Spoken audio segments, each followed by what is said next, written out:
My childhood friend originally just wanted me to modify a TN-34 tank that was about to be scrapped and do a simple renovation. But I had a wild idea and made a subversive upgrade to it. I completely transformed this old tank into a real war machine, the Apocalypse tank.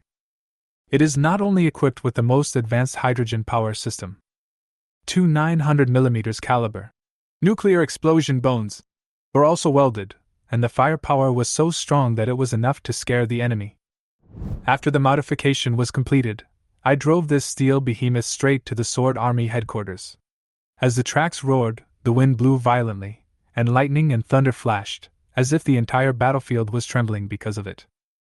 Seeing that the situation was getting out of control, the enemy hurriedly sent 5 armed helicopters to try to intercept. But at a speed of 400 miles per hour, those helicopters couldn't even touch my car's exhaust. The Apocalypse tank shuttled through the battlefield like lightning, tearing through the encirclement and breaking through with unstoppable momentum. It all started 2.5 years ago. At that time, I accidentally obtained an incredible plug-in, super modification system. It allows me to modify everything: planes, aircraft carriers, battleships, tanks, armored vehicles. As long as it is a machine, I can dismantle and reshape it, turning it into a magical weapon. Every time I modify something, I can get system points, and these points can not only be exchanged for more powerful equipment, but also upgrade the system and unlock crazier technology trees. The higher the level, the faster the disassembly speed, and the more terrifying the transformed war weapon will be. At this moment, in a dilapidated modification workshop on the outskirts of the city, the system prompt sound suddenly sounded. System prompt. Check 1988 sedan detected. Modification can earn 5,000 points. Power system disassembled, can be modified and upgraded. Car body disassembled, can be modified and upgraded. A series of familiar prompts echoed in my ears, but I remained unmoved. I just calmly lit a cigarette, without blinking, took a deep breath, exhaled slowly, and muttered, 5,000 points? You're really getting stingy. At the beginning, you could get 1,000 points for modifying a skateboard, and if you modified a car, the points could reach tens of thousands. But now, as my level increases, the points issued by the system are getting fewer and fewer unless I can get access to more advanced modification projects. For example, airplanes, tanks, aircraft carriers, nuclear warheads, etc. However, right now, I have no chance to get in touch with these things. Tisk, where can I find tank modifications? I frowned and complained in a low voice. I stopped worrying about these things and started to modify this old car that was built more than 30 years ago. Now my level is already level 3, and it is a piece of cake for me to modify this low-level old car. According to the modification drawings provided by the system, I activated the huge mechanical arms around me. These mechanical arms are usually hidden in the corners, which are very decorative. After all, I don't intend to reveal the secrets of the system. But once there is no one around, these robotic arms, more than 10 meters high, are as flexible as human arms, precise and efficient. In less than 10 seconds, a car has been dismantled to its parts. Meanwhile, I was leisurely sipping coffee and playing games on my phone like an old man. Finally, when I finally won the game, the phone notification sound suddenly rang. My hands shook, and the game was lost. I was so angry that I slid down the answer button and asked angrily, "What's the matter?" Ouch! Chun-Hao, why are you so angry today? Wang Hua's voice came from the other end of the phone. As soon as I heard him, I knew it was Wang Hua. This guy is my childhood friend, and we have a very close relationship. He is a top student who graduated from a military academy and has a bright future. At that time, I was planning to open a modification shop and do business. I had an investment of 100,000 yuan. But Wang Hua only took 50,000 yuan. This was also the betrothal money for him to marry his wife. So, I didn't bother to be polite with him and just grumbled in frustration. Couldn't you have called later? I won by 10 seconds. Okay, it's my fault. Wang Hua quickly apologized and changed the subject. By the way, Chun-Hao, I heard you've been quite busy lately, polishing aircraft carrier decks, maintaining nuclear weapons, and maintaining world peace? I calmed down and replied slowly. Yes, I've been doing some new work recently, such as processor decapping and liquid nitrogen overclocking. Do you have any new orders? Well, there is indeed one. Wang Hua's tone suddenly became hesitant. I didn't think much about it and asked in a relaxed mood. What order? Another car modification? This time it's different. It's a modified tank. Wang Hua's tone was a little hesitant. Can you do it? This thing is not something that just anyone can do. Tank? I was stunned for a moment and immediately jumped up from my chair. On the other end of the phone, Wang Hua immediately realized that I was not surprised, but excited. He also expected that I had wanted to modify the tank a long time ago. I knew you would be interested. Wang Hua finished speaking in one breath. This is a TN-34, older than my grandfather. It is going to participate in the military modification exhibition, and no one in Beihai City dares to take this job. From your tone, I can see that there should be a way, right? At this moment, my heart almost exploded. After searching everywhere for something, I finally found it. I was so happy.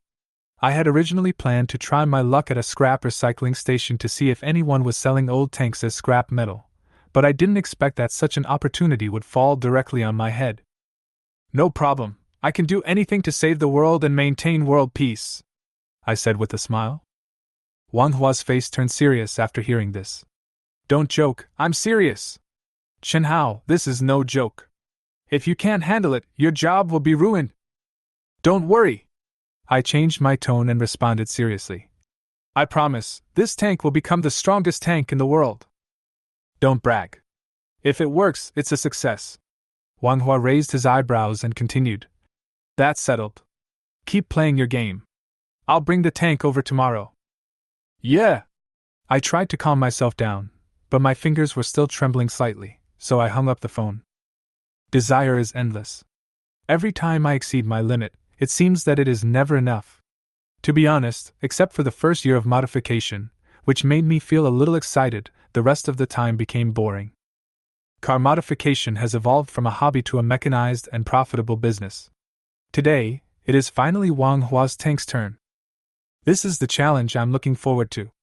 If I wasn't worried about being suspected by Wang Hua, I would really like to drive a forklift and pull this tank back. After a long 3 hours of waiting, finally, a military truck slowly drove into the store. Finally here! I jumped up from the chair and rushed to the door. My eyes were immediately locked on the tank, and I almost ignored Wang Hua. The tank in front of me was covered in rust and full of traces of time. The green paint was curled up like fish scales, and the rust had corroded the entire tank's shell. What was worse was that the tracks were gone, and the gun barrel was bent into a knot. I turned to look at Wang Hua and asked, Is this thing collected by the scrapyard? No. Wang Hua shook his head.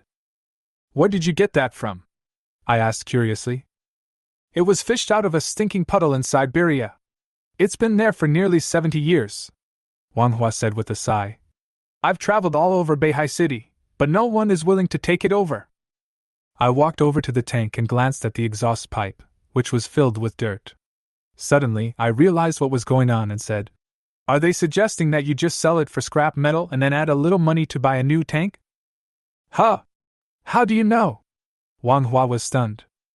I shrugged and said with a smile, The tracks are gone, the gun barrel is bent like this, and the engine is full of mud. How can I fix it? Even a dog wouldn't want to see it. Forget it. I'll just take it to the scrapyard. Wang Hua sighed and shook his head. But I'm short of money. Chen Hao, lend me 2 million and I'll buy a new tank. All my life's assets added together don't even add up to 2 million. I looked at him speechlessly. Forget it, come to me in a month. I promise to give you a brand new tank. As for the repair costs, that's no problem. I can apply for reimbursement. Wang Hua patted my shoulder. But don't be too outrageous. Don't worry. I was full of confidence, took out a notebook and started to make a maintenance list. Soon, the list was ready. Okay. I handed it to Wang Hua. This is the budget for tank maintenance. Wang Hua took the list, took a look at it, and widened his eyes. 2 million? Then why don't I just buy a car that can be driven? So what if it can be driven? You still have to find someone to repair it. I blinked. Let me tell you, I've already given you the cheapest quote in Beihai City. If you don't believe me, go ask around. Who dares to spend less than 2 million to refurbish this tank? I'm not doubting it. Wang Hua shook his head. I'm just worried about the funding. Forget it, let's do the course first. I'll go apply. No problem. I waved, then jumped onto the military truck and pushed the tank into the garage. After unloading the tank, Wang Hua hurried away, and I rubbed my hands excitedly and couldn't wait to start. The moment I touched the tank, the system prompt sounded. Ding dong! TN-34 tank detected, seriously damaged.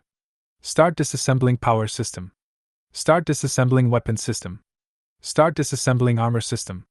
Start disassembling operating system. Disassembly completed, you get a TN-34 modification blueprint.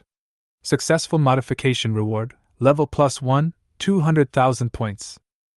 Ha ha, this feels so good. I laughed like a child. After all, I have been stuck at level 3 for 2 years and finally have the chance to advance to level 4. I snapped my fingers, and 6 robotic arms sprang into action, disassembling the tank into its most basic components. After a few minutes, all parts of TN-34 were disassembled. The robotic arm used a high-pressure water gun to clean the rust and rotten dirt, and the scene in front was filled with rusty and broken parts. I didn't rush to start repairing it. I first went to the gun barrel that was twisted into a pretzel. After confirming that it could not be repaired, I picked up a brand new steel column and started to cut the gun barrel again. At the same time, Wang Hua took my maintenance list to find Lu Jun, the director of the Military Research Institute, handed him the list, and said nervously, Director, this is the maintenance budget, please take a look. 2 million? Lu Jun's expression changed slightly, with a hint of surprise in his eyes. Wang Hua's heart tightened. Director, is it too expensive? No, it's too cheap. Lu Jun pondered for a moment, his tone complicated. The normal repair price would probably start at tens of millions. So expensive? Wang Hua was shocked. Xiao Wang, you work on airplanes, so you don't know much about tanks. Lu Jun shook his head. TN-34 is a legendary tank, and each one has a number. Mine is 008. It can't be replaced by just any tank. I see. Wang Hua breathed a sigh of relief, but felt a little regretful in his heart. I should have asked for more earlier. This childhood friend is really too honest. Of course, Wang Hua had no idea at the time that my head was full of plans for points, upgrades, and tank dismantling and modification. At that time, the list I made was basically calculated at cost price. Lu Jun looked at Wang Hua, put the list on the table, smiled and said, Xiao Wang, I originally thought that this tank was beyond repair. After all, even if you have money, you may not be able to repair and modify this old TN-34. But now it seems that it may become the protagonist of the Beihai exhibition. Wang Hua breathed a sigh of relief. Huh! As long as it can be done. At this time, I was busy and happy. Logically, Wang Hua asked me to repair only TN-34, but I have a bad habit pursuing perfection. It's like seeing a person with vegetable leaves on his teeth. You can't help but remind him, hey, there's something between your teeth. So, after repairing the barrel and the shell, my eyes unconsciously fell on the tank's power system. This part is hidden under the tank shell, and in theory, the appearance will not be changed, and the changes will not be too conspicuous. I touched my chin and quickly thought of a modification plan. The engine is too old, let's replace it with electric drive. As for energy, fuel is no longer effective, let's replace it with a hydrogen fuel cell. I decided on the plan while talking to myself. The advantages of electric drive are self-evident. Most large mining vehicles use electric drive. Although the battery capacity is limited, I plan to use hydrogen fuel cells to solve this problem. Since the budget is 2 million, the cost of fuel cells is not a big deal. So, I hummed a little tune and started the cutting and grinding work of the power system. A month later, God knows how long I haven't had a good rest. My face is unshaven and my mental state is worrying, but as the last bolt is tightened, TN-34 appears in the workshop with a brand new look. I held the wrench, breathed a sigh of relief, and couldn't help muttering, Finally done! Ding dong, you have completed the tank modification, the level has been upgraded to level 4, and you have obtained 200,000 points. Ding dong, you have obtained a bonus of 100,000 Chinese yuan. Ding dong, your level has been upgraded to level 4. The robot arm has started to upgrade itself. Please wait patiently. At this time, I saw the arm flashing with a glow like RGB lights, and the whole system became more cyberpunk. I am not worried about being discovered by others. As long as the arm does not move, most people will think it is a decoration. At this moment, the phone rang, and Manhwa's voice came from the other end. Chen Hao, how is it? Is it fixed? What can go wrong if I take action? I lit a cigarette and answered casually. Come and take this tank away. Okay, wait for me for 30 minutes. Manhwa agreed readily and hung up the phone. I looked at the upgraded robotic arms in the workshop, thinking that I still had to work on them. In that case, I might as well take the opportunity to go to the North Sea Weapons Exhibition. There are many weapons at the exhibition, including main battle tanks, aircraft, armored vehicles, etc., which can earn a lot of points. I am already a level 4 player, and the money earned from modifying civilian vehicles alone is not enough to cover the electricity bill. In less than 30 minutes, Wang Hua's truck stopped steadily in front of the car. He got out of the car excitedly and looked at the TN-34 in front of him with a flash of surprise in his eyes. This thing is just like a new one. Don't worry, the renovation technology is first class. I stretched and walked out of the garage. The sun was blazing hot, and I couldn't help but mutter, "This damn sun is too hot." Wang Hua was shocked when he saw me like this. My beard was untidy, my face was haggard, and I looked like I hadn't slept for months. He couldn't help but say, "Chen Hao, aren't you a serial 007? Come on, take a few days off and come with me to the Beihai exhibition. I heard that many military aircraft and tanks need to be modified. With your skills, you can easily make 3 to 5 million a year." "Yeah, no problem." I nodded, thinking that it would be good to rest for a few days. I was indeed shocked by myself in the mirror, so it was a wise choice to take a break and recover. 3 days later, I successfully entered the Beihai Arms and Military Exhibition with my pass. The exhibition site was crowded with people, and there were anchors holding cameras and microphones all around, as well as military enthusiasts, and the atmosphere was very warm. As I walked along, the system prompts kept ringing. Ding dong! Modify an old plane and you can get 1 million points. Ding dong! A tank in service, you can get 4 million points by modifying it. Ding dong! An armored vehicle, you can get 500,000 points by modifying it. These tips made me smile from ear to ear. It seems that I guessed right. By modifying these armored vehicles that surpass the civilian level, the points and income can be multiplied. As for how to get these weapons, that is the key. Just then, I saw a group of people suddenly rushing in one direction. I followed the flow of people and saw that it was Lu Jun, who came the director of the Beihai Military Weapons Research Institute and a leader in the industry. I didn't follow the crowd. Instead, I turned around and went up to the second floor to overlook the entire exhibition. Lu Jun walked in front of the TN-34 and said loudly to the crowd, "Everyone, this tank is the TN-34, the king of Siberia from 90 years ago. Although it is very old, everyone should have heard of its name, right? TN-34? There aren't many of these left. There are only about 20 or 30 cars in the world that can be moved. This one probably won't be complete. It's good to see some. Most of the TN-34s are buried in Siberia. There are almost no intact ones." Looking at the group of internet celebrities discussing below, Lu Jun showed a proud smile and continued, "Everyone, the TN-34 was almost completely destroyed during World War II. There were only a handful of tanks left after the war, less than 100. But this one in front of us is a well-repaired TN-34. Today, let us take a look at it." After saying that, he led everyone to TN-34 and tore off the red cloth covering it without hesitation. The next moment, everyone's expressions froze instantly. The tank in front of us, although the shape generally retains the outline of TN-34, but other aspects are almost unrelated to the original. The gun barrel is exaggerated and slender, and even surrounded by a circle of colorful RGB light strips.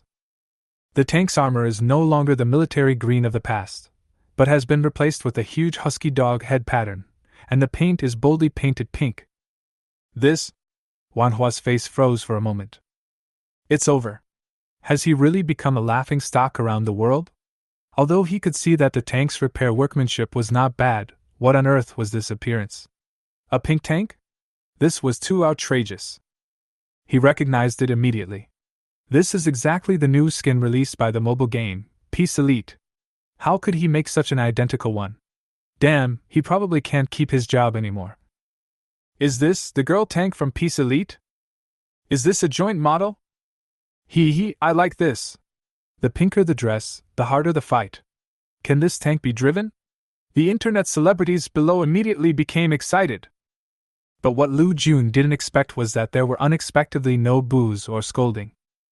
In fact, TN-34 has long become a historical relic for most people. Although it was once the overlord of Siberia, today's antique is not so attractive. In comparison, the skins in Peace Elite are obviously more popular, and even this tank looks more like an exhibition model or a large toy. Captain Lu, can this tank be moved?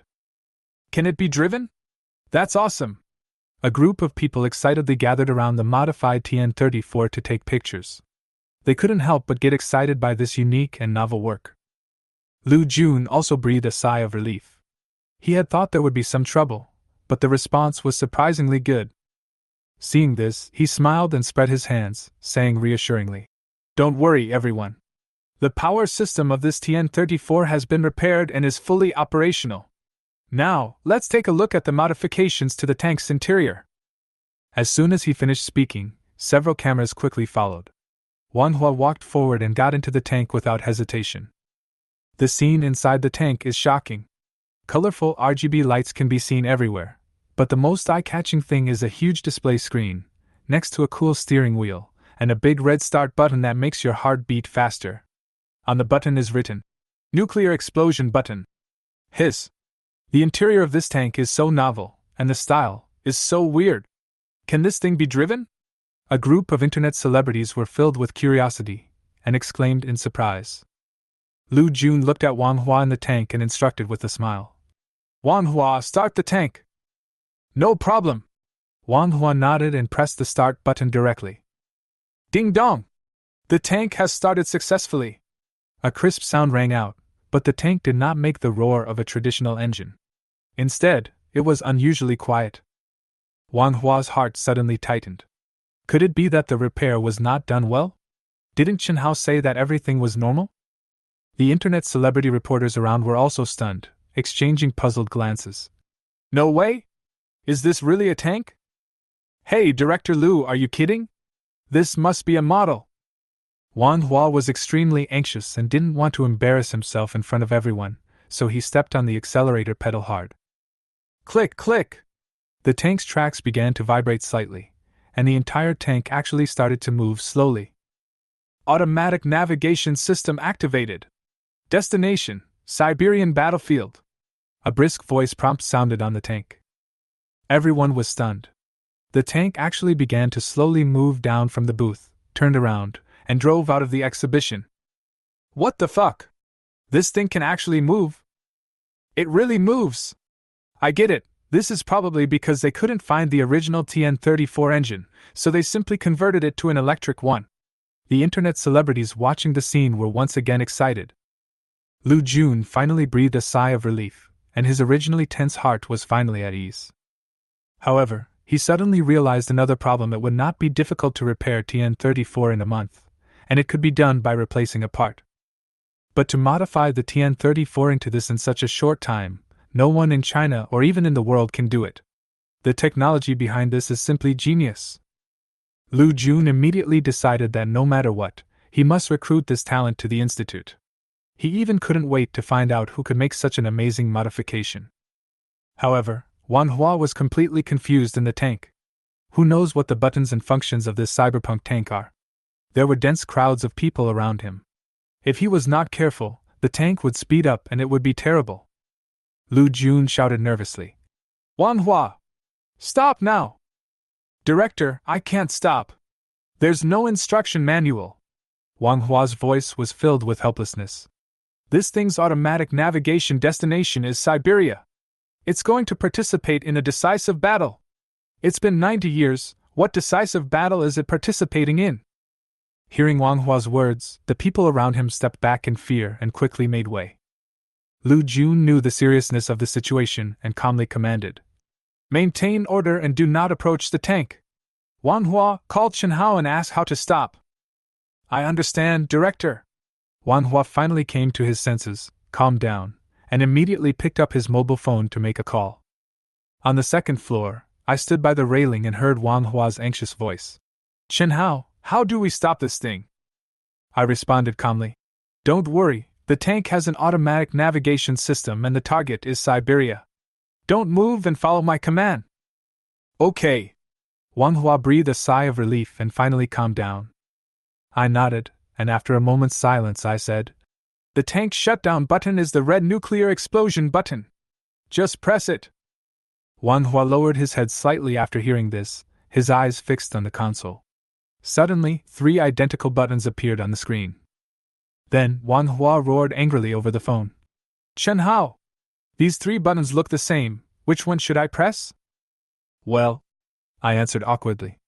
It turned out that I had hastily installed 3 buttons of the same color, and I had never expected this to happen. I thought Manhwa would not really do it, but I didn't expect him to actually do it. I was silent for a few seconds, then quickly changed the subject.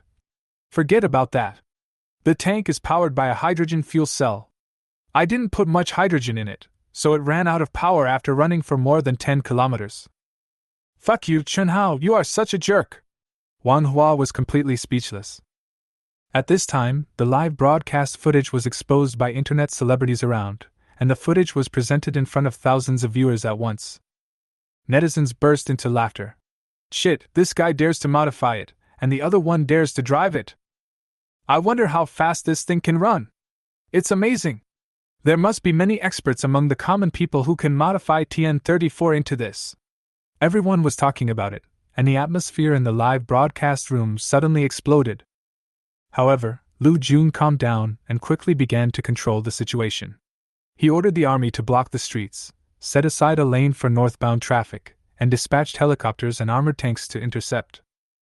If the situation got out of control, he even planned to risk Manhwa getting hurt and blow up the tank tracks. At this time, the tank had slowly driven onto the road. Buzz! Suddenly, a display screen lit up, and the radar scan image was displayed on the monitor, and the 3-dimensional structure of the entire city was instantly presented. "Radar scan completed, start building the best path. Path construction completed, start heading to Siberia." The audience in the live broadcast room was stunned, and then exclaimed, "Oh my god, this radar is too powerful! Its intelligence level is too high. Something's wrong. This thing doesn't look like a toy. It looks more like a real military weapon." As everyone reacted, the atmosphere in the live broadcast room changed instantly. Everyone began to realize that the tank that was originally thought to be lively suddenly became extremely dangerous. If this pink tank was equipped with ammunition, it would definitely be a huge lethal weapon. Lu Jun was also shocked when he saw the image sent back. He instantly realized that this thing was definitely not an ordinary modified toy, but a tank with a real automatic combat navigation system. This kind of technology is beyond the reach of any existing equipment. Scan completed. Optimal road planning completed, start. Warning, insufficient energy, please replenish as soon as possible. The motor liquid nitrogen cooling is completed, start accelerating. Zila! As the command was given, the tank's tracks turned suddenly, the road was torn apart in an instant, and the tank seemed to turn into pink lightning, instantly accelerating to a speed of 100 kilometers per hour. Is this still a tank? It's just a supercar with a tank shell. The heavy tank accelerates to 100 kilometers per hour in 2 seconds. Oh my god, what kind of magical technology is this? Lu Jun was already on the helicopter, looking down at the pink tank through the glass. His face changed, and he held the intercom tightly and shouted to Lao Zhao anxiously. "Lao Zhao, pay attention! A pink TN-34 is rushing towards your position at a speed of 130 kilometers per minute. You must stop it." "What the hell?" Old Zhao looked confused. "A pink tank is speeding towards you at 140 kilometers per hour. Lao Lu, did you drink fake wine? Pink tank?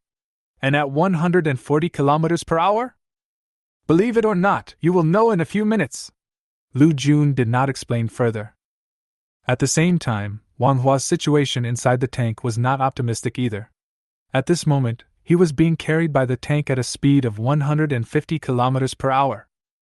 The strong friction made the tank tracks turn red, and he was thrown out of his way, his face pale, sweating profusely.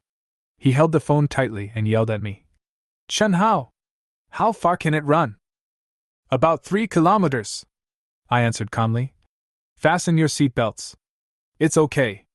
The tank is very safe and the automatic navigation will avoid obstacles." Hua no longer had time to complain. His heart beat faster, and he held his phone tightly with both hands. Just 2 kilometers away, there were several armored tanks parked. They were the interception team sent by Lu Jun. Standing in the middle, Lao Zhao looked at the pink tanks rushing towards him and couldn't help but complain. "Shit, is it really because he drank too much fake wine? Battalion commander, what should we do?" The soldiers around him were already panicking. "Leave the tanks here and everyone else disperse." Lao Zhao responded quickly, commanding the team to disperse while leaving a few tanks as roadblocks. However, in the face of these obstacles, the tank's automatic navigation system had already discovered the obstacles in advance. The tank drifted rapidly, stood up directly, and passed through the gap between the tanks like an arrow. The entire car body scraped against the ground and the pink exterior paint was rubbed off, but the solid silver-white alloy armor was intact, only becoming hot and red due to the friction. Then, it continued to rush towards Siberia. "This is really unfair." Old Zhao was stunned, totally unable to believe what he saw. At this moment, "Energy is about to run out," the system's prompt sounded. Hua instantly breathed a sigh of relief. "Finally!" However, the next prompt tone made his heart stop. "The main energy source is exhausted, and the backup energy source is activated." "Backup energy?" Hua's face turned pale instantly. "This thing has backup energy?" Hua finally figured out what he was driving. A tank? No, it was the front of a high-speed train, and it was going ridiculously fast. The energy in the main hydrogen tank was finally used up, but it turned out that the auxiliary hydrogen tank had more hydrogen and seemed to be more powerful than the main tank. All these changes happened quietly at the moment the tank's prompt sounded. Backup power supply started successfully, and Hua immediately felt a strong push on his back. That's right, it's a pushback feeling. Even at a speed of 150 kilometers per hour, there is still a pushback feeling. How fast can this tank go? Whoosh, whoosh, whoosh. The tank accelerated at high speed, raising a cloud of dust on the roadside. The passers-by around were stunned and couldn't even speak. "Lao Wang, what the hell was that car just now? Why was it so fast?" "Who knows, it looks like an armored vehicle, and it's painted pink. Is it a customized Hummer driven by a rich lady? The Hummer is so fast? It feels like it's heading straight for the highway. Is there an emergency?" "Asked me, who should I ask?" "Go home and ask your Shaoli." The tank was moving so fast that passers-by couldn't react to what was happening. They heard a whistling sound coming from a distance. Hua knew what kind of car he was sitting in, but what made him even more depressed was that he didn't know what to do. The tank's dashboard showed a speed of 200 kilometers per hour. Yes, 200 kilometers per hour.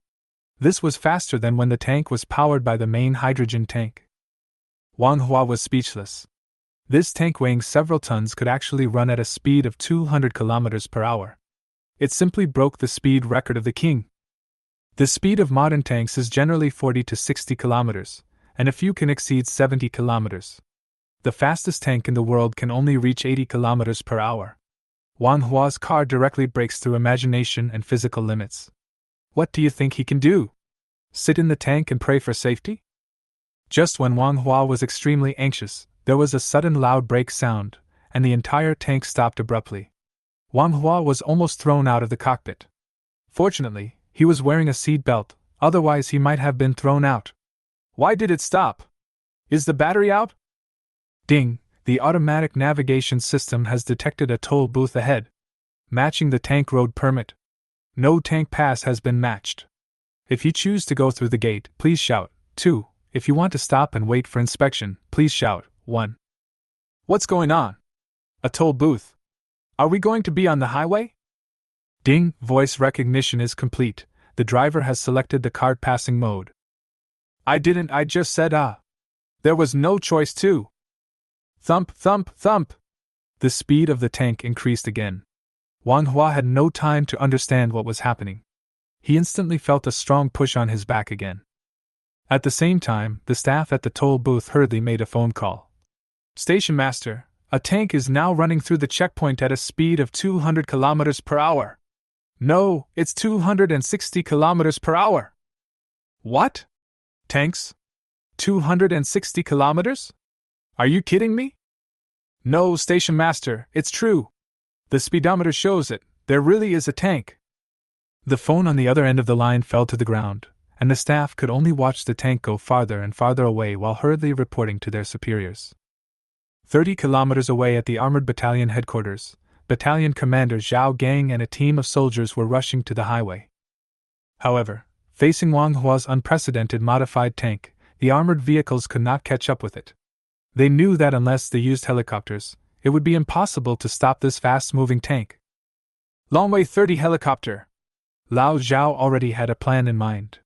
The armed helicopter was the only equipment that could catch up. After all, it was not an easy task to intercept such a monster tank. Lao Zhao is indeed a professional soldier, with first-class military accomplishments.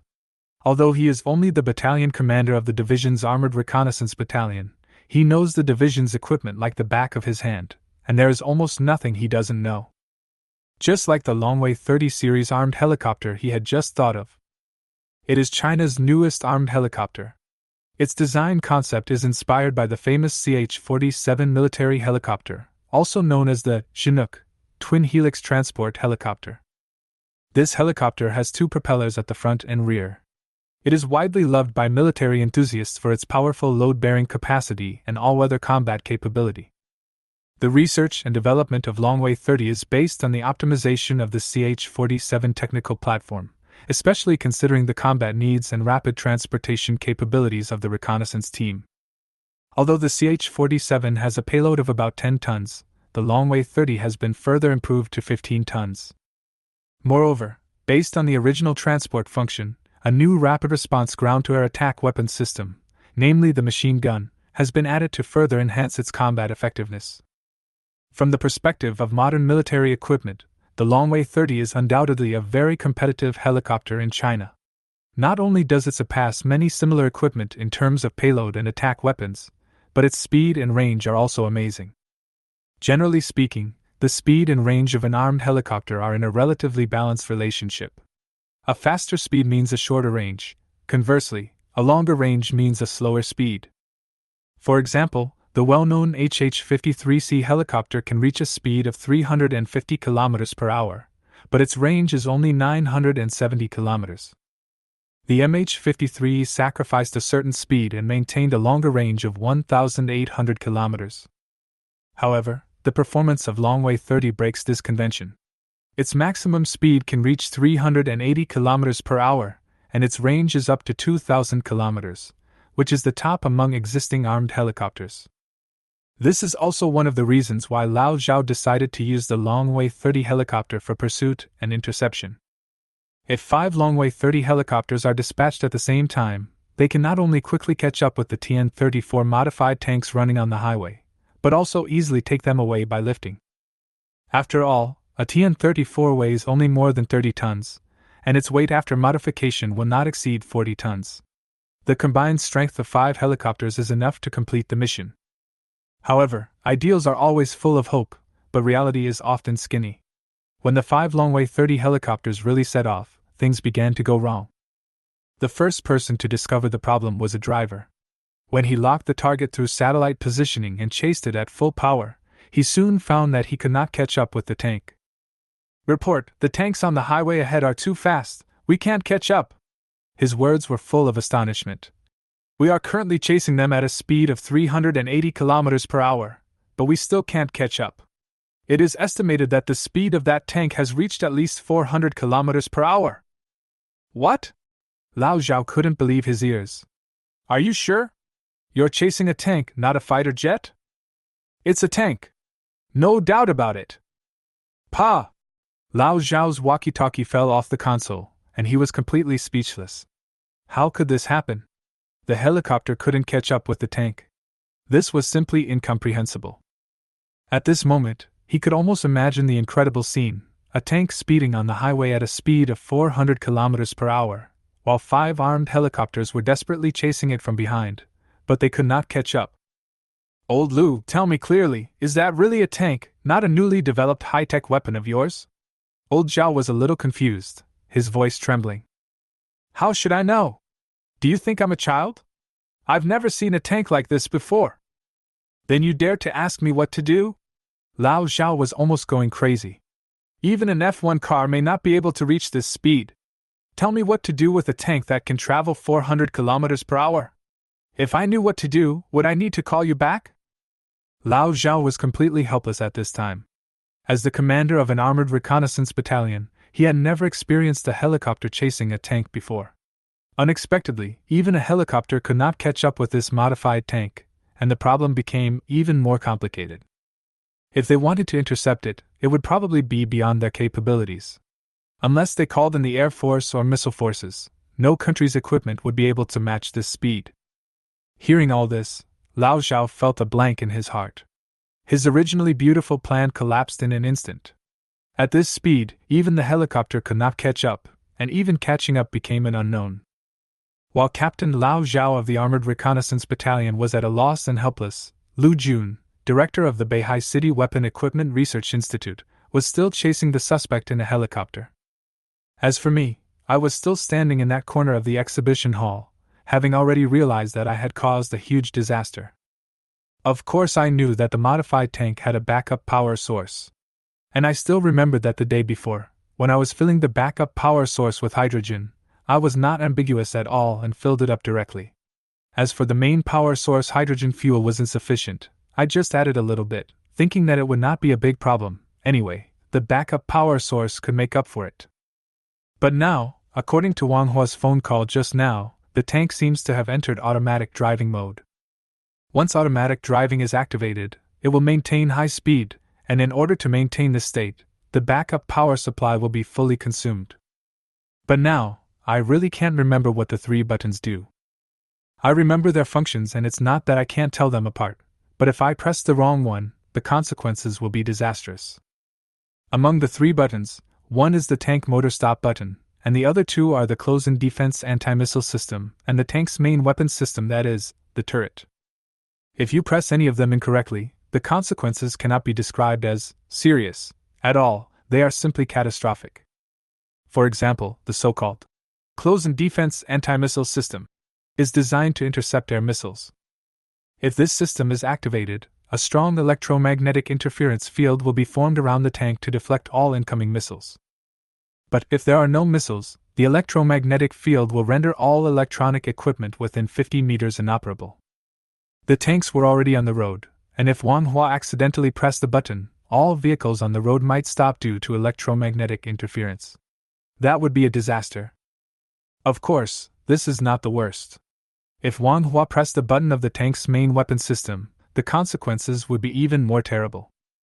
The original TN-34 tank's gun was 76.2 mm or 85 mm in caliber, and its firepower was nothing compared to modern weapons. However, when I modified it, I replaced it with a 125 mm electromagnetic railgun. How powerful is the electromagnetic railgun? Simply put, any obstacle that intercepts the tank will be instantly blown into a huge hole with a diameter of no less than 100 meters. In other words, if Wang Hua pressed the button by mistake, the road the tank was moving on might become a ruin, directly killing him. Thinking of this, my heart trembled violently. It seemed that I had really caused a big disaster. Hello, Wang Hua, where are you now? Have the tanks stopped? I called Wang Hua again and asked almost angrily. Chen Hao, you bastard! Didn't you say you could stop after a dozen kilometers? I'm already on the highway, whizzing by, faster than the surrounding cars. Come up with a plan quickly. If you don't stop, I'm really going to run to Siberia. Wait, could it be that the automatic navigation system is running at full power? That's 3,600 horsepower, hiss. Wang Hua's voice became more and more anxious, and it was obvious that he was beginning to lose control. 3,600 horsepower, That's the supermotor I added during the modification. It uses hydrogen fuel cells and combines electromagnetic enhancement technology to allow this more than 40-ton tank to move at high speed, with a maximum speed of over 500 kilometers per hour. If manhwa was not joking, the tank had now reached top speed, which meant that the energy of the auxiliary hydrogen tank had begun to operate at full capacity, and the tank would rush uncontrollably towards Siberia 3,000 kilometers away, until the energy was exhausted. Thinking of this, my mind went completely blank and I suddenly felt an indescribable fear. Manhwa, wait a minute, be patient. Don't press those 3 buttons. Listen to me, don't press them yet. I'll think of a solution. After I hung up the phone, cold sweat broke out on my forehead, and my heart almost jumped out of my throat. At this moment, I no longer thought about how to stop the tank. The only thing I could think of was to run quickly. The farther the better. After all, once the tanks reach Siberia and the weapon systems are activated, international disputes will really break out. Moreover, the tank's defense capability is very strong. Manhwa should be safe sitting inside. At most he will cause some trouble and be punished by the higher-ups. But I am the real troublemaker. If we investigate the consequences of the tank losing control, they will quickly pin the blame on me. Seeing this matter getting bigger and bigger, I really worry whether I can hold on until the end. If it is investigated, I will have to bear the crime that will never be cleared for the rest of my life. When I felt that things were about to get out of control, Lu Jun, director of the Beihai Equipment Research Institute on the other side, had already realized that it was meaningless to track the tank. The speed of the tank driven by manhwa was so fast that it was beyond expectations. The helicopter could not catch up at all. There was really nothing that could be done about it. When the helicopter flew over the division headquarters of Lao Zhao's unit, Lu Jun decisively gave up the pursuit mission and immediately reported the situation to the Beihai Military Region Headquarters. When the Beihai Military District Headquarters learned of the situation, they could not believe that a tank was running at a speed of 400 kilometers per hour on the highway, and they immediately reported it to the Beijing Military District Headquarters. Upon hearing that the tank's destination was Siberia, the headquarters marked the incident as an SSS-level emergency, and required all major military regions to cooperate with Beihai Military Region Commander Peng Zhenhua to handle it with full authority. Yes, this was no longer something Lu Jun and Lao Zhao could handle. The tanks were heading out of the territory, and their authority was far from enough to handle an incident of this magnitude. After receiving the order, Commander Peng immediately summoned Lu Jun and Lao Zhao to the Beihai Military Region Headquarters. At the same time, he contacted the Guangxi Military Region and Fengtian Military Region along the way, requiring each major military region to send out armed reconnaissance teams to closely monitor the highway. Commander Peng was indeed an experienced general. He acted decisively and quickly solved the most difficult problem at the moment. The helicopter could not catch up with the tank. Now, the major helicopter formations have set off in sections according to Commander Peng's instructions to complete tracking along the limited distance, and ensure that the tank journey is visible throughout. Once a certain distance is completed, a new formation will take over to ensure real-time control. After solving the tracking problem, Commander Peng moved on to the second phase, intercepting the tanks. The headquarters issued a clear order that the tanks must not be allowed to enter Siberia in any case, so as not to cause international disputes. As a result, Commander Peng's mission became clearer: to stop the tanks. A tank that can travel at a speed of 400 kilometers per hour is the first time I've heard of it in all my years of military service. Commander Peng looked at the real-time image from the helicopter and asked Lu Jun seriously, "Isn't your research and development too radical? At least you should do some tests before operating it, right?" Well, the test was done. Lu Jun felt a little guilty. But what? Tanks don't have braking systems? How is that possible? The situation is this. Lu Jun hesitated to speak, and finally confessed the truth under Commander Peng's serious gaze. When Wang Hua, the tank driver, contacted him, he said he didn't dare to press those buttons because he really didn't want to take the risk. If he made a mistake in operation, the entire highway might be paralyzed or cause a serious accident, with disastrous consequences. What? Commander Peng's eyes widened. You mean this tank was modified by a small workshop? They didn't even figure out the stop button? Lu Jun felt his scalp tingling. He had never expected this situation. He had never expected that. He had only planned to refurbish an old tank to participate in the North Sea weapons exhibition, but it would lead to today's disaster. At first I just wanted to modify an old tank from the 1990s, but I didn't expect. Lu Jun smiled bitterly and couldn't continue his words halfway through. His original plan was simple, to attend an exhibition to showcase the results of the modification. However, he did not expect that the experts Wang Hua found would make things so complicated. At first everything went well, there was nothing wrong with the appearance of the tank, and even during testing everything worked fine. Chapter 10. Make sure to cut off the tank's path. As a result, it caused such a big trouble just after it rose for only a few seconds. Not only did the tank run out of the exhibition hall by itself, it has now even gotten on the highway and left the province. Lu Jun could never have imagined such a scene. If Lu Jun had known this situation would happen, he would never have let Wang Hua enter the cockpit to try it out. Forget it. No need to explain. Let's discuss other things after the investigation. The most urgent task is to complete the interception order from headquarters. The tanks must not leave the country. That would cause serious international disputes. Now, there's no way to stop the tank from inside. Next, let's study in detail how to intercept the tank from the outside. At the critical moment, it was Pang Jinhua who made the final decision. As the person in charge of this operation, Pang Jinhua naturally knew what key points he should focus on. The primary question now is not to discuss why this tank is on the road.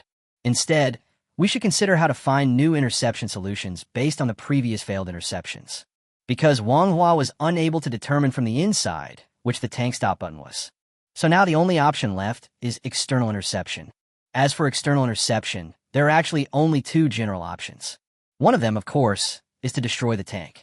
However, Pang Jinhua believes that this plan is not feasible. The reason is very simple, not to mention that there is already one person in the tank. Even if there were no people, Pang Jinhua knew very well what a tank with a speed of over 400 kilometers per hour meant to modern troops. If this tank undergoes further modifications in the future and avoids the problem of loss of control, then the tank with a speed of 400 kilometers per hour will become the overlord on land in the near future and the super weapon that commands one side. Therefore, in terms of scientific research value and military value, destroying tanks is not the best choice. Since destroying the tank is not the best option, the second option should be the best option. The second option is to find a way to stop the tank. Of course, the previous road blockade and the subsequent helicopter lifting are also methods of stopping tanks. However, it has been proven that these two interception methods have become ineffective. Then, he must find another third way to stop the tanks. After much thought and brainstorming by all members of the temporary command center, Pang Jinhua actually found the best way to stop the tanks. Look, this is the section of the sea highway from Lianhai City to Fengtian. This section of road is all covered with shallow sea mudflats, and the deepest part is only less than 2 meters deep on average. Moreover, most of the road section is tidal flat, and the height of the highway bridge is no more than about 1 meter. So, I think if we can blow up the highway bridge directly on this section of road in advance, then, when the tanks come over, they will sink directly into the mudflats. In this case, even if this tank has a lot of horsepower, I believe it will not be able to drive out. After careful and prudent consideration, Pang Jinhua finally took the map and gave a complete plan to everyone present. Oh, what a good idea. Commander Pang's idea is brilliant. I agree with Commander Pang's suggestion. Even a normal muddy area will have a great impact on the speed of the tank, let alone a tidal flat like this. Yes, if the tank really drives to this area, then even if the tank does not lose power and short circuit due to being stuck in the mud, at least we don't have to worry about the tank rushing out of this mudflat again. The resistance is too great, and a normal tank simply cannot pass through. Soon, the participants reached a consensus on the proposal. Everyone unanimously agreed that the opinion put forward by Commander-in-Chief Pang Jinhua, the commander-in-chief of this operation, was the most prudent and safest. As for the reasons, we have already mentioned them when we analyzed them, so there is no need to repeat them again. I saw that everyone agreed with my suggestion unanimously. Commander Pang did not intend to delay any longer, but directly finalized the plan. He immediately took out his mobile phone and called the Fengtian Military Region Command. Soon, Commander Pang's suggestion received a response from Fengtian. After the Fengtian Military Region determined the arrival time of the tanks, it dispatched a large military engineering brigade. The engineering brigades in the army are different from the engineering construction teams outside. The efficiency in the military is obviously much higher. When the tank driven by Manhwa was still at least 1,000 kilometers away from Fengtian, the engineering brigade of the Fengtian military region had already completed the work of cutting off the highway bridge in the target area.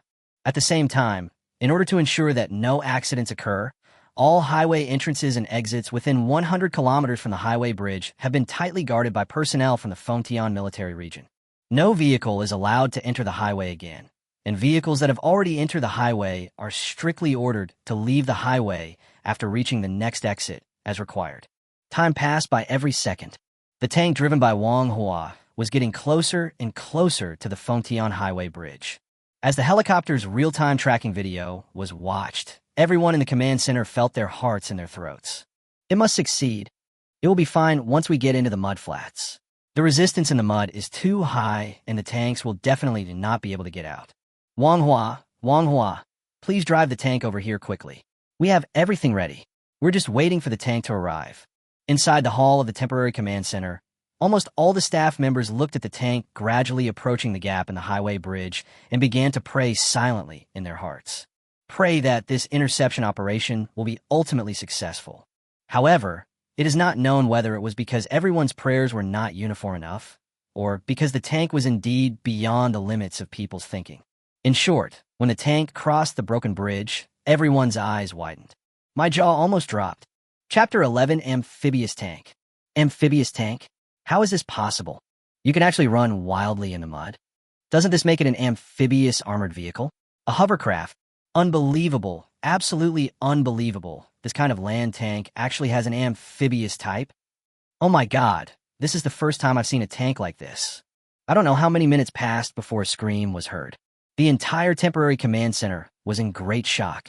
Everyone's jaw dropped, and everyone's soul was baptized by something unprecedented. No one had ever seen what was happening before them, let alone imagine that it would happen.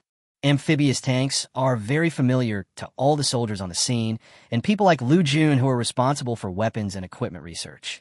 Generally speaking, an amphibious tank refers to a special amphibious tank that can move both on land and water. This type of amphibious special tank that can move both on land and on water is divided into two types according to its different principles. One is the commonly used light amphibious tank. The characteristic of this type of tank is its light size, usually weighing only a few tons or a dozen tons.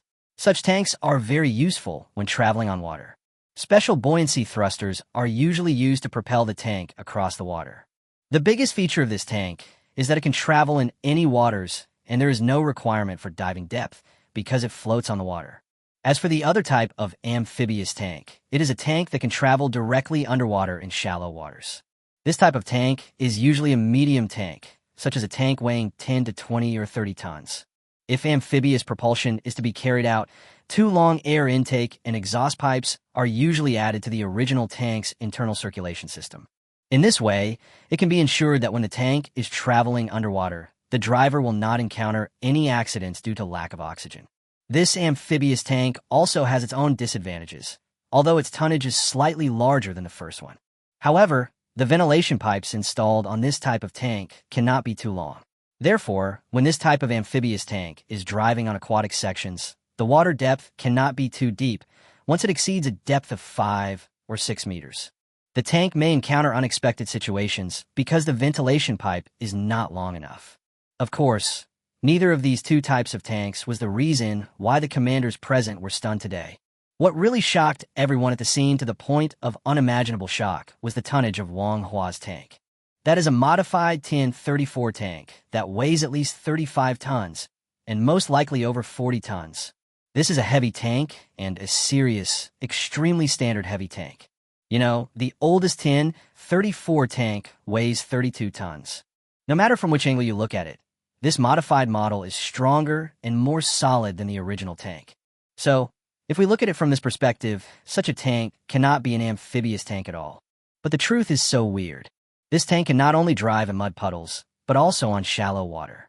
Moreover, the driving speed showed no signs of slowing down at all, and was still rushing at a speed of at least several hundred kilometers per hour. Bang, bang, bang. Bang, bang, bang.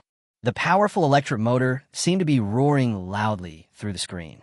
This scene made Commander Pang Jinhua, who was in charge of the command, stunned. How is this possible? A piece of iron weighing more than 40 tons is floating on the water? And it's running so fast. Whose general is this? Why does he have such a terrifying ability? Looking at the tank on the screen, running wildly on the water like a wild horse, Pang Jinhua almost suspected that there was something wrong with his eyes. He rubbed his eyes no less than 10 times before he finally believed that what he saw was not an illusion. It's bad, Commander Pang. The tank is about to rush out of the swamp and onto the highway again. A moment later, Lu Jun's exclamation directly woke up everyone at the scene. Quick, find a way to stop that tank. Fengtian Military Region. Fengtian Military Region. I'm Pang Jinhua. Find a way quickly. Find a way quickly. There's a saying that goes, when one is desperate, one will try any possible means. Because now Commander Pang Jinhua's entire interception plan has completely failed. So for a moment, he himself didn't know what method to use to intercept the tank. In desperation, he could only shout to the interception team of the Fengtian Military Region, hoping to rely on the force there to intercept the tank. However, how can things be solved so easily? Originally, the Fengtian Military Region's interception plan was also designated by Pang Jinhua. Now that the interception plan has failed, Pang Jinhua wants the Fengtian Military Region to come up with another solution. But how can they come up with a new solution in such a short time? The entire team responsible for the interception was completely at a loss as to what to do. I stared at the tank as it rushed out from the muddy area with a rumble. In an instant, it broke through the fence beside the highway, drove back onto the highway, and sped away. It's over, it's over. Everything is over now. We can't stop it anymore. Looking at the real-time monitoring screen of the helicopter, Director Lu Jun seemed to have fallen to the bottom of the valley in an instant, and his whole body was completely soaked in cold sweat. In the entire command center, everyone else was shocked that the tanks could not intercept. Then he was the only one who felt deep fear because the tanks could not intercept. Yes, that kind of desperate fear. Although Commander Pang Jinhua was the first person in charge of the interception. But the person responsible for causing such a big trouble was Lu Jun. Now even Commander Pang's brilliant idea couldn't stop the tanks. What hope do I have on this side? If this continues, the tanks will be heading for Siberia in less than 2 hours. By then, if this tank really caused an international dispute, then, well, the consequences would be unimaginable. What should I do? What should I do? Lu Jun was extremely desperate at the moment. As he watched the tank disappear into the distance, he tremblingly picked up his cell phone and called Manhwa again. Hello, Chief Lu. I'm fine. You know what, this tank runs fast, but it's actually quite stable. Chapter 12. Visit. Just now I saw the tank suddenly fall into the mud, but I didn't expect it to come out of the mud again, and even activated the water boost mode. What? Wang Hua, have you forgotten your current situation? After hearing Wang Hua's voice, Lu Jun was almost suffocated by his subordinate. This guy is almost leaving China in his tank. He was actually excitedly reporting his riding experience to me at this time. Maybe his head has gone crazy from all the tossing and turning all the way. He doesn't even know what the situation is. We will be crossing the river in 2 hours. If an international conflict is created for no reason, I will not be able to take responsibility even if I have 10 heads. Wang Hua, do you know what situation you are in now? You are speeding towards Siberia at a speed of 500 kilometers per hour. If we don't find a solution, we're going to get into big trouble. Have you called that guy, the one called Chin Hao? We can't stop your tank. Hurry up and ask that guy how to stop this tank. Even if there is no other way, ask him to come up with a solution. Lu Jun was really anxious, because 3 or 4 hours had passed since the tank lost control. During these few hours, the tanks had almost covered a total distance of 2,000 kilometers and were about to cross Shanhaiguan.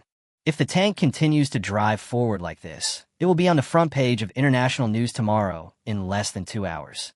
After being scolded by Lu Jun, Wang Hua also woke up from the superb performance of the tank. I thought that I was about to become the only Chinese in the past 70 years to drive a tank to Siberia.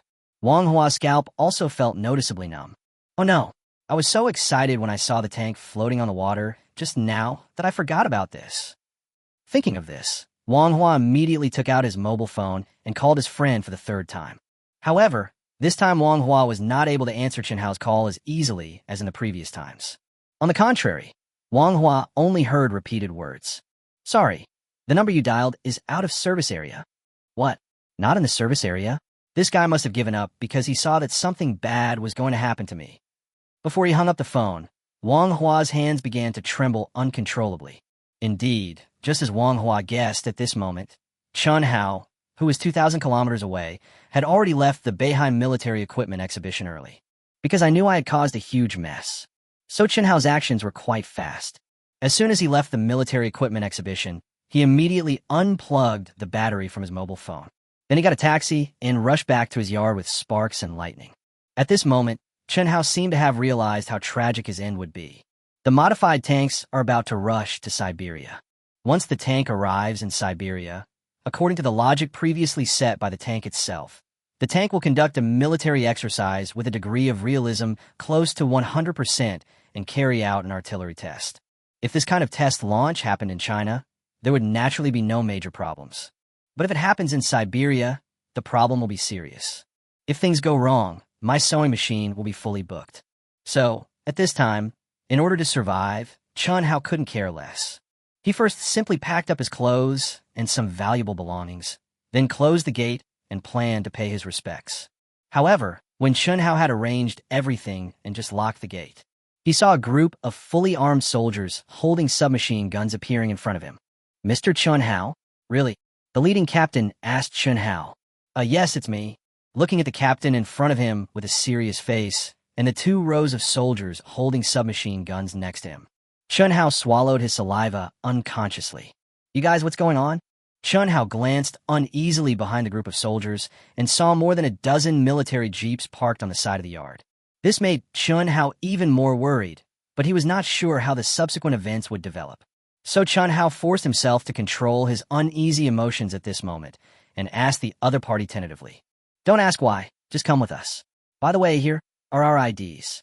We are from the Armored Reconnaissance Battalion of the Beihai military region. We are here to take you away under the orders of our battalion commander. Didn't you modify that tank? You're in big trouble. Just come with us. Strangely enough, when the captain spoke to him seriously, he did not seem to be very stern because of the huge mess Chun Hao had caused.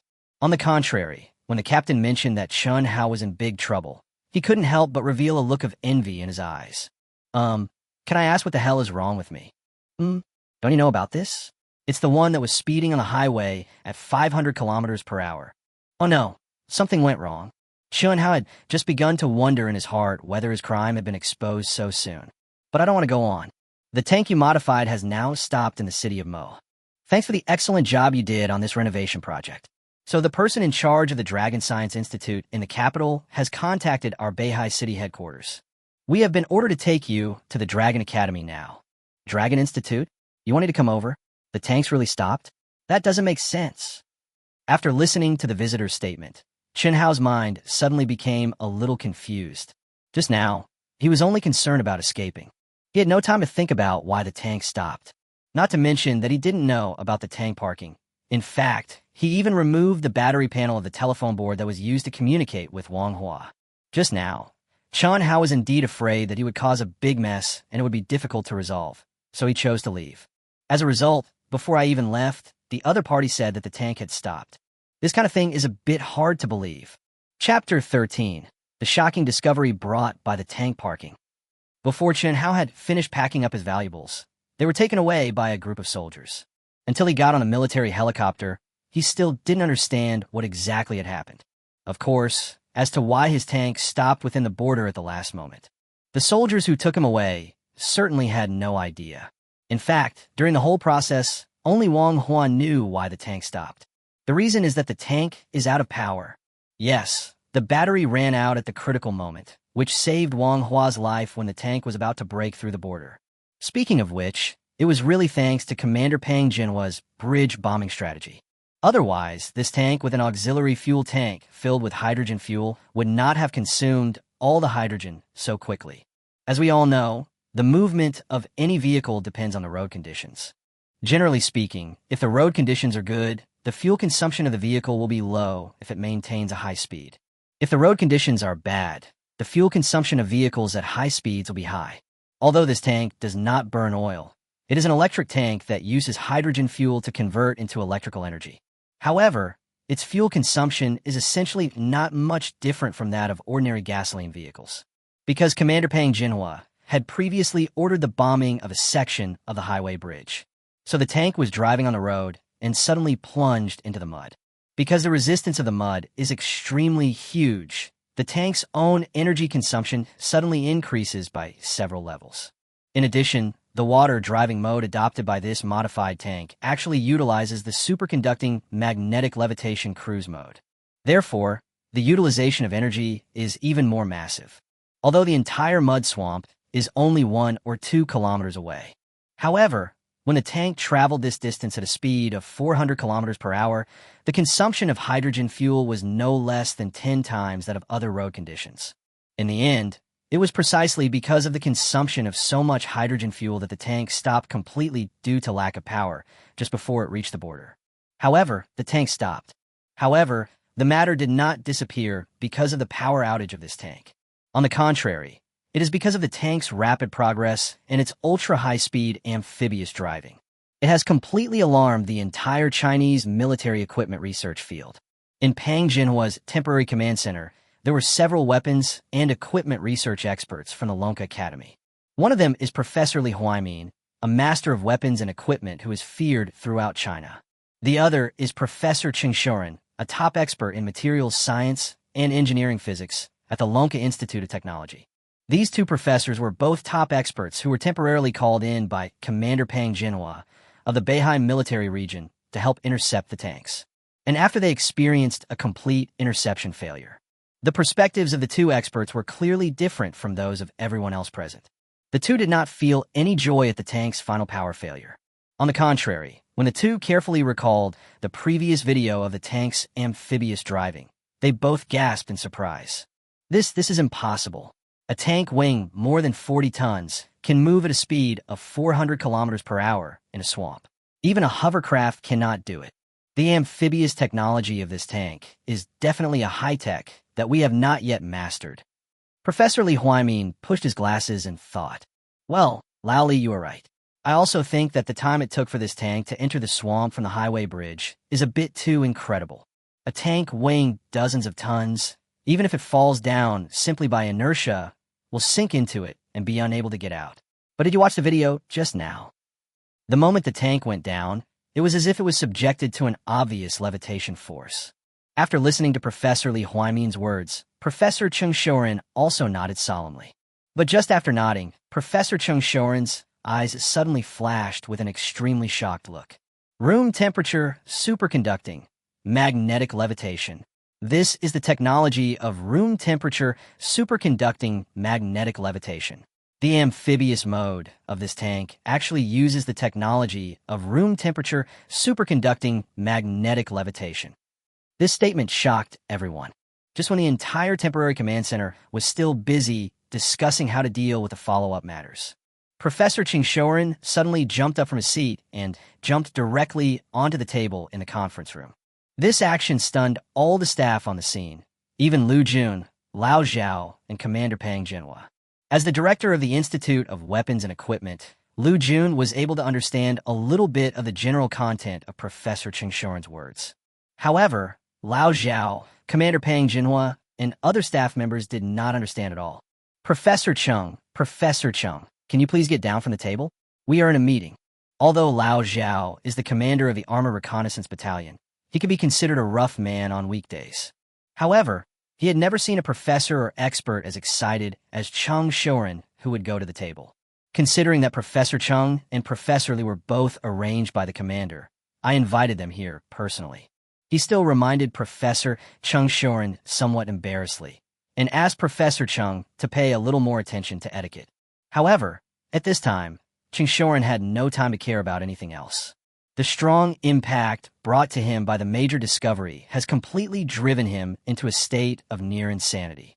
The thought that room temperature superconducting magnetic levitation, a global problem, may have been solved by a tank modification engineer in China is amazing. His heart almost jumped out of his throat with excitement.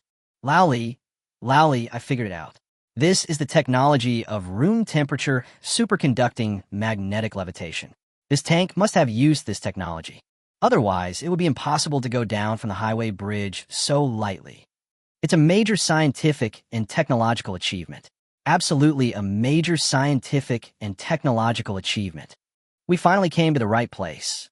Professor Chingshoren was so excited that he turned around and walked directly from the conference table to Commander Pang Jinhua, then jumped directly to the ground, grabbed Commander Pang Jinhua's hand, and said, "Quick, prepare the helicopter. We will go to Fengtian immediately." The technology on this tank is related to the most cutting-edge technology of our entire Chinese military equipment, and we must analyze it as soon as possible. Oh, and Commander Pang, in the name of the Beihai military region, immediately send a report to the headquarters, saying that Lao Chun and I discovered that this tank has obvious epic-making technological content. Chapter 14. General Mobilization of Academicians.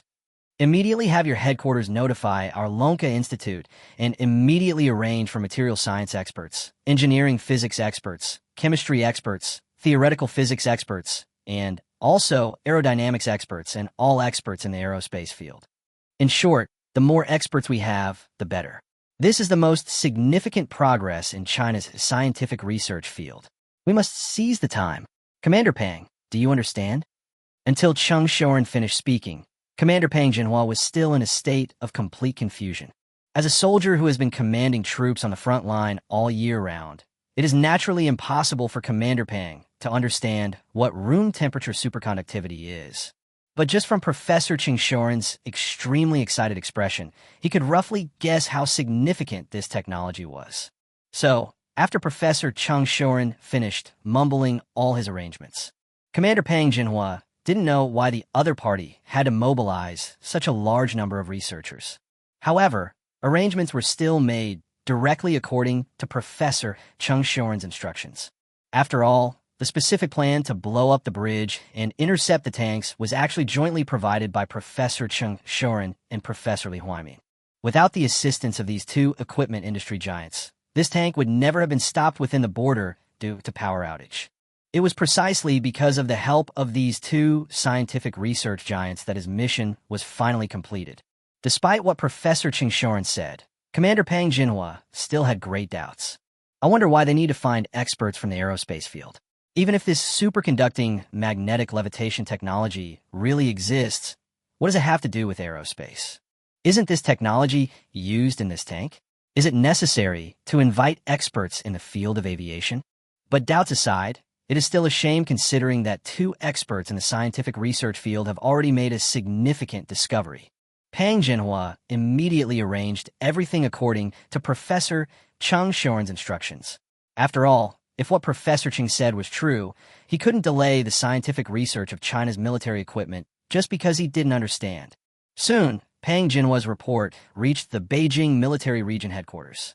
When the headquarters heard that this out-of-control tank might contain epic-making superconducting magnetic levitation technology, they were shocked. He immediately contacted the most important scientific research center in China, Manhwa Scientific Research Institute. After all, the Lonka Institute is a place where top experts gather. As soon as the Lonka Institute heard about the room temperature superconducting magnetic levitation technology, the entire Lonka Institute was immediately in an uproar. Similar to Chung Shoren's previous reaction, almost all the experts in the Lonka Institute knew how important room temperature superconducting magnetic levitation was. How important is room temperature superconducting technology? Let me put it this way. In the general research field of superconductivity alone, there have been 10 Nobel Prize winners before mankind. In the field of room temperature superconductivity, it is actually the focus of the Nobel Prize concentration method. In the entire field of material science, the breakthrough in room temperature superconducting technology is actually equivalent to a breakthrough in cosmological theory in the field of physics. It is conceivable that room temperature superconductivity has such great significance for human technological progress. Room temperature superconductivity is actually also called room temperature superconductivity. To put it more simply, it is a material that can superconduct at everyday ambient temperatures. The so-called superconductivity actually means no resistance. If we want to describe this technology in a language that people can understand, we can use a simple analogy. As we all know, electricity has played a vital role in the technological progress of mankind. As technology advances, humans become more and more dependent on electricity. Materials that transmit electricity have become an important area of human scientific research. Just imagine, if the electricity generated by a power station is transmitted to a place 10,000 kilometers away through a certain material without any power loss, then the utilization rate of electricity by human beings will be increased to a terrifying level. Room temperature superconductivity is the most cutting-edge technology in this field. When the power transmission material has no resistance under daily conditions, its power transmission efficiency will be infinitely close to 100%. This is equivalent to a power supply station supplying power to a small village from 10,000 kilometers away, and there is no loss of electricity in the entire process. Such terrifying scientific research technology would have been an unattainable dream technology even for the legendary Tesla 100 years ago. And now, the military report actually says that such technology seems to be used on an ordinary tank. How could the researchers in the entire Dragon Science Institute not be shocked and excited? It started from the moment the news was received from the Beijing military region headquarters. The entire Manga Institute has immediately launched a general mobilization of relevant professional research leaders. In fact, this total mobilization was even more exaggerated than what Professor Chingshoren had previously imagined. The Long Science and Technology Institute not only immediately contacted all its research centers across the country. At the same time, more than 30 research tasks in related disciplines have been specially designated for this matter. We also specifically notified more than 30 academicians of related disciplines and research leaders in related fields. At one time, almost all the top elites in the entire Chinese territory, from the Dragon Academy of Sciences Yunnan Western Research Branch to the Dragon Academy of Sciences Fengtian Research Branch, were dispatched to head towards Fengtian, the city where the tank was currently located. More than 50 research branches under the entire Manga Academy, nearly 1,000 professional researchers, and no less than 30 academicians all boarded the military aircraft temporarily arranged by the military and flew directly to Fengtian City. Hey, Lao Wang, have you boarded the plane yet? Oh, why are you so confused? Room temperature superconductivity, don't you know what it means? How can you be so slow as a materials researcher? If there are no military flights, then you can take a civil flight, or take a train, or drive here as soon as possible. By the way, have you contacted the guy who modified the tank? I heard that our Dragon Science Research Institute has arranged for the military to pick him up. We don't have many talented people in the Yunnan West Research Branch. If you don't take this opportunity to do everything you can to recruit talented people for me, what hope do we have in the future? With this young man, our Western Yunnan Research Branch has completely turned things around. Chapter 15. With talent in hand, I have the Nobel Prize. If that young man leads us to figure out this technology first, do you know what the result will be? We will win the Nobel Prize next year. Nobel Prize? You're not in a hurry. In the Yunnan Western Military Region, a man on the tarmac was making an anxious phone call. This person is Luo Ziming, the director of the Yunnan West Research Branch of the Manga Academy. As a subordinate research branch of the Manga Academy, due to its remote geographical location, the research strength in Western Yunnan has always lagged behind that of the headquarters. But this time, when Luo Ziming heard the news, he finally felt that the opportunity was about to come to him. The reason is simple. It is because the Western Yunnan Research Branch has always been mainly engaged in superconductivity research. Although the Western Yunnan Research Branch has not made much progress on the topic of room temperature superconductivity over the years. However, Dean Luo Ziming is well aware that the field of superconductivity does not require the latest equipment or the latest theories. The key lies in talent, which is the core of the core.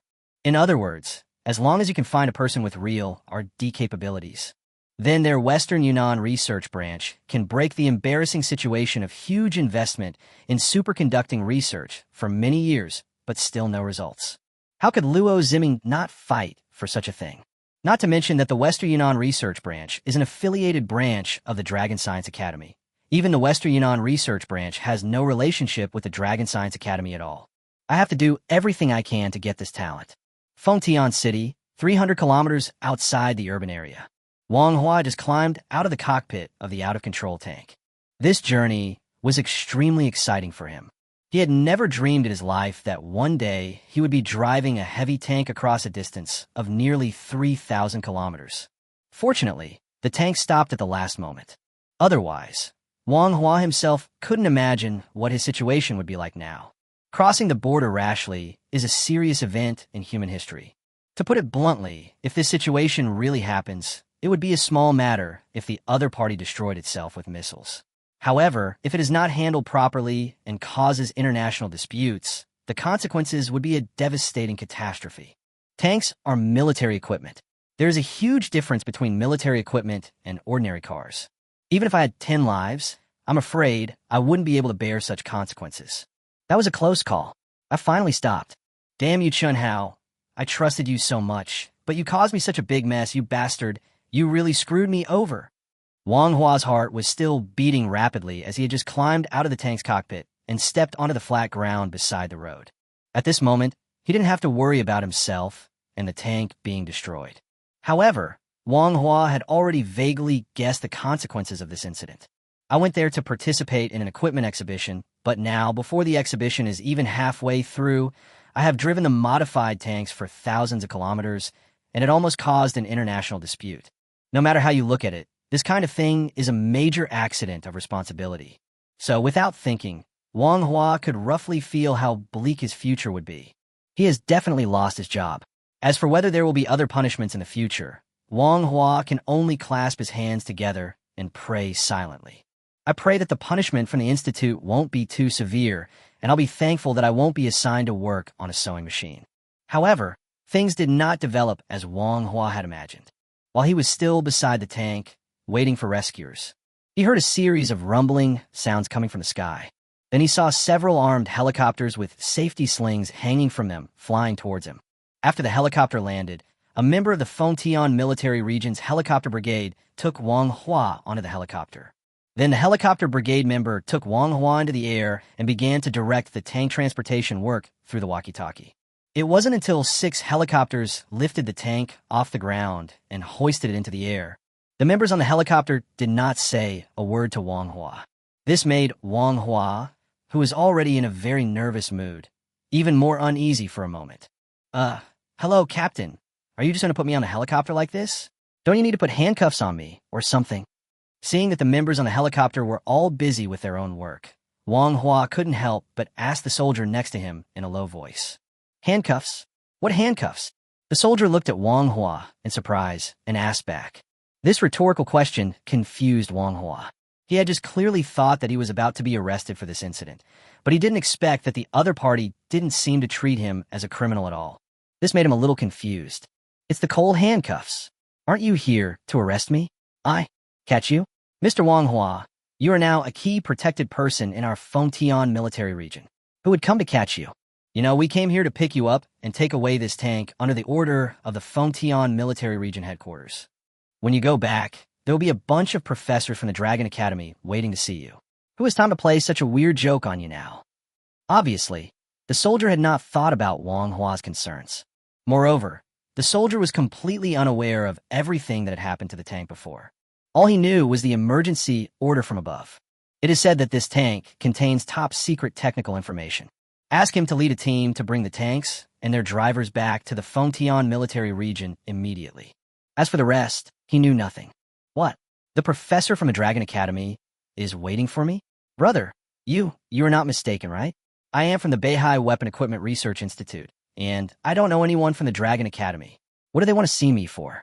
After hearing what the soldier said, Wang Hua not only did not feel relaxed at all, but became even more nervous.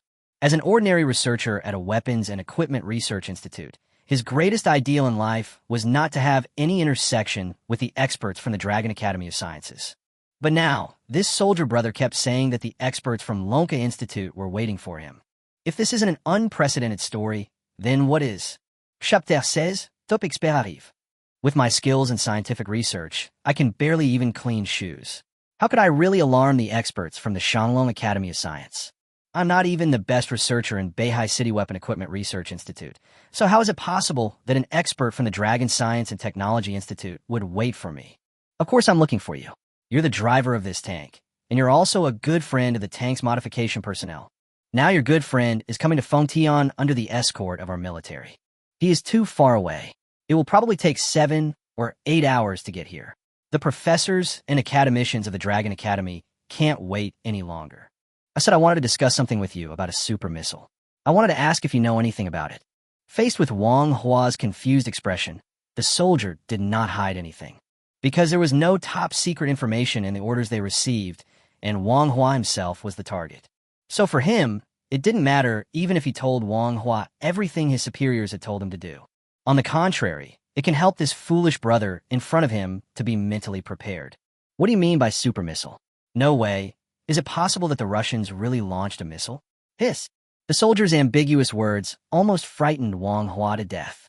As soon as Wang Hua heard the words super missile, he immediately imagined the scene of the Russians launching missiles to destroy tanks. This association caused Wang Hua's legs to tremble unconsciously in the helicopter. An hour later, the helicopter finally landed safely at the Fengtian military region headquarters. Landing with Wang Hua was also the super tank that had run for 3,000 kilometers. As soon as he got off the helicopter, Wang Hua saw a scene that he could hardly understand. I saw that the tank had not yet landed and stopped. A large number of experts and professors over 50 years old, led by a group of school officers, rushed towards the tanks. Wang Hua's eyesight is pretty good. With just a casual glance, he saw several well-known figures among the experts and professors. Ma Weiguo, an academician of the Materials Research Institute of the Lonka Institute, is one of the top 10 material science masters in the world. Pan Jianxi, an academician of the Institute of Engineering Physics of the Lonka Academy, is a world-leading expert in engineering physics. Why are they here? As he recognized several people, countless question marks popped up in Wang Hua's mind. Fengtian military region, open space outside the helicopter pad. At this moment, a group of professors from the Fengtian branch of the Dragon Academy of Sciences were surrounding the tank. Professor Pan, please take a look at the chassis structure of this tank and see if it has the basic structure of magnetic levitation. It looks like it to me. An academician from the Lonka Academy lay on the lawn and looked carefully for a long time before making a suggestion to academician Pan Jianxi. Well, okay, let me take a look. If old Chung Shoren's guess is correct, such a heavy tank can be driven so fast in the swamp. It is very likely that it uses a room temperature superconducting magnetic levitation structure. As academician Pan Jianxi spoke, he bent down and looked at the tank chassis. Speaking of which, these experts are indeed very anxious.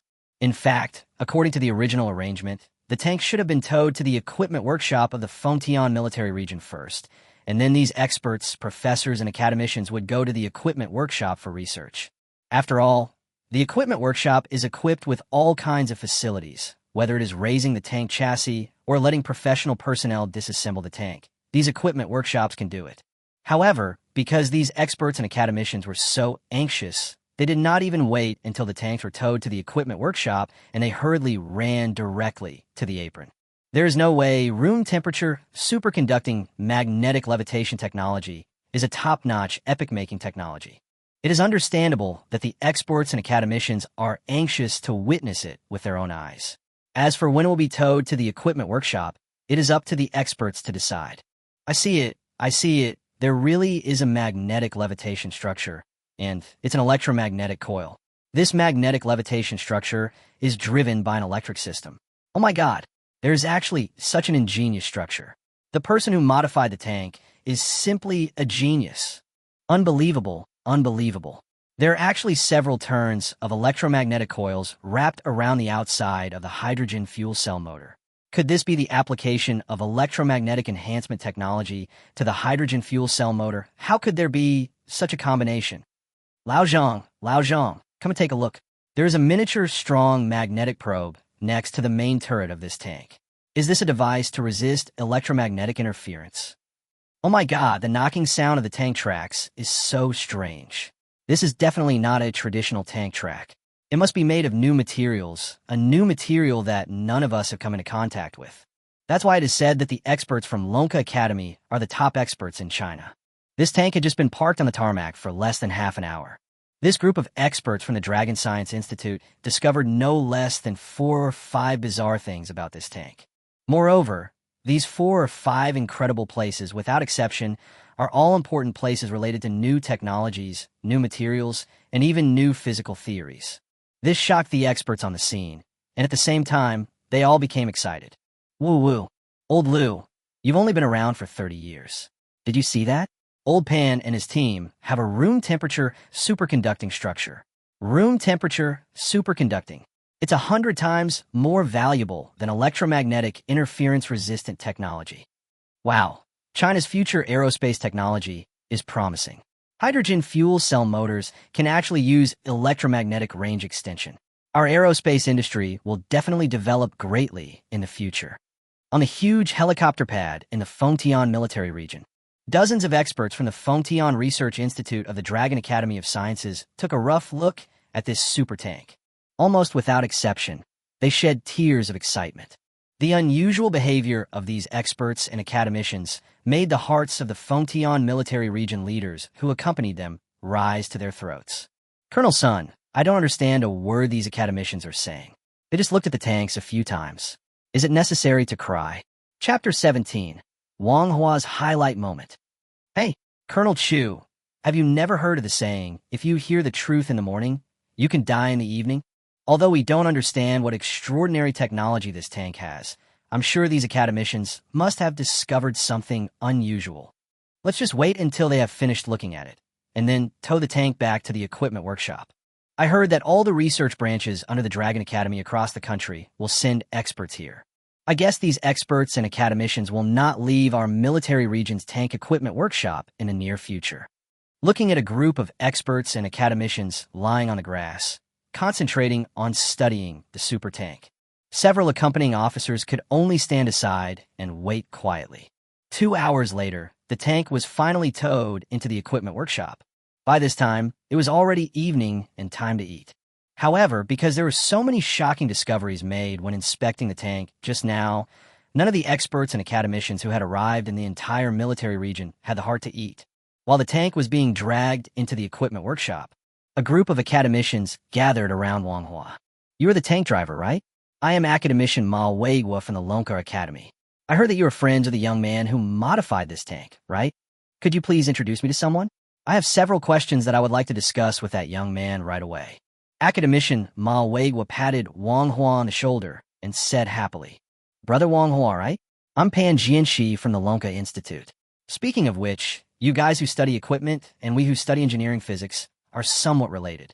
Would it be convenient for you to call your friend right now and ask him to come to Fengtian and go directly to my laboratory? I want to discuss the problem of superconducting material structure with him. Academician Ma Weigua has spoken, and Academician Pan Jianxi will naturally not lag behind. At that moment, he directly grabbed Wang Hua's hand and asked with a smile, Old Pan, the material structure problem should be studied by our Materials Research Institute. Why does your engineering physics have to do with it? Who told you this is a material problem? Superconductivity is an important topic in our engineering physics research. Why can't I get involved? Hey, you're being unreasonable. I was the first one to discover the superconducting structure on the tank. It's no big deal to discover it first. The real skill is to figure out the principle. Blah, blah. As a researcher at the Beihai Institute of Weaponry, he is so ordinary that he cannot be more ordinary. Today, Wang Hua finally experienced what glory and pride are. What happened to him today was enough for him to brag about for the rest of his life. Of course, even though his situation was caused by his good friend Chen Hao, it did not prevent him from feeling his own brilliance now. The Lonka Institute is at the forefront of the entire Chinese scientific research field. Now I actually have the opportunity to discuss technical issues with so many big guys. If this is not glorious, then what else can be called glorious? Ordinary scientific researchers may not have the opportunity to discuss issues with academicians in their lifetime. As for myself, I met so many academicians at one time, 5 or 6 in total, including many other top scientists and bigwigs in the Lonka Academy. Is this an opportunity that ordinary people can have? Unless you are an extraordinary young talent in the field of scientific research, you would never dream of such a scene. Compared to the nervousness he felt when he first boarded the helicopter, Wang Hua now felt like he was on a roller coaster. The peak of his life came so suddenly that he almost felt like he was hallucinating. Brother Wang Hua, academician Pan Jianxi actually calls me Brother Wang Hua. What virtue or ability do I have to deserve the academician to call me brother? Chen Hao, what can Wang Hua say about you? You are such a talented guy. You can actually modify a tank and come up with so many incredible technologies. Even the big guys at the Dragon Academy of Sciences were alarmed. It seems that I, Wang Hua, am really lucky to know you. Ha ha ha ha. Mr. Wang Hua, all the academicians have gone to the equipment workshop. You are smiling like this. Do you want to follow them? Or should I take you to the cafeteria to eat first? While Wang Hua was still laughing, the soldier next to him gently patted Wang Hua on the shoulder, pulling Wang Hua back to reality from his previous fantasy. Of course, what the academicians just said to Wang Hua was true, but after they said a few words, they left again as soon as they received the news that the tank towing was completed. So, Wang Hua was left alone, standing there and laughing foolishly. Let's eat first. Did I laugh just now? No. Seeing that there were only himself and the soldier around, Wang Hua immediately gave an awkward laugh. Mr. Wang Hua, you laughed. Not only did you laugh, but your mouth was grinning from ear to ear. According to the above requirements, the members of the expert group will discuss the tank issue with you tomorrow. Later today, the members of the expert group will go to meet Mr. Chen Hao. So, if you are hungry, Mr. Wang, I'd better take you to the cafeteria first. By the way, if you still want to laugh, you can hold it back while eating. The spicy soup in our cafeteria has a lot of pepper, which can easily choke you. Well, as the saying goes, people who know how to chat are good at making others happy, while people who don't know how to chat will make others feel goosebumps all over. Wang Hua has now met such a person who can't chat. Originally, he was still immersed in the joy of the academician of Lonka Academy calling him brother, but after talking to this buddy, Wang Hua felt that his big face could no longer hold up his smug face. What's going on? I finally get a chance to show myself. Why does my dream have to be shattered so soon? Indeed, these technologies were not developed by myself, but Chen Hao is still my good friend after all. Even if I'm not a 1,000-mile horse, at least I can be considered a good horse trainer. With Chen Hao as a good friend, my future career will surely soar to the sky. Just thinking about it makes me excited. There will always be a time to ride the wind and waves, set sail, and cross the vast ocean. Wang Hua, damn you Chen Hao.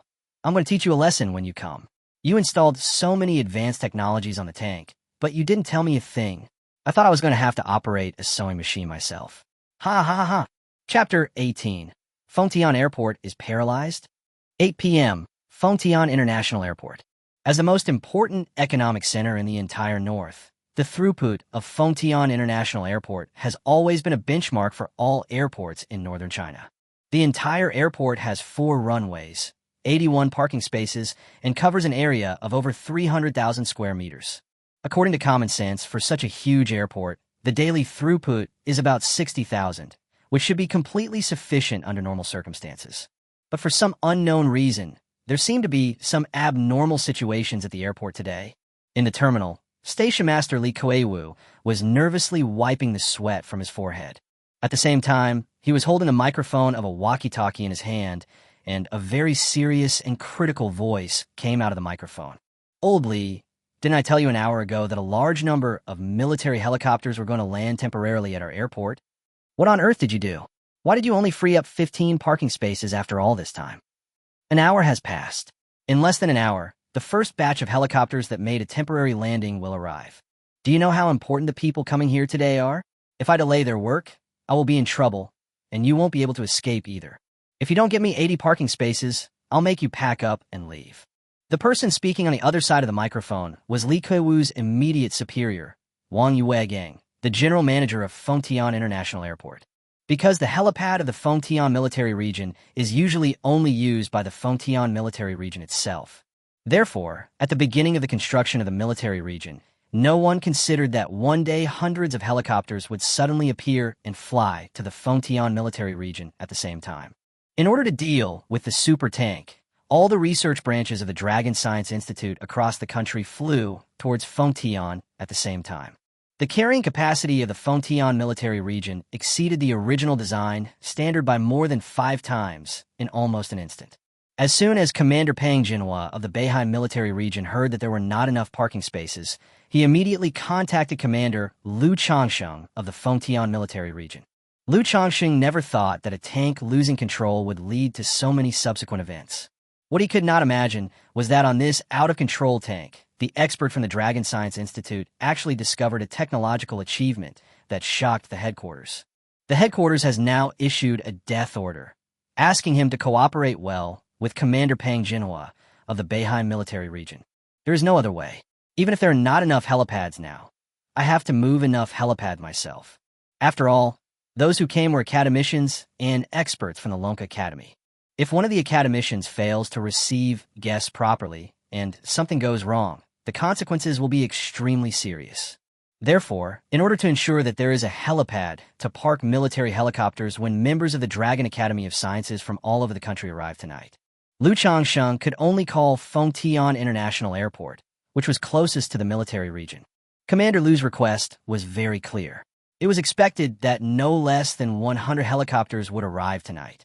In addition to the apron that can accommodate about 20 aircraft at the Fengtian Military Region headquarters, Fengtian International Airport must find a way to make room for an apron that can accommodate about 80 aircraft. However, Commander Liu's order was issued timely enough. Wang Yuegang, general manager of Fengtian Airport, was in a dilemma. 80 aprons? What does that mean? Even if all the aprons in Fengtian Airport were moved out, it would only be enough. But Fengtian Airport is the most important passenger gathering place in the entire north. Can such an important airport be closed casually? Obviously not.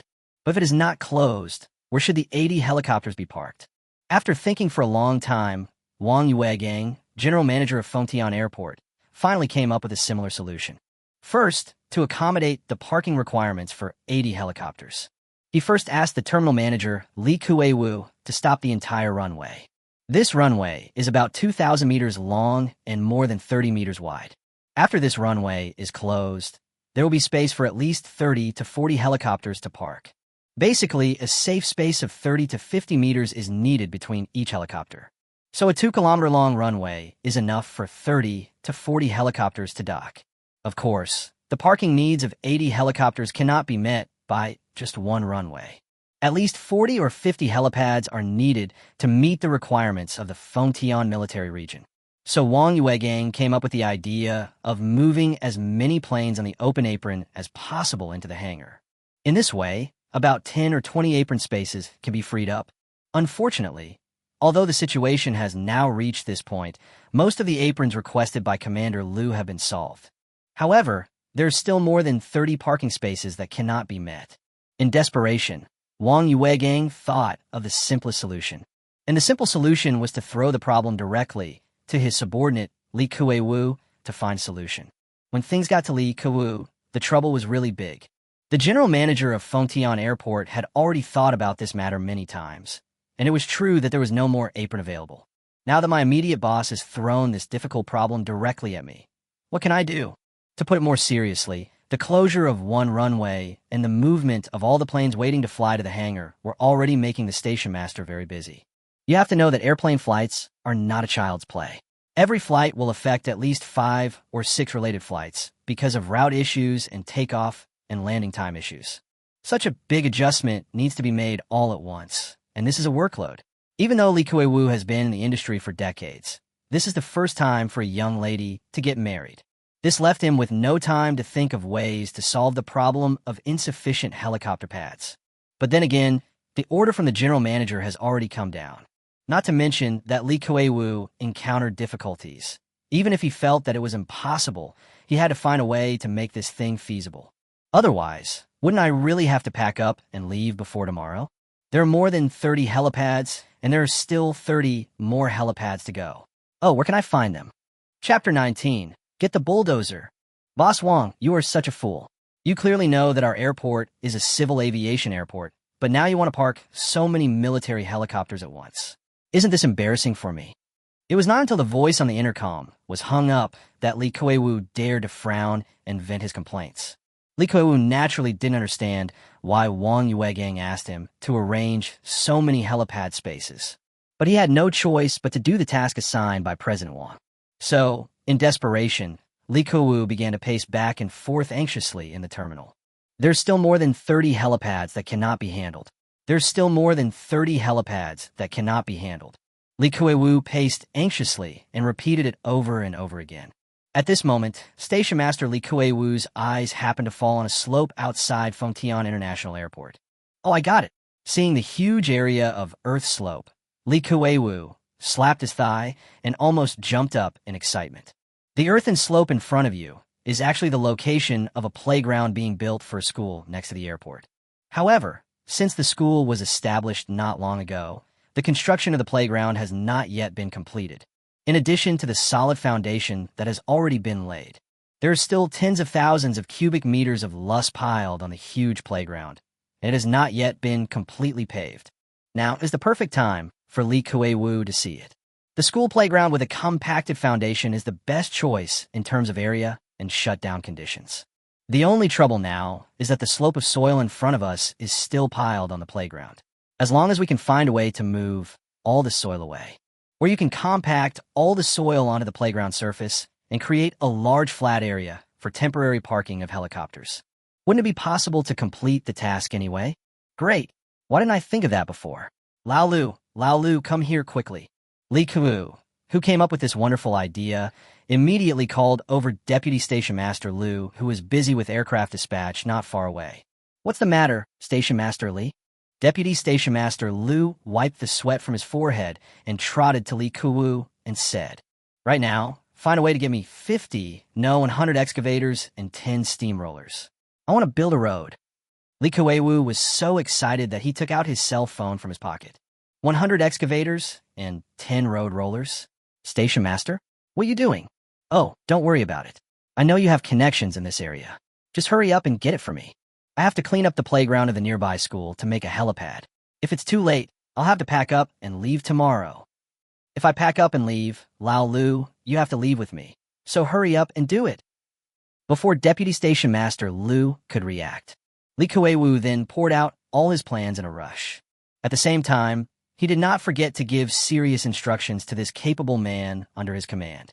Lee Kuei-woo heard every word of what Mr. Wong, the president of the group company, said anxiously on the intercom. The person who will make an emergency landing at Fengtian Airport today is a big shot that even Mr. Wong cannot afford to offend. And the number is not just one or two, but hundreds and thousands.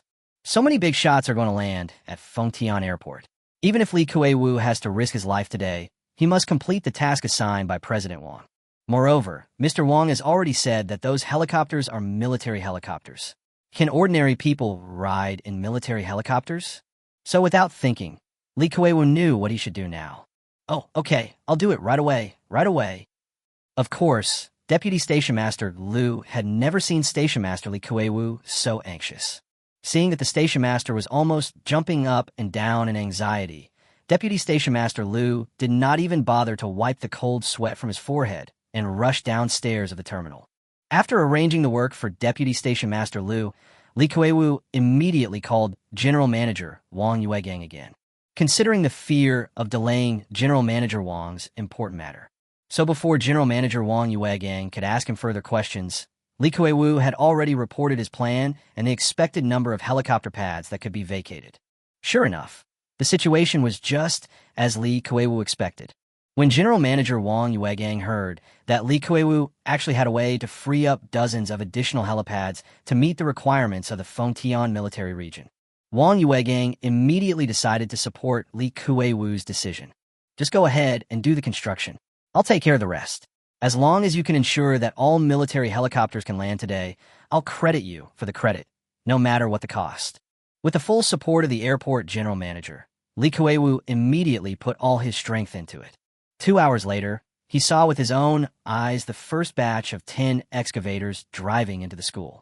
He rushed down to the terminal himself and directly commanded the excavators to create a huge gap in the wall between the airport and the school in one go. Next, there was a bustling construction scene on the school playground. Of course, in order to ensure that the on-site construction will not affect the normal takeoff and landing of flights at the airport, Lee Kuei-woo also contacted the sanitation department of Fengtian City and dispatched more than 10 sprinkler trucks to spray water while carrying out construction to prevent dust from affecting the normal operation of the airport. Fengtian Airport, waiting hall. As more and more excavators from outside began to move into the school and start working, countless passengers who remained in the airport waiting hall also saw this bustling scene through the glass of the waiting hall. What happened today? Is the airport going to be expanded? Why did they even tear down the airport wall? You may not know this yet, but I saw on the internet that a tank lost control and ran towards Fengtian today. Maybe it involves some top-secret situation, so the airport has to be tightly sealed off. What's the connection? What is the tank losing control and running to Fengtian have to do with blocking the airport. Besides, the airport is not closed yet. You don't understand this, don't you? Didn't you see that all the planes on the apron below started to move? There might be some incredible super weapon on that tank. Huh, a super weapon. Crash. This passenger probably mixed some gossip from several media outlets and combined it with his own conjectures. As a result, his words scared the passengers around him. Chapter 20, A Mess. Almost in a moment, the surrounding passengers became chaotic and began to rush towards the airport exit. Just as the passengers were beginning to become confused, seeing the coincidence happen, the passengers' previous hastily pieced together conclusion became some kind of foreshadowing. Just as the passengers began to panic, they saw team after team of fully armed military soldiers filing into the airport from the airport's express entrance. Oh no, it's terrible. There's a bomb. Run. I don't know which passenger was frightened by the previous passenger. When he saw this large group of soldiers while running, he screamed in shock. It was originally a matter of a tank that got out of control, and experts from all over the country came to investigate and research the matter. However, after these 2 rounds of inexplicable associations, an inexplicable chemical reaction was instantly triggered. The 2 guys first associated the out-of-control tank with a super weapon, and then they associated the super weapon with a bomb. That's finally good. In an instant, almost all the passengers in the entire airport heard this heart-wrenching roar. All the passengers looked at each other, then at the soldiers who were filing in, and then at the dusty excavator outside. Suddenly, everyone was scared to death by the image of the super weapon explosion that they had imagined in their minds.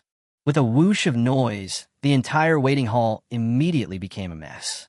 Some cried for their parents, some ran away, and some were so scared that they wet their pants on the spot. What's worse, when he was running away, his wig fell off. Hello, Station Master Lee, something happened in the terminal hall. After arranging all the excavators and rollers, Deputy Station Chief Liu was preparing to arrange personnel to divert the soldiers who came to pick up people. As a result, he had just arrived at the waiting hall when he saw it was in chaos. And I also heard someone shouting at the top of his lungs that there was a bomb or something like that.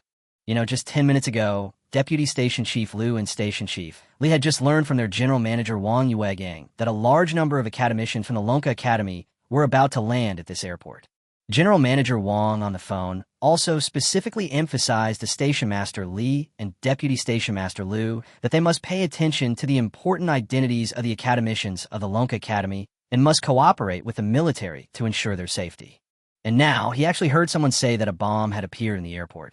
Deputy Station Master Liu was almost frightened to death when he heard the voice. Considering that dozens of academicians from the Long Science Academy would be landing at the airport tonight, Deputy Station Chief Liu immediately felt his legs becoming uncontrollably sore and weak. Fortunately, his hands could still move at this time. So without having time to think about anything else, Deputy Station Master Liu called Station Master Lee. What? Are there bad guys who might do something bad at the airport? Hiss. When Station Master Lee Kuei-Wu received the call, he was immediately startled and ran towards the terminal like crazy. What happened next happened naturally. First, the entire Fengtian airport was evacuated urgently. Immediately afterwards, the Fengtian military region directly dispatched a large number of bomb disposal experts, who arrived at the Fengtian airport at the fastest speed. Then, the commander of the Fengtian military region, Liu Changsheng, urgently contacted the commander of the Beihai military region, Pang Jinhua. Next, Pang Jinhua informed all the helicopter pilots on the way as quickly as possible of the news. For a moment, helicopters that were about to arrive at the airport above the entire Fengtian city immediately hovered over the city. The helicopter that had already arrived immediately picked up the academicians and experts from the Lonka Academy who had already arrived. Whoosh, it flew into the air again. After 2 full hours, the explosives inspection of the entire airport was finally completed. At this time, even the commander of the Fengtian military region, Liu Changsheng, had urgently changed his itinerary and appeared at the terminal of Fengtian Airport. Looking at Deputy Station Master Liu and Station Master Lee who had caused such a misunderstanding, Liu Changsheng's face didn't look very good. As the general manager of Fengtian Airport and the first person in charge of this reception mission, Wang Yuegang's expression was even more indescribable. Commander Liu, I'm so sorry. I didn't expect someone would shout in the airport. It's our fault for not doing our job well. No need to waste time talking nonsense. Fortunately, there were no casualties and the academicians are all safe and sound. You don't have to worry about what happens next. I will be personally responsible for all subsequent reception affairs for academicians. As for you, Mr. Wong, you should just deal with your mess. It's inexplicable, absolutely inexplicable. It was just a reception mission. I don't understand why it caused such a big commotion. You know, if something like this gets out to the world, it's going to attract people's attention, right? 11 o'clock at night. The first batch of academicians from the Lonka Academy who rushed over from other places have arrived at the equipment workshop of the Fengtian military region. At 11:20 p.m., the second group of experts also arrived at the Fengtian military region equipment workshop. By around 5 o'clock in the morning, experts, professors, and academicians from all over the country and various branches of the Lonka Academy had arrived at the Fengtian military region equipment workshop and saw the super tank. Not surprisingly, all the experts, professors, and academicians present were shocked by the super technology carried by the super tank. Whether it is in terms of tank materials, the amphibious principle of the tank power structure, the tank weapon system, etc. A host of experts have made their own astonishing discoveries. Not only that, after successfully analyzing the application of room temperature superconducting magnetic levitation technology, academicians of the Lonka Academy have also analyzed a technology that is even more incredible and unbelievable than the room temperature superconducting magnetic levitation technology. Academician Sun Fuming of the General Research Institute of Military Equipment of the Longshan Academy of Sciences actually discovered a small fusion reaction device hidden in a closed position in the lower right corner of the tank cockpit after entering the tank cockpit. This device was the nuclear explosion weapon reaction device that Chun-Hao reserved when he modified the tank. Due to the tight time before, after Chun-Hao modified the small controlled nuclear fusion nuclear explosion weapon reaction device, he did not use this weapon system, but placed it directly in the lower right corner of the cockpit. Chapter 21. Can a fusion reactor be installed on a tank? And now, when academician Sun Fuming accidentally discovered this small-scale, controlled nuclear fusion nuclear explosion weapon reaction device, all the experts, professors, and academicians in the equipment hall were shocked. Controlled nuclear fusion needs no introduction. People all over the world know how significant this technology is. As early as 100 years ago, scientist Tesla had actually thought about the issue of super energy in the future world. Later, in the time of Einstein, the mass energy equation was proposed. This makes it theoretically possible to release huge amounts of energy using nuclear fusion. Later, the little mushroom was born, and then the tokamak device and various controlled nuclear fusion design experiments came out. Humankind's path in the field of endless energy is almost one of constant experimentation. However, due to the great dangers of nuclear fission, people finally chose the direction of controlled nuclear fusion. However, controlled nuclear fusion is easier said than done. It has been 70 or 80 years since scientists all over the world proposed this concept. However, there is still no specific device that can produce controlled nuclear fusion. Although human scientists have worked hard for many years and developed the so-called tokamak device. But that kind of device, in reality, is just a small peak on the road of controlled nuclear fusion. As for the desire to truly achieve controlled nuclear fusion under room temperature conditions, it has not been achieved until now. There's really no reliable solution coming out of any country in the world. However, just when the whole world is worried about the inability to make breakthroughs in controlled nuclear fusion, just when all scientists are anxious that controlled nuclear fusion cannot become a reality. On top of an out-of-control tank, academician Sun Fuming of the Long Science and Technology Institute actually discovered a small fusion reaction device. You have to know that with current human technology, a fusion reaction device, even if it is just a model, is extremely huge. Not to mention the small-scale fusion reaction devices that actually appear in reality. So, when I saw the device under the cockpit that had not yet been activated, one can imagine how excited academician Sun was. Is this the controlled nuclear fusion reactor made using magnetic confinement technology? How can it be so small? What is the reaction medium? Oops, the cockpit is so small, I can't see clearly. In addition to being excited, academician Sun Fuming was also extremely anxious, because the space in the tank cabin is very limited. Therefore, although academician Sun Fuming could roughly determine at this moment that the nuclear explosion weapon device loaded inside the tank was a controlled nuclear fusion device, no other work could be carried out at all. And because academician Sun Fuming has confirmed that this is a controlled nuclear fusion device, the experts and senior academicians guarding outside the tank were so excited and anxious that they were about to go up to the roof. No, I have to call Commander Pang. Why hasn't the mastermind who modified this tank arrived yet? Isn't this hindering the future progress of human civilization? Professor Sun Fuming saw that he had finally discovered the controlled nuclear fusion device, but was unable to carry out research on it. He immediately made a decision, took out the mobile phone from his pocket, and called Commander Pang Jinhua of Beihai Military Region. I hope I can urge Commander Pang to bring over the great man Chun Hao who modified this tank as soon as possible. At the same time, a large number of experts, professors, and academicians of the Lonka Institute were as anxious as academician Sun Fuming. For example, Professor Chang Shorin, who discovered the room temperature superconducting magnetic levitation device. Ever since he and the Master of Engineering Physics, Professor Pan Jianxi, confirmed that his discovery was indeed a room temperature superconducting magnetic levitation device. He could no longer control his emotions and directly asked Commander Pang Jinhua for a special plane to fly to Fengtian. Of course, in addition to academician Pan Jianxi, academician Sun Fuming, and academician Cheng Shorin, other academicians, experts, and professors were equally anxious and angry. The reason is very simple, because Chun Hao himself has not arrived at the scene yet. Many problems in everyone's heart cannot be solved. However, these key scientific research problems cannot be solved, which is a great pity for these scientists who have dedicated their entire lives to scientific research. This is tantamount to being extremely anxious and restless.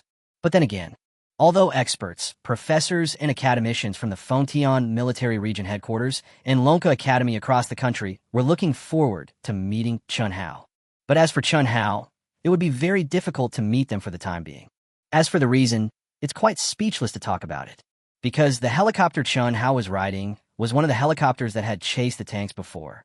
So, when the plane carrying Chun Hao started flying towards Fengtian, it ran out of fuel not long after flying. As the saying goes, one step slow, every step slow.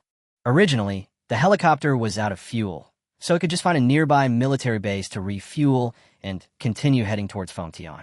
However, at this time, all the research branches of a Dragon Science Institute across the country were arranging people to fly to Fengtian by helicopter. As a result, there was a problem of not being able to refuel when arriving at a nearby military base. Helicopters are very different from cars. The oil used in cars is nothing more than gasoline, diesel, and other oils. In this case, if there is no oil, it is very convenient to get some gasoline and diesel from any corner. But helicopters are a different story. The oil used in helicopters depends on the engine. The helicopters currently used by the Chinese military all use turboshaft engines. Therefore, due to the fixed nature of the fuel of this engine itself, most existing military helicopters must burn aviation kerosene. However, aviation kerosene is not gasoline or diesel, so how could it be found everywhere? Basically, it can only be added in military bases. However, this is exactly where the problem lies. It is precisely because helicopters need to be refueled with aviation kerosene, and now the aviation kerosene in several nearby military bases is insufficient due to the large number of helicopters. As a result, Chun Hao had just flown 1/3 of the distance when the helicopter stalled at a nearby military base. After the engine was turned off, Chun Hao was urgently escorted to the high-speed rail by the guards, according to Commander Pang Jinhua's plan. The speed of high-speed rail is fast enough. The fastest speed has reached 350 kilometers per hour, which is basically not much different from a helicopter. Chapter 22, The Trouble Caused by Keeping Secrets. So, in order to send Chun Hao, the God-level or D personnel, to Fengtian in time, Commander Pang Jinhua had no choice but to directly arrange for his subordinates to get a high-speed rail ticket for Chun Hao. Something that Commander Pang Jinhua himself did not expect happened on the high-speed rail. In order to ensure that Chun Hao's trip is foolproof, Commander Pang Jinhua specially sent Lu Feng, the captain of the Beihai City Special Service Brigade, and his team to accompany Chun Hao throughout the trip.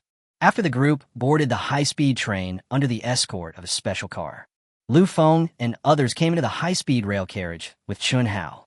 This section of the carriage is an enclosed carriage. That is, a carriage specially designed to accommodate passengers traveling long distances. There are about a dozen special small rooms in the carriage, each with 4 beds. The basic setup is not much different from the berths on ordinary express trains. The only difference is that the berths here have doors. When Chun Hao and his 4 companions just walked into the carriage belonging to several people, Captain Lu Feng simply looked around the surroundings and then arranged Chun Hao to sit on the upper bunk on the right. He and 2 other plainclothes men from the Special Forces were all on the lower bunk, on standby at all times. Yes, in order to ensure the safety of Chun Hao, the modification master, throughout the whole process, the 3 members of the Special Service team all stayed in the lower bunk and did not dare to relax for a moment. However, about 4 hours after the high-speed train started running, Chun Hao got out of bed and went to the connection between the carriages to relieve himself. But it caused unnecessary trouble. Chun Hao, who had just walked out of the bathroom, ran into a middle-aged lady who was dressed gorgeously and wearing heavy makeup. When the lady saw that there was such a handsome young man on the train, she was immediately attracted by Chun Hao's handsome and heroic appearance. So, when Chun Hao returned to his carriage, it was less than half a quarter of an hour later. Lu Feng and others heard a series of knocks on the door. When he opened the door of the carriage, Lu Feng saw the middle-aged lady that Chun Hao had met before. The lady was seen carrying a small bag in one hand and holding the sunglasses she had just taken off her nose in the other hand. She walked over to Chun Hao, who was on the upper bunk, and asked, "Where are you going, handsome boy on the upper bunk? Are you going to phone tea on? Sister, what can I do for you?" Since he didn't know this lady, Chun Hao instinctively didn't want to pay attention to her when he was asked. However, out of politeness, Chun Hao still stood up and asked the other party, "What's going on? If you don't have anything to do, can't you come over to visit? You are such an interesting guy." "Sister, I'm just in the next car." But there were a few people drinking and playing finger-guessing games in the next car just now. "Sister, I don't like it very much, so I came over to see if there are any vacant beds in your carriage. I should also try to avoid those guys who like to act crazy after drinking." This middle-aged lady is obviously an experienced veteran. So when she felt that Chun Hao didn't want to pay attention to her, she didn't rush to reveal her identity, but took a sympathetic approach, trying to get closer to Chun Hao step by step. The first step, naturally, was to find a way to squeeze out Lu Feng and the other 2 who were living in the same compartment with Chun Hao. However, Lu Feng is a top special talent from the Special Service Brigade. Can't you see that this middle-aged lady's pickup is so superficial that it can't be more superficial? So, in front of the middle-aged lady, before Chun Hao could say a few more words to the middle-aged woman, Lu Feng stood in the middle of the middle-aged lady and Chun Hao with a cold face. "I'm sorry, there are no vacant beds here. Please go back if you really need help. We can call a flight attendant for you." Lu Feng's trick of pretending to be ignorant while knowing the truth naturally couldn't stop the shamelessness of the middle-aged lady. Just as I started to strike up a conversation, I was interrupted by the person in front of me. The middle-aged lady immediately took out a wad of money from her bag and threw it on the lower bunk bed with disdain. "Here, you 3. Here is 10,000 yuan in cash. Please do me a favor and change to another carriage." At this moment, the middle-aged lady had no idea that Lu Feng and his companions were actually members of the Special Service Brigade and were carrying out an extremely important mission. Based on past experience, the middle-aged lady felt that she only needed this stack of banknotes to show up. Lu Feng and the other 3 would definitely happily take the money and leave. However, what the middle-aged lady did not expect was that when she directly showed her a stack of 11,000 yuan worth of bills, Lu Feng and the other 2 stood there like sculptures, not even looking at the middle-aged lady. "Sorry, we can't accept your money, and we can't change your room." Lu Feng replied coldly. "Oh, look at how old you are. You have no sense at such a young age." "Sister, I asked you 3 to change rooms because I think highly of you. If it were any other time, I would have just asked the people below to ask you 3 to leave. You 3 better be sensible and don't ruin my fun. I'm sorry, Mom. We have no control over whether you are interested or not, but please leave our box as soon as possible. My brother doesn't really like being around strangers." Faced with the repeated provocations from this middle-aged lady, Lu Feng's brows unconsciously frowned slightly. For Lu Feng, this is the last thing he wants to encounter. Because this kind of thing is not a big deal, it's just a pickup. It is not easy for me to reveal my identity and weapons to deal with the other party. After all, there's nothing illegal or against regulations if someone just wants to strike up a conversation. On the contrary, if your actions are too extreme, it is very likely to cause unnecessary trouble. However, Lu Feng's stern rejection did not discourage the middle-aged lady. On the contrary, when the middle-aged lady saw that Lu Feng and the other two always deliberately rejected her, she became arrogant. Once is strange, twice is familiar. What's wrong with being strangers? Can we get to know each other just by saying hello? What are you three doing standing in front of your sister? Do you dare to be ungrateful? Let me tell you, I have plenty of money. Now while I'm still in a good mood, you'd better take the money and leave. If not, humph, don't blame me for being ruthless. Here, 20,000. You three leave now. As she spoke, the middle-aged lady took out another wad of cash from her bag. Chapter 23.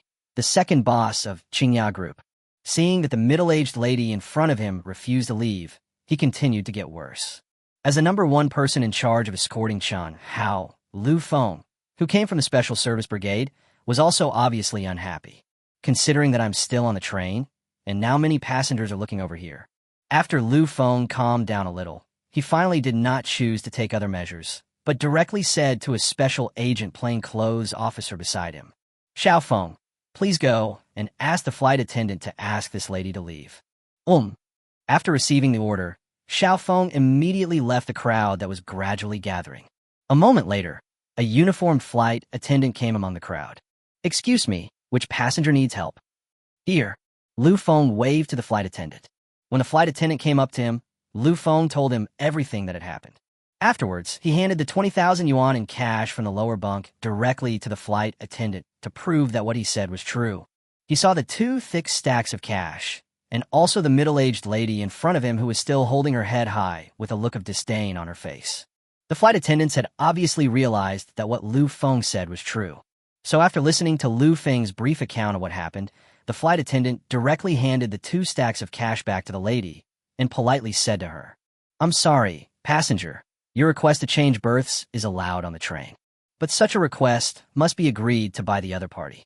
Now the other party does not agree to exchange beds with you, so please leave their room and return to your own room. As for the money, you should keep it for yourself. Not everyone will bow down in front of money. These passengers are unwilling to bend over backwards for money. As a flight attendant, I respect that and hope you can understand. The professionalism of the flight attendants is indeed beyond doubt. Dealing with various problems on the train all year round has also helped this crew member develop a neither humble nor arrogant mentality. Although he had vaguely figured out from the appearance of this middle-aged lady that she was either rich or noble, but he still upheld good professional ethics and stood up to speak for Lu Feng and others. However, the flight attendant's polite advice did not sway the middle-aged lady in front of her. On the contrary, after the flight attendant finished speaking, the spectators in the entire carriage gave the crew a thumbs up, and some people applauded from time to time. This made the middle-aged lady feel that her face was challenged instantly. At that moment, the middle-aged lady arrogantly took out two business cards from her bag, threw one to the flight attendant and the other to Lu Feng. Do you know who I am? If you don't know, just look at the introduction on the business card. Do you know the word Qingya Group? If you don't, you'd better go back to kindergarten and study for a few more years. Let me tell you, Yanrua Hai, the chairman of Qingya Group, is my biological brother. If you dare to embarrass me in front of me today, I promise you'll all be gone tomorrow. After throwing the business card, the middle-aged lady seemed very dissatisfied, so she walked into the carriage where Chun Hao was and sat down on the lower bunk. Oh my, she is actually the biological sister of the chairman of Qingya Group. This is unbelievable. The guy on the upper bunk is going to be in trouble now. Hey, what do you mean by unlucky? In my opinion, it's called lucky. But I'm afraid these people standing here are going to be in trouble. I really don't understand why such a rich boss would take the train. It's really strange. Wouldn't it be better to take a private plane? What do you know? Didn't you see the news online that a tank lost control at the Beihai Military Equipment Exhibition and ran to Fengtian? Now all flights to Fengtian have been interrupted. It seems that it was all because of that tank. Wow, a tank can run from Beihai City to Fengtian City. What kind of tank is this? Whatever tank it is, it's definitely not an ordinary tank. Otherwise, how could it even stop the flight route? But this guy is really something. How could he be entangled by the sister of the chairman of Qingya Group? Qingya Group is very powerful. I could see the farce going on in the carriage. The passengers watching the excitement around also started gossiping out of habit. Among these tourists, Many are aware of the strength of Qingya Group. Qingya Group is one of the leading art and luxury brand manufacturing groups in China. In recent years, there are few newly emerging high-end luxury goods groups in China that can compete with foreign brands such as Gucci and Burberry. The boss of this company is none other than the big boss Yen Ruohai mentioned by the middle-aged lady. As for how much capital and strength Boss Yen has, let's put it this way. In the field of luxury goods, Boss Yen is definitely invincible. And on the national rich list, he is only slightly inferior to the two super rich people, Ma Shangyun and Ma Huadeng. It is conceivable what level of rich people such as this are. Moreover, at this moment, some curious passengers have searched for news about this middle-aged lady on their mobile phones. After a careful comparison, the curious passengers' eyes suddenly widened. Oh my God, this person is really the sister of the chairman of Qingya Group, and she's also one of the independent directors of Qingya Group. She holds 16% of the shares. As an independent director of Qingya Group, she owns 16% of the shares.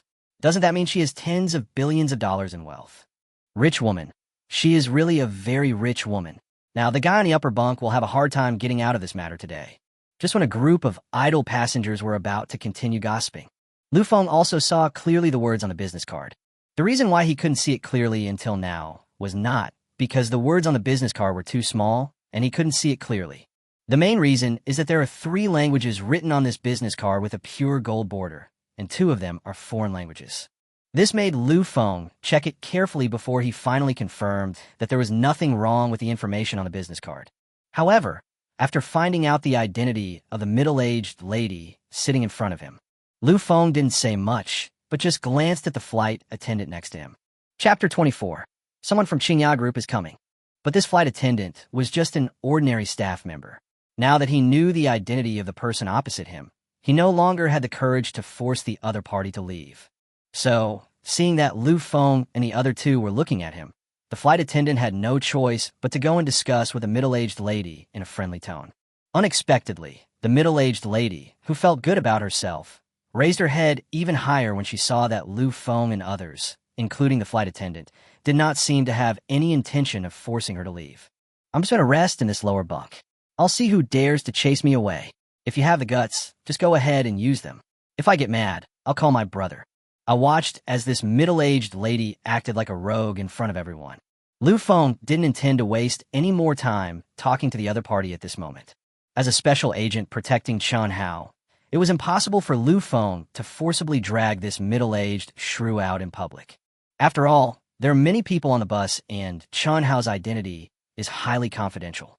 Therefore, any method that escalates the situation is definitely not advisable. But this does not mean that Lu Feng has no other solution. Seeing that the middle-aged shrew refused to leave, he became more and more presumptuous. Lu Feng gave a look to his 2 men, left the carriage, and came to the connection between the 2 carriages. After arriving at the connection point, Lu Feng immediately called Pang Jinhua and briefly explained the situation to him. It would have been better if Lu Feng hadn't said anything. As soon as he said it, Commander Pang Jinhua on the other end of the phone became furious. You know, Commander Pang just hung up the urgent phone call from the Fengtian military region just a minute ago. Now he finally got Chen Hao on the train, but something like this happened again, and it was such a weird thing. How could he not be furious and annoyed by such an outrageous trouble? As soon as he hung up the phone, Commander Pang Jinhua directly telegraphed the person in charge of the Huaxia Business Center in the name of the Beihai military region. And the next second, the person in charge of the business center who received the news was also shocked by Pang Jinhua's thundering rage. Immediately, all parties were contacted in the most urgent way. 15 minutes later, the train finally stopped at the platform of a transfer station heading to Fengtian. As soon as the door of the high-speed train opened, the passengers getting on and off saw a large group of men in suits following a middle-aged man, wearing glasses and with an extremely serious expression. Hey, look, isn't that Yen Ruohai, the chairman of Qingya Group? Why is he on the high-speed train? Is he here to support that bitch? Oh, never mind. I won't get off at this stop. I'll go and see what's going on first. This is a big fuss. It looks like not only is the big boss someone we can't afford to offend, we can't afford to offend the big boss's own sister either. As the head of a well-known high-end brand group in China, Yen Ruohai has always had a high level of exposure in front of the media. So, as soon as he and his group walked into the carriage, They immediately attracted everyone's attention. However, Yin Ruohai himself had no intention of dealing with these gazes. Instead, he led a group of men in suits and walked straight to the carriage where Chun Hao was. "Brother, why are you here?" 30 seconds later, the middle-aged lady was overjoyed when she saw Yin Ruohai appear in front of her. The middle-aged lady knew her brother very well. The two were orphans whose parents died early. They have been through many hardships over the past few decades, and they have made it through with the support of each other. So, if Yin Ruohai was always cold towards others, he was extremely doting towards his own sister. Moreover, the degree of favor she received was even higher than that of Yin Ruohai's wife, the middle-aged noblewoman's sister-in-law. In this way, everyone can imagine what this middle-aged lady looked like when she saw her own brother coming to her. When she saw her brother coming over, she immediately felt her back become even stronger and immediately pointed at Lu Feng's nose and cursed. "You guys, I told you not to offend me. I like the handsome boy on the upper bunk. It's his blessing. If you don't hurry up and apologize to me, then get out of here, don't blame me." Bang! Just before the middle-aged lady finished her words, an extremely crisp and loud slapping sound instantly resounded throughout the carriage. The slap was so sharp. It was simply the result of an extremely angry man using his ultimate strength. In front of everyone, the middle-aged lady was slapped so hard that she turned more than 720 degrees. Then he fell onto the floor of the carriage. "Yin Ruomin, you still have the nerve to call me brother. You're almost killing me. Do you know that? I usually tell you to stay at home and not show off, but you don't listen. Now you're about to make a huge mess. Are you hoping that my company will be shut down? You even have the nerve to act like a rogue in public. Have I ever given you face, huh? Have I ever given you face, huh?" Bang! When he got excited, Yin Ruohai slapped the middle-aged lady in the face again. After the two slaps, Yin Ruohai still did not dispel the anger in his heart and immediately ordered the men in black beside him. "Get this prodigal sister out of the car. All her bank cards, credit cards, and check permissions will be suspended from now on. Also, please be informed that the entire company will hold a shareholders meeting tomorrow morning. I will personally remove her from the position of independent director and ask her to go back to her hometown and herd sheep." The turn of events happened so suddenly that the passengers watching around had no idea what was happening. Then I saw the middle-aged lady who was so arrogant a minute ago being carried out of the car by several men in black. Then, the next second after the middle-aged lady was dragged off the bus, something happened that shocked all the onlookers even more.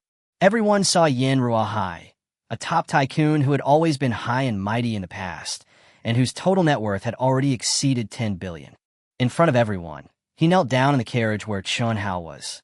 This sudden action made all the passengers drop their jaws in shock. What's going on? Yin Ruohai actually knelt down to that young man. Chapter 25. 10 billion? Just to apologize? I am not dreaming. Who is that young man? Why is Boss Yin kneeling on the ground? Oh my god, what's going on today? Yin Ruohai is the chairman of Qingya Group. What happened to him? When the passengers saw Yin Ruohai kneeling down, they instantly became extremely noisy. No one had ever seen such a strange scene, and it was even more impossible for anyone to imagine that the chairman of Qingya Group would actually kneel down to a strange young man who had been lying on the upper bunk and had never shown up. This scene greatly stimulated all the passengers present. After seeing this scene, everyone started a heated discussion. At the same time, people started to speculate about the identity of Chun Hao, the occupant of the upper bunk. However, the chattering of the onlookers did not affect Yin Ruohai's actions at the moment. Yin Ruohai knelt on the ground without any hesitation. He immediately took off his glasses, wiped the cold sweat from his forehead, and then said to Chun Hao in the upper bunk with great respect, "I'm so sorry, little brother. It was my fault, Yin Ruohai, for what happened today. I failed to discipline my family well. It's all my fault. I hope you can forgive me and not hold it against my disappointing sister. In order to make up for the heinous crime committed by my sister, I, Yin Ruohai, am willing to give you Qingya Group's 10 billion cash shares as a gift as a sincere apology to you. Please forgive my mistake, little brother." 10 billion? Hiss. This time, after Yin Ruohai finished speaking, not only the passengers in the entire carriage were shocked. Even Chun Hao, who had been lying on the upper bunk without saying a word, almost dropped his jaw in shock. He could just see Lu Feng leaving with his cell phone, but he didn't know that such a small farce on his side would lead to such incredible consequences. 10 billion. Yin Ruohai, chairman of Qingya Group, actually asked for 10 billion as an apology. Who would dare to believe this? This inexplicable gift. I am afraid that when Chun Hao modified the tank before, he did not expect such a bizarre effect. 10 billion, just for an apology? What does this have to do with anything? Brother Lu, Looking at Yin Ruohai, who was extremely sincere on the floor, Chun Hao was now almost unsure whether he should go down or not. Go down? What are you going to tell them? Indeed, that middle-aged shrew did harass me just now. But he was just being aggressive and saying a few harsh words. I have always been under Lu Feng's protection, and nothing has happened. If I tell others about this, and he takes 10 billion yuan from me, who would believe it? But not going down doesn't seem to be a solution. Even the chairman of Qingya Group, a world-renowned business tycoon, has to be so servile to him. It was really hard to understand that he was lying leisurely on the upper bunk and pretending to be asleep. So, considering that I don't know what to do, Chun Hao then looked for help to Lu Feng, who had escorted him all the way. Brother Chun, just take a rest. You still have a lot of things to do after arriving in Fengtian. You should rest more on the way. Don't worry, I'll take care of the rest. Just take a rest. Take a rest. Huh? Oh, okay, I'll take a break. Before coming, Chun Hao had already heard from a person in charge of the Beihai military district that in order to ensure his own safety, he must follow Lu Feng's arrangements along the way. When Chun Hao heard Lu Feng say this, he could only look at Yin Ruohai on the ground and said with a wry smile, I'm sorry, Mr. Yin, you should get up first. We can talk about other things later. I need a rest now. I have many things to deal with in the evening. Chun Hao naturally knew that there were dozens or even hundreds of experts waiting for him in Fengtian. So, after receiving Lu Feng's arrangements, he simply comforted Yin Ruohai a little and then laid down on the upper bunk again. There was no movement from Chun Hao's side, and the people watching nearby all turned their eyes to Lu Feng, who had been standing next to them. I want to see how Lu Feng will react. But unfortunately, Lu Feng didn't actually intend to make a big deal out of it. It was just because he was angry and worried about problems with his mission that he called Commander Pang Genhua. Now it seems that a big shot like Yin Ruohai is kneeling respectfully to Chun Hao. Lu Feng himself was also vaguely frightened. He finally realized that Chun Hao's identity might be more important than he had previously known. It was true that Lu Feng had already learned from Pang Genhua that Chun Hao was a person that a large number of academicians of the Dragon Academy of Sciences were vying to meet. Therefore, when Lu Feng first received the task of escorting Chun Hao, he already felt that he had a heavy responsibility. However, at that time, Lu Feng himself did not actually know that academician Sun Fuming of the Lonka Institute had actually discovered a nuclear explosion device with controlled nuclear fusion on the tank, which was an epic-making scientific research contribution. Therefore, I just treated this task as an important task and did not treat it as the most important task in my career. And now, when he saw a person like Yin Ruohai, he was so scared that he apologized repeatedly. Lu Feng was finally shocked by Chun Hao's research and development level.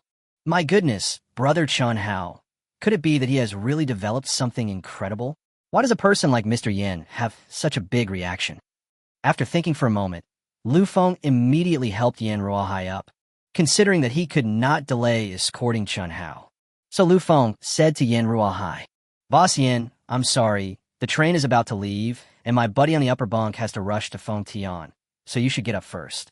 You go back first. If anything happens later, I will report it to the higher-ups. Please rest assured, Mr. Yin. As long as it doesn't delay my upper bunk buddy's business, I believe he won't mind. Didn't he just tell you to get up first? Please stop kneeling.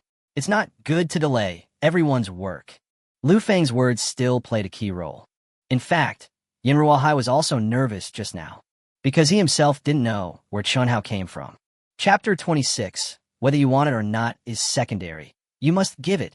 When he received the call from the business center before, apart from being scolded, he didn't even have the courage to ask who this Chun Hao was. But as a businessman, and an extremely successful one, Yin Ruohai's sense of smell is indeed extremely sensitive. After being scolded by the business center, he immediately realized that Chun Hao was no ordinary person. So, he immediately called on people and came over in person. It was thanks to the fact that his own Qingya Group was not far from this temporary stop at the high-speed rail station. It was precisely because of the convenience of distance that Yin Ruohai drove directly to the high-speed railway station with a group of bodyguards as soon as possible. Afterwards, he used the personnel query system managed by the high-speed railway station to find out his sister's location in minutes. He rushed directly into Chun Hao's carriage. Of course, Yin Ruohai's reaction is not only reflected in the efficiency of handling things. When it comes to the ability to read people's expressions, he has reached a level that is difficult for ordinary people to reach. It seemed that Chun Hao was not that angry. Lu Feng, on his part, said a few good words for himself. He immediately stood up from the ground, then held Lu Feng's hand tightly and said, "Brother, thank you for your help. When the guy on the upper bunk wakes up, tell him that I will definitely do what I promised. You guys still have to catch a car to Fengtian, so I won't bother you. I'm sorry, it's not because our company doesn't have a helicopter, but mainly because flying to Fengtian today is banned for some reason. I'll leave right now. I'm so sorry for offending you. I'll come to your house to apologize in person another day when you're not busy." Until the high-speed train started again, Lu Feng could see that Yin Ruohai and others at the booth were always smiling. Feeling that Yin Ruohai was capable of doing things, Lu Feng originally wanted to chat with Chun Hao for a few words. Suddenly, I heard Chun Hao, who was on the upper bunk, sit up again. Brother Lu, please help me check if I am dreaming." "What's wrong, Brother Chun?" Lu Feng immediately looked at Chun Hao vigilantly. As for Chun Hao, when he saw Lu Feng getting nervous, he immediately handed his cell phone to him. "This 10 billion really came? Is it that fast?" Lu Feng's eyes almost popped out when he saw the payment notification on his phone. He immediately took a breath of cold air, and his speech became a little slurred. "Brother Chun, are you a tank modifier? Why is the technology on your tank so valuable?" As I just said, Lu Feng doesn't know yet that Chun Hao's tank is equipped with a controlled nuclear fusion system. So at this moment, when he saw Yin Ruohai transfer a full 10 billion to Chun Hao as soon as he got out of the car, he was shocked to an incomparable degree. However, even though at this moment Lu Feng had already begun to look at Chun Hao as if he were a god, he still underestimated Chun Hao's true strength. After that, he followed Chun Hao to the equipment workshop of the Fengtian military region. Only then would he thoroughly understand why Commander Pang Jinhua had moved a big shot like Yin Ruohai directly to the station in just a few minutes. Controlled nuclear fusion is simply the biggest threshold in the history of human energy development. Over the past 180 years, humans have spent trillions of dollars on research in order to accomplish this feat. And now, Chun Hao actually used a small-scale controlled nuclear fusion device that he had developed directly on a tank. How can such scientific research value be compared with 10 billion? For the entire human race, the contribution made by Chun Hao is probably more than 100 trillion. Of course, it is still a little early to talk about contribution. After all, those experts and academicians of Alonka Academy are still waiting for Chun Hao to come over. As for the 10 billion, it was actually just a token of Yin Ruohai's kindness. After all, no matter whether Yin Ruohai knew how epic-making Chun Hao's research and development was. But before, it was always my younger sister who did not do well. So for the future development of Qingya Group and my own future development, be it an apology or laying the foundation in advance. In short, Chun Hao can choose to take or not take the money, but Yin Ruohai will definitely give it to him. If you spend 10 billion to make friends with a talent who can shock the entire business center, it will be a win-win no matter how you look at it. What's more, it can also bridge the conflict between the two sides, so why not do it? At dawn, Chun Hao finally arrived safely at the Fengtian military region headquarters under the escort of Lu Feng. The group of people who had just arrived at the Fengtian military region headquarters had not yet had time to drink a sip of hot tea or sit down on a chair to rest for a while. Several people were surrounded by a group of academicians, experts, and professors who had heard the news. "This is Brother Chun Hao, right? Is the amphibious tank technology really based on room temperature superconducting technology? What kind of materials are used to achieve this?" "Brother Chun Hao, you should answer my question first. How could a 40-ton tank run at a speed of 400 kilometers per hour? Can you explain the specific principle of the hydrogen fuel engine in detail?" "Everyone, stop arguing and let me ask first. Master Chun Hao, can you explain to us in detail the device under the cockpit that looks a bit like a tokamak? Is it related to controlled nuclear fusion?" Oh. How did you make a controlled nuclear fusion device so small? Is the fusion fuel used in it radioactive protium, deuterium, and tritium? Or is it uranium-235? If it is uranium-235, how do you avoid radiation?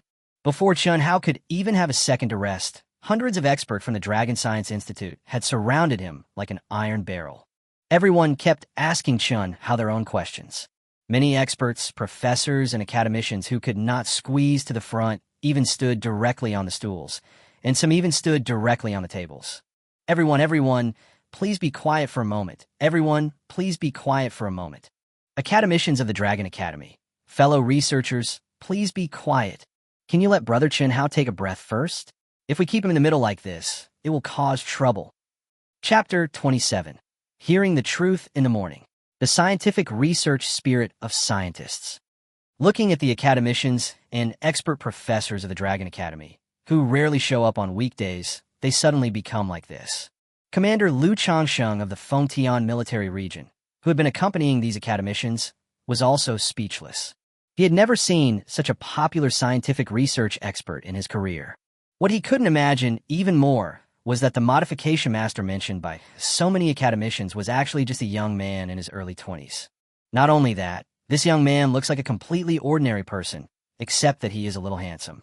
There is not even a trace of him being an old pedant or a genius obsessed with academic research. Some of them are just in the same youthful state as ordinary people. This made Liu Changxing shocked, but he also inexplicably felt a sense of respect for Chun Hao. Heroes have always emerged from youth. This Brother Chun Hao is indeed not an ordinary person. He has come up with so many advanced technologies on a tank at such a young age. It's incredible, simply incredible. Of course, Commander Liu Changsheng was not the only one who showed a little respect for Chun Haoxing. On the contrary, when Chun Hao himself saw such a large group of gray-haired academicians of the Lonka Academy and other experts and professors surrounding him, he was also moved by the sincerity of these experts, professors, and academicians. It's already early morning for in the morning. But what are these scientists doing? So many people are waiting for their arrival. Moreover, many experts, professors, and academicians had visibly swollen eyes. This spirit of being willing to stay up late for science and willing to wait for the arrival of science. In the past, Chun Hao could only be seen in science fiction novels or movies. In the past, Chun Hao had read a book called Morning News written by teacher Liu Cixing. In this book, teacher Liu once created a story about an alien troubleshooter coming to the blue planet to troubleshoot. In this story, because the alien advanced creatures do not allow humans to explore advanced cosmic technology, they set up an altar of truth. Scientists who have been blocked from advanced knowledge and technology want to obtain the ultimate truth in the scientific field they have studied all their lives. They need to go to the altar and sacrifice their lives in exchange for the answers given by the advanced alien creatures. In the novel, almost all of humanity's top scientific researchers at the time ascended the altar of truth and sacrificed their lives for the ultimate truth. In real life, Chun Hao himself actually refused to believe it. After all, giving up one's life for the truth is a bit too exaggerated no matter how you look at it. Chun Hao didn't believe that in reality, there were real scientists who were so confused that they would really exchange their lives for the truth. However, today, when Chun Hao saw with his own eyes that hundreds of scientists were still asking him questions at 4 o'clock in the morning, Chun Hao was truly shocked by what he saw. The vast majority of these people are already in their 50s or 60s. But what about the spirit they showed? It was the spirit in the novel, the spirit of hearing the truth in the morning and dying in the evening. Who wouldn't be shocked or moved by such a spirit? It turns out there are scientists in this world who are like this. Giving up everything in pursuit of truth is not just a scene in the novel, but a scene that has truly moved from the novel to real society. Scientists are truly great. Perhaps more than 2,000 years ago, even Confucius, the great sage of China, did not think of this. A sentence he said more than 2,000 years ago can so aptly describe such a group of scientific researchers. If I hear the truth in the morning, I can die in the evening. If I hear the truth in the morning, I can die in the evening.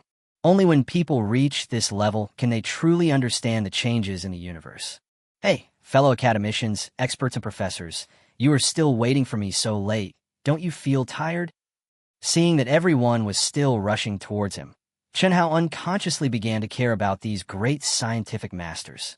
However, Chun Hao's concern did not overshadow the passion of these scientific masters. As soon as Chun Hao finished speaking, the thunderous voice of an academician rang out throughout the hall. What's so tiring about this? As long as China's scientific research level can continue to advance, I'm willing to throw all my old bones here. Tell me, everyone, is this what I said? Yes. We were born as Chinese people, and our lifelong belief is to contribute to China's scientific research. What's the big deal about waiting for one night? When I was researching the project in the Gobi Desert, we didn't even have food to eat or water to drink, but we still managed to survive. Accompanied by the thunderous voice of the academician. Many academicians and senior officials have expressed their attitudes one after another. Everyone's attitude was surprisingly consistent. That is, in order for China's scientific research to reach a higher level, everyone would rather endure any difficulties and hardships. Moreover, these words are not simply shouted out by these academicians, experts, and professors. These words are the true reflections of the academicians, experts, and professors. They're not just shouting for themselves, they're also shouting for every Chinese scientific researcher and even every Chinese person. What they shouted out was not just their own voices. What they're shouting out is the fundamental reason why China's 5,000-year-old civilization has never been interrupted. What they shout out is their tireless pursuit of truth and a testimony to all the sweat that human beings have shed on this land. Although the night is deep, the dawn of science and technology belonging to hundreds of millions of Chinese people is already rising. Okay, since so many academicians, experts, and professors are unwilling to rest and are willing to listen to a young man like me talk about the technology used in this tank, then I, Chun Hao, will risk my life to accompany you today. My dear seniors, please accept my most sincere respect. Let us work together for the rise of China. From now on, I will explain to you one by one all the technologies used in my tank. It includes room temperature superconducting technology and controlled nuclear fusion technology. Don't worry, let's take it step by step. With the support of all the seniors, I, Chun Hao, will definitely not let you down. Crash. In an instant, the entire equipment workshop was filled with thunderous applause that lasted for a long time. Chapter 28. What is giving a lecture to a doctor? As the applause gradually faded, the tank equipment workshop of the Fengtian military region also became lively. A large group of academicians, experts, and professors surrounded Chun Hao and kept asking him various technical questions about tank modification. Chun Hao, on the other hand, patiently answered the experts' questions over and over again. At this moment, the entire Fengtian military region became lively because of Chun Hao's arrival. However, there was only one person who did not feel the excitement because of Chun Hao's arrival. On the contrary, he had been pacing back and forth in the military guest house all night and couldn't fall asleep. This person is Chun Hao's good friend and the driver of the tank that lost control, manhwa. In fact, if the original arrangement had been followed, the experts should have sent someone to question manhwa several hours ago. But who would have thought that after Chun Hao came, the situation in the entire Fengtian military region would change? At this time, experts, professors, and academicians no longer thought of the driver manhwa. Everyone's attention was focused on Chun Hao. Everyone asked questions one after another, and Chun Hao answered them one after another. Gradually, no one remembered who manhwa was. Come to think of it, manhwa was just a driver. The reason why he was protected before was simply because the academicians thought that manhwa was the #1 driver of the super tank. Therefore, there should be a lot of control and mechanical experience value that can be tapped. However, now that Chun Hao has arrived, everyone's focus has shifted from the tank's own mechanics and control to superconducting magnetic levitation and controlled nuclear fusion. Either of these two technologies is actually 10,000 times more important than discussing the tank itself.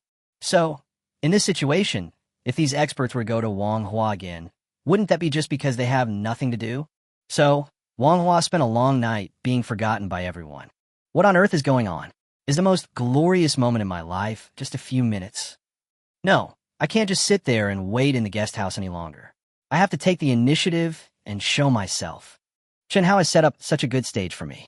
If I don't perform, will he let that guy perform a one-man show? As the sun gradually rose, manhwa's patience reached its limit. When manhwa thought about how few opportunities he would have in his life to discuss issues with the academician, he could no longer control his excitement. With trembling hands, he opened the door of the room and walked out of the guest house. At this time, The sentries in the entire Fengtian military region already knew that manhwa was an important driver of the super tank. So, no one stopped him along the way. Not only that, the kind-hearted young soldier excitedly showed him the way to the tank equipment workshop. Go straight ahead for 500 meters, turn left for 600 meters, turn right for 700 meters, turn around, and when you see a canteen sign, you've gone the wrong way. Then turn back, go straight for 500 meters in the direction you were just going, and turn right and you'll arrive. It was not known whether Wang Hua had heard it wrong or his brain was distracted. In short, after walking around the path guided by the little soldier, Wang Hua really found that he had taken the wrong path. Later, he turned back and walked for a while following the young soldier's instructions, and finally he found the tank equipment workshop. This is really strange. Why do I feel like there's something wrong with the direction the little brother just pointed out? Seeing that the door of the tank equipment workshop was open, Wang Hua scratched his head and walked in without thinking anymore. It would have been fine if Wang Hua had not gone in. But as soon as he entered the equipment workshop, he was stunned by the scene in front of him.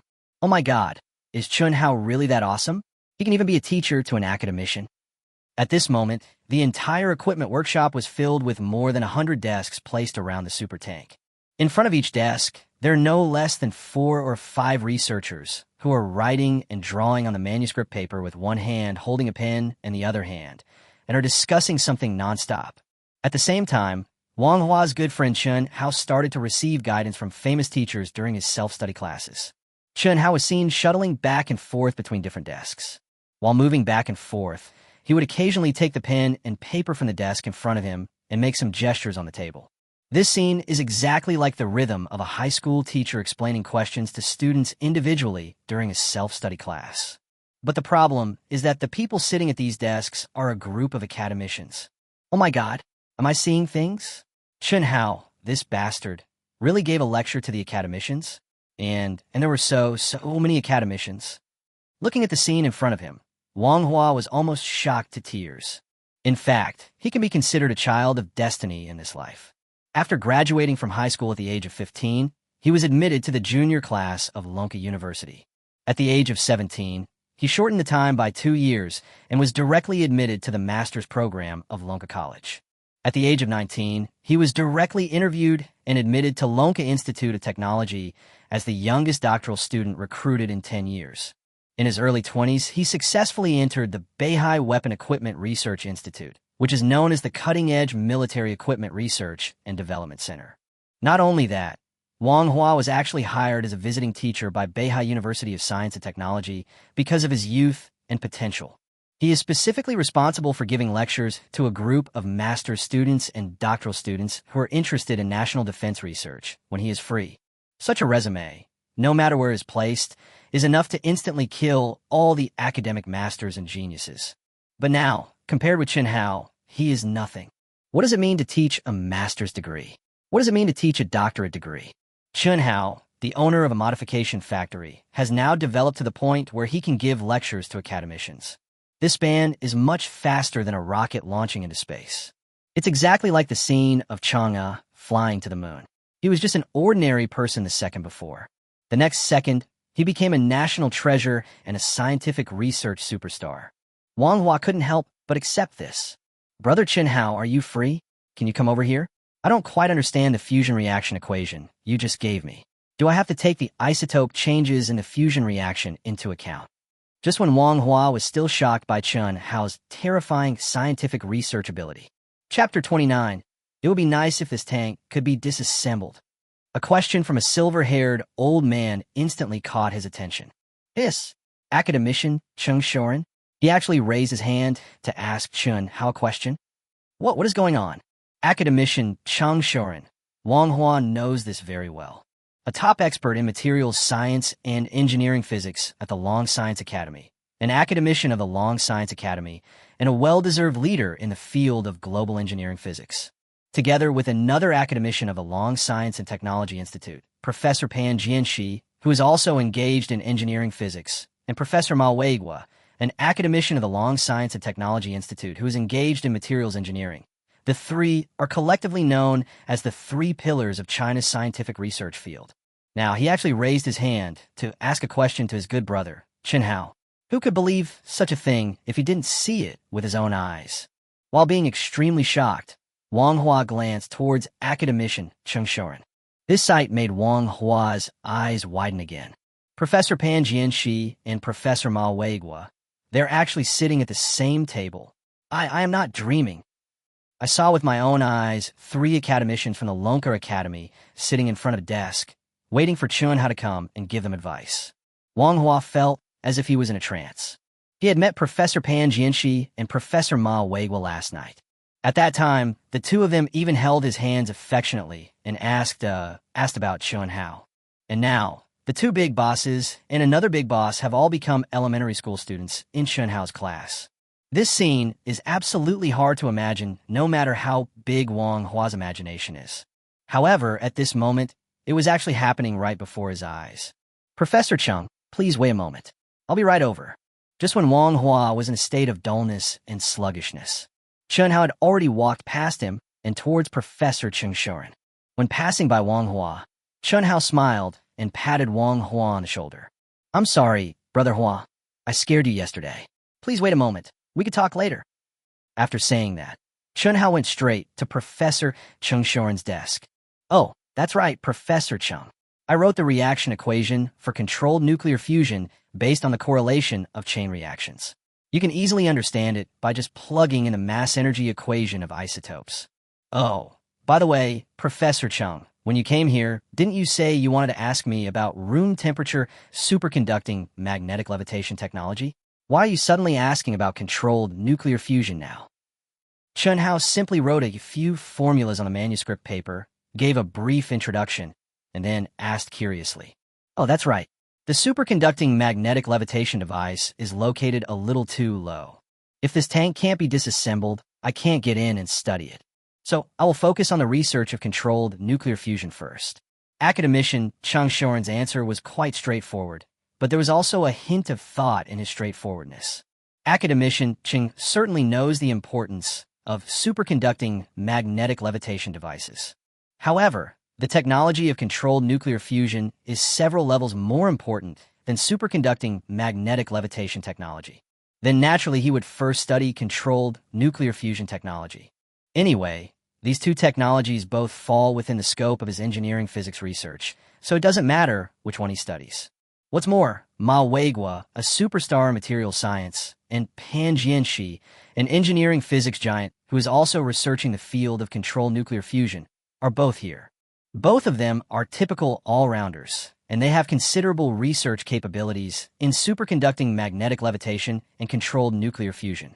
With the help of these 2 old brothers, it will be the best choice to directly study controlled nuclear fusion. Of course, as for academician Cheng Shoren's sudden change of focus, he himself does not have to worry at all.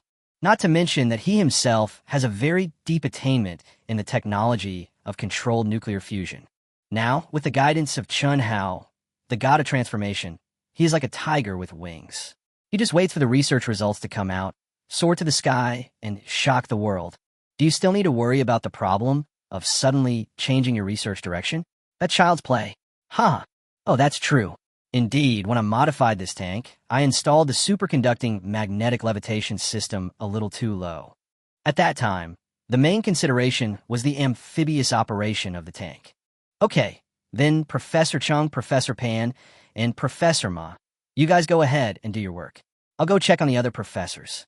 As he spoke, Chun Hao came to another academician who had raised his hand. As soon as he walked in front of the other party, the academician began to complain to Chun Hao somewhat helplessly. Brother Chun Hao, see if you can get those soldiers to turn the tank over. I'm doing research on anti-electromagnetic interference. Your tank is good in every way except the location of the anti-electromagnetic interference probe. It's too inconvenient to observe. Here I am. After listening to your explanation, I wanted to take a look at the specific structure, but I couldn't see it. Look, the structural principle of this probe is clear, but there is no way to compare and verify it with the real thing. What do you think we should do? This tank is so valuable and involves so much technology. I dare not tell you that I want to dismantle it and take out the probe for research. How about, little brother Chun Hao, can you give him a hand and ask him to turn the tank over? As the academician spoke, he pointed to the anti-electromagnetic interference part of the super tank. And just after this academician raised his question, Many experts and professors sitting at their desks immediately came up with the same idea. Yes, this tank is too sophisticated. It's a pity that it can't be disassembled. If it could be disassembled, we could take each part out and study it separately. That's right. I'm doing research on hydrogen fuel engine power, but right now, I don't have a physical object to compare it to. I looked at where the engine is installed, and it can't be opened at all. If it can be opened, it will be much more convenient for research. Well, what Lao Chen said makes sense. I was just thinking about the difference between the longitudinal and transverse hydrogen fuel generators that Brother Chun Hao mentioned, but I can't figure out the difference just by thinking. It would be great if they could be disassembled. For a time, many experts, professors, and academicians expressed their agreement with the professor's proposal. Come to think of it, Chun Hao's tank technology is indeed too amazing. Chapter 30, Shocking. Science fiction movies are out. So many new technologies and processes are loaded onto a tank at once. This caused a collective dilemma for the experts and professors who rushed over to study these new technologies and processes. If this was just an ordinary tank, no one would care. It's just a tank. As long as we can derive new technology from it, just dismantle it. Once a new technical blueprint is obtained, wouldn't it be much more valuable than the tank itself? What is the cost of tank? However, the key issue is that the tank modified by Chun Hao is not an ordinary tank. There are too many new technologies, new processes, and new devices mentioned above.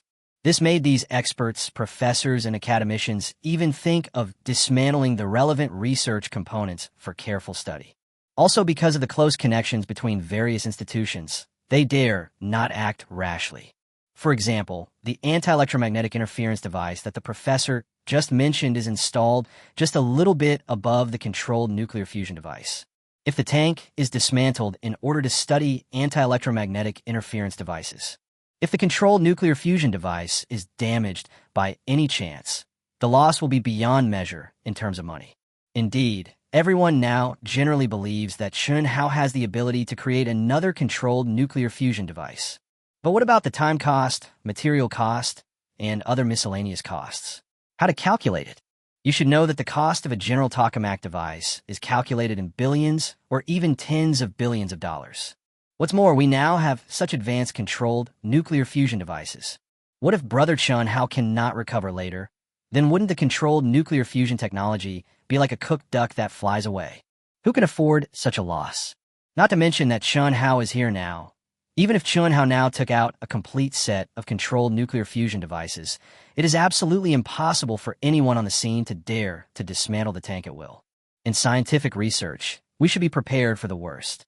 Otherwise, why were all their research materials, including their manuscripts, taken away when those top scientists passed away? It is because cutting-edge technology is so important that no mistakes can be allowed. Oh, so that's a reason. I thought it was a big deal.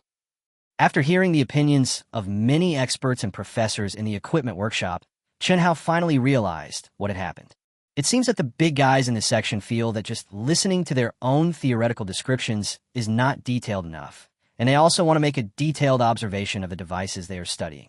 After finding out the common opinions of the experts and professors, Chun Hao just smiled slightly. Then he turned to the academician who had just asked the question and asked, "Mr. Xia, you want to take out the spare parts of that device for special research, right? Okay, I'll meet your request. I'll let you touch the anti-electromagnetic interference probe with your own hands later." As he spoke, Chun Hao walked straight to the seat where Commander Liu Changsheng was resting temporarily in the northwest of the entire equipment workshop. Speaking of which, Commander Liu is indeed very tired. Ever since receiving the task of coordinating academicians of the Lonka Academy to rush to Fengtian to participate in an urgent research project, he just keeps busy. One moment, they arranged for the academicians' helicopter landing, and the next moment, they urgently dispatched a large number of personnel to be responsible for the safety and security of all the academicians. After these things were done, Commander Liu considered that with so many academicians gathered together, there could not be any mistakes. So he simply set up a set of tables and chairs for himself and simply guarded the emergency exit in the northwest of the equipment workshop of the Fengtian military region. If the academicians are unwilling to rest, why should he, the commander-in-chief of the military region, take a rest? Scientists work tirelessly for scientific research, so Liu Changsheng will work tirelessly for them. Anyway, everyone is going for the same goal, and the same ideal. No matter how hard it is, Liu Changsheng will fight on the same front with the scientists. Brother Chen Hao, is there anything you need the military district help with? Seeing Chen Hao approaching him, Liu Changsheng stood up and asked, Commander Liu, this is what happened. Are the soldiers who just moved the tables temporarily still here? Can you ask them to do you a favor and move all the tables within 20 meters around the tank further away? I want to adjust the posture of this tank. These desks are too heavy for me to move by myself. Adjust the tank's posture? Okay, I'll arrange for someone to do it right away. Although he couldn't understand what Chen Hao meant by adjusting the tank's posture. But now seeing that Chen Hao raised the question, Liu Changsheng naturally immediately perked up his spirits again and prepared to solve this small problem for Chen Hao. Soon, Commander Liu Changsheng called over a platoon of soldiers. These soldiers are also quite quick. In a flash, the office desks that were originally closest to the tanks were moved about 20 meters to the periphery. Then, after seeing that everyone had retreated to a safe distance, Chen Hao finally raised his cell phone and spoke again. This time, Chen Hao was speaking to all the experts, professors, and academicians in the entire equipment workshop. Seniors, please stop your research work for a moment. Just now, many of the seniors were considering dismantling the tank. Here, I, Chen Hao, would like to apologize to all the seniors. It's not easy to disassemble this tank because it has too many parts. If we disassemble it and then reassemble it, it will take a lot of time and may damage many parts. When he said this, Chen Hao paused for a moment, then calmly continued to speak loudly to all the bigwigs in the equipment workshop. But I have another way to let everyone see the results of my modification technology. Everyone, please look. As he spoke, Chen Hao placed his phone next to his mouth and ordered, turn on the tank's AI control system. Countdown to tank transformation. 3.2.1 starts. A scene that shocked everyone and was extremely unbelievable happened. Just as Chen Hao's words fell, just as everyone's eyes followed Chen Hao's guidance and looked towards the super tank, suddenly, there was a sound of metal collision from the super tank. Ga. Everyone was stunned. Everyone was confused by the scene before them. Chapter 31, Transformers? Liu Changsheng was shocked. At this moment, the entire tank equipment workshop has reached an unparalleled level of silence. It's almost to the point where you can hear a pin drop. Everyone was rubbing their eyes constantly, as if they wanted to take a closer look to see if they were hallucinating. Everyone held their breath at the same time, fearing that any slight movement would suddenly disrupt the shocking scene before them. The tank actually transformed directly at Chen Hao's command. Can you believe it? It transformed directly. The tank, weighing more than 40 tons, actually transformed in front of thousands of experts, professors, and academicians, in front of hundreds of guards, in front of manhwa, and in front of Commander Liu Changsheng. And it wasn't a simple transformation like turning the muzzle, but the entire tank suddenly stood upright. What is even more incredible is that while it was standing upright, the entire tank automatically decomposed into more than 100 important device modules of various sizes in an instant. Among them are controlled nuclear fusion modules, room temperature superconducting magnetic levitation modules, anti-electromagnetic interference modules, tank hydrogen fuel generator modules, and so on. All the important devices and module structures on the tank were presented directly in front of everyone within just a few seconds. Brother Chen Hao, are you sure that what you modified is a tank, not a transformer? Looking at this extremely sci-fi and dreamy tank robot in front of me, even a battle-hardened figure like Commander Liu Changsheng was so frightened that he could neither speak nor walk. It took at least 5 minutes. Commander Liu Changsheng murmured a few words. How could there be such an advanced automatic structure in this world? Clang. Oh no. Professor Liu fainted. Someone come quickly. Professor Zhang has also fainted. Someone come quickly. Clang. Professor Li, Professor Chung, Professor Sun. The scene of the tank transformation yesterday was so shocking that more than 30 experts on the scene were stunned. Therefore, the subsequent research work had to be temporarily suspended. It is true that all the experts, professors, and academicians present did not expect that Chen Hao's tank actually had the same functions as transformers. So when they suddenly saw such a super advanced tank, it transformed right in front of them. Everyone was hit hard psychologically. So much so that in the end, more than 30 scientists fainted from excitement. It was precisely because these experts fainted due to excessive excitement. So, at the joint request of the Dragon Science Institute headquarters and the Wangqing Military Region headquarters, the analysis work on Chen Hao's super tank was also temporarily suspended. Of course, the analysis work is suspended. Chen Hao's story is far from over. After a busy night, the first thing Chen Hao received was a letter of employment from the Wangqing Military Region headquarters. The document clearly stated that the headquarters hoped that Chen Hao could serve as the headquarters chief scientist and be responsible for the research of Army equipment. In terms of position, one starts directly with the rank of colonel and can be promoted immediately as long as he produces research results. At the same time, Chen Hao also received olive branches from the Lonka Institute headquarters and the 27th Research Branch. In addition to the supreme honor of being an academician of engineering given by the headquarters, he was also given 3 titles: Chief Engineer of the Controlled Nuclear Fusion Research Project, Chief Engineer of the Magnetic Levitation Research Project, and Chief Engineer of the Hydrogen Fuel Generator Research Project. As for the research branches under the Dragon Science Institute, they offered even more attractive conditions in order to compete for Chen Hao. Almost all of them are positions of Deputy Directors of Research Institutes, which also include excellent conditions such as separate housing, separate cars, and the ability to lead the research and development of any project. In short, after that 1,000-mile tank run and that super transformation, Chen Hao has gained unprecedented attention in the Dragon Science Academy and the entire military. Pang Jinhua from the Beihai City Military District Command even came to the Fengtian Military District specifically. We hope to bring Chen Hao and all the academicians and experts back to the Equipment Center of Beihai Military Region to continue their research work. However, this proposal was directly rejected by Commander Liu Changsheng. Lao Peng, how can I put it? I still want to thank you. Look at you. You've come all the way here, but I don't have anything to offer you. I'm so sorry. I've been too busy lately. Next time, I'll treat you well when you come. As for little brother Chen Hao, he just flew over from the North Sea. No matter what you say, we have to let him and the other academicians come up with the research results first. Right? I'm not arguing with you. It's mainly because scientific research doesn't wait for anyone. Any scientific research result, if it is released one day later, may be surpassed by others. So tell me, at this time, why let Brother Chen Hao run back and forth? Isn't that just a waste of time? As for those academicians and expert professors, you should also know that many of them are already old. At a time like this, do you think it's reasonable to let them fly around? I don't think it's reasonable either. Anyway, Ryder plane must have run out of fuel after flying so far. Don't worry, I'll arrange for someone to refuel the plane right away. Take care. I won't see you off. No matter whether Pang Jinhua agreed or not.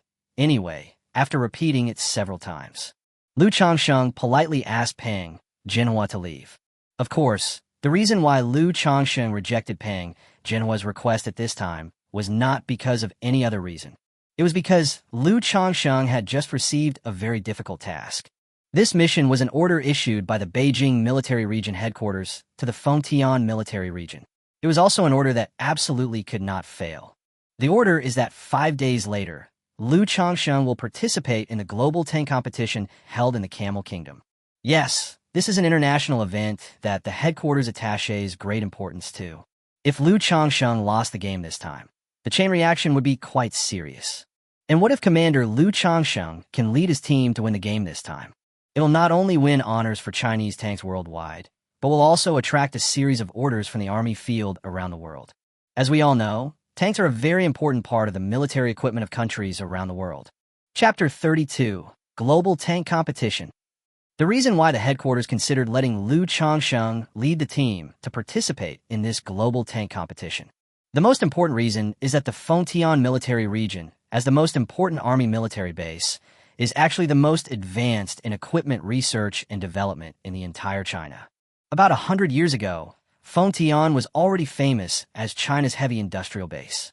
Although today, 100 years later, Fengtian's industrial level has lost its former glory nationwide. However, in the development of army military equipment, it is still relatively ahead of other military regions. Take the Type 99 main battle tank, for example. Its production base is under the jurisdiction of the Fengtian Military Region.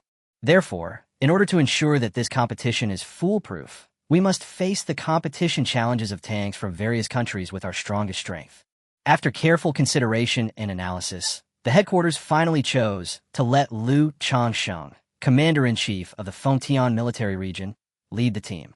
Of course, Liu Changsheng would not dare to be negligent in this important task, because if we exclude the super tank that Chen Hao has modified so far, in fact, Liu Changsheng might not be able to produce a reliable combat tank in his hands.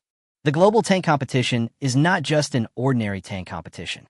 It is a comprehensive competition that symbolizes the world's top tank manufacturing and driving technology. In this competition arena, in the past few decades, it has always been the Mao Xiong and the Biao who take turns to perform. It was not until recent years that China's tanks have gradually begun to show their potential through continuous research and development, improvement, and innovation. However, according to reliable sources, in fact, the super tank that Chen Hao is currently modifying is not the only super tank recently. According to the information Liu Changsheng currently has, the United States seems to be testing an intelligent super tank that is ahead of its time. It is said that this type of tank is absolutely more powerful than the original tank. An even more terrifying statement is that this tank is powerful enough to match 50 existing main battle tanks of any type. Therefore, in order to successfully complete the important task assigned by the headquarters this time, in the end, Liu Changsheng placed all his hopes on Chen Hao. There is no way. For the moment, he really couldn't find a super tank that could crush 50 active tanks. One tank crushes 50 tanks. What does that mean? There's a world of difference between them. Liu Changsheng has also had a military career for decades.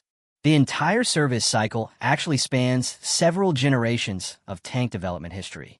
But he had never heard of a tank that could easily crush 50 tanks of any previous generation. To put it bluntly, this ratio is almost as high as that of fighter jets fighting tanks. It can even be said that even fighter jets may not be able to achieve this level of efficiency when attacking tanks. After all, some tanks are equipped with surface-to-air weapons. It is possible that the tank's surface-to-air missiles may shoot them down before the fighter jets can hit them. Brother Chen Hao, I have already explained everything about the global tank competition to you. I just don't know if Brother Chen Hao is willing to help us. I know that this tank was modified by Brother Chen Hao himself. Although the Beihai Weapon Equipment Research Institute has paid for it, it has not yet obtained all your technical authorizations. So, I'm thinking if Brother Chen Hao is willing to take this tank to compete with those foreigners for the sake of China, then I, Liu Changsheng, would like to thank you, Brother Chen Hao, on behalf of the entire Fengtian military region and all the Chinese people. When discussing this matter with Chen Hao, Liu Changsheng did not put on any airs. On the contrary, Liu Changsheng extended an invitation to Chen Hao in very sincere words. No, I didn't do anything. You don't have to thank me. Commander Liu, I know what you said. Don't worry. If you ask me to do something else, I will consider my own interests and may not help you. Then, even if Commander Liu doesn't discuss it with me, I will definitely help you. No matter what, we are all Chinese. If you contribute a little, and I contribute a little, then there will be hope for China. Faced with the other party's sincere invitation without any airs, Chen Hao's reaction was naturally very decisive. Chen Hao had never thought that he would be able to win glory for his country one day. When he thought about the countless opponents staring at him covetously behind the tanks in the vast desert, he realized that he was in a turbulent state. Chen Hao had already made up his mind early on that he would never let the Chinese people lose face in front of other countries in the world. So, as soon as Liu Changsheng finished his request, Chen Hao took on this difficult task without hesitation. Oh, by the way, Brother Chen Hao, I have a question, but I don't know if I should ask it or not. Before leaving Chen Hao's room, Commander Liu Changsheng turned back and looked at Chen Hao with some confusion. What's the problem? Commander Liu, feel free to tell me. Chen Hao nodded and replied with a smile. Oh, okay. Then let me ask you, Brother Chen Hao, can your Transformers tank be restored to its original form on the day of the competition? You know, in the global tank competition, the equipment that participates in the competition must at least look like a tank. If we just bring a Transformer over, I'm afraid that many of our opponents on the scene will laugh their heads off.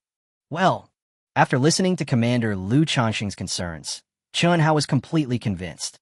Even at this point, the opponent was still questioning the specific strength of his tank. What does it mean to be able to restore it to its original tank appearance? If it cannot be restored and can only be transformed once, wouldn't it be better to dismantle the tank from the beginning?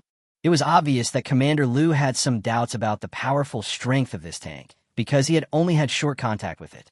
Chun Hao is now also considering that some buttons and devices inside the tank have not been completely completed. So, after he saw off Commander Liu Changsheng, he went straight to Wang Hua's room and took Wang Hua to the tank equipment workshop. As soon as they arrived at the tank equipment workshop, they saw the huge transformer again, standing in front of them. Chapter 33, Prism Tank. A competition with harsh conditions. Very beautiful, a huge white palace. As the most powerful country in the world in terms of military equipment, the palace of its commander-in-chief is also armed to the teeth. On top of the snow-white wall, more than 1,000 cameras are constantly monitoring everything that happens within a kilometer around them. 2 kilometers away, outside the Grand Palace Square, hundreds of plainclothes Buddhists were busy in the streets in disguise. Some of these Buddhists dressed up as vendors selling pancakes. Some of them pretended to be merchants selling toads. Others pretended to be passers-by who were bringing their children to buy pancakes and toad balloons. Under extremely tight protection from all sides, the beautiful new military advisor, Mr. Welch, is following closely behind the commander-in-chief. The two were now walking on the lawn of the Great Palace. The 5-year global tank competition is about to begin again. What do you think, Mr. Welch? After walking a few steps, Commander Baiding turned around and looked at Welch and asked, Mr. Great President, with all due respect, I have no opinion on this tank competition held in the Camel Kingdom. Welch answered bluntly, Oh, why? A hint of curiosity appeared on the commander-in-chief's face. Based on past experience, our big, beautiful tanks always win, and I think this year will be no exception. If we compare them with the tanks currently in service, our beautiful M1A2 tanks are enough to crush the tanks of all countries. As we all know, in the last competition, we even defeated the latest T-90 of the Russian Bear. So, judging from past results, this time the victory is still a foregone conclusion. If this result is not enough to prove our brilliant achievements, then I believe that our newly developed M12B tank will definitely prove it to the world. It proves that only our company can launch truly epic-making products in the development of land battle tanks. As for the other opponents, I guess I can only laugh. They're no match for them. Absolutely no match for them. When Welch answered the president's questions, the smile on his lips always maintained an arrogant arc. It is true that the M12B tank developed by De Pyongyang this time is indeed a groundbreaking product. Not to mention that the armor of this tank has been completely transformed into the strongest carbon fiber body. Even the weapon system has abandoned the traditional tank's artillery mode and directly adopted the most advanced strike mode. The so-called Prism strike mode is actually similar to the Prism tank in Red Alert. There is no need for any artillery system. Just by firing high-energy lasers, any target equipment can be easily destroyed at a high temperature of 100,000 degrees. A high temperature of 100,000 degrees is enough to melt even steel chariots. How could a Prism tank like this not be powerful? What's more, the Prism strike mode of this main battle tank is not only powerful. What's even more powerful is that the tank itself has a chat system. With the existence of this artificial intelligence system, this M12B tank can achieve the tactical goal of aiming at 50 targets at the same time and carrying out precise strikes within 20 kilometers. It is conceivable that one tank could lock onto and attack 50 identical tanks simultaneously. What kind of height has the technological level of this tank reached? It was precisely the birth of this newly developed super tank that gave the new military advisor, Mr. Welch, great confidence, allowing him to casually give the conclusion of the tank competition in a few days. Well, the M12B tank is indeed the most outstanding tactical weapon we have. However, I recently heard that there was an out-of-control tank in China with a range of 3,000 kilometers. And it is said that its speed is also quite fast, several times faster than that of ordinary tanks. Mr. Welch, since I have chosen you to represent the United States in this global tank competition, you must not embarrass us. Commander Baiding naturally knew the research and development progress of his own tanks. In fact, as early as when the first M12B tank rolled off the factory, the president personally went to watch a combat test of the M12B tank. The amazing feat of one M12B tank taking on 50 M1A1 tanks alone made the commander-in-chief's already confused mind even more dizzy. The extremely powerful tactical strength and the super weapons that completely crushed other tanks made the commander-in-chief feel very good. After returning from the experimental field, I bought 2 sets of pancakes with eggs to reward myself. Mr. President, I thought you were worried about something else. Turns out you were worried about that out-of-control tank. Ha! Mr. President, don't worry. Yesterday, I watched the video about the tank on the internet platform over and over again. Indeed, the speed and endurance of the out-of-control tank are both astonishing. But, Mr. President, you may have forgotten that tanks are used for fighting, not for driving on the road. What's the point of running fast? Can you be faster than the laser of the Prism strike weapon? So what if it has a long battery life? Wasn't the battery life of the probe we launched 50 years ago long enough? Didn't we lose contact with the probe long ago? These are just functions used to scare children. How can they be compared with artificial intelligence technology and Prism attack technology? Looking at the commander-in-chief, he seemed a little uneasy. Welch immediately and clearly gave his conclusion. To be honest, as a military advisor, he is also the head of the delegation of the beautiful side in this tank competition. Welch is very dedicated to his job. As early as when the tank modified by Chun-Hao was still running wildly on the road. Welch had actually seen the tank's out-of-control appearance at the exhibition through online media. At that time, he almost laughed his teeth out. The thought of a tank suddenly starting up and rushing out of the exhibition site made me feel happy. He suddenly felt an inexplicable sense of ridiculousness. The tank modification of the Beihai Institute of Weaponry Equipment is just a joke. The tank could even be made out of control at the exhibition. If you say such a tank has actual combat capability, even Welch would have to believe it. Chapter 34. Consultant Welch's Ambition. After finishing the meeting with the commander-in-chief, Welch rushed to the secret military base more than 200 kilometers away. As soon as we entered the secret military base, rows of shiny new tanks were neatly arranged on the training ground of the base. Hey, Colonel Tom, how's the new tank driving training going? Welch asked an officer who had just gotten off a tank at the training ground. Mr. Welch, it feels great.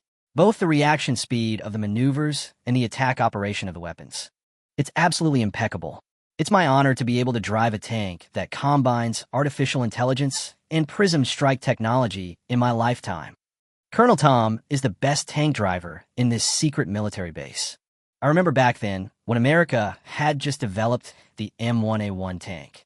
Colonel Tom was the first one to take a test drive, and he was also the first top tank driver to conduct actual combat exercises while driving an M1A1 tank. Of course, at that time, he was just the driver of the M1A1 tank, not the artillery operator. Because the M1A1 tanks at that time did not actually have an artificial intelligence operating system like the M12B tanks do now. So, the previous tanks had a standard crew of 3. In addition to him and the gunner, there was also an observer who was specifically responsible for observing the target position.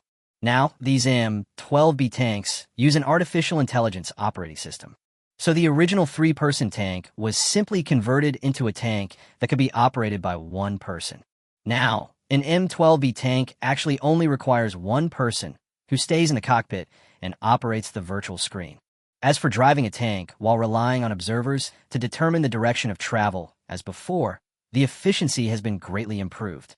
So, when he met Welch again today, the joy on Colonel Tom's face was immediately apparent. That's good.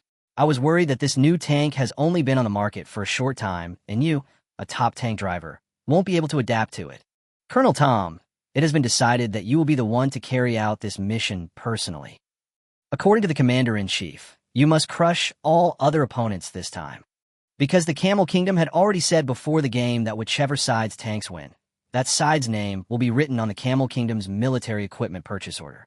When Welch thought of the Camel Kingdom, he couldn't suppress his excitement. The Camel Kingdom is so rich. Even though the population is not large, the average income is high. Moreover, most of the Camel Kingdom's territory was originally located on oil fields. To put it bluntly, given their situation, if they just dug a few shovels in their own yard, they might find a new oil well. Just imagine, such a country has announced that it will carry out large-scale procurement of military equipment. As the world's #1 military power, how could Welch, his advisor, not be excited? If the tank competition goes well, the order from the Camel Kingdom will be a sure thing. By then, the order might start at $10 billion. Such a large-scale order expectation is much more cost-effective than all the light weapons exported by the United States in the past. In the past, the Pyongyang exported light weapons and exported several containers, but did not bring in much revenue. On the contrary, because its functions are not as stable as the Russian AK-47, it has encountered many returns. Now that we have the M12B tank, we can sell it at the price of an F-35. That means we can easily make billions of dollars. Big deal, big deal. This is the most important deal since Welch took office. He would never allow anyone or anything to ruin his business. He would not allow any country's tanks to be compared with the beautiful ones. The competition must shock all opponents, and the orders must also crush all opponents. As the saying goes, Welch must have his cake and eat it too. This is his ambition, a glaring and naked ambition. The beautiful advisor Welch is still in the base boosting the morale of the tank drivers. On his side, Chen Hao had already taken manhwa to eat skewers, because within a day or two, the academicians have taken a temporary rest. Later, Commander Liu Changsheng will send someone to bring him the specific situation and detailed requirements of this tank competition. So Chen Hao has nothing to do for the time being, since there is nothing to do. Of course, it's either something to eat or something to drink. To be honest, Chen Hao and Wang Hua haven't eaten for almost the whole day. Chen Hao had been instructing the academicians to analyze the technology of the tanks they had modified. After finishing the instruction, he was called by Commander Liu to discuss something. So he was so busy that he really didn't have time to eat. As for Wang Hua, his situation was different from Chen Hao's. He didn't eat, mainly because he couldn't eat, because when he saw the tank robot, he was a little stunned. The thought that I might have to drive that transformer far away to participate in the competition made me feel depressed. Wang Hua's legs began to weaken unconsciously. A tank that can transform into a transformer. How should I operate it? Now, I haven't learned how to drive the tank of my original shape yet. Not to mention the tank after transformation. Until Chen Hao came over and called Wang Hua to eat skewers, Wang Hua was still thinking. When the tank competition really starts, you must not transform. If you transform and throw the driver out, I will become a sitting duck. More than an hour later, just as Chen Hao was explaining to Wang Hua that the last tank out-of-control incident was a small mistake on his part and that he would immediately modify the button after returning home after eating, the staff member sent by Commander Liu Changsheng to deliver the information came over. Coming in front of the two people, the staff member didn't say much and immediately placed a not-too-thick stack of tank competition materials on the table. Wang Hua picked up the documents on the table and took a look at them. Suddenly, his heart, which had been tense, became even more nervous. What's going on? For safety reasons, artillery is not allowed in this tank competition. What is the point of the competition? Chapter 35. Cannons are not allowed in tank battles? Damn you, Demeli. How could you be so mean? Did you know in advance that your tank is only equipped with a cannon system and an electromagnetic nuclear explosion weapon system? Are you asking me to use nuclear weapons? How can that be possible? Nuclear weapons are banned all over the world. If even the artillery system cannot be used, then our tank will be left with no weapons to use, right? Wang Hua had no idea that the Pyongyang would resort to such a sinister trick in order to win the championship and successfully secure the order from the Camel Kingdom. Wang Hua was even less aware that, in fact, at this moment, the Pyongyang had already made preparations to use prism strike weapons to crush all participating tanks. To be honest, the Pyongyang's move was indeed quite cruel. On the surface, it always fights for world peace, but secretly, the weapons it produces are always those that are most contrary to the spirit of peace. And this time is no exception. The Pyongyang knew that his country already had prism strike weapons, while most countries' tanks did not have similar weapons. So, he found an excuse to maintain world peace and directly banned artillery. You have to know that under normal circumstances, the main weapon used by a tank is the cannon on the turret. Now, artillery is not allowed in tank battles. The Great Beauty can choose not to use it, but what about other countries? After all, the driver can't just drive halfway, open the hatch, and then carry a rocket launcher out to aim at the opponent. Will this kind of operation work? This move completely blocks the way for others, so you can go wherever you want. Bamboo shoots are so good. Cannon systems are not allowed? Impossible. Let me see. Chen Hao himself did not expect that an international event known as a tank competition would actually ban artillery. So he took the stack of documents about the competition instructions and procedures directly from Hua's hands.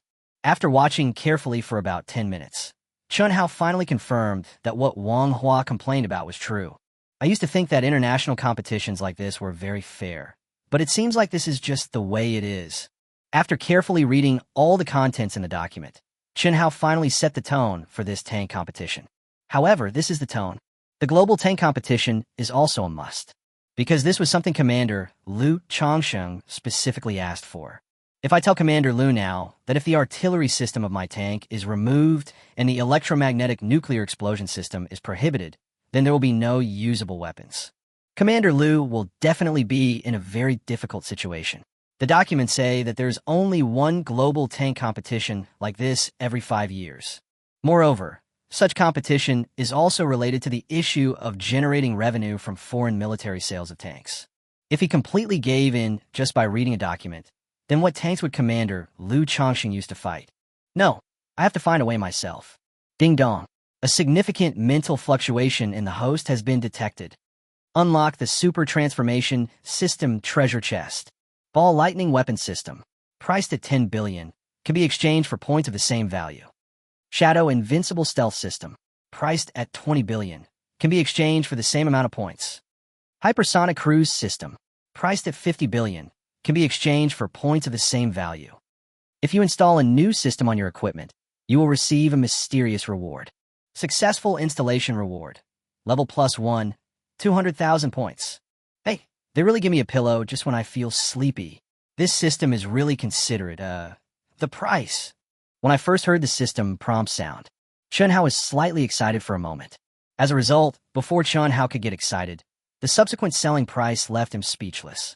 The cheapest add-on system costs 10 billion. Is this just handing yourself a pillow? This is clearly taking advantage of yourself. What is the concept of 10 billion?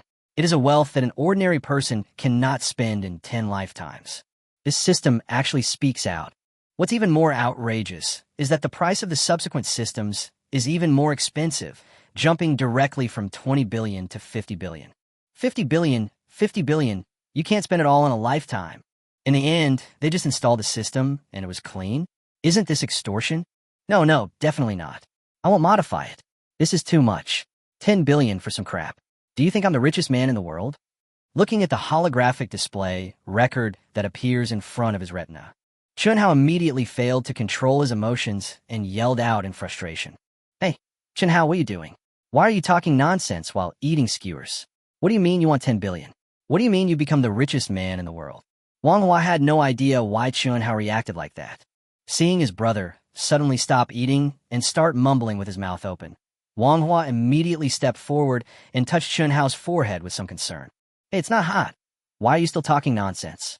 2 hours later, Hao, who had returned to his room for a rest, finally decided to take out the 10 billion in cash from his card. Although Hao was extremely reluctant to give up such a huge fortune. But when he thought of Commander Liu Changsheng's expectant eyes, he thought of the opportunity to demonstrate national power, which only happens once every 5 years. Hao decided to make the sacrifice despite the pain.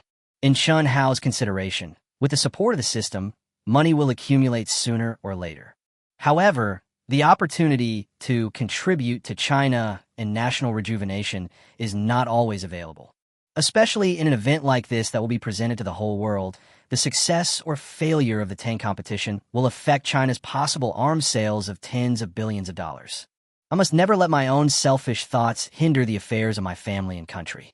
At this moment, the scene of those academicians analyzing tank technology overnight the night before appeared in his mind.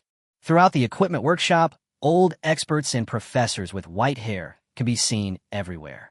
They wanted to be able to analyze the technology of the tank they modified as early as possible. He even skipped meals and sleep just to succeed in the analysis as soon as possible and contribute to China. Compared to these great scientists, how could I retreat at this time? How can such a retreat be worthy of those academicians who have risked their lives and traveled thousands of miles for China's scientific research? Chapter 36, Tank Modification. Ball Lightning Weapon. Once you make up your mind, things will be easier later. When Hao went to the tank equipment workshop of Fengtian military region again, he has discovered that the 10 billion in his bank card has been deducted. The only thing left was the 100,000 Chinese yuan that was rewarded when the tank was modified. However, the fact that he lost his money did not make Chun Hao feel depressed. On the contrary, after Chun Hao restored the tank from the transformer state to the normal tank state, Chun Hao found that he had gained some unexpected benefits. Ding dong. The ball lightning weapon system has been exchanged successfully. The host also obtained the Ball Lightning System Modification Guide, which can easily complete the modification and installation of the Ball Lightning weapon system without the need for a mechanical arm. Well, this one is pretty good. Chun Hao nodded slightly, and then followed the system's instructions and asked the staff accompanying him to take a whole toolbox of tools. Hammers, wrenches, vices, crowbars, adzes, chisels, axes, saws, and the like. In short, all the basic tools that can be used by daily tank maintenance workers are basically available. Give me that sledgehammer, the kind that hits me with 80 strikes. Hand me the wrench. Yes, the hexagonal wrench. I need to remove the screw here and make some space. Although the staff members around him could not understand what Chun Hao was doing. However, as Chun Hao's operations became more and more bizarre and extraordinary, the staff around him were also shocked by Chun Hao's actions. The people next to Chun Hao are all professional technicians specially assigned to Chun Hao by Commander Liu Changsheng, who are responsible for modifying and repairing tanks. To put it bluntly, in fact, these people all have sufficient experience in disassembling and assembling tanks. Those who have watched the TV series Soldiers Assault should know that the disassembly, assembly, and repair of the tank are actually done by ordinary soldiers. Isn't there a scene like that in the drama? The squad leader held the steel drill in one hand and told Su Mumu, "It's very easy for you now. There's only one way. Swing the hammer." As the saying goes in the story, if you say it is true, and if you say it is not true, it is also true. The modification of tanks is actually exactly the same as in movies and TV dramas. Chun Hao's operation was so magical that it completely exceeded the conventional concept of repairing and modifying tanks. The staff around him felt that Chun Hao was more and more amazing the more they watched. Am I seeing right? How can Chief Engineer Chun Hao has now taken over several appointments at the Dragon Science Institute headquarters, so most people have changed their names to Chief Engineer Chun. Control the strength of the sledgehammer like this. This is too precise.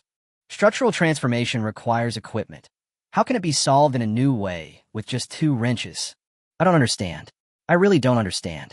I'm already a veteran who has been repairing tanks for 15 years, but I can't understand anything Chief Engineer Chun does. As Chun Hao's operation became more and more proficient, the people around him admired him more and more.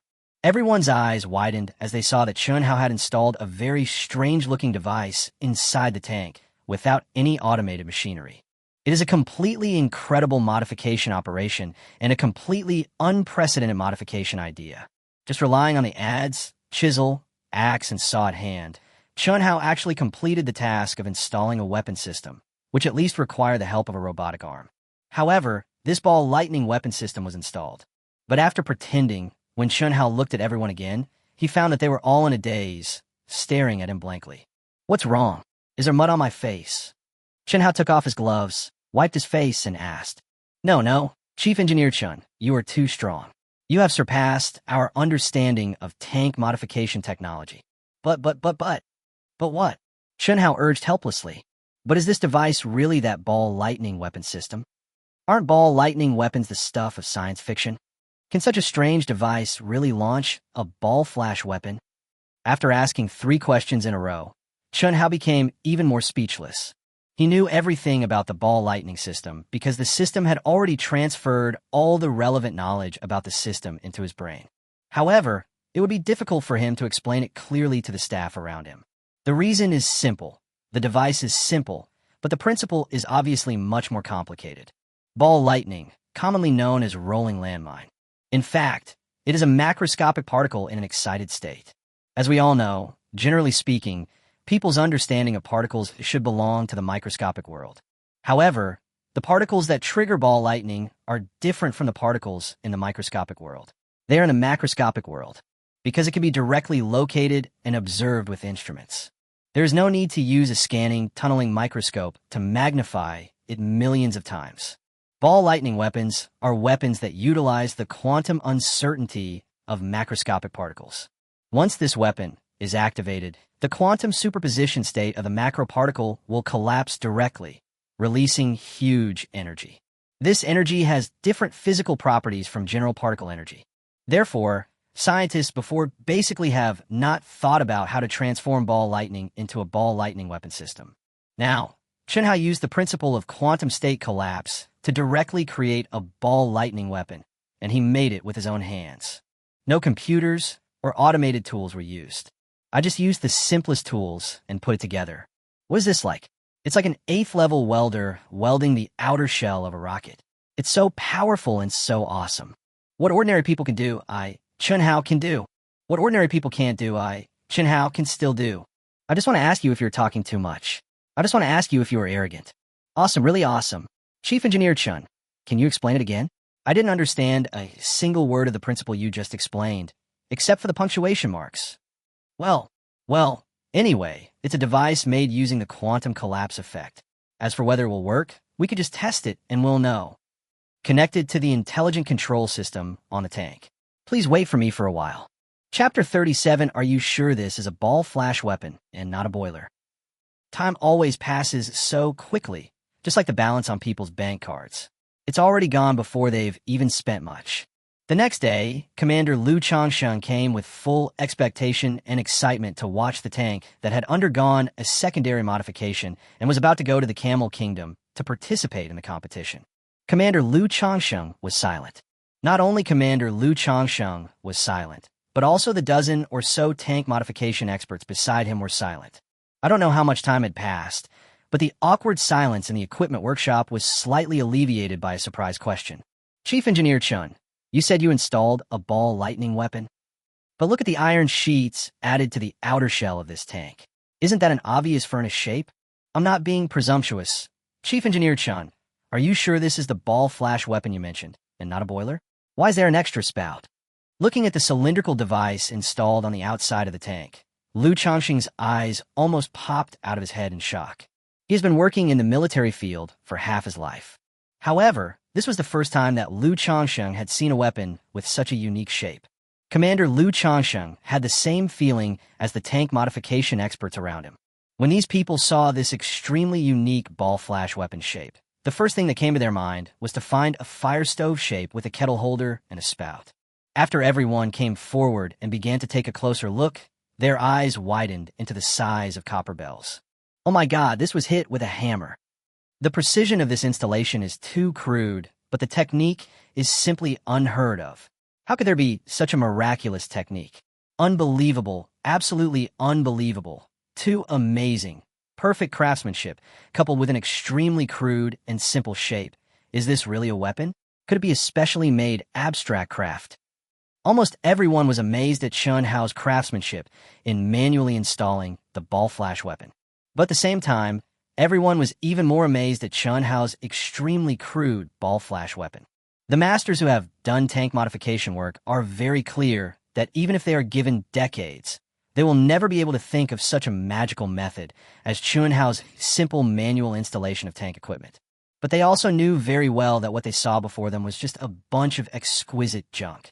Looking inside through the spout of the kettle, it was completely pitch black with a few flashes of copper or iron wires or something else.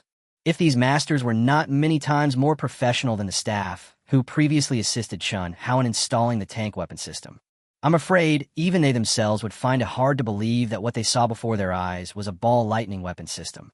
It does look a bit like the structure of a ball lightning weapon system. But now human society is actually only researching ball lightning weapon systems.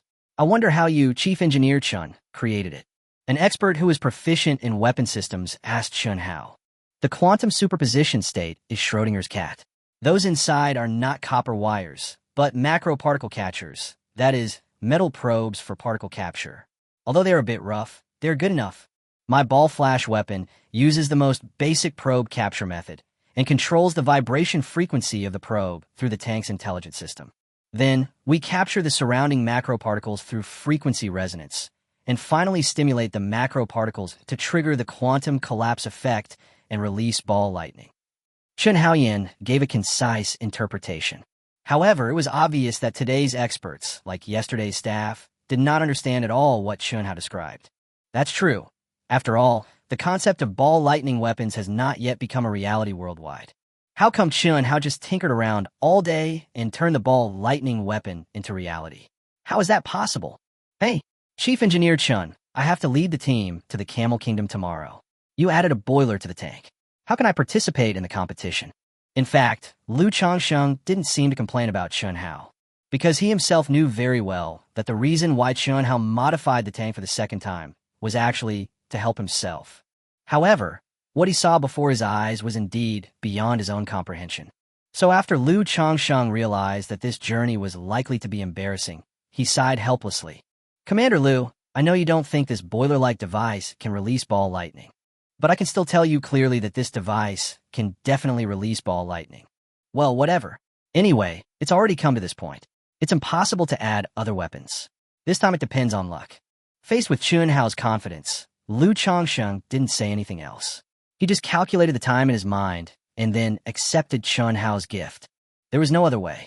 This time, China had no other new tanks for Liu Changsheng to bring out in the global tank competition except the 99A tank. Therefore, even if he doesn't want to compromise now, he can only continue to compromise. A few hours later, Liu Changsheng brought his entire inspection team to seal up the gifts sent by Chun Hao. At the same time, after a series of preaching and teaching, as well as renovation and installation work, Chun Hao also fell into extreme fatigue. At that moment, he did not follow Liu Changsheng to the Camel Kingdom. Instead, after seeing off Liu Changsheng, Wang Hua, and others, he went straight back to the guest house of the Fengtian military region and fell into a deep sleep on the couch with his legs spread out. The fifth day arrived in the blink of an eye. In a vast desert, Commander Liu Changsheng and all the members of his regiment had just stepped off the plane when they were deeply moved by the soft and fine sand under their feet. Well, it looks like my trip was worthwhile. As for competing for the first order, I can only be considered a runner-up. As for what happens after the competition begins, we can only take it one step at a time. He was filled with deep uneasiness about the tank that Chun Hao had modified for the second time. Therefore, Commander Liu Changsheng did not unload the super tank at the beginning. Instead, they waited until members of delegations from many countries arrived at the airport and left with the tanks. Commander Liu Changsheng ordered his men to remove the protagonist of this competition, the super tank. Chapter 38, Provocation from Welch. The Camel Kingdom is indeed a wealthy country in the desert world. Its generosity is unmatched by any other country. He had just led the participating team to the competition venue on the outskirts of the Camel Kingdom competition city. Commander Liu Changsheng and his entourage were completely conquered by Mr. Go's aura of wealth. Endless golden-roofed tents, extremely luxurious Persian carpets, and hundreds of top-of-the-line sports cars that came to take charge of the contestants. The whole team was stunned. Can you believe it? In the desert, they actually used sports cars. The leading one was a super sports car made of pure gold. It is said that more than 1 ton of gold was used for the car body alone. The entire sports car weighs only 2.5 tons, so half of it is filled with gold. What does it mean to be rich? This is what it means to be rich. Even if a piece of paint is scraped off, the cost would be calculated in grams of gold. People actually dare to run in the desert. Is this the tent we will stay in during the competition? A tent with a diameter of 50 meters, hiss. Following the reception staff, we arrived at the resting place prepared by the Camel Kingdom. Wang Hua was instantly shocked by the exquisite decorations and huge tent space that's surging in. Tables, chairs, and benches all sparkled at a glance, and a dazzling array of facilities in the house gave people a feeling of luxury wherever they could see. This is the tent your team will use to rest in the next few days. There are 9 more tents next to it for you to rest in as well. This place is the bedroom, this place is the living room, and that place is the bathroom. By the way, in order to welcome the participating teams from various countries, our Camel Kingdom has also prepared a small gift for each participating country. Each team will receive 50 camels after the competition. This gift has nothing to do with the prize for the competition. You will get it as long as you participate in the competition.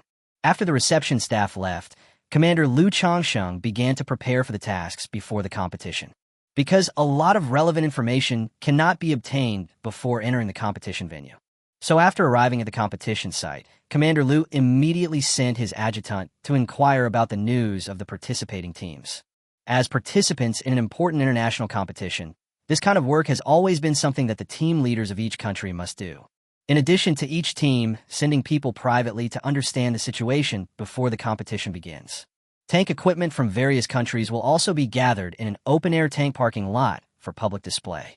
After all, the global tank competition, which only takes place once every 5 years, has always been a place where military powers show off their muscles.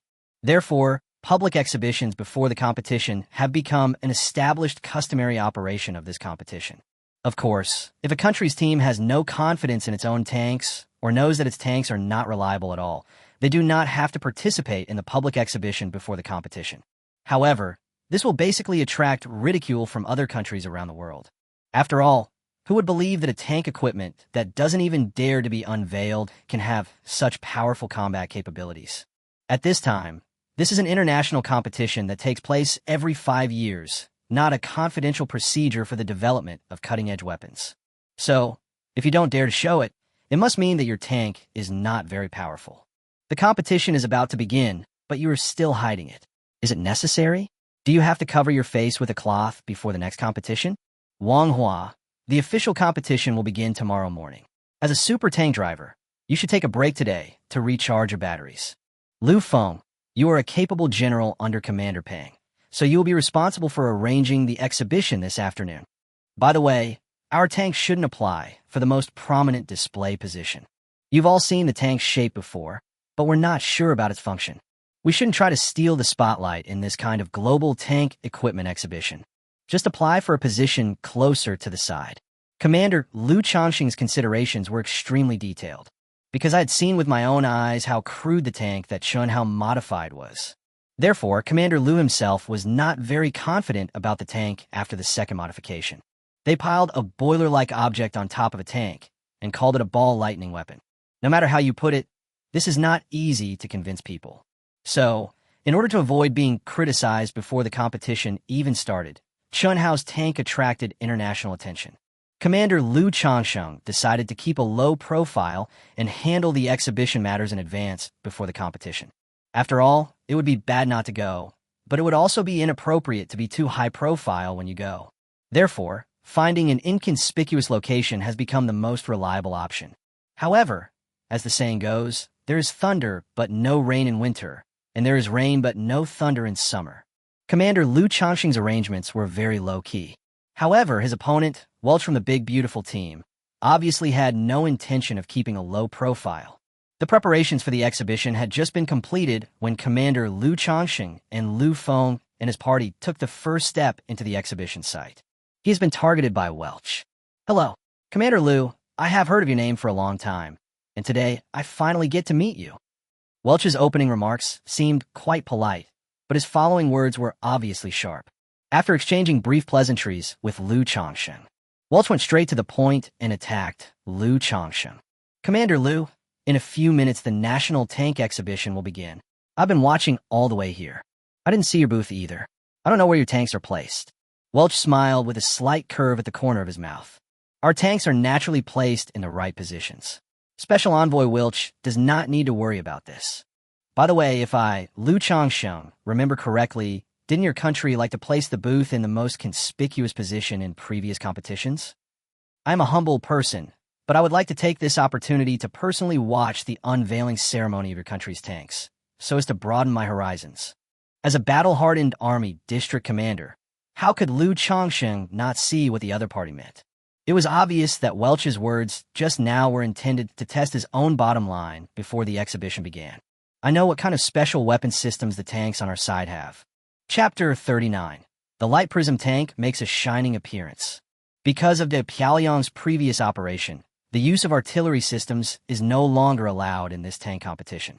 Therefore, the alternative weapons loaded on the tanks of participating countries have become one of the important things that each national team must understand.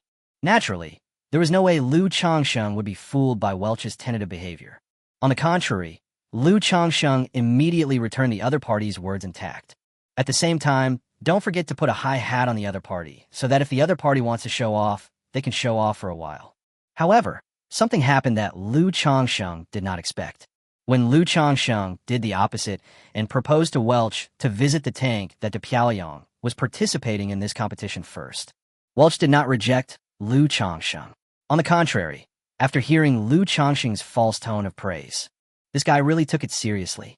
He immediately raised his chin and said with a big mouth in a very proud manner, "Aha, since Commander Lu also knows that your country's tanks are no match for us, then I will take Commander Lu to broaden his horizons." As he spoke, Welch waved his hand, signaling Lu Changxing and his group to follow his delegation to find out what was going on. Things have come to this point. It is impossible for Lu Changxing to be stage frightened. So he took Lu Feng and others directly to the most conspicuous booth in the entire advance exhibition. At this moment, the big and beautiful booth was already surrounded by members of delegations from various countries.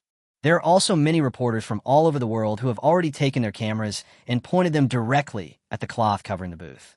About 2 minutes later, everyone at the exhibition saw Welch, the special envoy of the Great Beauty delegation, walk to the center of the booth. Dear guests, members of delegations from various countries, and media friends from all over the world, everyone is welcome to our big, beautiful booth. I believe that everyone has been looking forward to this world-class tank competition since the moment they arrived in the Camel Kingdom. To be honest, our beautiful members are actually looking forward to the moment when the competition begins. Of course, our expectations are different from yours. To be frank, your expectation is nothing more than to see with your own eyes which country's tanks on this blue planet can truly be called the king of land warfare. And what we hope for is to use our own actions to tell everyone that our tanks are the real kings of land warfare. Now, I'm about to lift the tarpaulin on the tank. Let us witness the moment when the miracle happens. M12B Prism Tank, our beautiful newest army masterpiece. Wow! As Welch finished his opening remarks, the covering was completely removed. Throughout the exhibition, everyone was stunned by the tanks they saw. The vehicle less than 20 meters in front of everyone was not a tank in the traditional sense at all. Instead, it is a groundbreaking work that clearly surpasses Blue Star's existing technology. Hidden tracks, anti-radar detection hull structure, plus a hexagonal metal structure installed just above the turret. It completely overturned everyone's perception of traditional tanks. That hexagonal metal structure is the weapon core of the Great Prism Tank, the Prism Tower. Oh, what a treat.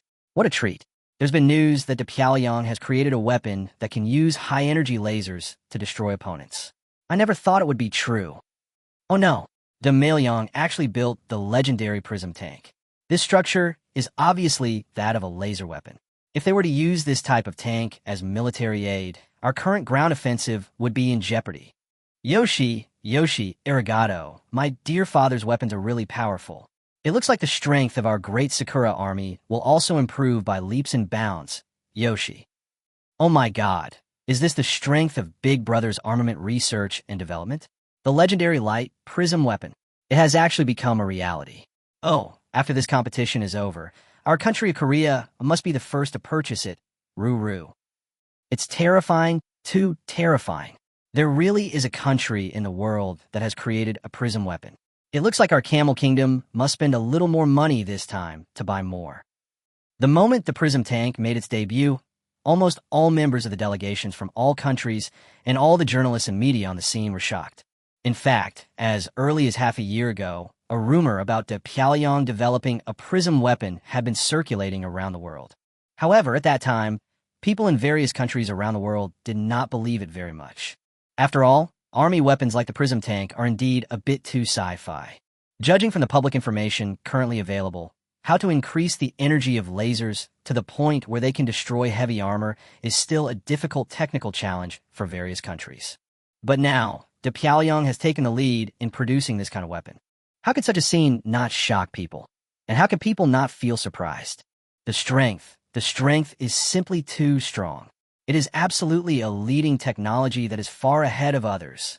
This is a big problem. I didn't expect that the rumors were actually true. There really is a tank king in the world that can destroy 50 tanks at the same time. Delegations from other countries around the world were all stunned, and Lu Changxing was no exception. Thinking back to the beginning, the reason why he asked Chun how to help him modify the tank for the competition. The actual purpose is to deal with this kind of super land combat weapon that may have the power to destroy the world. What he didn't expect was that his worries would become a reality so soon. The big and beautiful Prism Tank was actually built. Liu Changxing's Fengtian military region has conducted special research on the manufacturing principles of a light prism tower. Although the Fengtian military region does not have the ability to develop prism weapons. However, it was still easy for him to judge whether the weapon on the tank was a prism weapon based on its structure. The typical hexagonal metal structure has demonstrated all the technology clearly. This tank is the legendary super tank that can fight 50 enemies at once. No exception. The casualty ratio is 1 to 50. Looking at the shining super tank, Liu Changsheng sighed helplessly. Just as Commander Liu Changsheng was sighing, the outstanding envoy Welch continued to speak arrogantly. Chapter 40. Comparison between the light prism tower and the boiler. Everyone, you have already seen it. This is our latest masterpiece. Here, I can happily announce to everyone. All the rumors about the prism tank that have been circulating around the world in the past few months are true. Our tanks are equipped with the latest artificial intelligence systems and can target and destroy 50 targets at the same time. If there are still people here who don't believe it, then they can wait until tomorrow, when the tank competition officially begins. Everyone will witness the miracle happen with their own eyes. Welch's extremely confident commentary accompanied him throughout the entire game. It was not until half an hour later, when the limited demonstration time was over, that Ambassador Welch walked down the booth with a feeling of being unsatisfied. However, after leaving the booth, Special Envoy Welch did not go far. Instead, he returned directly to Commander Liu Changsheng, raised his eyebrows, and smiled at him. Commander Liu, you have seen our beautiful tanks today. It should be time for your country's tanks to make their debut next. Well, since we're going to show up sooner or later, we don't have to hide it. Commander Liu Changxing knew that he would not be able to escape when the cloth was lifted. So he could only smile and lead Welch and his group to the booth he had prepared. Commander Liu did put some thought into his arrangement, as Chun Hao's tank was placed in a relatively remote exhibition location. So, when the group arrived at the booth, there were actually not many members of national delegations and media waiting. However, just when Liu Changsheng was still feeling fortunate that his low-key arrangement had avoided more attention, Welch's reaction made it impossible for Liu Changsheng to keep a low profile. In such a remote corner? Oh, Commander Liu, doesn't your country always like to say that its army is the best in the world? What's wrong? Don't you dare to show others a decent tank? Or maybe your country is too low-key and has more powerful tanks that it doesn't want people to see? There's no need for that. The official competition will start tomorrow, and people all over the world will see it. What's the point of doing this? Why don't you let me help you? As he spoke, Welch raised his voice and shouted loudly directly at the exhibition site. So China's booth is here. I heard that China has developed a tank that can reach a speed of 400 kilometers per hour. Come and take a look. This bastard is just here to watch the fun without caring about the big things. When Lu Feng heard Welch's wanton shouting regardless of his identity, he immediately frowned and looked at Commander Liu Changsheng. Forget it, let him shout. This is not our country, we can't say anything. Although Commander Liu Changsheng didn't want Welch to bark as loudly as he did. However, considering the situation at the scene and the fact that the cloth would have to be lifted sooner or later, Liu Changsheng had no choice but to frown and endure it. What happened next was just as Liu Changsheng and Lu Feng had anticipated. When China's Ball Lightning Weapon System tank was unveiled, it also shocked all the national delegations at the exhibition and the media around the world in an instant. Of course, this tank and the beautiful tank both brought great shock to the audience. But the reasons for people's shock are obviously different. The big and beautiful one is naturally the one that shocks everyone because of its extremely exquisite high-tech structure. As for Liu Changsheng, everyone was shocked by the extremely rough marks left by adze, chisel, axe, and saw. Why is there a boiler on this tank? There's even a kettle on top of the boiler. What kind of weapon system is this? What steam engine? Could it be that this tank has been modified to use a steam turbine from hundreds of years ago? Oh, look, there are traces of sledgehammer work here. This device was actually embedded by hand. This is hilarious. China's tank weapon system is actually embedded with a sledgehammer. Compared with my father's light prism tower, it's just too ridiculous. A Shiba. Can this be called a weapon system? Who would put a boiler on a tank as a weapon? Hooray! I thought only the weapon systems installed on our Russian tanks were backward, but I didn't expect China's is even more ridiculous. They actually use boilers as weapon systems. What's the point of installing a boiler on the tank? Is it possible that during the competition, the operator inside the tank will climb to the top and pour boiling water on the opponent's tank? This was not at all unexpected to Liu Changshen. When the tank that Chunhao had modified for the second time appeared before the world again, not only the delegations from all over the world were speechless. Even the delegations from several countries that had always had relatively good relations with China were speechless. The added weapon system was so crude that it was obviously installed by humans by hand. Such a weapon system, just from the appearance, is more than 10,000 levels higher than the beautiful Light Prism Tower. The Light Prism Tower is such a high-tech weapon system. No matter whether you understand weapon design or not, you can naturally see that the Light Prism Tower is unusual at a glance. As for Chunhao's ball lightning system, from the perspective of structural shape, it is completely a comparison between primitive people and alien technology. It is so crude that it is unacceptable. Any normal person would think that the system built by Chunhao was like a boiler, and no one would compare such a crude device with a ball lightning weapon. Ball lightning, what a high-sounding name. Will it pop out of a boiler? Wouldn't that make him son Wukong? Can myths be taken seriously? Oh, what a treat, Commander Liu. Is this the tank your country is going to participate in this competition? The weapon system is so crude. No wonder it got out of control before. It looks like the control system isn't that good either. Ha ha ha. Looking at the modified tank that looked extremely crude from every angle, Welch couldn't help laughing out loud. Mr. Welch, we have a saying in Dragon Country. I wonder if you've heard of it. It goes like this: a mountain is not famous for its height, but for the immortals living there.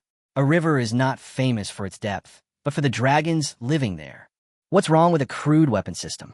A crude weapon system doesn't necessarily mean it's not a good weapon.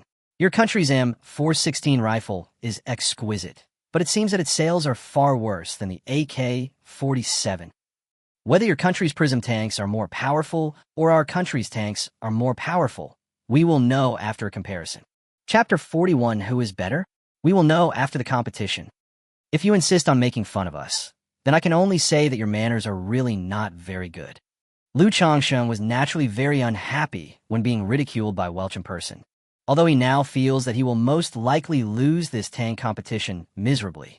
But Commander Liu Changshen did not show weakness in front of Welch.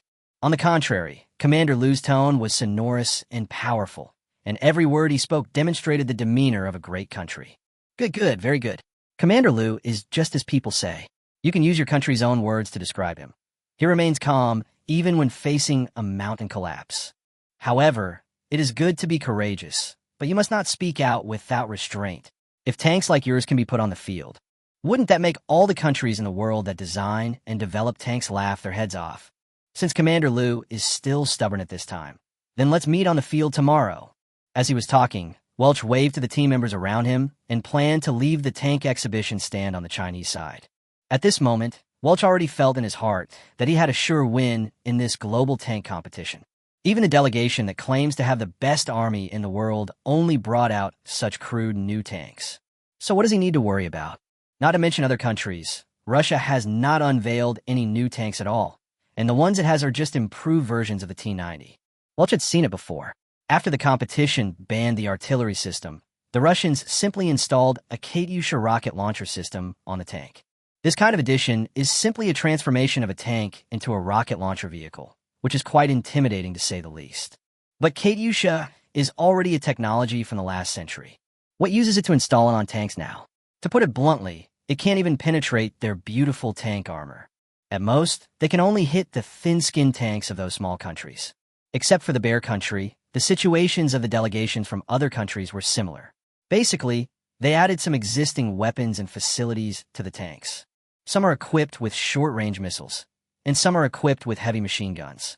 In short, the tanks brought by most countries are actually not as powerful as the original tanks. After all, the original tanks all had special artillery systems, and one shot could at least destroy 1 or 2 buildings. But now, since the tank's artillery system has been banned under the Pyongyang's operation, the equipment research and development teams of these countries were completely dumbfounded. In desperation, they could only forcibly drag some of the existing equipment onto the tank shell. There is no other way. Since they have no new technology or new weapons to use, they can only make such modifications to save the situation. Oh, by the way, Commander Liu, in addition to the basic performance competition, there will also be a combat competition tomorrow. If you're afraid that your country's tanks will be melted by our prism tanks, you can choose to withdraw from the competition. I think no one will mind if you withdraw at this time. The people had already walked hundreds of meters away, but Welch suddenly turned back. He came in front of Lu Changsheng and showed off again. It was not until the other party's boasting was over that Commander Lu Changsheng looked at the other party's disgusting appearance that was gradually going away and clenched his fists. Damn it! What this guy likes most is to use his technological prowess to bully people all over the world. Sooner or later, our dragon country's technology will leave you far behind. When that time comes, I'll see what you still have the capital to be arrogant. The public exhibition before the competition ended quickly. At 8 o'clock in the evening, the Chinese delegation gathered in the tent where Commander Lu Changsheng lived. In order to avoid causing a big psychological impact on Wang Hua's competition driving tomorrow, Lu Changsheng did not tell Wang Hua about the humiliation he suffered at the exhibition. Quite the contrary, when the entire team discussed tomorrow's official competition process, all everyone talked about was the specific details of the competition and nothing else. Brother Wang Hua, you're the driver of this competition. Didn't Chun Hao already fix some of the problems with the tank? So, there shouldn't be any big problems in the performance competition at the beginning tomorrow. Our tanks are so powerful that we shouldn't make any mistakes in the performance competition. My main concern is the actual combat competition that will follow. Do you want to make another international call to Chun Hao and confirm with him whether the ball lightning weapon can really be used? Although Commander Lu Changsheng chose to conceal what happened at the exhibition because he did not want to affect Wang Hua's game tomorrow. But he couldn't help but ask Wang Hua to confirm the problem with the ball flash weapon again.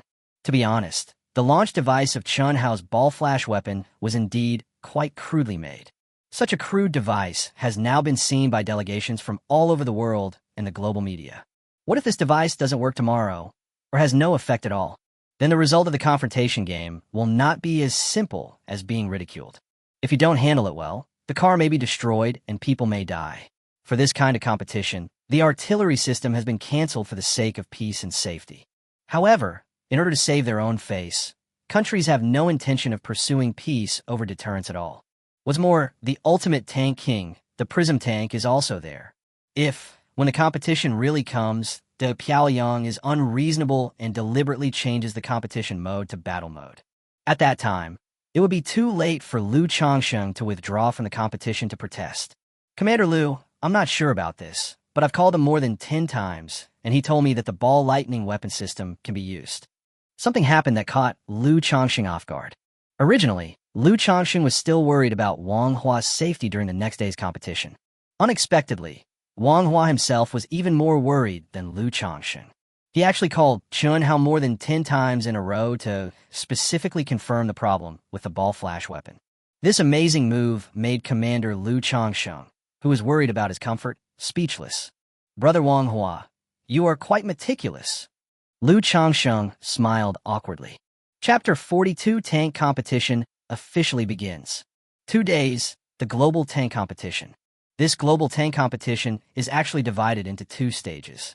The first stage is naturally a competition of the tank's basic performance, such as the tank's off-road performance, the tank's weighting performance, or the tank's acceleration, obstacle crossing and maneuverability and response performance, etc. The competition at this stage is not very dangerous. What is needed is the tank's own strong mechanical qualities and advanced control system. Lu Changsheng was not too worried about the first stage of the competition, because the tank's previous wild journey has proved that it has strong mechanical qualities. After all, a tank that can travel at a speed of 400 kilometers per hour on paved roads and in mud must have excellent mechanical qualities. Otherwise, it would have fallen apart long before this car lost control. As for the control system, Lu Changsheng was not too worried, because the previous problem of tank out of control was mainly due to some problems with the voice system and button system. For example, the voice system's recognition is not clear enough, and the key system is not clearly marked. Chun Hao had already completely fixed these 2 problems when he was preparing for this competition. Moreover, at that time, Lu Changsheng went to see it with his own eyes. Therefore, problems in this area should not have much impact. After comprehensively considering the mechanical quality and control system, Commander Lu Changsheng believed that there should be no major mistakes in this first round of competition. At most, high speed may cause problems such as excessive inertia and untimely braking. This kind of competition is held in the desert, so even if the brakes are not braked in time, I believe it will not have a big impact. At most, you can't get the lead, but it is relatively easy to rank high in a performance competition just by being as fast as wind and as quick as lightning. What really made Liu Chongqing feel that the risk was great was the second actual combat exercise competition. Although Wang Hua had confirmed with Chun Hao no less than 10 times yesterday that there would be no problems with the ball lightning weapon system. But this morning when I saw the ball lightning excitation system that looked like a boiler, Liu Chongqing began to feel anxious again. The contrast was so great that even Liu Chongqing himself could not convince himself that the entire set of boilers in front of him was the ball lightning weapon excitation system. At 8:30, the temperature in the desert had risen. As the temperature in the desert rose, today's first official global tank competition kicked off. Before entering the tank cockpit, Wang Hua made an exception and bowed in the direction of Hua Xia. Of course, Wang Hua is not a theist, and the one he worships is not someone else, but his good brother Chun Hao. Brother Chun Hao, I am your good buddy. You must really, really protect yourself and hope that everything you say is true. Otherwise, it doesn't matter if I, your good brother, die, but we must not lose the elegance of China. It may be because I miss my hometown so much. At this critical moment before the start of the game, Wang Hua actually changed his previous timid mentality and stopped worrying about himself. At this moment, Wang Hua's mind was filled with the thought that the dignity of the Chinese people must never be lost. For Wang Hua, who has experienced a life-and-death test, although he is not like the heroes in film and television dramas, he always maintains a righteous attitude when facing life-and-death moments. But today, he clearly possesses the character that a qualified Chinese son or daughter should have. This is actually similar to the vast majority of ordinary people in our Chinese nation. Although in normal times, people don't talk much, nor do they shout slogans of loving the nation at their doorsteps. However, when ordinary people like us really encounter things that concern the national reputation and national dignity. However, everyone can put aside all their usual selfish desires and choose to contribute to their country and the world. This is like the 7 heroes of Jiangnan in Jin Yang's novels, especially the eldest brother, Ku Jinwu. Even though he is not very strong, whenever it comes to a critical moment, he dares to sacrifice his life for the greater good. What is this? This is heroism. This is the heroism of an ordinary person. After half an hour of waiting, the competition began in full swing. However, as soon as the first tank performance competition began, all the delegation members and global media watching the game were already boiling with excitement. Oh my God, this competition is too difficult. We have to climb such a high sand slope in the first round. How does this Camel Kingdom set up the competition? Is it necessary to make the competition so difficult? Shit, it's just a competition. Are we really going to fight in the desert? How many countries' tanks can pass such a high sand slope? Baga, the Camel Kingdom is too unfriendly. How can our tanks climb such a steep slope? What kind of magical obstacle is this? It's just the beginning, and it's already so difficult. It's obviously more difficult than before. I don't know how Wang Hua is doing. He's a few hills away and the last one to appear. It will probably take a while for him to reach this sand slope. This is different from the focus of other national delegations and global media around the world. Commander Liu Chongqing was not concerned about the sand slope obstacle itself, but about Wang Hua, the last person to challenge the obstacle. Boom, boom, boom. And just at that moment, Commander Liu Chongqing was still worried about Wang Hua. He and all the members of the delegations from various countries who were watching the game, as well as media personnel from various countries, saw a scene that was incredible to everyone. Everyone actually saw a tank flying directly from the previous sand slope, and then directly landing at the bottom of this sand slope. It's over, it's over. This Chinese tank is doomed. It actually crashed into the sand dune. Yes, their tanks are too fast. The internet says the top speed is 400 to 500 kilometers per hour. With such a peak speed, the speed of each gear will definitely be very high. There are so many obstacles in this performance competition. Sooner or later we will be stuck in it and can't get out. That makes sense. It seems that China's choice this time was clearly wrong. If they had known earlier, they should have sent out the old Type 99A tanks. Who says it's not true? Tanks are land warfare weapons. Why do they need to be so fast? It's just for a gimmick. Before Wang Hua's tanks were completely buried in the sand dunes, people on the viewing platform not far away had already started talking about it because they saw the tank. Chapter 43. King of the Desert. The super tanks road to domination. However, what these people may not know at this moment is that the quicksand that can trap other tanks is simply child's play for the Chinese super tank. Even Manhwa, who was in the cockpit of the super tank at this moment, did not look worried at all. On the contrary, Wang Hua's mood at this moment was as if he had eaten honey, and he was laughing happily. Ha ha, ha. Isn't this the same as the last time I fell into the mud? Hey, intelligent driving system, don't remind me. Let me do it myself this time. While happily shouting to the tank's artificial intelligence interaction system. At the same time, Wang Hua directly pressed the button to control the tank's superconducting magnetic levitation system. Thump, thump, thump, thump, thump. The huge roar instantly caused the entire sand dune covering the super tank to shake. The shaking of this huge sand dune instantly attracted members of delegations from all over the world. Oh my god, what's wrong with that sand dune? It seems to be shaking. How can the engine still run if it's already sunken? Is the tank really that well sealed? Bago, what's going on? How can a tank be so powerful? It can still struggle even when it's buried in quicksand. Ashiba, it's impossible. This is impossible. It absolutely cannot come out of such soft quicksand dunes. Members of no less than dozens of national delegations were exclaiming at the amazing changes in the sand dunes. And just as they were exclaiming, something even more shocking happened to everyone. The collapse of sand layers across the entire dune became more and more intense. The super tank driven by Wang Hua was like a giant submarine floating in the water, rising directly from the sand dunes filled with quicksand. It is exactly the same as a giant strategic nuclear submarine surfacing from the deep sea. The entire tank actually rose directly from the sand dune and floated above the surface of the sand dune. What's more, the most shocking thing is not just that. At this moment, when everyone was extremely shocked, Wang Hua directly showed off a series of skills. Wang Hua actually operated this super tank and drifted back and forth on the sand dunes twice. He just mistook the super tank for a sports car. Oh my goodness. Oh my goodness. Oh my goodness. That tank is drifting in the quicksand. Baka, how is this possible? How could a tank have such performance?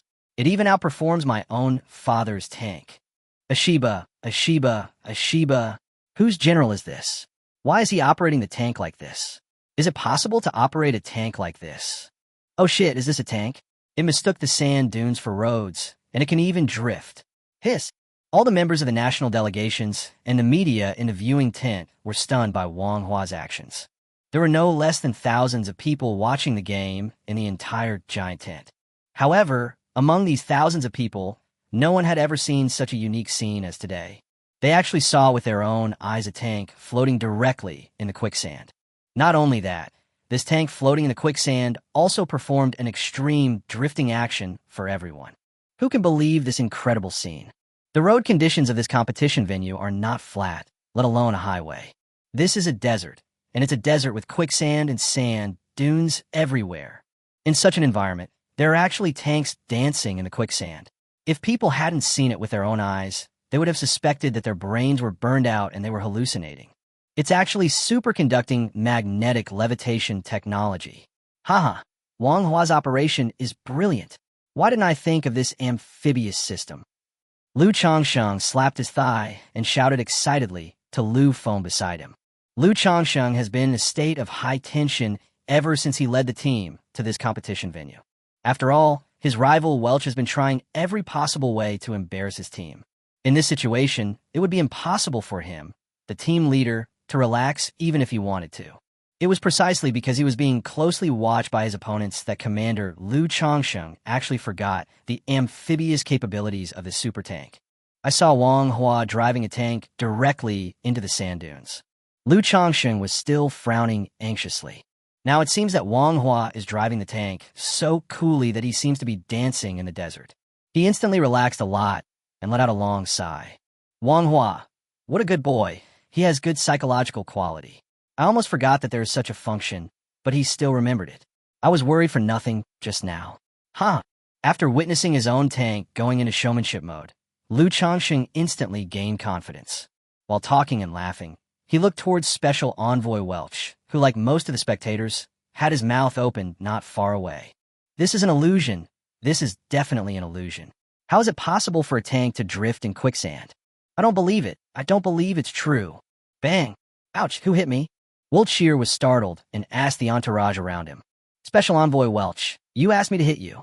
You reminded us before you came to participate in the competition that this competition is of vital importance, and as a special envoy, you must stay awake. I saw you talking nonsense just now, so I can only use this method to wake you up. Facing the angry shout from Special Envoy Welch, the attendant who had just taken action replied seriously. You? Very good, very good. I'm awake now. You bastard, get out of here. Only then did Welch remember that the slap he received was actually caused by his own instructions. Thinking back to the beginning, wasn't it me who strongly requested these accompanying personnel to keep me awake at all times?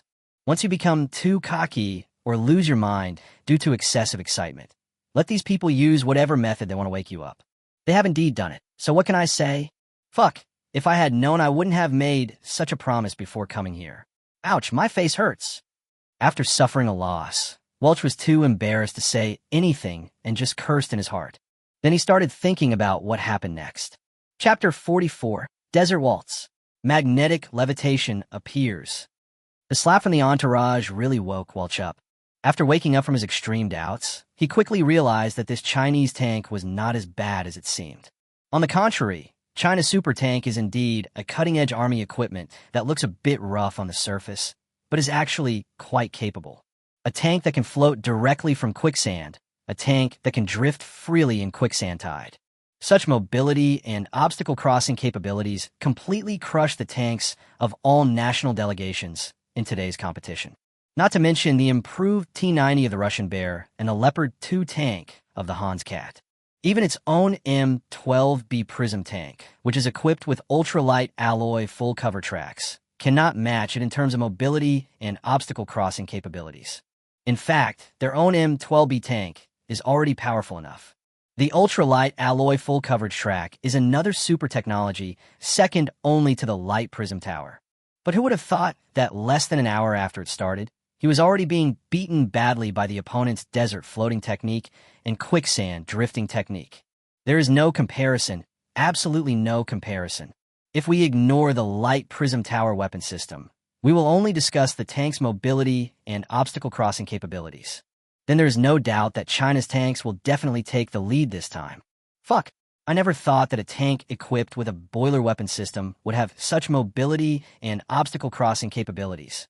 It seems that the opponent's tank research and development level cannot be underestimated. But fortunately, this first round of competition is just some routine events. There is still a second round of competition. What Chinese tanks? When the second round of competition comes, you will know how powerful we are. This time, I will make sure that both their men and their tanks are destroyed in this actual combat. Although in the ongoing first round of regular tank competition, Special Envoy Welch witnessed the strength of China's super tank. But at this moment, he was not discouraged by the outstanding performance of China's tank. Not only was he not discouraged, but at this moment his mind was spinning and he took a few entourage members directly to the Camel Kingdom delegation. Special Envoy Welch was so smart that he instantly thought of the issue of subsequent arms sales from the performance in the first competition. Therefore, before the second round of tank combat began, Special Envoy Welch had already appeared next to the Camel Kingdom delegation. Did you see that tank? Yes, that tank from China. It's the tank we're going to buy after this competition. A tank that can waltz in the desert is the true king of tanks, the lord of the desert. As the prince of the Camel Kingdom, I have always taught you not to judge things by appearances. Don't judge by appearances. What did you say at the beginning? You said that we must not buy tanks with boilers. We must not buy tanks with poor workmanship. That's all bullshit, understand? What does a tank need? Its performance and combat capability, not a pretty appearance. Remember this. I am the prince of the Camel Kingdom. Remember my teachings. As soon as he walked up to the Camel Kingdom delegation, Special Envoy Welch heard the unique desert voice of the Camel Kingdom Prince. Otherwise, why do they say that having money gives you confidence? Although Camel Kingdom was the organizer of the event, it did not bring out a single tank. However, they still have no fear of the land warfare weapons of various countries. On the contrary, he commented on the tanks of each participating team in front of all the national delegations without any hesitation. Indeed, it is reasonable for them to be confident. Who can blame them for having so much oil? What if they don't have the ability to research and develop? I could just buy it. So what if we can't make our own tanks? I could just buy them. What if the tanks of the delegations of various countries are powerful? I will still buy them, and I will buy the best and most expensive ones. I just want to ask you if you are afraid. You have your military equipment, and I have my black gold. I believe I can dazzle the world. Your Highness, what a fool. He was the one who said that the weapon system on the tank looked like a boiler. He was also the one who said that tanks with poor workmanship should not be purchased. Now, seeing that their tanks are so advanced, they're starting to teach us a lesson. Alas, at the end of the Camel Kingdom delegation, an attendant looked at the prince's passionate and inspiring teaching in front of him and immediately couldn't help muttering in a low voice. However, even as he was mumbling, Envoy Welch spoke to him. "I'm sorry, I'm the beautiful Welch envoy. Please make way. I want to talk to His Royal Highness the Prince." Welch naturally did not hear the mumbling of his entourage, but what he heard was the change in attitude of the Prince of the Camel Kingdom. Just the day before, the Prince of the Camel Kingdom had shaken his hand and told him very seriously that he believed that Welch's delegation could win. As a result, in less than a day, people's attention was attracted by China's tanks. How could this be possible? Fortunately, I arrived in time. Otherwise, before the next game even starts, this rich client might get tempted and send someone to find Liu Changsheng and the others. Wouldn't all the preparations I've made for this competition be wasted? An order for tens of billions of knives is not a small amount. How much does an F-22 cost? Only $150 million. If we win this order, it'll be worth 100 F-22s. We can't let Liu Changsheng and his men take it away no matter what. Your Highness, long time no see. I am the beautiful Envoy Welch. Long time no see? Special Envoy Welch, didn't we just meet yesterday? At the tank exhibition, just before. His Royal Highness turned his head and glanced at the beautiful Envoy Welch who was smiling in front of him. However, his words clearly lacked the enthusiasm of yesterday. Of course I have, but we haven't finished talking about the tank purchase. So, I would like to have a good chat with His Royal Highness the Prince while the competition is going on. It's also good for everyone to exchange ideas with each other. I believe that Your Highness has been attracted by China's tanks now, but Your Highness, please don't be anxious. Chapter 45, Tank Combat Competition, Welch's Conspiracy. As an advisory envoy who had been personally received by the president, Welch knew that his mission this time was not just the desert on the field. He was more aware of the purpose of being sent here. The most important thing is arms sales. Don't think that all countries in the world think that Britain is the most powerful country in the world. However, no matter how powerful a country is, if it wants to remain powerful, it will have to spend a lot of real money. Where can I get this real money? This is a modern society. The world has become a multipolar world. It is definitely not okay to rob openly. After all, small countries like you can't afford to offend you, and they will ask other countries for help. So, in this day and age, if we want to stay ahead of other countries in the world, we must open up more avenues and ensure that there is sufficient fund for scientific and technological research and development.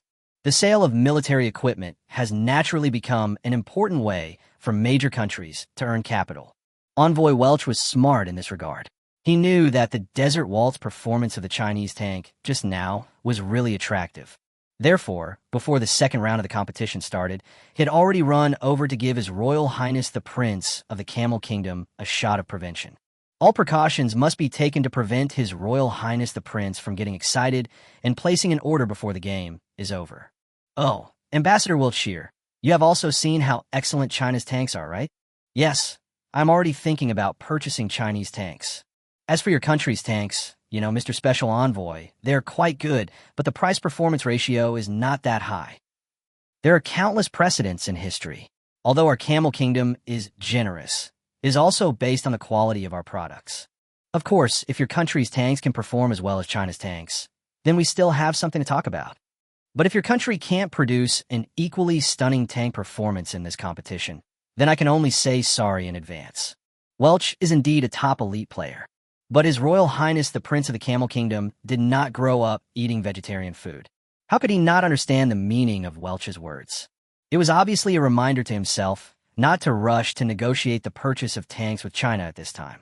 Although these words may seem polite on the surface, deep down, in addition to being a reminder, they also contain a hint of intimidation. It is impossible for His Royal Highness to be frightened by Welch's reminder. No matter what, he is still the most important customer for all parties in the global arms trade. Could he still be afraid of being reminded? Therefore, as soon as His Royal Highness opened his mouth, he directly and tactfully pointed out some of the inappropriate aspects of de Piaoyang's past transactions. The meaning is obvious. I just want to tell the other person that I have my reasons for doing things and I don't need anyone to remind me.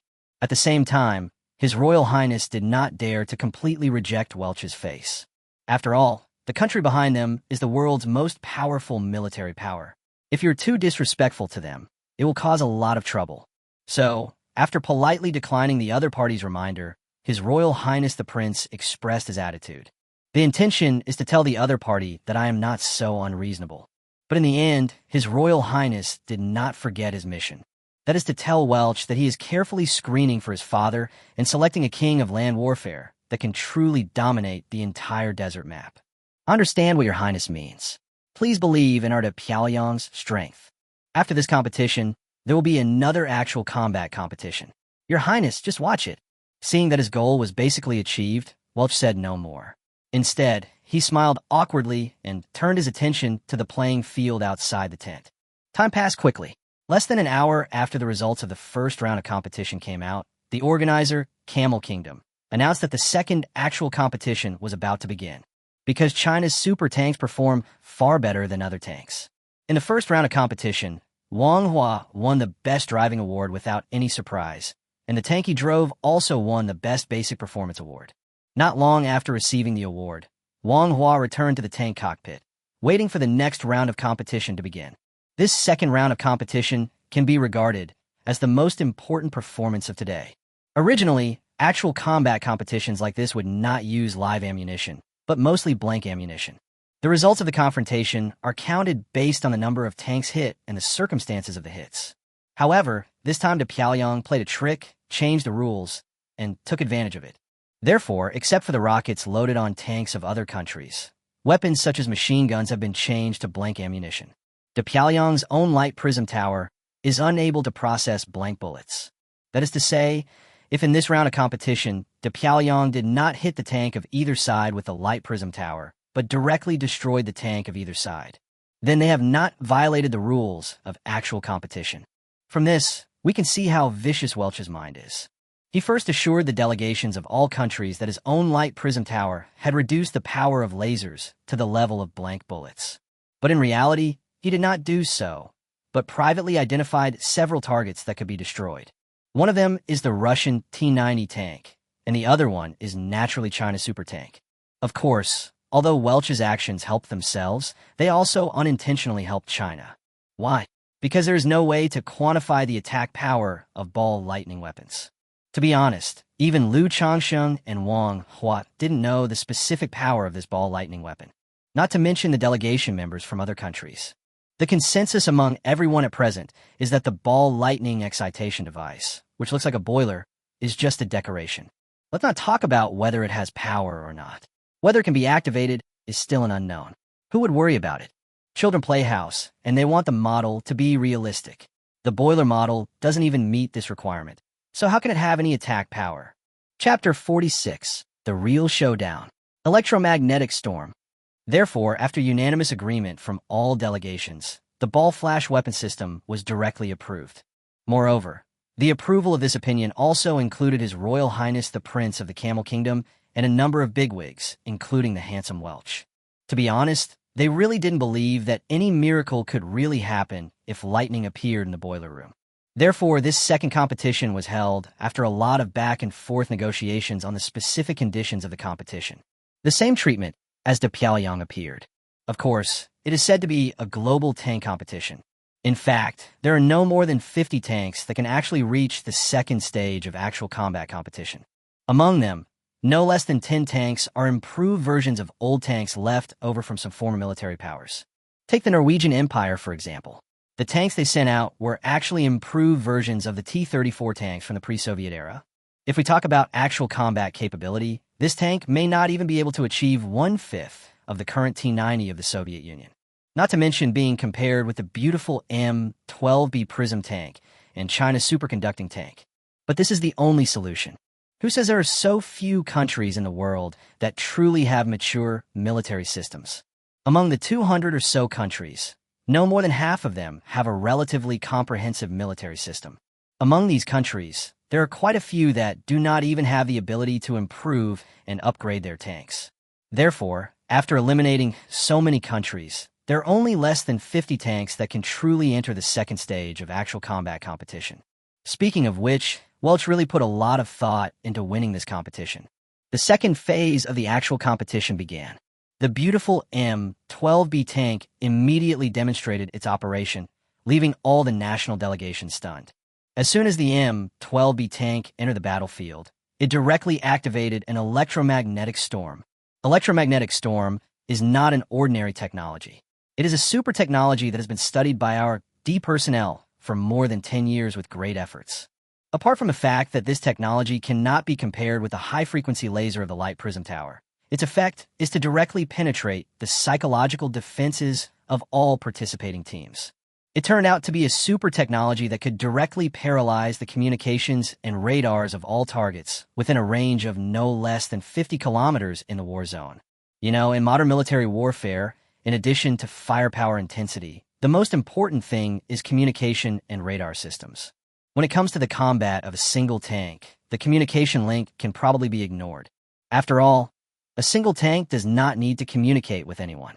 But the radar system is crucial, because this system is directly related to the key issue of whether the tank can find the opponent and avoid being found by the opponent. As we all know, modern tanks are generally not equipped with radar systems in the standard sense. The detection systems of modern tanks are generally equipped with thermal imagers, laser rangefinders, infrared detectors, etc. These three things are actually expansions of the radar system. If these three systems are paralyzed, it means that the tank has basically lost the possibility of detecting the enemy at a long distance. Once the opponent hides in a hidden place, the tank will become a sitting duck and can be slaughtered at will. Now the problem arises here. Whether it is a thermal imager, a laser rangefinder, or an infrared detector. Essentially, they are all electronic devices. What do electronic devices fear the most? Electromagnetic storms. Because once the electromagnetic storm is strong enough, it will cause the electronic system equipped on any weapon to overload due to a sudden short circuit, thus completely destroying all electronic devices. Once there's a problem with a line, advanced detection equipment, such as thermal imagers, laser rangefinders, and infrared detectors will simply become decorations and will no longer be of any use. This is where the Pyongyang's strength lies. The actual combat competition had just begun, and the Pyongyang actually used such a terrifying interference device. Almost in an instant, no less than 30 tanks had directly withdrawn from the competition on the desert map of the entire competition site. There was really no way to go on.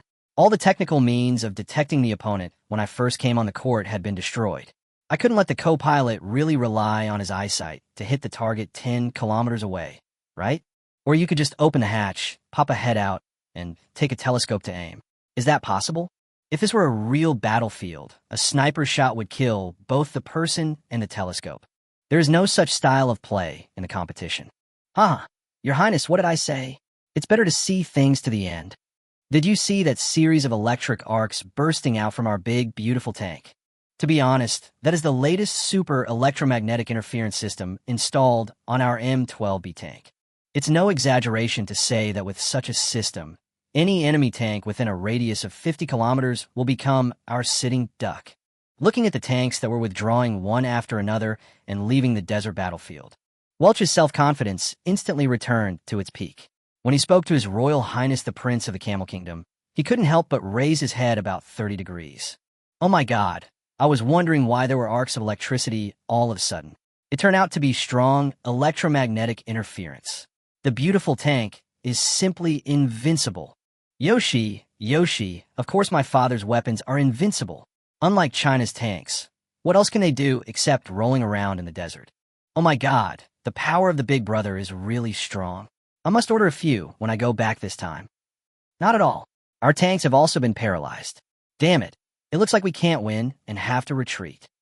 While Welch was talking to the Prince of the Camel Kingdom, the members of the surrounding delegations also understood the technology of the tank from Welch's loud boasting. There is no doubt that the overwhelming technology shocked all the members of the national delegations present. Everyone focused their attention on the big, beautiful tank. For a moment, envy, praise, worry, frustration, and other emotions filled the huge viewing tent. About a few minutes after people watched it again. During the battle, other tanks began to withdraw one after another. Chapter 47. Micro-Strong Magnetic Probe. Anti-Interference Artifact.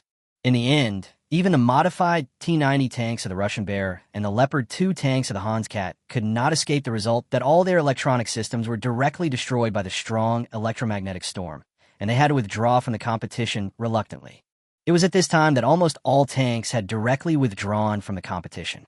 Only then did the delegation members of various countries and media members from all over the world discover it. In the competition battlefield, there was actually a tank that had not withdrawn from the battle. Of course, this one is definitely not the beautiful tank, because as the initiator of the electromagnetic storm, the large Piaoling tank will definitely be waiting on the battlefield to reap the fruits of victory. This tank is exactly China's super tank, the one that manhwa is driving at this moment. Hey, what was that buzzing sound just now? Why do I feel so itchy all over my body? About a minute after the big, beautiful electromagnetic storm started, Wang Hua felt something strange happening to his body. Just when he felt strange, the super tank's artificial intelligence active interaction system also responded. Hello, driver. You just felt a tingling sensation because our tank was hit by a high-intensity electromagnetic storm. Electromagnetic storm? Impossible. Isn't your system still working fine? If there was an electromagnetic storm, your artificial intelligence interaction system would have been paralyzed long ago. After hearing what the tank's interactive system said, Wang Hua almost gasped. Mr. Driver, the main reason why I am not paralyzed is that this tank is equipped with an anti-electromagnetic interference device, a micro-strong magnetic probe. This miniature, strong magnetic probe is a professional device developed and manufactured by Master Chun how to combat electromagnetic interference. When this probe senses the emergence of an electromagnetic storm, it will immediately activate the electromagnetic protection system of the opposite frequency, thereby neutralizing the electromagnetic interference of all frequency bands. Facing the driver Wang Hua's questioning, the interactive system continued to answer without emotion. Electromagnetic interference in all frequency bands? Is it so strong? How come I didn't know about it? Shen hadn't tell me before. Haha, he actually equipped this tank with such a system. He is simply a prophet. Roar. Just when Wang Hua was still sighing that the tank that Chun Hao had modified for the second time was indeed quite powerful. Members of the various national delegations and media friends from various countries in a huge viewing tent were all a little confused. Did the Chinese tank drift too hard before? Is it running out of power? Why is it not moving? Need I say more? Even the control system must have crashed. Even the control system is paralyzed? In this actual combat competition, China's tanks will definitely come in last. Yoshi, finally here comes the shot I've been waiting for so long, huh? It's not moving, my dear daddy's electromagnetic storm is so strong. I've said before that China's tanks are only powerful on the surface. Look, an electromagnetic storm has paralyzed even the control system. No wonder they haven't admitted defeat yet. Delegation members and media reporters from almost all countries believe that the pause of China's super tank was due to the failure of the tank's own control system. However, what they never expected was that in the next second, the Chinese tank suddenly started moving again. It's moving. The tank is moving again. An exclamation instantly drew everyone's attention to the tank driven by Wang Hua from China. In fact, these people had no idea why the super tank just stopped. If they knew that the reason the super tank stopped was because Wang Hua felt a tingling and scratched it, he would definitely be shocked by the driver Wang Hua's weird behavior. They're still heading towards the designated tunnel. Looks like they're going to have a head-on collision with my tank. At this moment, the beautiful tank driver was also confused by Wang Hua's bizarre operation. Fortunately, when Wang Hua continued to drive the tank forward, the driver immediately came to his senses. At this time, he had already thought of what Special Envoy Wilch had told him before. Jack, your mission is related to our order for billions of meter-long swords. This time, you must remember one thing. That is, do not show mercy, do not show mercy, do not show mercy. Important things must be said 3 times. Yes, no mercy.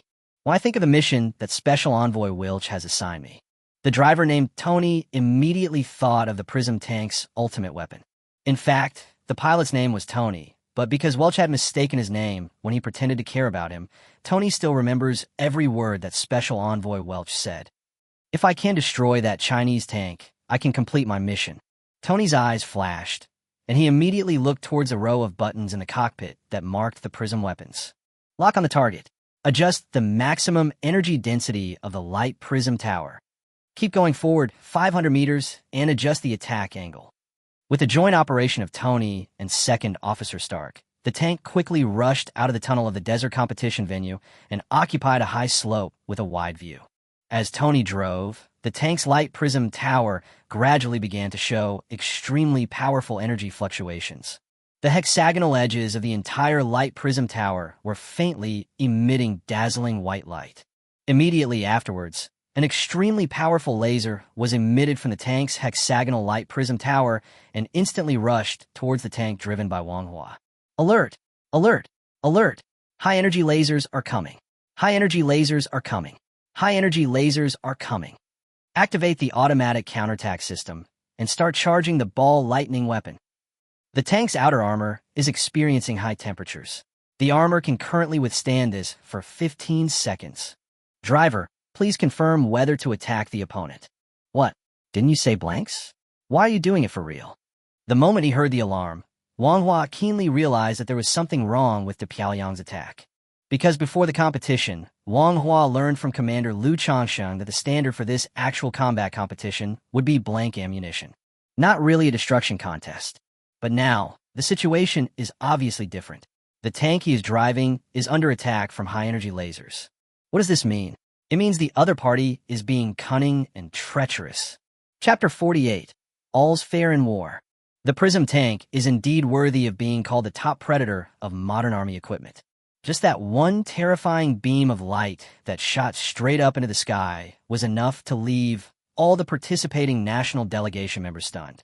The energy was so powerful that even from the viewing tent area dozens of kilometers away, one could clearly see the extremely strong and dazzling ball of light. Yes, at this moment, driven by the huge laser energy, the entire tank was about to be covered by the ball of light. At the same time, all the people watching the battle had already seen the target of the Prism tank. It was the super tank driven by Wang Hua.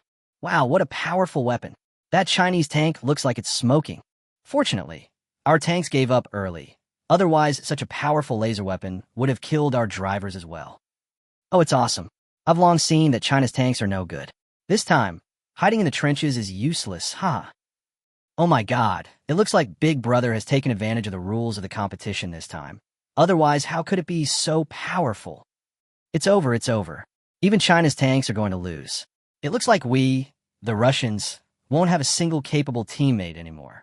Countless contestants were stunned by the powerful laser kinetic energy of the Prism tank. At the same time, a considerable number of representatives discovered that the power previously claimed for the beautiful tank did not match its actual power. The power they claim is about the same as that of a blank bullet. But now, even at a distance of more than 10 kilometers, the Chinese tanks are already smoking. Moreover, this flash was emitted in just a moment, and the power was simply amazing, even stronger than the original artillery. What's more, they claim that they can lock and destroy 50 targets at the same time. Now, considering its ability to lock onto targets and laser strike capabilities, this statement is definitely not groundless and is quite well-founded. Mr. Special Envoy Welch, this actual combat competition is clearly themed on peace. How can you modify the power of laser weapons without permission? This violates the rules of the competition. Representatives from other countries all saw through to Pyongyang's trick. Commander Liu Changsheng was naturally even more sober. He immediately walked out from the crowd of delegations from various countries and rushed directly to the front of the great Pyongyang delegation, wanting to find Special Envoy Welch to ask for clarification. Although at this moment, Liu Changsheng also knew that doing so at this time might cause ridicule from members of other national delegations. But he couldn't care less now. Wang Hua was still in the tank. He brought him to the competition, not to die. As a soldier, the lives of your subordinates are of vital importance at all times. Especially when the opponent's methods clearly involve conspiracy, Liu Changsheng must stand up for his men. Welch, You have violated the rules of the competition. Why don't you immediately order your prism tanks to stop attacking? Commander Liu Changsheng shouted with a very serious expression. Commander Liu, this is the viewing area. You and I are now members of the observation group and have no right to interfere with the game. Besides, you said I violated the competition rules. Why don't you show me some evidence? All the delegations from all countries are watching this competition. Do you think it's a violation if you say so? Don't forget, there's an old saying in your country. All is fair in war. Our prism tanks have adjusted the energy intensity of the prism tower, but I never said that there won't be any accidents with the prism tower. What you are seeing now is an accident. Energy overload. We didn't expect this. Ha ha ha. Even though Liu Changsheng had already made a formal negotiation in an extremely serious manner. But it was obvious that Welch had already thought of a solution long before. So, when Liu Changsheng came over, Special Envoy Welch used the skill of lying with open eyes that he inherited from his hometown of Pyongyang. He directly insisted that the current situation was all accidental. It is true that accidents are normal in military competitions throughout history. Military equipment is not like children's playing house. If you say the power is reduced, it will definitely be reduced. Who knows what other unknown chemical reactions may occur in the process? This is very common in history. So, people insisted that this was an accidental overload of the tank's weapons.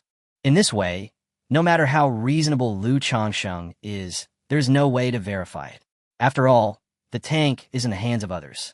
If they say it is a mistake, what can you do? You can't take the other party's tank and inspect it. Welch, don't go too far. Knowing that he had fallen into Welch's trap, Commander Liu Changsheng clenched his fists in anger. However, at this moment, when Welch was looking at Commander Liu Changsheng with an arrogant smile on his face, things took a strange turn. The armor can withstand 6 seconds. 5, 4, 3. Damn you, come at me for real. System, fight back, hit me hard. Ball flash weapon activate. Sizzle. He watched as the tank he was driving was firmly locked by the enemy's machine gun, light, no matter how he controlled it to move forward or backward. In the end, Manhwa was completely furious. Inside the cabin, one could clearly feel a heat wave beginning to penetrate inside. What does this mean? It means that the other party has already made a fatal move. So, is there any need for me to be polite to him? There is no need for that. There is no need for that at all. Now Wang Hua has no control over whether the ball lightning weapon system installed by Chun Hao is effective or not. Anyway, things have come to this point. Either I will be killed by the Pyongyang's insidious tactics, or you can fight back and defeat the opponent. What else do I choose? If it was another opponent, Wang Hua might still think about it. But now, it's this opponent. Wang Hua had only one belief. 2nd Battalion Commander, go and pull my Italian cannon over here. Something happened that changed the color of the entire desert, accompanied by Wang Hua's decisive order amidst his anger. The super tank that was modified for the second time by Chun Hao became invisible almost in an instant and blended in with the surrounding environment. Wang Hua himself was naturally not aware of this situation because he was in the tank, so the changes of the tank were actually connected with his changes. Chapter 49. The Deterrent Power of Ball Lightning Weapons. At the same time, everyone in the viewing 10 area was completely unable to understand this strange situation, because the current situation is not a normal natural environment at all. Rather, it is the quantum superposition state produced after the ball lightning is excited. Yes, it is the quantum superposition state that drives countless top scientists crazy.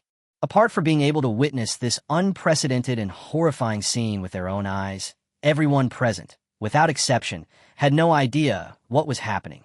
An extremely huge quantum sphere is constantly expanding under the free movement of the macroatomic nucleus, and along with the expansion of the range of quantum superposition states. All the spectators were completely stunned by the increasingly rare phenomenon. The sand pit actually became vaguely visible, and the sand dunes, tunnels, and some desert plants that serve as obstacles all changed along with the strange changes of the super tank. 1 kilometer, 2 kilometers, 3 kilometers, 5 kilometers, all the way to a full 10 kilometers in diameter. The entire desert competition venue was now shrouded in a strange shaking that was neither visible nor tangible. What's going on? What's going on? What happened to the Chinese tank? What happened to the entire competition venue? Such a jaw-dropping scene made His Royal Highness the Prince of the Camel Kingdom feel as if he had seen a mirage. It was as if the entire competition venue, with a diameter of more than 10 kilometers in front of us, suddenly turned into an image in the clouds, sometimes clearly visible and sometimes disappearing. Boom! And just after that moment, when His Royal Highness the Prince of the Camel Kingdom was extremely shocked, a huge roar like a huge bell directly shook him back more than dozens of steps. Of course, it's not just His Royal Highness the Prince of the Camel Kingdom himself, but also his entourage. And next to him stood the big, beautiful envoy Welch and his entourage, as well as Commander Liu Changsheng, delegation members from all over the world, and all media workers on the scene. Everyone was shocked by the sound and took several steps back. Many staff members were so frightened by the sound that they covered their ears and screamed. And when everyone in the viewing tent finally took a deep breath, trying to figure out where the thunder-like sound came from, but they were all completely dumbfounded by the scene happening in the distant competition arena. Just above the place where the big, beautiful tank had just sat, there appeared a giant sand pit that was no less than 500 meters wide. At the same time, above the giant sand pit, a vague scene of a tank explosion appeared. The collapse of the quantum superposition state. Oh, what the hell? What the hell? Oh my god. Oh my god. That's the collapse of the quantum superposition state caused by the ball lightning phenomenon. There's still many hidden talents among the delegations from various countries on the field. For example, at this moment, when everyone in the viewing tent, even Liu Changsheng himself, could not understand why a giant sandpit and a giant screen appeared on the battlefield. An engineering physicist who was visiting the competition gave the answer. The giant sandpit with a diameter of 500 meters was actually the result of the collapse of the quantum superposition state function. In other words, this giant sand pit was formed after the ball lightning weapon installed on the super tank driven by manhwa was activated. In essence, this weapon actually utilizes the quantum effects formed by macroparticles in the macroscopic world. The target that the tank is aiming at is the key to causing the collapse of the quantum effect wave function, the observer. If this ball flash weapon is activated, Tony and Stark in the big, beautiful tank can ignore all changes around them. Then they will most likely be able to take a chance and avoid triggering the quantum collapse effect, thus surviving. But in this situation, everything around them, including the tanks, has become vaguely visible. How could they not observe? Therefore, when they observed, the wave function collapsed directly, and the original quantum superposition state collapsed directly into a definite state. The macro particles hit the tank, directly triggering a huge release of energy from the microscopic to the macroscopic level. The enormous energy far exceeds the energy of the light prism tower by 1,000 or 10,000 times. In an instant, the entire tank and the surrounding sand with a diameter of 500 meters were vaporized. And because this process happened so quickly, so fast, a mirage-like phenomenon reappeared in the sky above the entire location. The scene of the tank, vaporizing instantly, was recorded one by one. Oh, FCK, FCK, fucking FCK. How is this possible? How could this happen? Looking at the huge sand pit with a diameter of 500 meters, Wilkite's whole spirit collapsed instantly. The Prism tank is the most advanced tank in the world. Moreover, they have just developed it, and many minor tests have not been done yet, and there's only one prototype tank. That's it. It just happened in a flash. The tank that I had placed high hopes on was actually nothing left. A giant sand pit with a diameter of 500 meters was also left behind. The Super King of land warfare, which was developed with billions of dollars in R&D costs, has never experienced even one combat in the strict sense. What was even more unbearable for Welch was that he was led by the White Lantern Commander to participate in the global tank competition, this time with the heavy trust of the Commander-in-Chief. Now not only can he not get the order, but he can't even take back the Prism tank he brought with him. Who can bear this? Who can accept it? The rate at which this R&D expense evaporates is almost faster than burning paper money. Impossible! How could China develop a ball lightning weapon? That's all nonsense. It's all nonsense. It can't scare me. There is no such thing as quantum superposition. There is no such thing as wave function collapse. They are all lies, all lies. Artemehau is the most powerful. I, Welch, am a legend. Our tanks are so powerful, there is no way they can be destroyed. I want to go and see. I want to see it with my own eyes. I want to, in front of all the members of the delegations from various countries in the viewing tent area, and in front of the prince of the Camel Kingdom. Chapter 50. Treat the truth as a lie. Welch immediately felt dizzy. Then, he began to talk to himself and wanted to run towards the competition area far outside the tent. However, before he could run 2 steps, his legs went weak and he fell to the ground, completely fainting.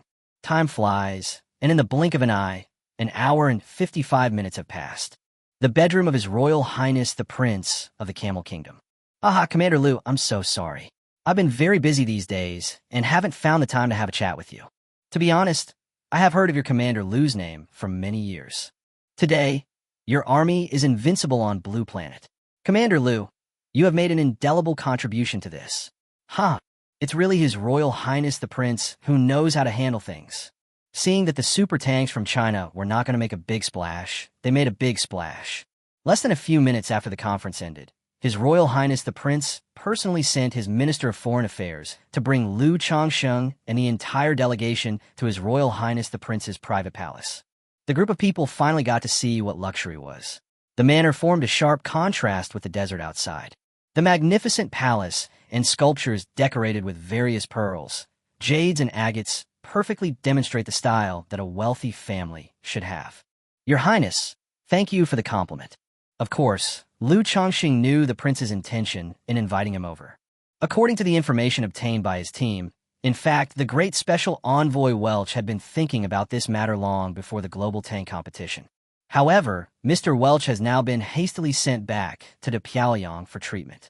I'm afraid I won't have the chance to think about the order for a while. Of course, His Royal Highness the Prince of the Camel Kingdom is also a person who has a clear distinction between love and hate. Even though Special Envoy Welch fainted during a competition held at home, the prince did not say anything about keeping the Special Envoy at home for treatment. Instead, he decisively gave a very polite arrangement. You just fainted. You will wake up soon. Let's go. After seeing off the beautiful delegation, His Royal Highness the Prince did not even have time to say hello to the delegations from other countries. He went straight back to his palace and arranged this informal meeting. Your Highness, the reason why our Chinese super tanks were able to win this time. The most important thing is Liu's credit. The most important credit goes to the researchers and developers who modified this super tank. Faced with the Camel Prince's sudden enthusiasm, Commander Liu Changsheng was instinctively humble. That's right. The RD personnel must have made great contributions to the development of such a powerful and advanced tank. By the way, Commander Liu, can you please tell me how many people are there in the research and development team for this tank? 10,000? 50,000? This question is a bit presumptuous. The main reason is that this tank looks 70% similar to a tank that was previously circulated on your country's internet. So this prince is curious and asks more. How many people are in the RD team? Liu Changsheng was stunned, and his mind immediately started thinking at lightning speed. Yes, it's the research and development team. To be honest, I'm very interested in your country's super tank, so if Commander Liu doesn't mind, I'll ask more about it. Finally, after a few simple polite remarks, His Royal Highness the Prince of the Camel Kingdom could no longer hide his love for Chun Hao's modified tank. Well, the Camel Kingdom is a country located in the desert. The weapons they need most, apart from fighter jets flying in the sky and missiles standing on the ground, are tanks that can gallop across the desert. In this kind of terrain and environment, the role of tanks is extremely important, especially the tank that can dance waltz in quicksand and directly smash out a huge sand pit from a distance of 10 kilometers. That is equivalent to the army equipment that is urgently needed in the desert. With this equipment, it is no exaggeration to say that His Royal Highness can stand on the turret of a tank and proudly swear to all his opponents. I'm not talking about a certain person, but everyone here is that person. Your Highness, to be honest, we only have one person who developed the modification of this tank. Also, the photos you saw circulating on the internet before are indeed what this tank looked like after its first modification. This tank has been modified for the second time and equipped with a ball lightning weapon. Oh my god. What did you say? There was only one person who developed this tank, really only one. Before Liu Changsheng could finish his words, the Prince of the Camel Kingdom stood up from the throne and stared at Liu Changsheng with wide eyes. Well, that's true. There really is only one person. Liu Changsheng was a very honest person, and since the information did not involve any secrets, he just spoke frankly. However, Liu Changxing's outspokenness was different when it came to His Royal Highness the Prince. Ah, I see. It's a secret. Write the number of our D personnel and their details. Your country must have kept it secret, right? I understand. If our country could develop such powerful army equipment, we would also block all the news. I understand. I understand very much. It's okay. It's okay. We in the Camel Kingdom have always been the most respectful of the military secrets of all parties. Then let's not talk about this. Let's talk about something else like arms trade or something like that. Commander Liu should know that we in the Camel Kingdom lack everything except money. The Prince of the Camel Kingdom simply ignored Liu Changxing's frank remarks. He simply regarded Liu Changxing's words just now as remarks to coax a child. Of course, he couldn't believe that this tank was modified and developed by one person. After all, no one would believe this kind of thing even if you tell it to the sky. Tanks, can they be developed by one person? The full name is Tracked Armored Fighting Vehicle. Not to mention that tanks are such large and complex equipment. In today's highly intelligent society, can one person develop even an ordinary car? Chapter 51, brother. Are you selling your tank? In modern society, military equipment has undergone tremendous changes compared to the past. If it was 100 or 80 years ago and a tank or an airplane was developed by one person, there would still be a little possibility. Why? Because at that time, fewer functions were needed. A tank only needed a thick iron shell and a machine gun. As for the airplane, you just have 2 wings, an engine, and maybe a machine gun. But now, the tanks and planes of today are completely different types of military equipment compared to those 100 or 80 years ago. Take tanks, for example.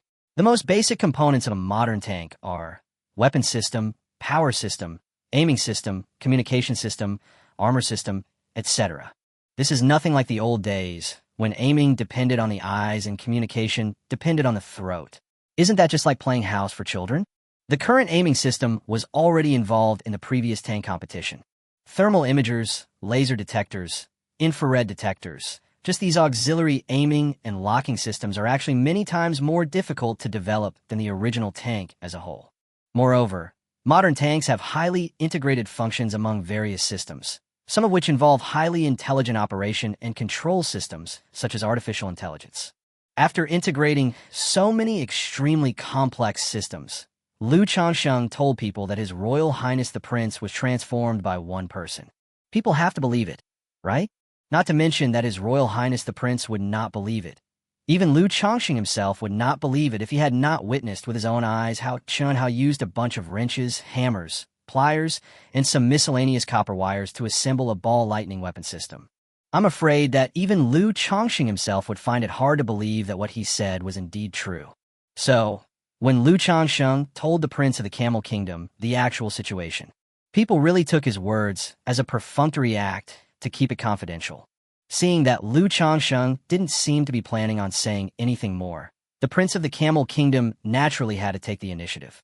After all, this is the biggest reliance on whether we can gain a foothold in this vast desert for at least the next few decades. Actually, the reason why I took the liberty to invite Commander Liu here this time is that I really have a little bit of business to discuss. It's this tank of your country. I wonder if your country's military sales department has considered selling it overseas. By the way, this prince is not just saying this casually. This prince is asking Commander Liu to come over for a talk with 100% sincerity. As long as your country is willing to consider our demands, then everything else can be negotiated, especially money. It can be negotiated, absolutely negotiated. His Royal Highness the Prince waved his hand and pointed to the glittering pure gold camel statue in the manor. Oh, well, Your Highness, please forgive me for being blunt, but I'm here mainly to take charge of the competition. As for the issue of arms sales, it actually does not fall under my jurisdiction. If Your Highness is very enthusiastic about learning more about this matter, I can contact the country in advance to see if our military trade team has any plans in this regard. Although Liu Changxing thought that the Camel Kingdom had specially invited him over after the competition to discuss the issue of tank sales, but he did not expect that His Royal Highness's request would be so direct and straightforward. He took into consideration that he was actually only the commander of the Fengtian military region and was not responsible for the entire foreign arms sales work. Liu Changxing still expressed his attitude tactfully. However, what Liu Changxing didn't expect was When Liu Changsheng expressed that he really needed to contact people back home, the Prince of the Camel Kingdom actually stretched out 5 fingers to him. $50 million a car. If you're not satisfied, we can still talk about it. Moreover, if we want to order, we must order at least 500 cars, and the more the better. His Royal Highness the Prince's words instantly made Liu Changsheng feel dizzy. $50 million for a tank. This was the offer made by His Royal Highness before the formal negotiation. You should know that this quotation is not an ordinary tank quotation. Within the entire Blue Planet, there is actually only one prism tank, the Great Pyongyang, which has been destroyed. The most expensive tank currently, the beautiful M1A2 tank, actually only costs $8.9 million per tank. The modified version of the Russian T-90 actually only costs $4.5 million per unit. As for the Leopard 2 tank or the Challenger tank, they are only around $5 million to $6 million. In the entire history of mankind, there has never been a tank with a length of more than 10 million meters. What's more, the actual modification price of Chun Hao's modified tank was only 2 million dragon coins. This is the price that Chun Hao had been asking for. On the basis of this price, even if we add in the hammering and banging that Chun Hao put in for the second renovation, plus a bunch of copper wire and iron sheets and all that, it would not be possible for it to exceed 3 million dragon coins in a day. The exchange rate between dragon coins and rice knives is 7 to 1. One rice knife is equivalent to 7 dragon coins. If this tank is really sold at the price of $50 million per tank, the net profit of each tank, after deducting the shipping costs and a series of after-sales expenses such as miscellaneous repairs and maintenance, is probably more than $49 million.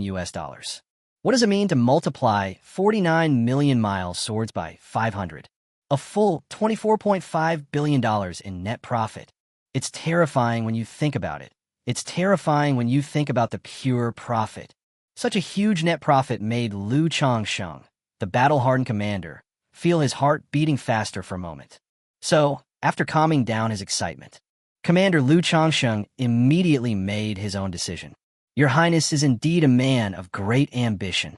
Your country's good reputation in the field of international military trade over the years is indeed well-deserved. Okay, since His Royal Highness really likes this new type of super tank of ours, then I, Liu Changsheng, will make an exception and go back to contact the headquarters now. So as soon as possible, come up with a feasible plan for His Royal Highness the Prince's reference. Of course, I still say the same thing. This kind of arms sales work is not my job, so whether it succeeds or not, I hope Your Highness will wait patiently. Chapter 52. Can high-tech equipment really be sold? Although Liu Changsheng is a military man, he is a man with rich life experience and many years of combat experience. When it comes to business, he naturally has some abilities. Seeing the Camel Prince being so generous, Liu Changsheng naturally couldn't spoil his interest. After all, there is only one wealthy man in the world who can take out hundreds of billions of swords at once. But at the same time, you can't let the other party get the answer too easily. Because it is too easy to get the answer, if the headquarters agrees to sell the tanks later, the price will be difficult to negotiate further. Since they agreed so readily right away, the other party must think there's a lot of money to be made. Therefore, as for Liu Changsheng, he needs to give enough room to himself and the trade negotiation team that may take over in the future. It was for this reason that Liu Changsheng gave the ambiguous answer of success or failure, which His Royal Highness the Prince had been waiting patiently for. Later that day, the Beijing Military Region Headquarters received a foreign trade application submitted by Fengtian Military Region Commander Liu Changsheng. The headquarters members who received this application were also very surprised on the spot. Because originally, everyone didn't have much hope for the tank modified by Chun Hao. The reason is very simple, because the content of this competition has been specifically discussed by the headquarters before. Although the tank modified by Chun Hao is also equipped with a controlled nuclear fusion device and a magnetic levitation superconducting system. However, these two systems actually have nothing to do with foreign trade exports. Because before the tank was taken away from China, the controlled nuclear fusion device had been dismantled for research. In fact, part of the other magnetic levitation superconducting system was also dismantled and used for research by the academicians. So, in the final analysis, in fact, the high-tech parts that are actually installed on this tank apart from the superconducting magnetic levitation system that has been castrated for a considerable part. Only the ball lightning weapon that looks like a boiler is left, because the headquarters had only seen the shape of the boiler in Liu Chongqing's previous report. The true power of the ball lightning weapon was not clear, so before the initial competition, the headquarters had no intention of competing with De Piaoyang for the Camel Kingdom's superorder this time. But what no one expected was that the boiler-like thing that Chen Hao made in just one day actually burst out with such tremendous power that it directly knocked the beautiful envoy unconscious. At the same time, it attracted the attention of the prince of the Camel Kingdom. This made the responsible people in the headquarters really not know whether they should be happy, or should they be happy, or should they be happy. Considering that the person who modified this tank was Chen Hao, the headquarters immediately called the Fengtian military region and contacted Chen Hao himself directly. Questions were asked about the mass production of modified tanks, as well as costs and technology. These issues are of greater concern to the headquarters right now. Mass production naturally means seeing whether this tank can be mass-produced. If it can be mass-produced, then even if it is not convenient to sell it now, it can be considered for sale in the future. Once mass production is considered, cost becomes the second thing to consider. After all, the cost is the key factor that determines whether you can make money once the tank is sold. And after considering the issues of mass production and cost, this involves the most core issue of technical confidentiality. Regarding this issue, the headquarters specifically asked Chen Hao for his opinion. He asked Chen Hao whether such advanced technology, once exported to foreign countries, would have an impact on our military strength. When headquarters asked this question, it was quite serious and earnest. However, when the members of the headquarters received Chen Hao's answer, they were all no longer serious. Instead, they were shocked, incomparable shock. Chen Hao, what did you say? Ball lightning technology is no longer considered a great technology? You have newer and more powerful technology. Let's sell it if we want. Chen Hao, this is not a joke. Didn't Commander Liu tell me that you just installed the ball lightning technology a few days ago? You've developed new technology so quickly? Military orders are as heavy as a mountain. You have to be responsible for every word you say in the Fengtian military region. Okay. Please submit a new technical research and development description. If it is confirmed that the newer and more powerful technology you mentioned does exist, then we will have a plan for this order. The members of the headquarters never dreamed that Chen Hao would regard the ball lightning technology as a technology that they had eliminated. This view shocked almost all members of the headquarters. The ball lightning weapon is a super technology that can directly create a huge pit with a diameter of 500 meters at a distance of 10 kilometers. When it came to Chen Hao, he actually said that he was going to be eliminated. This tone is a bit too arrogant. Moreover, this is not the most exaggerated thing about Chen Hao. The most exaggerated thing Chen Hao did was to tell the headquarters that the actual cost of this tank was less than 1 million dragon coins. And that was the final cost after the ball lightning weapon system was installed. When this price was announced, the members of the headquarters were almost dumbfounded. It seems that the profit estimate mentioned by Liu Chongqing on the phone before was underestimated. The actual cost was even lower than Liu Chongqing's estimate. If this car is really sold at the price of $50 million per car, wouldn't it make a lot of extra money? The profit margin is dozens of times. This can't be called making money. It's definitely a huge profit. Finally, it was about mass production. It was Chen Hao's reply to the issue of mass production that made the headquarters members so happy and excited that it soared to the sky. Chen Hao told the headquarters calmly that mass production was a very simple task. He only needs to personally transform the conventional tank manufacturing factory, and then he can directly switch from mass production of Type 99A tanks to mass production of super tanks. Such an easy and simple mass production method is an innovation that has never been seen in the entire history of tank production and manufacturing. When a new tank comes out, there is no need to redesign and build the production line. Instead, it only needs to be optimized based on the existing production line. Isn't this saving money, time, and trouble? It's a huge savings. With these necessary conditions, why hesitate about this deal? Hesitating for a second would be disrespectful to the big client. Chapter 53. Excellent Cousin. Fengtian Military Region Headquarters. When Commander Liu Chongqing was leading the tank racing delegation members to stay in the Camel Kingdom, Chen Hao, who had been staying in the military headquarters, was getting a little restless. Because Liu Changsheng was tied up in the tank order issue, he was also specially assigned by the Beijing headquarters to take on the job of temporary person in charge of arms trade. So, Commander Liu Changsheng couldn't return to Fengtian for a while. As soon as Liu Changsheng was delayed, the entire Fengtian military region was no longer as tense and busy as before. The academicians of the Lonka Academy moved the entire research center back to Beijing yesterday. After all, Beijing is the headquarters of the Lonka Academy, and the various research and development resources there are relatively abundant. Although there is a special Fengtian research branch of the Dragon Science Institute in Fengtian. However, the scale of the research branch is still too small, and the scale of research projects and researchers it can accommodate is limited. Therefore, after careful consideration, the Dragon Science Institute headquarters directly moved all research projects back to the capital when Commander Liu Changsheng went to the Camel Kingdom to participate in the competition.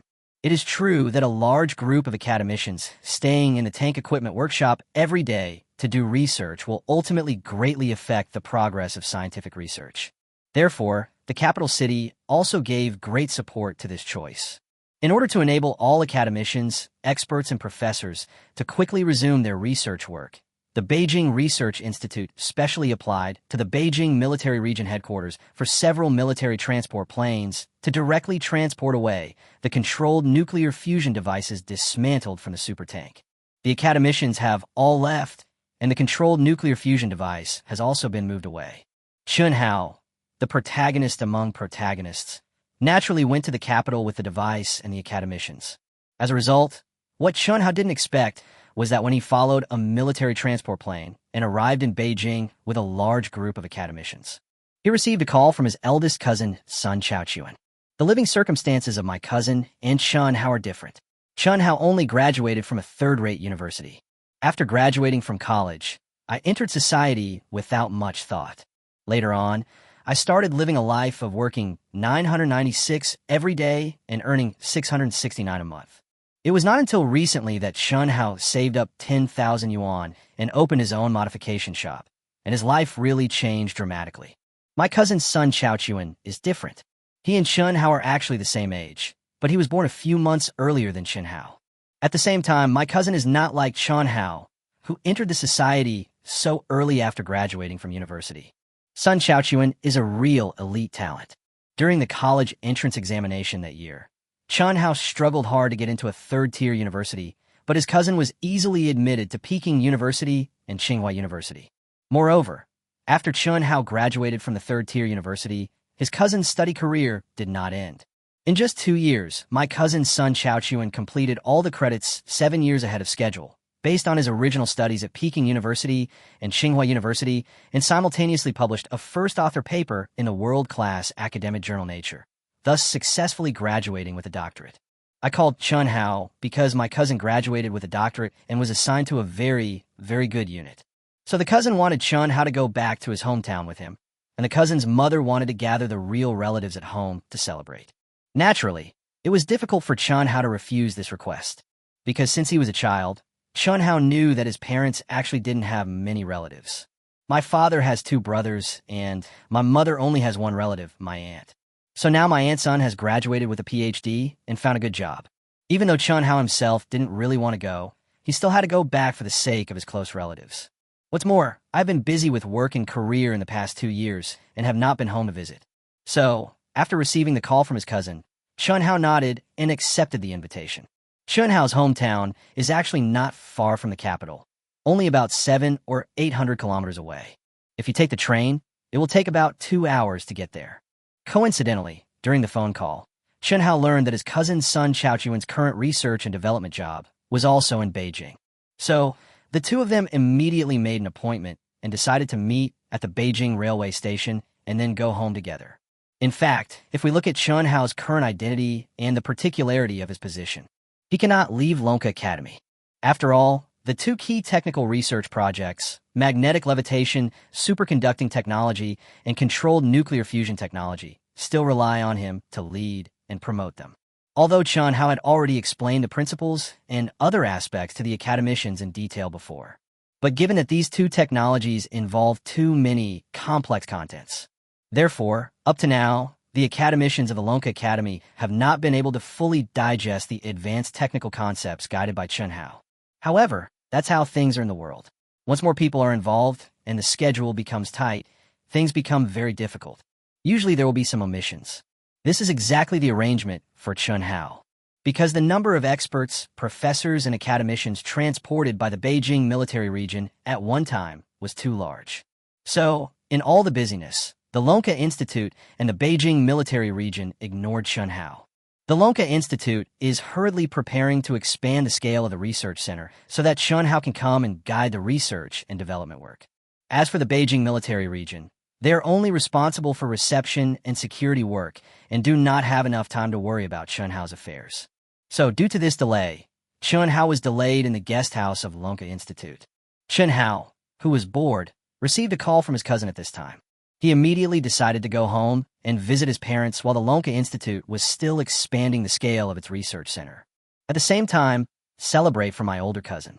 At about 3 o'clock in the afternoon of that day, Chun Hao left the Lonka Institute guest house alone and took a taxi to the train station. At 3:30 in the afternoon, Chun Hao saw his high-spirited cousin. Then, the two of them boarded the high-speed train to go home together. Speaking of which, there were some things about this trip that made Chun Hao a little unhappy. Because from the moment the two met, my eldest cousin directly revealed the vain nature he inherited from my aunt. Chapter 54. Every family has its own problems. Chun Hao, I heard that you have been working hard in Beihai City for the past 2 years. Why did you come to Beijing now? Is Beihai City no longer viable? Chun Hao, how much money can you make in a month now? I can earn 18,000 yuan in my current job, just after graduation. Chun Hao, look at what you are like now. I told you to study hard, but you didn't do it. Chun Hao, do you want to know what my current job is? Let me give you a hint. It's a confidential industry. You know, a confidential industry. I can't tell you anything. Chun Hao, have you seen the clothes your brother is wearing? They were all given to me by the company in advance. We are only hiring 18 people nationwide this time. Sun Xiaochuan was on the train all the way, and he was showing off in front of Chun Hao all the way. He kept showing off until the train arrived at the station, and he still hadn't stopped. Chun Hao had intended to interrupt his cousin's bragging several times, but every time Chun Hao wanted to change the subject and talk to his cousin about college life or the outside society. Cousin Sun Xiaochuan would obviously show a look of contempt and start to educate Chun Hao in a condescending manner. Hey, Chun Hao, your brother is talking to you. Why do you always interrupt me? Are those street stories you mention interesting? Don't you see what my current status is? I'm going to join a secret agency to do research soon. Who has the time to listen to your meaningless words? You'd better listen to me. When I become rich in the future, maybe I can find a chance to take you with me. You said you set up a modification factory in Beihai City. What good can that do? Do you have the skills? Do you have a master's or doctoral degree? What kind of development can you achieve by just tinkering around all day? Faced with his cousin's son, Xiaochuan's attitude, Chun Hao really didn't want to talk to him about anything he wanted to talk about. It was obvious that the other person regarded himself as Chun Hao's godfather. What else could Chun Hao talk to him about? Talking about anything will only create conflicts between the two of them. If there was a stranger sitting next to Chun Hao would probably just change seats and walk away to prevent the other person from bragging in front of him. But this man was his cousin, so Chun Hao could only suppress his unhappiness and chat with him from time to time. When I got home, my aunt and uncle were already drinking tea and cracking melon seeds at home. Maybe it's because my aunt is my mother's biological sister. It may also be because I've never been as good as my outstanding cousin since I was young. So, when Chun Hao saw his parents, my parents were talking to my aunt and uncle carefully.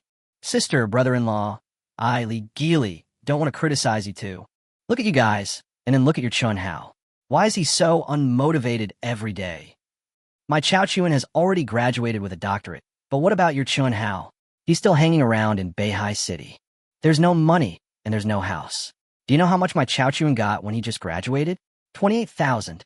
28,000 a month. With bonuses and benefits, it's almost 40,000.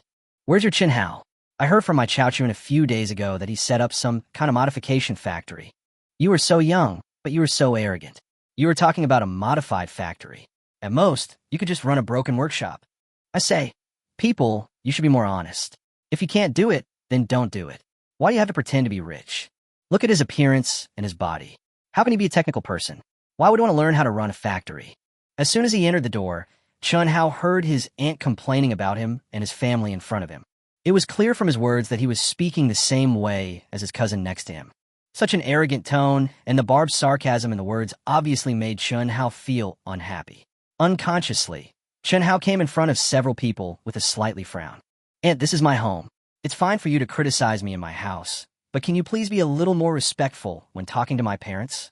"Chun Hao, you're back. Son, you're back."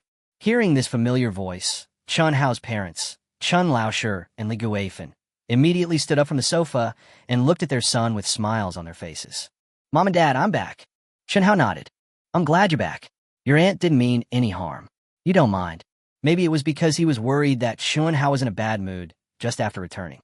So Chun Hao's Chun Laoshi and Li Guifan started to smooth things over for Li Gili. However, just when Chun Hao's parents were about to smooth over the matter, Li Gili seemed to be ungrateful. "Guifan, look at your son. How come he doesn't understand the principle of respecting the elderly and loving the young? I'm your biological sister, so what's wrong with me saying a few words to you? Look at my son. He knows when his elders are talking and never interrupts them. That's what we call good manners. Aunt Chun Hao, today we are a family reunion. Please be quiet. Let's go to the restaurant to eat first." It's not easy for the two boys to come back from far away. They have worked hard. Seeing that Li Gili was still unwilling to give in and wanted to say something, Chun Hao's mother Li Guifan gently patted Chun Hao's shoulder, signaling her son not to be angry. Then he called the two families and planned to go out together. As for Chun Hao, he was already very unhappy listening to his cousin's arrogant attitude along the way. Plus, his aunt was so domineering and arrogant that he really wanted to lose his temper.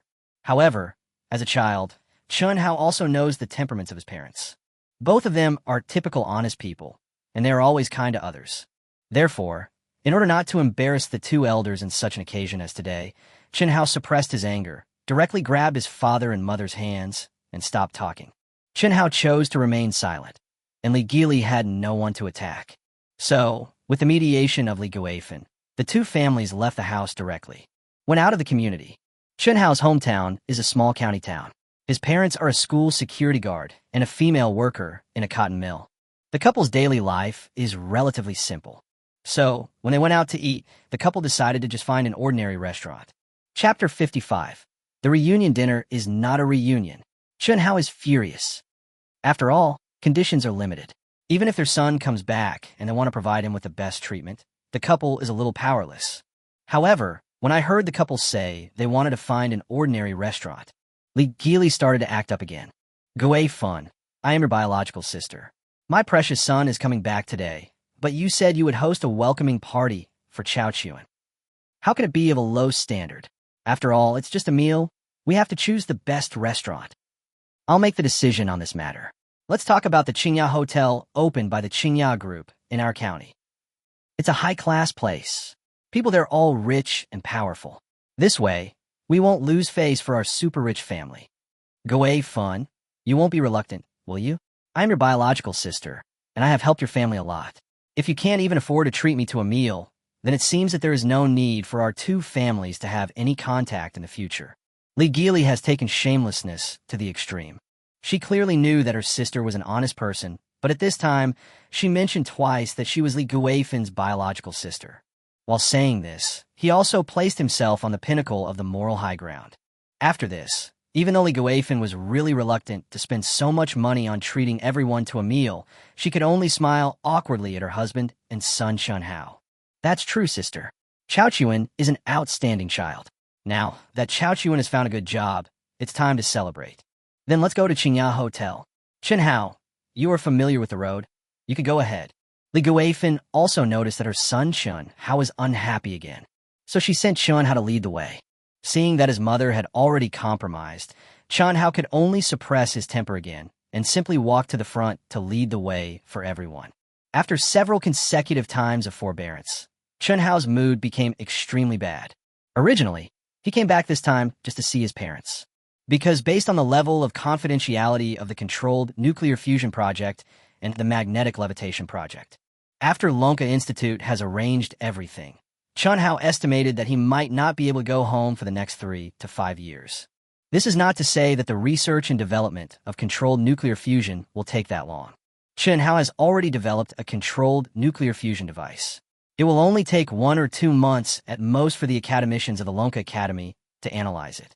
What really consumes time is what comes after controlled nuclear fusion. For example, fusion fighter jets, fusion aircraft carriers, and so on. These are all projects that require a reliable controlled nuclear fusion device to be implemented. So, it can be said that the controlled nuclear fusion technology and superconducting magnetic levitation technology that Chen Hao is currently tinkering with is actually just the first step. There are still a lot of things to come, all of which will involve him. In addition, there are still many transformation projects in my system that have not yet started.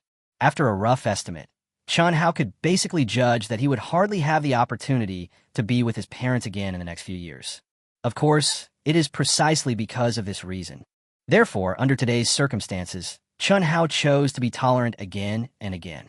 The purpose was simply to avoid disappointing the two elders and prevent today's dinner from ending in a quarrel. However, as the saying goes, a good man is often bullied, and a good horse is often ridden. This is how the world is. Chen Hao's forbearance and Chen Laoshi and Li Guifen's humility not only failed to calm Li Gili and her family of 3. Instead, it seemed as if the family of 3 had some kind of hysteria, and they just had to show off in front of Chen Hao's family. After the two families arrived at Qingya Hotel, Li Gili's family sat down in the main seats without any hesitation. Afterwards, he carelessly ordered a bunch of the restaurant's signature dishes. After the dishes were ordered and the meal officially began, Li Gili and her family began to show off their sense of superiority in a subtle way. Chao Chuan, my dear son, tell me quickly, what exactly does your current job do? Mom, my job here is to do a secret research for a branch of the Dragon Science Institute. Mom and Dad, you are not outsiders. I am telling you, you must not spread this to outsiders. Li Gili was showing off happily, and her beloved son Chao Chuan was also showing off very much. He then started to keep the secret in front of everyone. Hi, Chao Chuan, I'm your mother. What secrets can't you tell me? We are all relatives here who know each other well. Just tell your aunt about it, so that her family can also know what it means to be an excellent person. Okay then, I'll tell you, Mom, you're right. My aunt, my uncle-in-law, and Chen Hao can't understand it anyway, so it doesn't matter if I tell them. I am currently researching a controlled nuclear fusion project for the Nuclear Power Research Institute of the Lonka Institute. Mom, do you know? Our research branch recently received news that a genius who modified tanks has developed controlled nuclear fusion. Professor Pan Jianxi, the honorary dean of our branch, just returned from Fengtian yesterday. This controlled nuclear fusion analysis project will soon begin at our Lonka Institute's Beijing Institute of Nuclear Power Research branch. Stop it, son Chao Chuan. Do you know what nonsense you are talking about? Chen Hao never imagined that the work his cousin is currently participating in is a project on the analysis of controlled nuclear fusion technology. He could not imagine that his cousin could blurt out such confidential and important information in an occasion like today. The thought that the controlled nuclear fusion project was exactly the absolute confidentiality project that Liu Changsheng and a group of Dragon Science Institute bosses had repeatedly requested. Chen Hao could no longer control his anger and stood up from his seat. Chen Hao, what are you doing? Who told you to yell here? What did my son say? You say he's talking nonsense. Li Gili, you better shut up. If you don't want all 3 of you to have to use sewing machines, you'd better pretend you didn't hear anything. Before Li Gili could even shout anything, she was interrupted by Chen Hao. At this moment, Chen Hao had no time to pay attention to Li Gili. He pointed at son Chao Chuan and continued. Son Chao Chuan, as a confidentiality worker, if you talk nonsense here, the consequences will be serious. Do you know that? Chapter 56. You will suffer the consequences if you bring trouble upon yourself.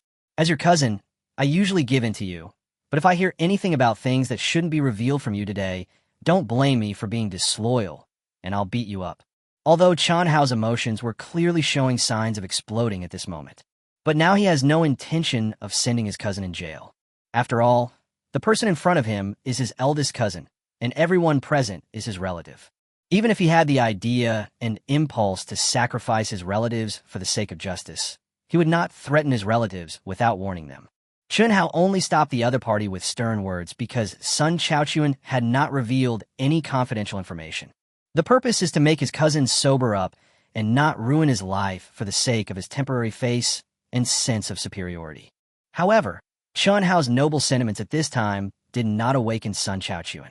On the contrary, when Sun Chaochuan saw Chun Hao, he not only interrupted him, but also directly told his motherly Geely to shut up.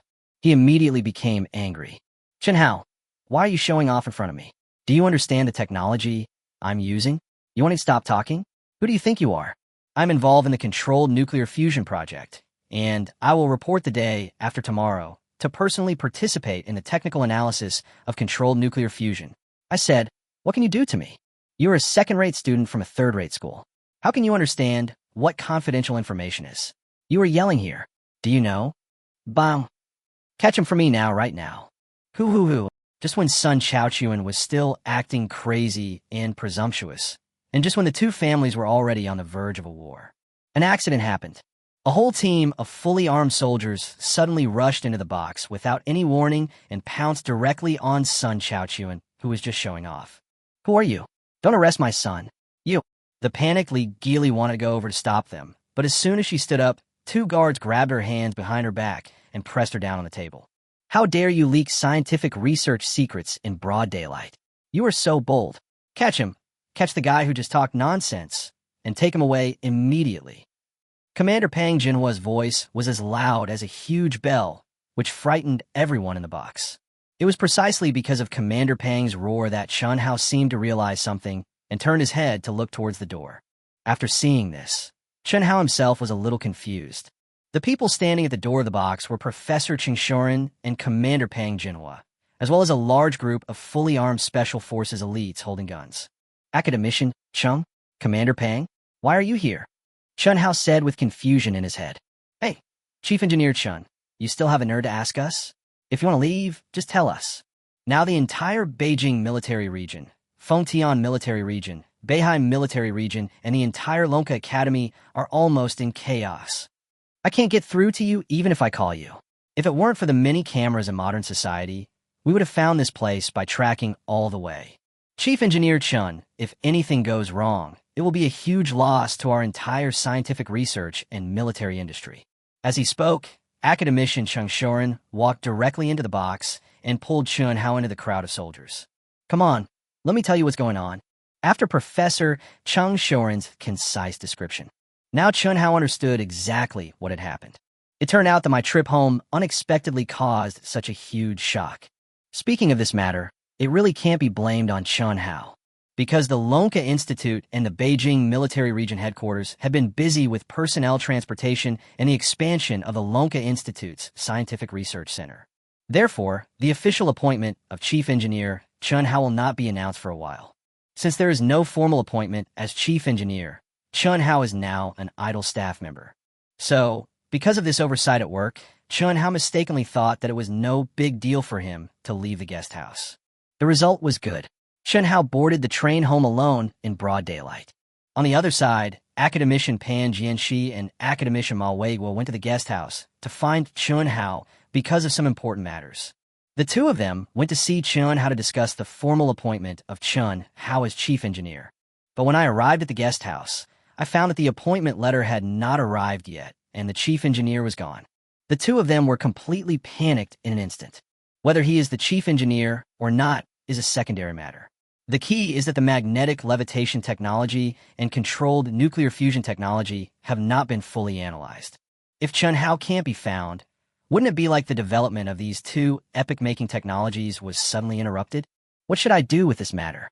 So, the two of them immediately stopped all the work at hand and contacted the Beijing Military Region Headquarters directly. When the staff at the Beijing Military Region Headquarters heard that the chief engineer in charge of analyzing controlled nuclear fusion technology was missing, they were shocked.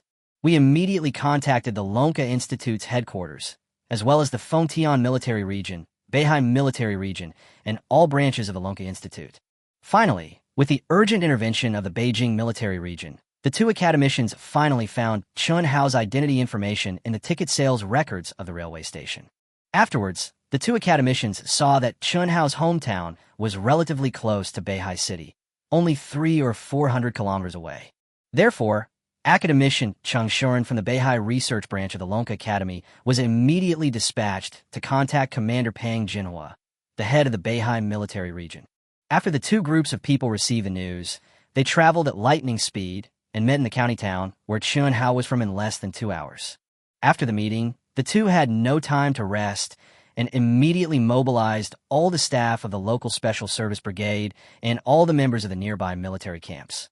In the entire county, hundreds of armored vehicles and various military jeeps appeared in a flash. A large amount of video footage was retrieved from the county town, and finally, Commander Pang Jinhua successfully locked on Chun Hao's location. Then the two of them rushed over directly with a large number of special agents and guards. However, what neither of the two bosses expected was, when the two found the Qingya Hotel based on information gathered from various sources and arrived outside the private room. Chapter 57, every country has its own laws, and every family has its own rules. Professor Qingshoren actually heard with his own ears someone leaking top-secret information, and at the same time, he also heard Chun Hao's voice angrily scolding that person. Adhering to the belief that information of this level must be kept absolutely confidential, Commander Pang Jinhua ordered the soldiers to rush into the box without saying a word. Then, what Chun Hao just saw happened. The development of a simple matter to this point has far exceeded the expectations of Chun Hao's cousin Sun Chaochuan. He watched himself being held tightly up by the fully armed guards. At this time, he finally felt afraid. In fact, people are just like this. No matter how arrogant he is in his daily life, once he truly encounters a force that he cannot resist, the instinctive fear in human bones will spread involuntarily. At this moment, Sun Chaochuan had completely lost the arrogance he had when he cursed Chun Hao before. Instead, there was a figure trembling with extreme fear. Mom, save me. Save me. Sun Chaochuan first frantically asked for help from his mother Li Gili. However, at this moment, Li Gili no longer had the ability to save her beloved son. If her actions just now were taken seriously, they could be considered a crime of not a small magnitude. He actually wanted to obstruct the guard's legitimate actions. He was so bold as to think he had a huge heart. This kind of tantrum she throws is usually more useful in front of Chun Hao's parents or in front of the neighbors. There is no way. Chun Hao's parents and neighbors are all ordinary people. Ordinary people really can't afford to offend such a guy who likes to make trouble. But now the people coming in are special agents from the Special Service Brigade, so the situation is different. Although Li Gili had tried to struggle and throw a tantrum several times at this moment. But the special agents didn't indulge her at all and kept her under control so that she couldn't move at all. Seeing that his mother could not help him, Sun Chaochuan started calling his father again. Dad, please save me. What I just said was unintentional. I didn't mean to reveal any secrets. It's just the same childish behavior as calling for mother. Before Sun Chaochuan could even start calling his father, a Special Forces member covered his mouth with a cloth. Shut up. You did it on purpose or not, but now you've been caught red-handed. If you have anything to say, you can explain it when you get in. It's not your turn to bark here now. You can't take my son away. He is my only son. Seeing that his son was being controlled even more desperately, Sun Chaochuan's father also panicked. However, what he was saying now had nothing to do with the crime committed by Sun Chaochuan. So how could it possibly help him? What's more, the mistakes made by Sun Chaochuan cannot be solved by just crying a few words. Just as Chun Hao said when he returned to the box. Aunt, Uncle, you'd better stop having any evil thoughts. The country has its own laws, and the family has its own rules. Since he dares to speak so recklessly, he must bear the price for being so outrageous.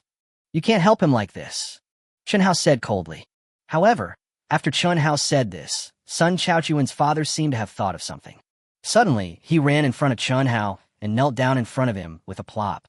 Chun Hao, for the sake of me being your uncle, can you please talk to them and let my Chaochuan go? Everything that happened before was your cousin's fault. It's your aunt and uncle's fault. I apologize to you. Don't you call me Chief Engineer? Please be kind and let my Chaochuan go. Please. Compared with his previous arrogance, my uncle's words were more sincere than ever. Looking at his uncle like this, Chun Hao felt a little bit sorry for him. Uncle, get up quickly, get up quickly. While Chun Hao was comforting his uncle, he also tried to help him up. However, when the other party saw that Chun Hao did not offer any help except asking him to get up, he immediately changed the person he asked for help to Chun Hao's mother. Gui Fan, Gui Li, is your biological sister, and Chao Kun is your biological nephew. You can't just stand by and watch them die. My Chaochuan knows he was wrong. You talk to Chun Hao. People call him the chief engineer. He must have a way. Go ahead and tell him what's going on. How about? Li Guifin had never seen a scene like today. At the beginning, everyone was shocked by this group of fully armed special agents. After I figured out what was going on a little bit, I wanted to say a few words on behalf of Sun Chaochuan. However, Mother Li Guifin was interrupted by Chun Hao just as she was about to speak. Mom, chief engineer is just a position. It doesn't mean I can bend the law for personal gain. I've already said that my cousin's mistake is not an ordinary one. The country has its own laws, and the family has its own rules. I don't have the ability to favor him. Because of the brief exchanges with Academician Chang Shorin and Commander Pang Jinhua, Chun Hao was very clear about the consequences of this matter. He knew that at this moment, this matter was no longer something he could control.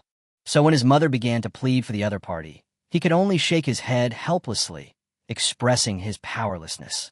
Chief Engineer Chun, I won't say any more unnecessary words. You are relatively sober.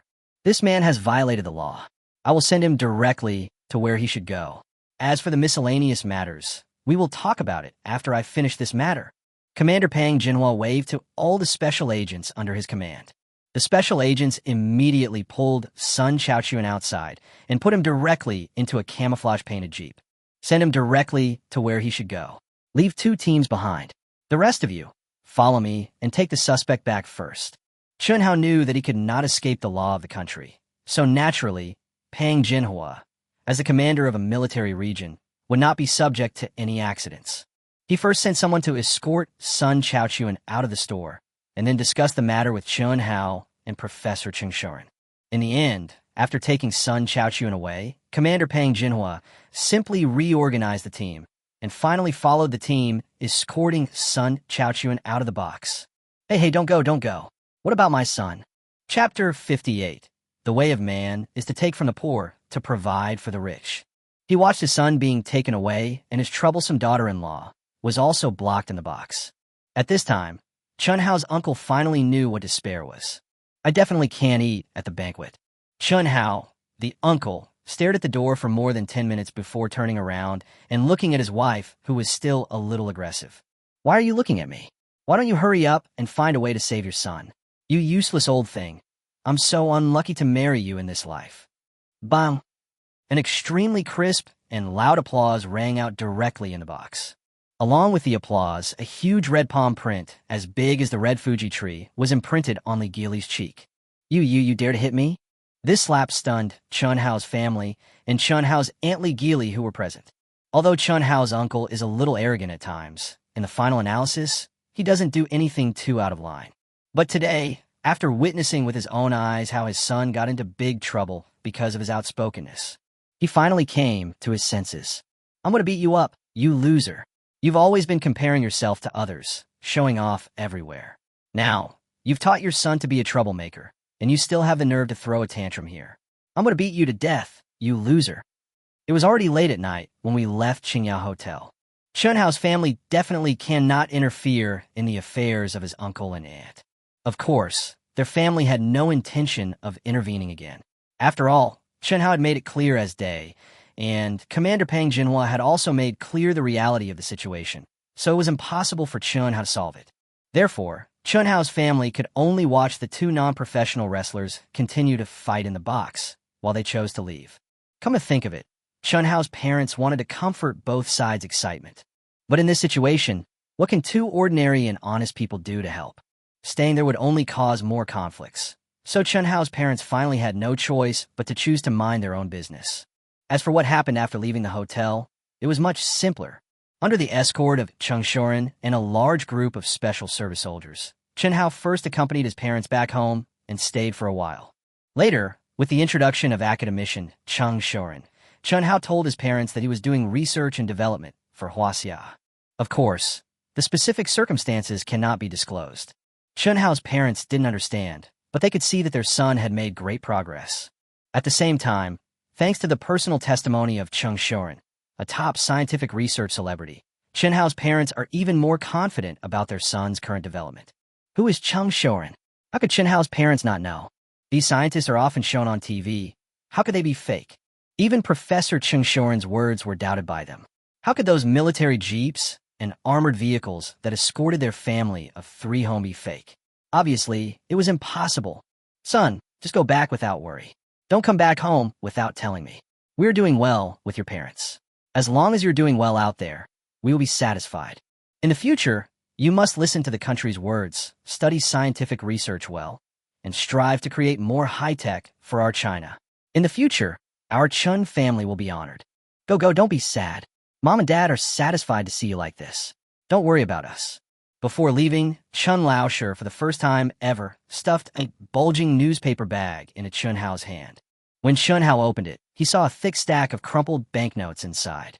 With just one glance, Chun Hao could tell that this money must have been earned by his parents working day and night over the years. This stack of bills must be worth at least 70,000 or 80,000 yuan. Chun Hao knew even better that his parents had always been at the bottom of society. It would take at least 2 or 3 years, if not 10 or 8 years, to save up so much money. So Chun Hao pushed the newspaper bag back in front of his parents.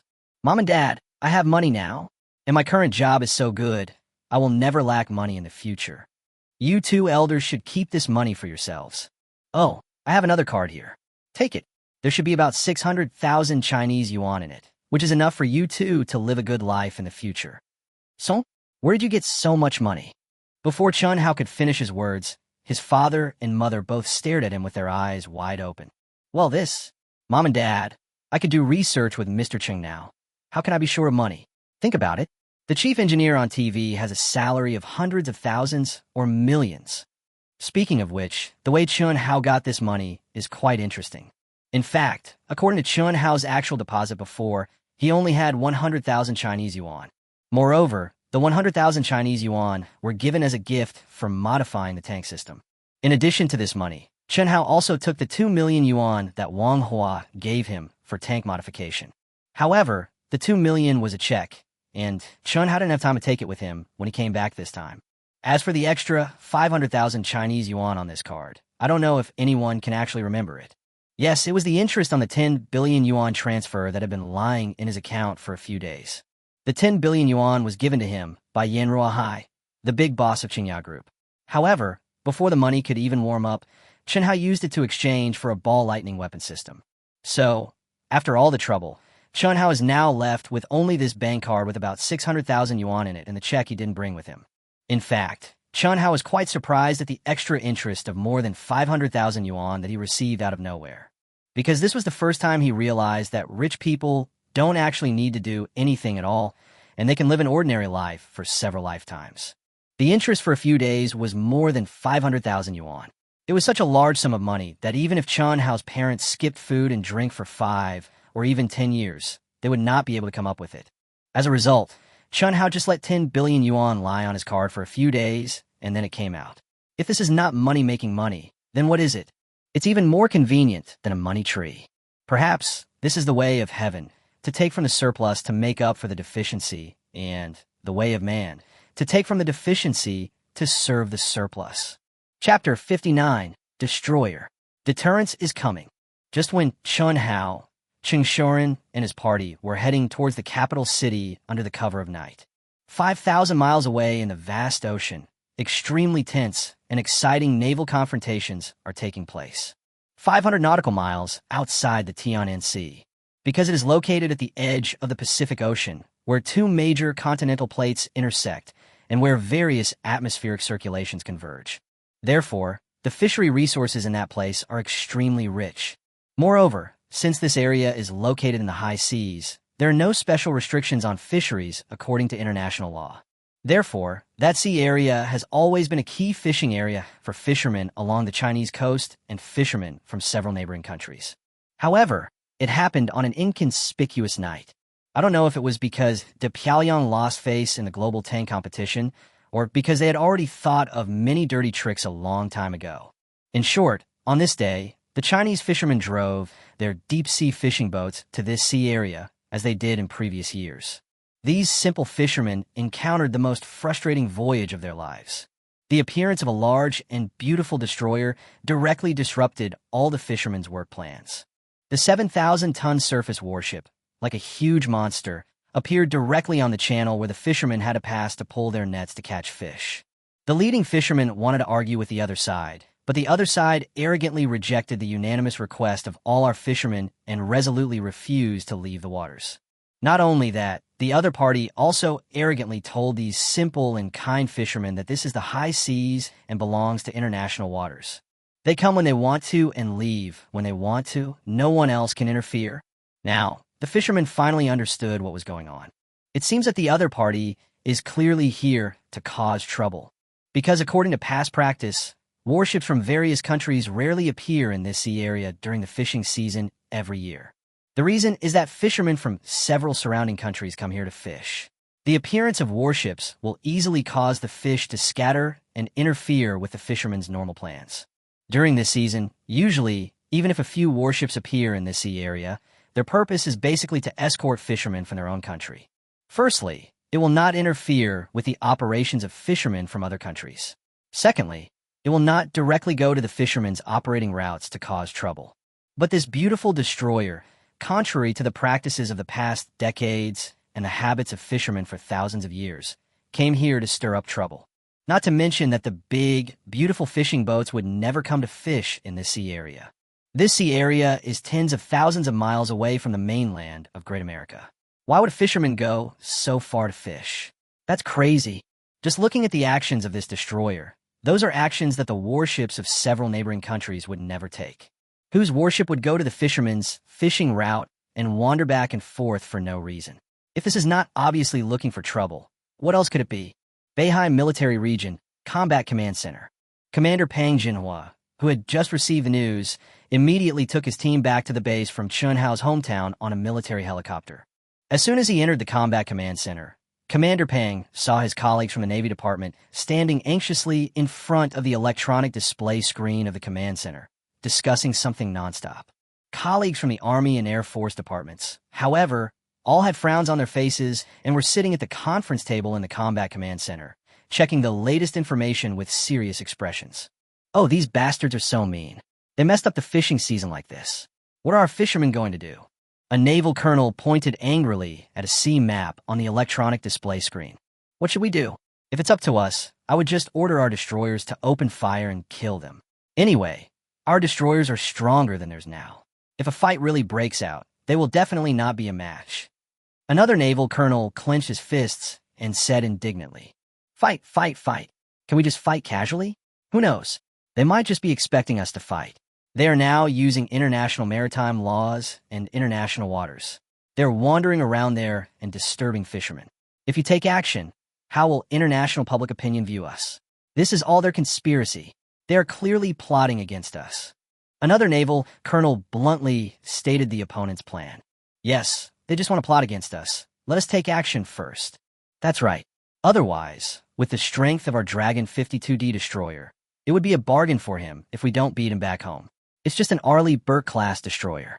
In terms of missiles, it is far inferior to ours. But he just doesn't take action and just annoys you. What can you do? It's really infuriating. I can't beat them, and I can't chase them away. They are so insidious. The vast majority of naval officers present were very clear about the situation.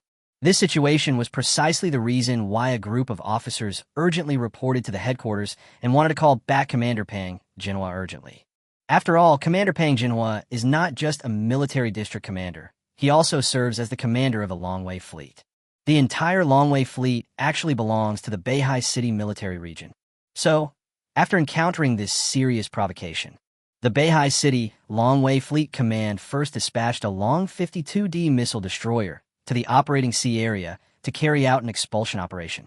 At the same time, Pang Jinhua, the head of the entire North Military Region, was urgently called back. Of course, if it was just a provocation, the Longway Fleet wouldn't have to go to the trouble of calling back the Commander-in-Chief. The Longway Fleet staff can just deal with the situation based on the actual situation. But the problem was that the other party's behavior was obviously rogue in nature, so they had no choice but to bring Pang Jinhua back. In terms of strength, the Arleigh Burke-class destroyer is actually no match for China's Dragon 52D missile destroyer. The Arleigh Burke-class destroyer costs $1 billion, is 155.3 meters long, has a draft of 6.3 meters, and a displacement of 9,300 tons. It is powered by 4 gas turbines and has a maximum speed of 30 knots. The weapon system includes two 41 Malawian Kwaches vertical launch systems, a 5-inch caliber 45 Malawian Kwaches gun, and two 32 Malawian Kwaches triple-tube torpedo launchers. In addition, there are 90 vertical launch units in the vertical launch system, which can launch Tomahawk cruise missiles and standard 2-air defense missiles. Chapter 60. Not strong enough. Make trouble to make up for it. In addition, the destroyer is also equipped with two quadruple-mounted Harpoon anti-ship missiles and Sea Sparrow missiles. Of course, in addition to the missile system, artillery, and torpedo system, this destroyer also carries two Seahawk helicopters. This level of strength would be needless to say if it were 10 years ago. Even if it is not as good as an aircraft carrier, it is undoubtedly the overlord of the sea compared to the destroyers or any other type of warships of any country in the world. However, when we move to the present time, the situation is different.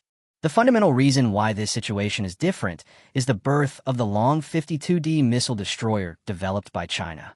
The Long 52D guided missile destroyer, although its displacement and tonnage are slightly smaller than those of the Arleigh Burke class, its shipboard weapon units are also slightly smaller than those of the Arleigh Burke class. But the key lies in the advanced missile technology of the Dragon 52D. Not only does it rely on the active phased array radar to achieve the powerful ability to hit whatever it is pointed at, but the missile's own penetration capability also far exceeds that of the Arleigh Burke class. The original subsonic variable speed cruise technology completely surpasses the technical content of all Arleigh Burke class missiles. What is this equivalent to? It is equivalent to an eagle and a goose competing. Although the eagle may not fly as far as the goose when it flies, the two can still fly very far once they fight. The eagle will use its extremely sharp claws to destroy the goose's ability to fly. Therefore, if we compare based on actual combat capabilities, this incident really needs to be resolved by taking action. Hang Jinhua doesn't need to worry, and he doesn't even need to go back to the headquarters.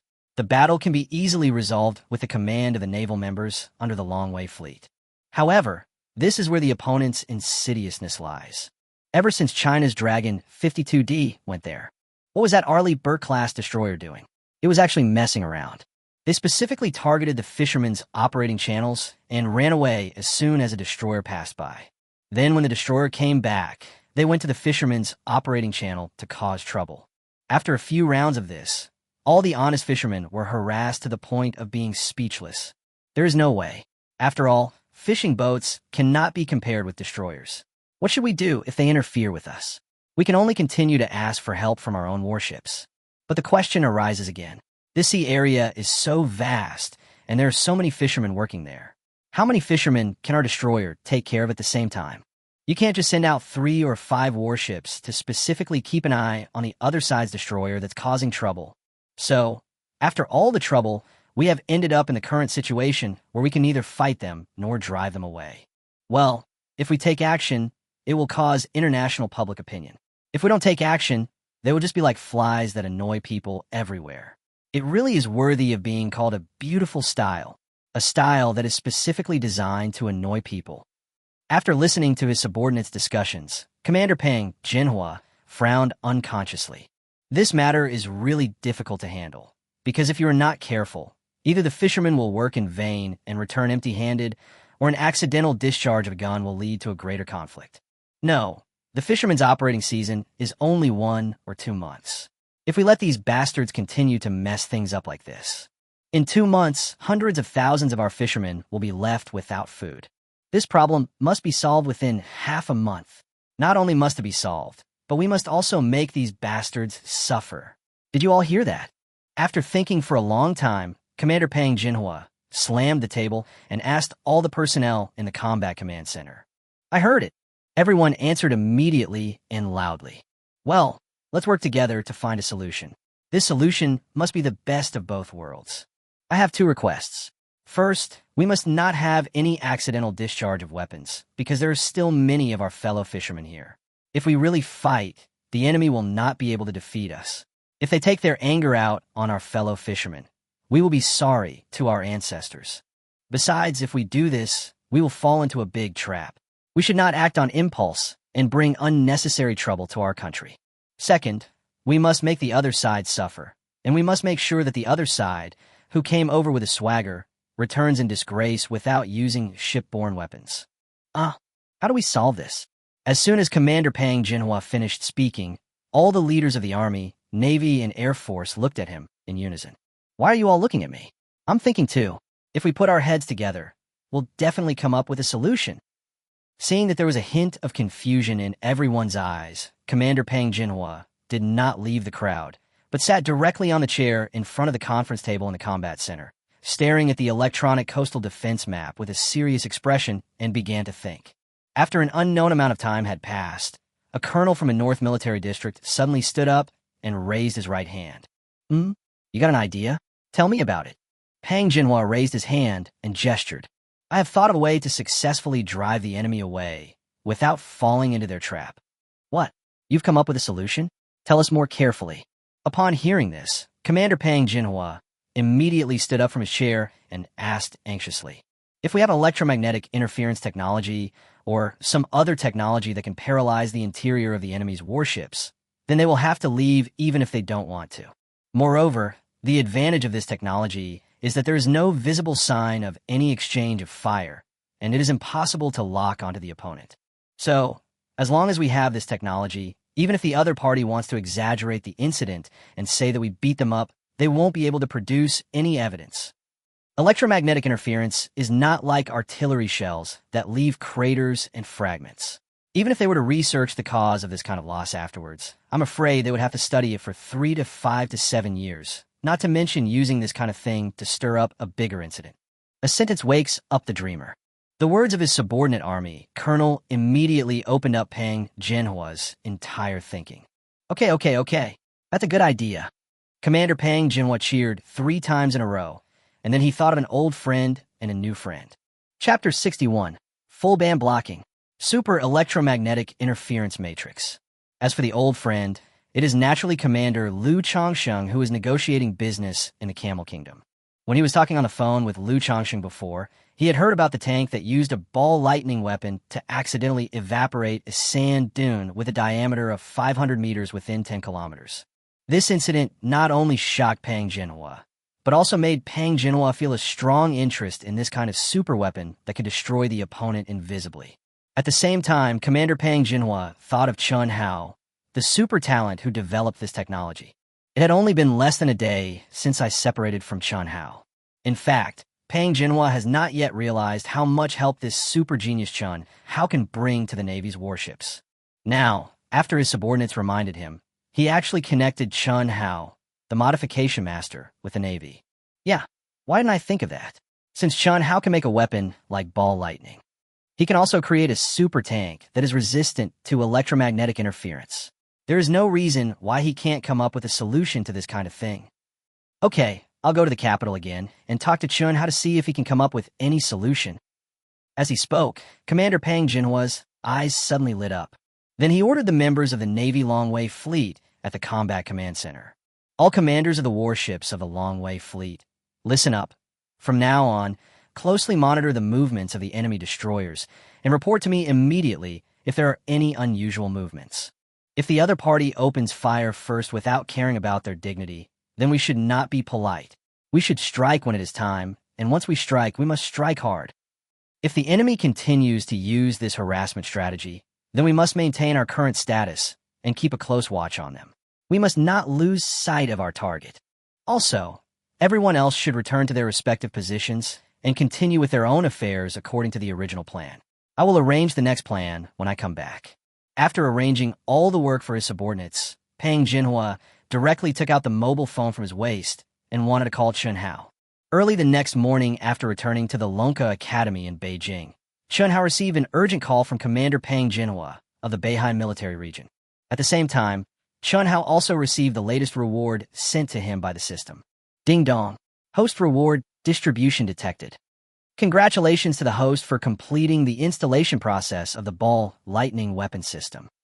The Super Transformation System treasure chest is upgraded to a second-level treasure chest.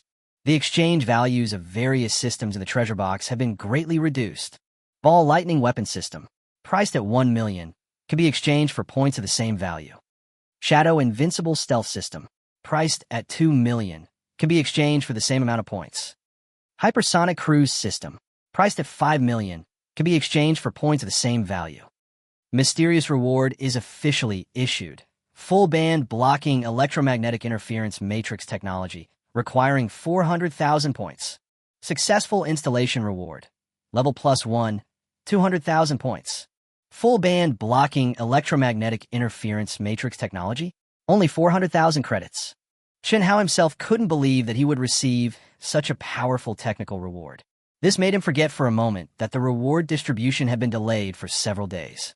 A few days ago, Chen Hao had actually been wondering why he did not receive any rewards after his ball lightning weapon system was launched. Now that the reward has arrived, he instantly forgot all his previous complaints about the system. It will come sooner or later, so as long as it comes, it's good, right?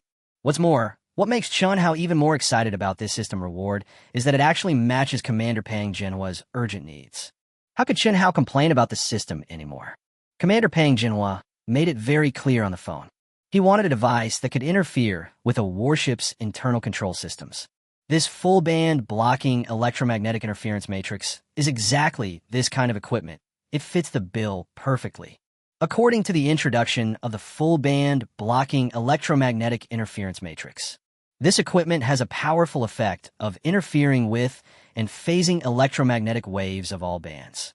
As we all know, whether it is a warship, an airplane, or even a car or train nowadays, if you want these mechanical monsters to be able to operate stably and long-term, one of the most important links is that there must be no problems with communication and navigation. After all, communication and navigation are equivalent to the ears and eyes of modern warships or modern aircraft. Once these two things fail, let alone ordinary warships, even the world's most powerful maritime force, the aircraft carrier battle group, will be grounded when it's time to stop. How vast is the Pacific Ocean? It is a vast ocean that stretches for tens of thousands of miles, and the blue planet is a relatively standard ellipsoidal planet. In this way, once the fleet is on the sea, it will lose communication and navigation. Isn't that just like a blind and deaf person entering a desert? Basically, it's a life or death situation, and there's no doubt about it. Then again, what are the most feared things about the two functions of communication and navigation? To put it bluntly, it is signal interference. To explain it simply, actually, as long as the communication and navigation signals are interfered with, it is equivalent to the same effect as artificial blindness or artificial deafness. If the interference is done well, the effect may not only hinder the opponent's navigation. As long as the interference signal is strong enough and the destructive power is sufficient, it is not impossible to directly paralyze the internal system of the warship. Commander Pang, let's wait for you to come over before we talk about the rest. I'll take on the mission you mentioned. Moreover, I can tell you clearly, Commander Pang, that the device you envision will take me less than 15 days. It will only take me a week at most to complete, including installing it on the destroyer. It will take at most 10 days. You're going to take it now? 10 days at most? Chen Hao agreed so readily. Commander Pang Jinhua even suspected that he might have misheard because he was in a trance for a moment. After listening to Chen Hao's promise, Commander Pang Jinhua asked Chen Hao again no less than 3 times, asking whether Chen Hao really understood his needs. It was not until Chen Hao clearly told Commander Pang Jinhua on the phone that he absolutely had the ability to install a super powerful electromagnetic interference device on the warship that Commander Pang Jinhua hung up the phone in doubt. Full band blocking electromagnetic interference matrix? What is this? How come I have never heard of it before? Is Chen Hao trying to trick me? Chapter 62. Electromagnetic interference is an important technology in modern military. As we have just mentioned, electromagnetic interference is actually a technology that interferes with electromagnetic waves. And what is full band blocking electromagnetic interference? In fact, it is a technical means to interfere with electromagnetic waves in all bands. Although the name of this technology is not complicated, it only has a few more words than electromagnetic interference. However, its actual technical requirements are at least 100 or 1,000 times more difficult than ordinary electromagnetic interference. To put it bluntly, this technology is the most powerful means to destroy the opponent's communication and navigation facilities. No matter how powerful the opponent's fleet is, or how strong the aircraft formation is. Once all electromagnetic waves are cut off within the entire channel range, the outcome of the war will basically come to an end. Why? Because the opponent can't see or touch anything. Are you still afraid of not being able to beat the opponent? Of course, full band blocking interference technology is not actually a modern technology. In fact, this concept already existed when radio communications first appeared. For example, the great science fiction writer Mr. Liu Cixin has a science fiction novel that specifically describes the changes in warfare brought about by this technology. In his novel, the full-band blocking interference technology not only directly reversed the situation on the battlefield, but also almost reversed the situation of the entire war. Of course, it is naturally difficult to reverse the war situation. But from the perspective of this novel, we can at least see how powerful this technology is. Not only that, just 50 years ago, in the pre-Bear period of the Bear Country, they had successfully built a special full-band blocking interference electromagnetic tower. However, this electromagnetic tower is far from the electromagnetic interference device required by Commander Pang Jinhua. Not just far, it can even be said to be tens of thousands of miles away. How to say it? Let's simply say how big the interfering electromagnetic tower is, and it'll be easy to analyze. The full-band blocking interference electromagnetic tower that the Russian Bear built back then was more than 100 meters long and more than 50 meters high. Each time it is activated, the power will reach an extremely astonishing value, and the huge vibration caused will directly affect almost all living things within a radius of 100 miles. Due to the high power, once the device is turned on, animals such as birds and bats within a radius of several kilometers will fall directly from the sky to the ground, vomiting blood, and their internal organs will be directly shaken apart by the huge electromagnetic wave frequency.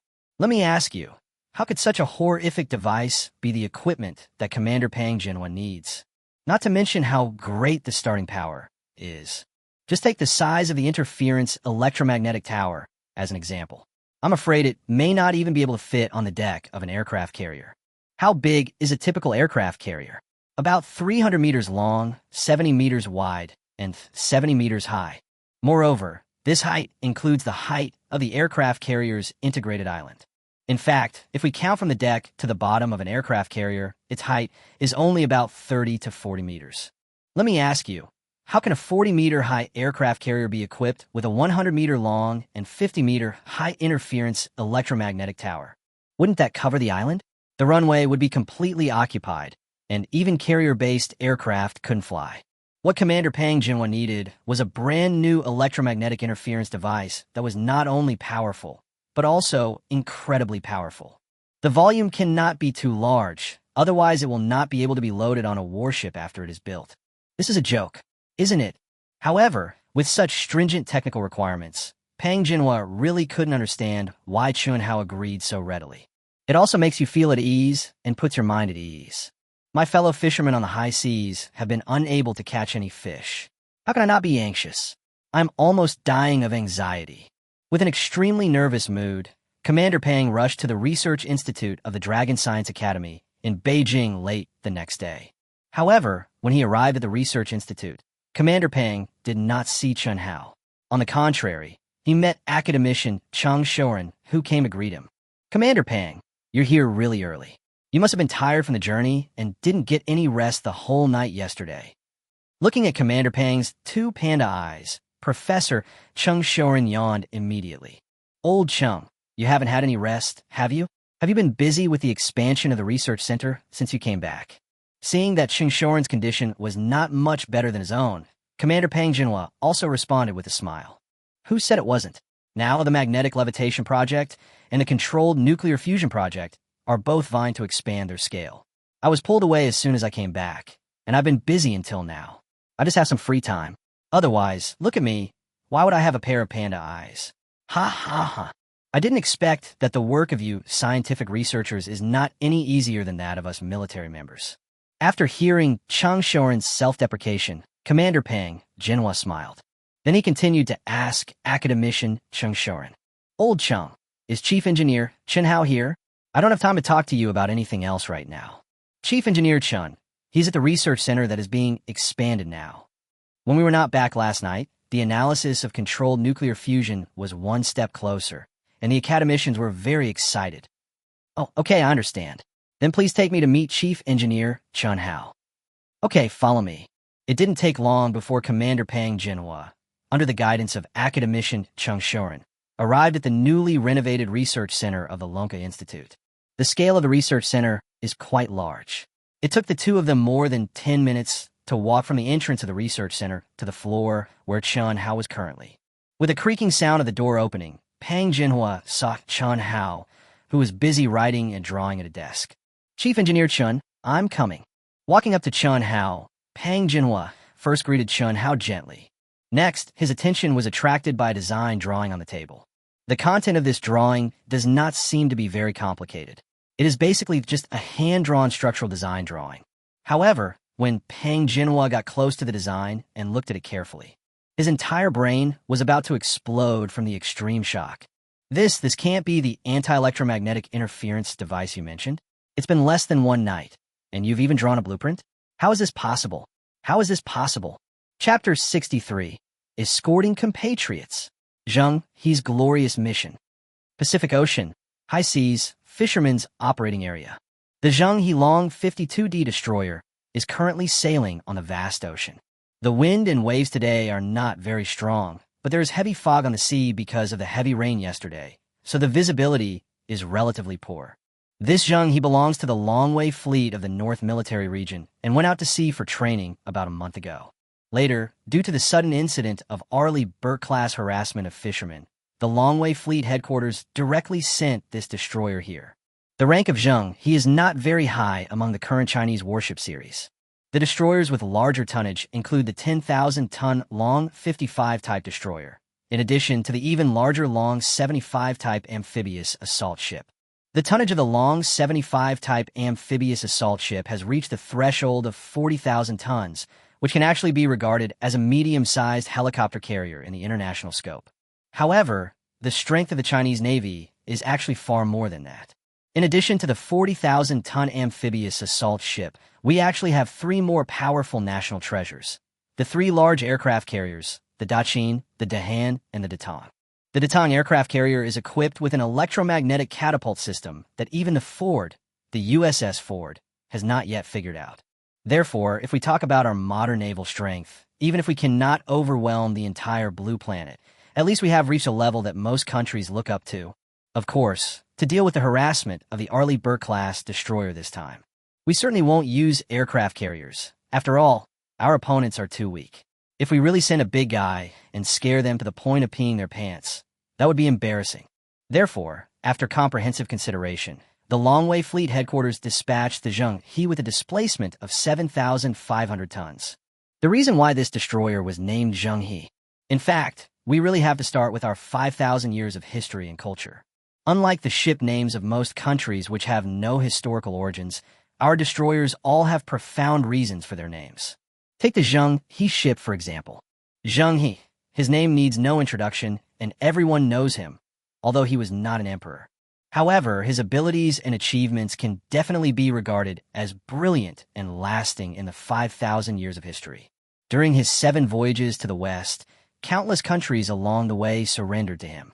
In addition to his great talent and strategy, as well as his noble character and kindness, he attracted the admiration of countless people from foreign countries and opened up a unique maritime feat in human history. Compared to the so-called invincible fleets of later generations that relied on a few teeth to roam the seas and plunder everywhere, the brilliance of Lord Zheng He's humanity is at least 100 levels higher than those guys. It was precisely because of Zheng He's 7 voyages to the west that he conquered the vast sea territories. So today, when the Longway Fleet named this destroyer, they thought of the name of Zheng He. Of course, this named destroyer also inherited the great spirit of Zheng He. Knowing full well that the other side was constantly provoking him, the captain of the Zheng He, Zheng Taiping, still strictly abided by the orders issued by the fleet headquarters and did not launch any destructive action against the other side, but only took actions to drive the other side away. Come to think of it, they're just using the excuse of not violating international laws to stir up trouble. If we really beat them up, they will definitely cry and shout that it is unfair. Therefore, for the sake of the overall situation, Captain Zheng Taiping chose to proceed with caution. Captain, the trace of that Arleigh Burke-class ship has appeared on the radar again. Should we get close to them and blast them away? An adjutant in charge of the radar system asked Colonel Zheng Taiping. Of course we do. The fishermen are our family members. We must always ensure their safety. Stick it on and use the international standard broadcast to talk to them. Captain Zheng Taiping nodded with a serious look. Captain, I see that you haven't been in a good state these days. Didn't we complete the expulsion missions smoothly these days? Why are you still frowning? The adjutant obviously saw what was on Zheng Taiping's mind, so he asked casually. So what if the mission of expelling them has been completed? Aren't these bastards still wandering around? In addition, we just received news that the enemy has dispatched a supply ship 500 nautical miles away. If things continue like this, they will probably hang around until the end of the fishing season. The fishermen are operating over a large area, and the other party is always running around, so we are bound to make mistakes. It doesn't matter if we are a few hours late, but the loss to our fellow fishermen is huge. How can I not be worried? As a battleship commander, Zheng Taiping's thoughts are obviously deeper and longer term than those of his subordinates. At this moment, as the Arleigh Burke-class ship kept sailing back and forth, he had already keenly captured the opponent's actual strategic intentions. The same conclusion was reached by the naval generals at Commander Peng Jinhua's Combat Command Center. The purpose of the other party's visit this time was to find trouble, and this time, they chose a good angle. They did not come for our team, but came directly for the unarmed fishermen brothers. This made Captain Zheng Taiping worry about the millions of fishermen he met. 2 hours later, the telescope on the Zheng, he finally discovered the Arleigh Burke-class destroyer. Immediately afterwards, Zheng Taiping issued his second order of the day to his subordinates. Immediately go full throttle and catch up with them. Get close to them and use international standard broadcasting to shout at them several times. Tell them to stop disturbing our fishermen's fishing operations. Yes, Captain. Accompanied by Zheng Taiping's order. The Zhenghe destroyer was also in the light fog, heading towards the Arleigh Burke-class destroyer. The Zhenghe's maximum speed is about 32 knots per hour, while the Arleigh Burke-class's maximum speed is 30 knots per hour. So in less than an hour, the Zhenghe, relying on its high maneuverability, approached the flank of the Arleigh Burke-class destroyer directly. Captain, they still ignored our calls. In less than half an hour, they will reach the fishermen's operating area. Today, these bastards have gone too far. They are so shameless that they even want to harass our fishermen, even though we have already caught up with them. Chapter 64, Crossing the Channel. The peak showdown of destroyers. The adjutant, who had shouted broadcast no less than 10 times in a row, became a little annoyed and clenched his fists even tighter. Still refusing to leave? Then follow my orders and cut across the channel and pass in front of them. I want to see how courageous they are and whether they really dare to act so presumptuously in front of our Zhenghe.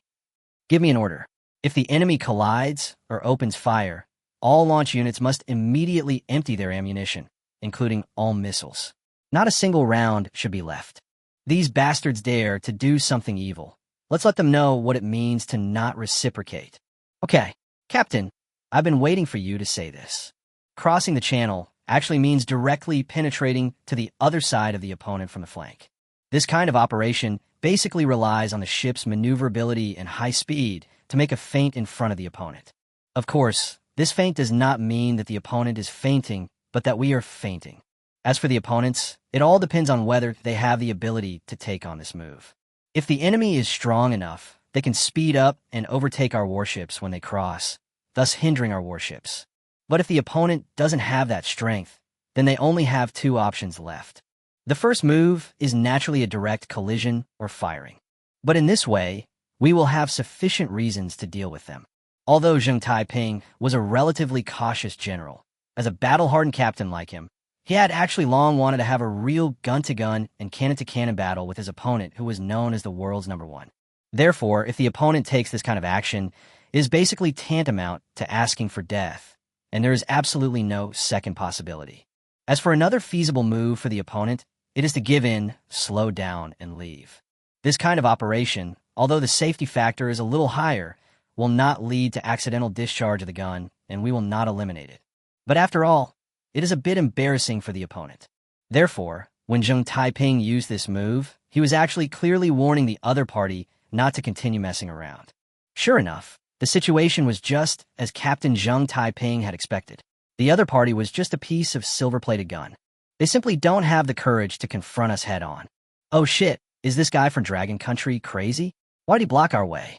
The captain of the Arleigh Burke-class ship watched the Dragon 52D destroyer perform a thrilling move like a ghost, and was so frightened that he trembled all over. Captain, it's bad. They slowed down when they were cutting across. Our bow is only 150 meters away from them. A radar officer exclaimed. Slow down, you idiots. Can't you see that the other side is going to do the opposite and force us to attack first? Don't fall for their trick. Slow down, you idiot. Does the downshift mean pushing forward? Are you going to push me into someone's gun? Pull back, bastard. Pull back. At this moment, the captain of the Arleigh Burke-class ship felt as depressed as if he had eaten fly shit. He never dreamed that when the two destroyers were at such a close distance, our destroyer would dare to use the tactic of cutting across the waterway. This move dealt a heavy blow to his self-righteous and reckless behavior. He didn't dare to go any further. If you encounter it, you will lose your life. A distance of 150 meters is too short for the two destroyers, both of which have a length of over 150 meters. That's a distance that's not even the length of a ship. What does the slowing down of the warship in front mean at this distance? It means walking on a tightrope between the two canyons, and the tightrope is only as wide as a hair. This was an extremely dangerous operation. If I had given the command just a little bit later, I would have been buried in the vast ocean. You say the captain of the Arleigh Burke-class destroyer would not be afraid? Not only is he afraid, he is also very angry. Fuck, they actually forced us to change course in this way. Don't they know how to sail safely? Shout out to me, shout out to them. I want to protest. Protest. There was no way they could win the fight, and the only action the Arleigh Burke-class captain could take at this moment was to protest. However, just as his subordinates had just followed his orders and shouted to our long 52D destroyer, our captain Zheng Taiping responded immediately. As a country of etiquette, our responses have always been relatively mild. When friends come, there's wine. When jackals come, there is a shotgun. Excuse me, sir. Do you consider yourselves friends or jackals? As for your protest, I would like to ask you a question. Who came all the way to our fishermen's operating area to cause trouble? If you like to protest, then we might as well reveal all our routes for people all over the world to see. Let's see who is the bastard and who is the gentleman. Facing the other party shouting, Zheng Taiping retorted calmly. Fuck, how dare you call us bastards? The Arleigh Burke-class captain roared in rage. Oh, sorry, we didn't say that. You admitted it yourself. Okay, we've heard enough of your shouting. You can hurry up and get out of here.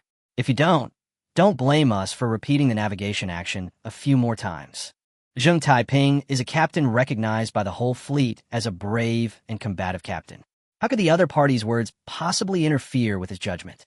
Just two casual sentences clearly revealed my mighty and domineering aura of 5,000 years. For more than a minute, there was no reply from the other party on the radio. It is obvious that the other party has completely lost his nerve. Just 2 minutes after crossing the channel, the captain of the Arleigh Burke-class ship finally chose to completely change the channel and leave the sea area where the fishermen were about to arrive. Before leaving, the captain did not forget to utter a harsh word in a menacing manner. Shit, you're so cruel, but we still have a lot of time. We'll have plenty of opportunities to fight each other. I'm not afraid to tell you that our advanced equipment is on the way. Just wait and see how we perform. Chapter 65, The Opponent's Conspiracy. After 3 consecutive days of peace, all the members on the Zheng, he felt a sense of uneasiness in their calm. Since a few days ago, Captain Zheng Taiping successfully adopted the tactic of cutting across the waterway and forced back the opponent. The enemy has not appeared in the sea area where our fishermen are fishing for 3 whole days. Because of this matter, Zheng Taiping also heard news from the Longway Fleet headquarters that the Pyongyang had actually protested in the Blue Star Federation. However, the result of this protest was naturally fruitless. Anyone can see that the Pyongyang is looking for trouble. Now, he is jumping up and down and saying that others are unkind and did not give him way. Isn't this nonsense? Since he likes to talk nonsense, other countries will naturally try to smooth things over. During the entire protest, except for the Taban country's leader who called on both sides to exercise restraint and maintain peace, other countries basically just laughed it off as if they were listening to a joke of the thief crying "Stop thief."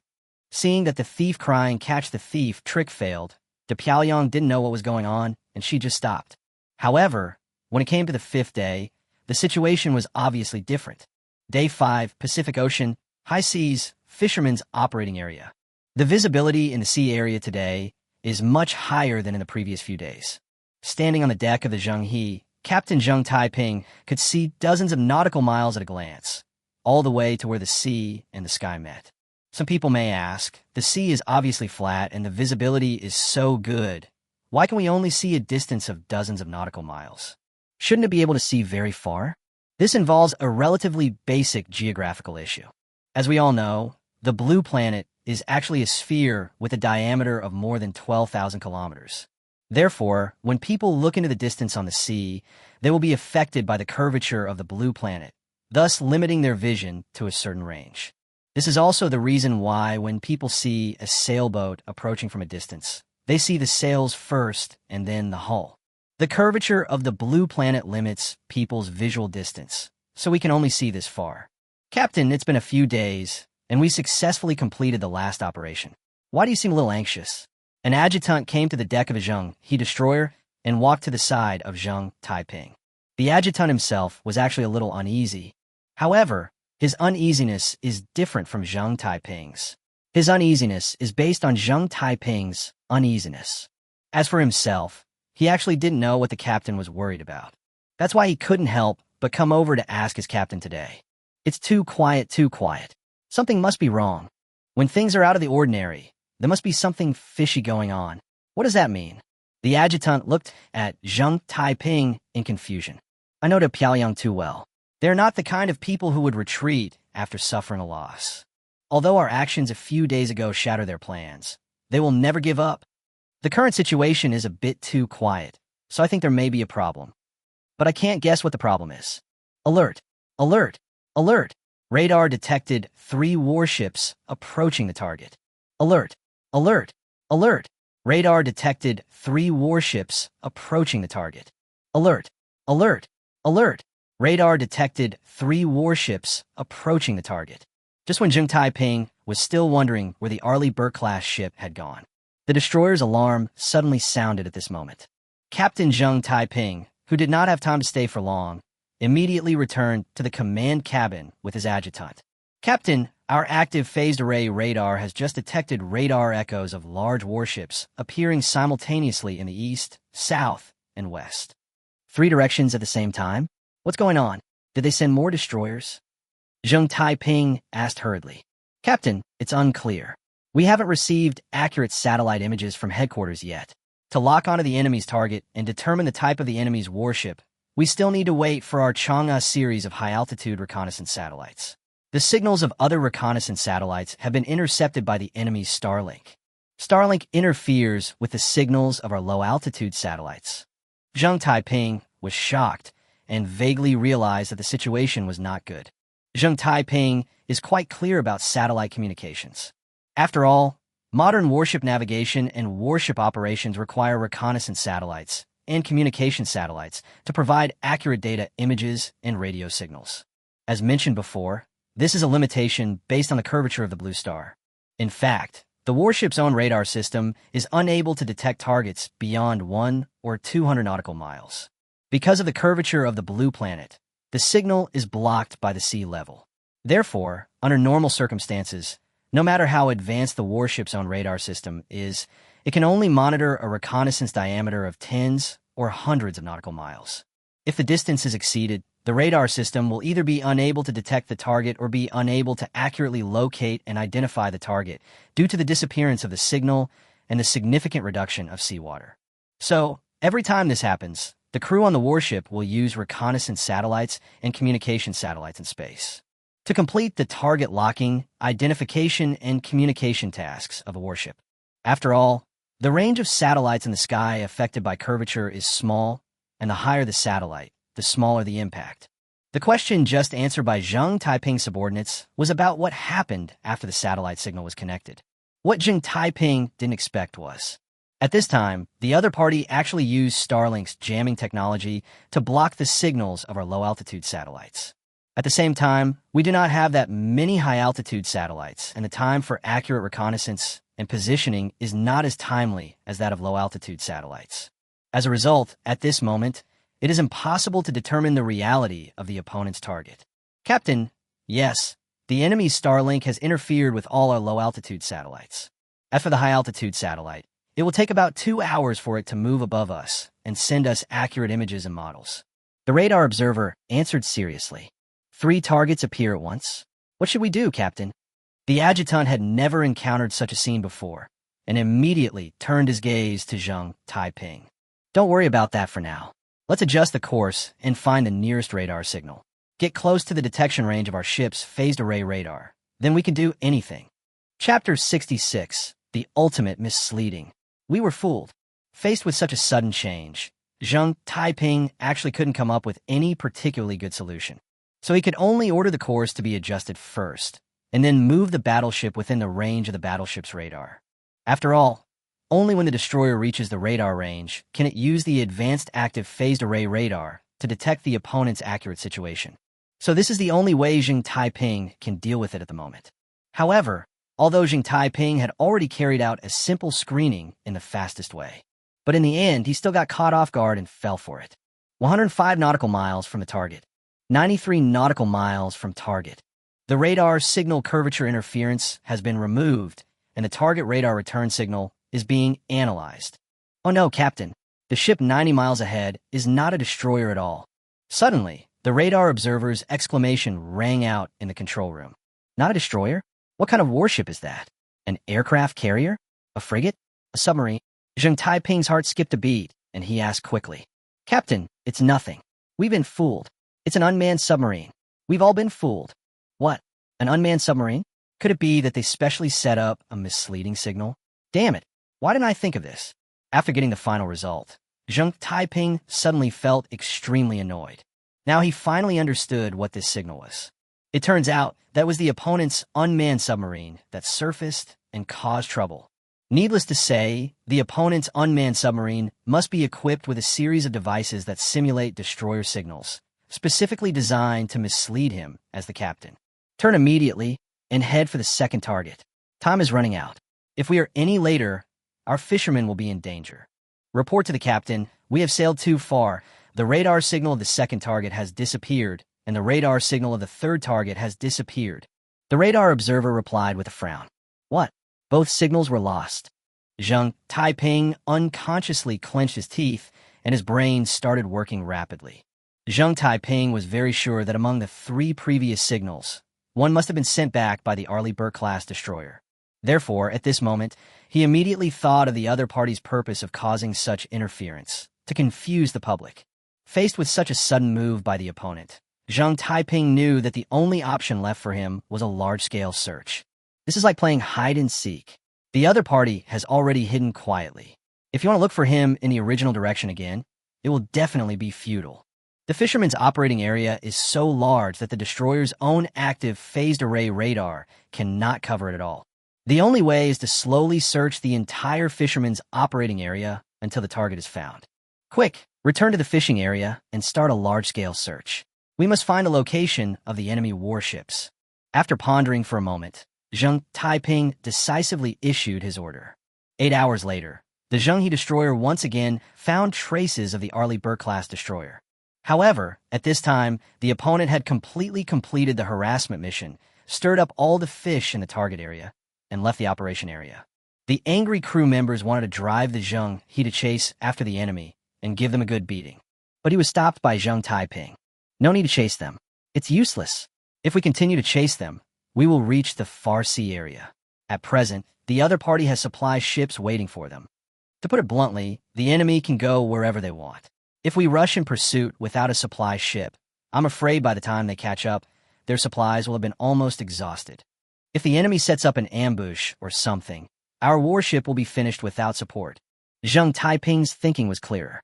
He immediately saw the harassment nature of the other party's attack, which was to move from one place to another after each shot. So he directly ordered to abandon the subsequent tracking, return directly to the previous warning position, and began to continue the mission of escorting fishermen. But giving up the pursuit is giving up the pursuit. Zheng Taiping was still finding it hard to calm down. He didn't need to ask around to know that the failure of this operation must have had a huge impact on the fishermen. With the other party's interference for the past 8 hours, It is certain that the fishermen will not catch any fish today. If things go wrong, the other party's reckless behavior may damage the fishermen's boats. This is what Zheng Taiping is most worried about. As the saying goes, bad things don't work, but good things do. Zheng Taiping just thought that his fishermen might be in danger. The radar communications officer hurriedly reported the latest news to him. Captain, there's a fisherman's boat at coordinates, whose hull is tilting and they are asking for help. Quick, change course and go save people. Zheng Taiping reluctantly gave the order to change the course again. At the same time, Zheng Taiping did not forget to send a new order to the radar communications officer. Contact Longway Fleet Headquarters immediately and report the trouble we've encountered. Also, ask when the electromagnetic interference device Commander Pang mentioned earlier will be in place. The other side's harassment methods have changed. If they continue like this, the fishing season for the fishermen today will be over. There are hundreds of thousands of fishermen. Only a few days had passed, and the trouble on the high seas had once again reached Chun Hao of the Manga Institute.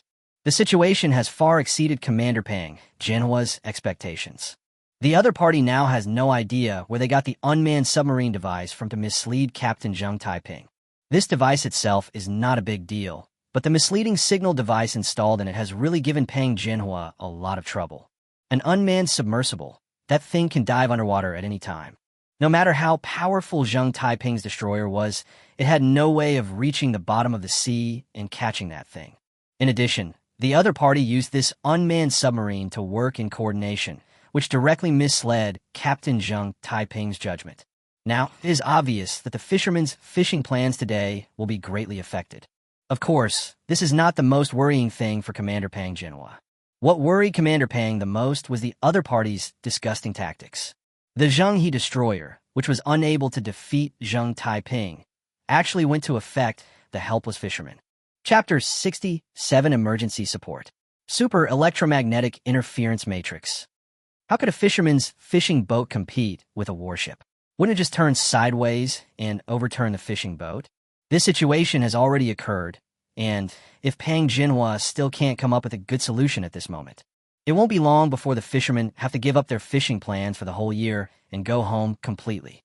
Manga Institute, Chun Hao's private modification laboratory. This private modification laboratory was specially approved by the Manga Institute for Chun Hao to enable him to independently perform various modification tasks. The entire laboratory is actually equivalent to a large workshop, covering an area of several thousand square meters. As for Chun Hao himself, he is responsible for developing the super electromagnetic interference matrix that Pang Jinhua needs most now. However, this kind of electromagnetic interference matrix cannot be created casually. Drawing the blueprints is not difficult. Chun Hao has everything in his system. He can just output them all according to his memory. But when it comes to actual manufacturing, Chun Hao has to rely on his own intelligent robotic arm and all the tools in the courtyard he rented before. Therefore, in order to successfully manufacture this electromagnetic interference matrix, Chun Hao also specially arranged for people to airlift all the equipment in his courtyard to the headquarters of Manga Institute. Only then do we start the research and development work at full speed based on the drawings. Brother Chun Hao, when will you be able to finish this device? I'm getting so anxious. Commander Pang Jinhua had just arrived at Chun Hao's operating room when he began to ask questions in a hurry. Almost there, almost there. The basic miniaturization of the electromagnetic interference matrix has been completed. Now we just need to complete the transformation of the energy system and the output system. Chun Hao answered truthfully, even though Chun Hao hadn't had any rest for several days and nights. But when he looked at Pang Jinhua, he found that he was obviously more tired than himself. To be honest, Commander Pang Jinhua has not been idle these days. On the one hand, he has been paying close attention to the situation on Zheng Taiping's side. On the one hand, it is also busy responding to the international public opinion caused by the previous international incident of cutting across the waterway. Regarding the third aspect, Commander Pang also has to come over from time to time to check on Chun Hao's war progress. After all this busy work, Commander Pang, a man in good health, is almost exhausted. Brother Chun Hao, can you see if you can speed up the process? The best time for fishermen to fish in a year is these 2 months, and now it's almost half a month. If they continue to harass us like this for another half a month, hundreds of thousands of fishermen will really be out of luck this year. It seemed that Chun Hao's entire model was just a device that looked like a cage. Commander Pang Jinhua was extremely nervous. If you don't look closely, you can hardly tell that the device in front of you is a high-end device. The appearance is a circle of square structure similar to that of twisted steel bars. Inside, there are numerous densely packed copper wires, as well as some transparent materials that even Pang Jinhua himself cannot recognize. It looks a bit like optical fiber, but when you actually touch it, you can clearly feel that this kind of optical fiber is completely different from the uniformly thick optical fiber used for communications. Commander Pang, there will always be a way when you reach the mountain, and water will naturally straighten out when it reaches the bridge. You'd better wait a little longer. Even if I hurry, I'm afraid it will take another 2 days. 2 days?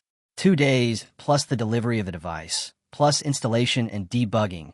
Wouldn't that mean the opportunity will be wasted? Commander Pang Jinhua thought for a moment and then hurriedly urged them. Ding dong.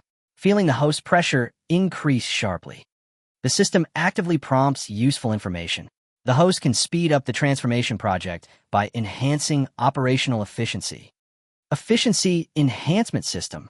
Price, 2 million, can be exchanged for equal value points. Success reward. Level +1, 200,000 points. Well, there is still such a thing at this time. Why does everything cost money? 2 million again? Hey, I only have a check for 2 million left now. Chun Hao's happiness only lasted for a moment. The next moment, he discovered that his system was selling efficiency-enhancing systems for 2 million. He was speechless. These 2 million are all his property now. The hundreds of thousands of dollars he had previously given to his parents and the $10 billion he had previously given to the super tank. Now, the system is going to take away even his last check for 2 million. How could he not secretly curse the system? What a black-hearted businessman. However, although Chun Hao was very dissatisfied with the system's behavior of draining his wealth. But when he thought of the hundreds of thousands of desperate fisherman brothers mentioned by Pang Jinhua, Chun Hao softened his heart instantly. Yes, money is nothing. If you lose it, you can always earn it back slowly. But the annual livelihood of hundreds of thousands of our compatriots cannot be ruined just because our technology is not launched yet. No matter what, I spent 10 billion for the glory of China last time. This time, I will risk it all again for the sake of my brothers and sisters in China. Well, I'm ashamed that I still have to consider such things. I'll change it, as long as it can speed up the progress. I'll change everything. Chun Hao closed his eyes and shouted at the system in his sea of consciousness. Ding dong. Redemption successful. Congratulations to the host for receiving the blessing of the efficiency enhancement system. Our demodification efficiency increased 7-fold. 7 times, it's such a high multiple. I have to hurry up. It's amazing to see that the efficiency improvement provided by the system is so obvious. For a moment, Chun Hao forgot all his complaints about the system. As soon as his consciousness left the system, Chun Hao became busy again. However, if Commander Pang Jinhua could understand a little bit of the previous busyness. Now, his actions have begun to make Commander Pang Jinhua a little dizzy. Why? Why did it suddenly become so fast? Brother Chun Hao, please slow down. I want this device to be completed as soon as possible, but I also need the stability of this device. Let's not do it too fast. I'm a little unsure. Looking at Chun Hao's dazzling operation, Pang Jinhua persuaded him in a daze. It's okay, Commander Pang. Just watch with peace of mind. You asked for it to be quick, so I'll let you see my true strength. Chapter 68. Full-channel electromagnetic wave modulator. A few more days passed. As time went by, Captain Zheng Taiping sent back more and more news about failed escort missions. On this day, Commander Pang Jinhua came to Chun Hao's operating room again with extreme anxiety and uneasiness. Time waits for no one. He really can't wait any longer. Fishermen have less than a month left before the entire fishing season ends. By that time, the marine fish in this sea area will gradually migrate to distant places as various atmospheric circulations shift. So, if the fishermen have not caught anything in less than a month, or if they're harassed by the Arleigh Burke-class destroyer again, the consequence would be that the hard work of no less than 100,000 fishermen throughout the year would be wasted. The fishing season is not long, but all the work in other seasons is to prepare for fishing and selling. Things like weaving nets, repairing boats, preparing materials and fuel, and then processing and selling the fish after returning home, all require a lot of time and energy. If no fish are caught, it means that all the preparations of these fishermen for half a year will be in vain. By then, I am afraid that no less than tens of thousands of families will face serious life crises. What's even more troublesome is that if the other party's harassment plan succeeds this year, what about next year and the year after? What should we do in the future? Fishermen have relied on the gift from the sea for their livelihood since ancient times. Moreover, the fishing areas of most fishermen are selected based on the marine environment to which their ancestors have adapted over thousands of years. If we cannot deal with the opponent's Arleigh Burke class, we can change our thinking and let the fishermen fish in other places. That would be tantamount to pushing them all into a completely unfamiliar environment. The ocean is different from the land. The gap between familiar areas and unfamiliar areas is huge. If you don't do it well and change the fishing area rashly, it is easy to cause the boat to be destroyed and people to die because of unfamiliarity with the seabed environment. So, faced with such a dire situation and a fishing area that was difficult to abandon, what could Commander Pang Jinhua do? I can't really order a military counterattack because of something like this. After all, the Great Pyongyang still has 11 aircraft carriers. If this kind of thing really leads to a bigger incident, it will no longer be something Pang Jinhua can decide. Brother Chin Hao, Chief Engineer Chun, you've been working day and night for half a month, and this is what you came up with. Why does this thing look so much like an air conditioner outdoor unit? It even has an extra iron frame. Although Commander Pang Jinhua has been extremely anxious these days. But when he saw the super electromagnetic interference matrix equipment that Chun Hao showed him, he still couldn't help but be stunned. This device is so crude and speechless. Not to mention its small size, it is about the size of an ordinary air conditioner outdoor unit. For now, the small size can be regarded as the result of Chun Hao reducing the size according to Pang Jinhua's requirements. It doesn't matter if we don't discuss it. However, the shape and internal structure of this device are indeed a bit unpresentable. A bunch of messy copper wires and a few parts that were taken from a computer or somewhere else, put together. No matter how you look at it, it doesn't look like a high-tech electromagnetic interference equipment. On the contrary, it is a bit like the engine installed on the front of a tractor. It is so tacky. Brother Chun Hao, can you tell me the truth? Can such a small thing really paralyze the radar and communication systems of a destroyer weighing nearly 10,000 tons? After being stunned for more than half an hour, Commander Pang Jinhua still found it hard to believe whether the indescribable object he saw before his eyes was really reliable. To be honest, based on his own experience of seeing various advanced equipment over the years, then he certainly didn't believe that such an air conditioner outdoor unit would be a killer weapon. But the problem is that the one launching this equipment now is Chun Hao, so the situation is different. Chun Hao is not an ordinary person. Pang Jinhua just received the news yesterday from Commander Liu Changshen.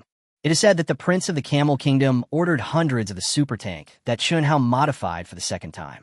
It directly earned hundreds of billions of US dollars in foreign exchange for China. If you say this guy is an ordinary person, then what kind of people are not ordinary people? Not to mention the magnetic levitation analysis projects and controlled nuclear fusion analysis projects that academician Chung Shorin and some other academicians are currently working on. Any one of them is a technological advancement that shocks the world. Pang Jinhua himself found it a little hard to accept that such a capable young man could fool him.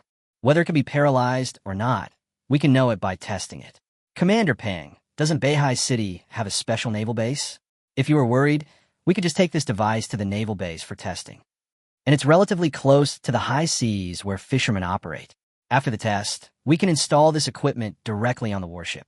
In the face of Pang Jinhua's worries, Chun Hao has remained relatively calm. Apart from the fact that he had been crazy busy for the past half month and was really exhausted, Chun Hao is not worried about anything else. He is absolutely sure of what he has created, using a combination of a Tesla coil and a full-channel modulator. That is a groundbreaking technology provided by my system. Compared with the original method used by the Russians that relied purely on enhanced energy to cover the frequency range, it is much more reliable. Not only that, Chun Hao's super electromagnetic interference matrix equipment also has a complete set of intelligent control systems that can amplify interference signals exponentially, just like amplifying radio wave signals.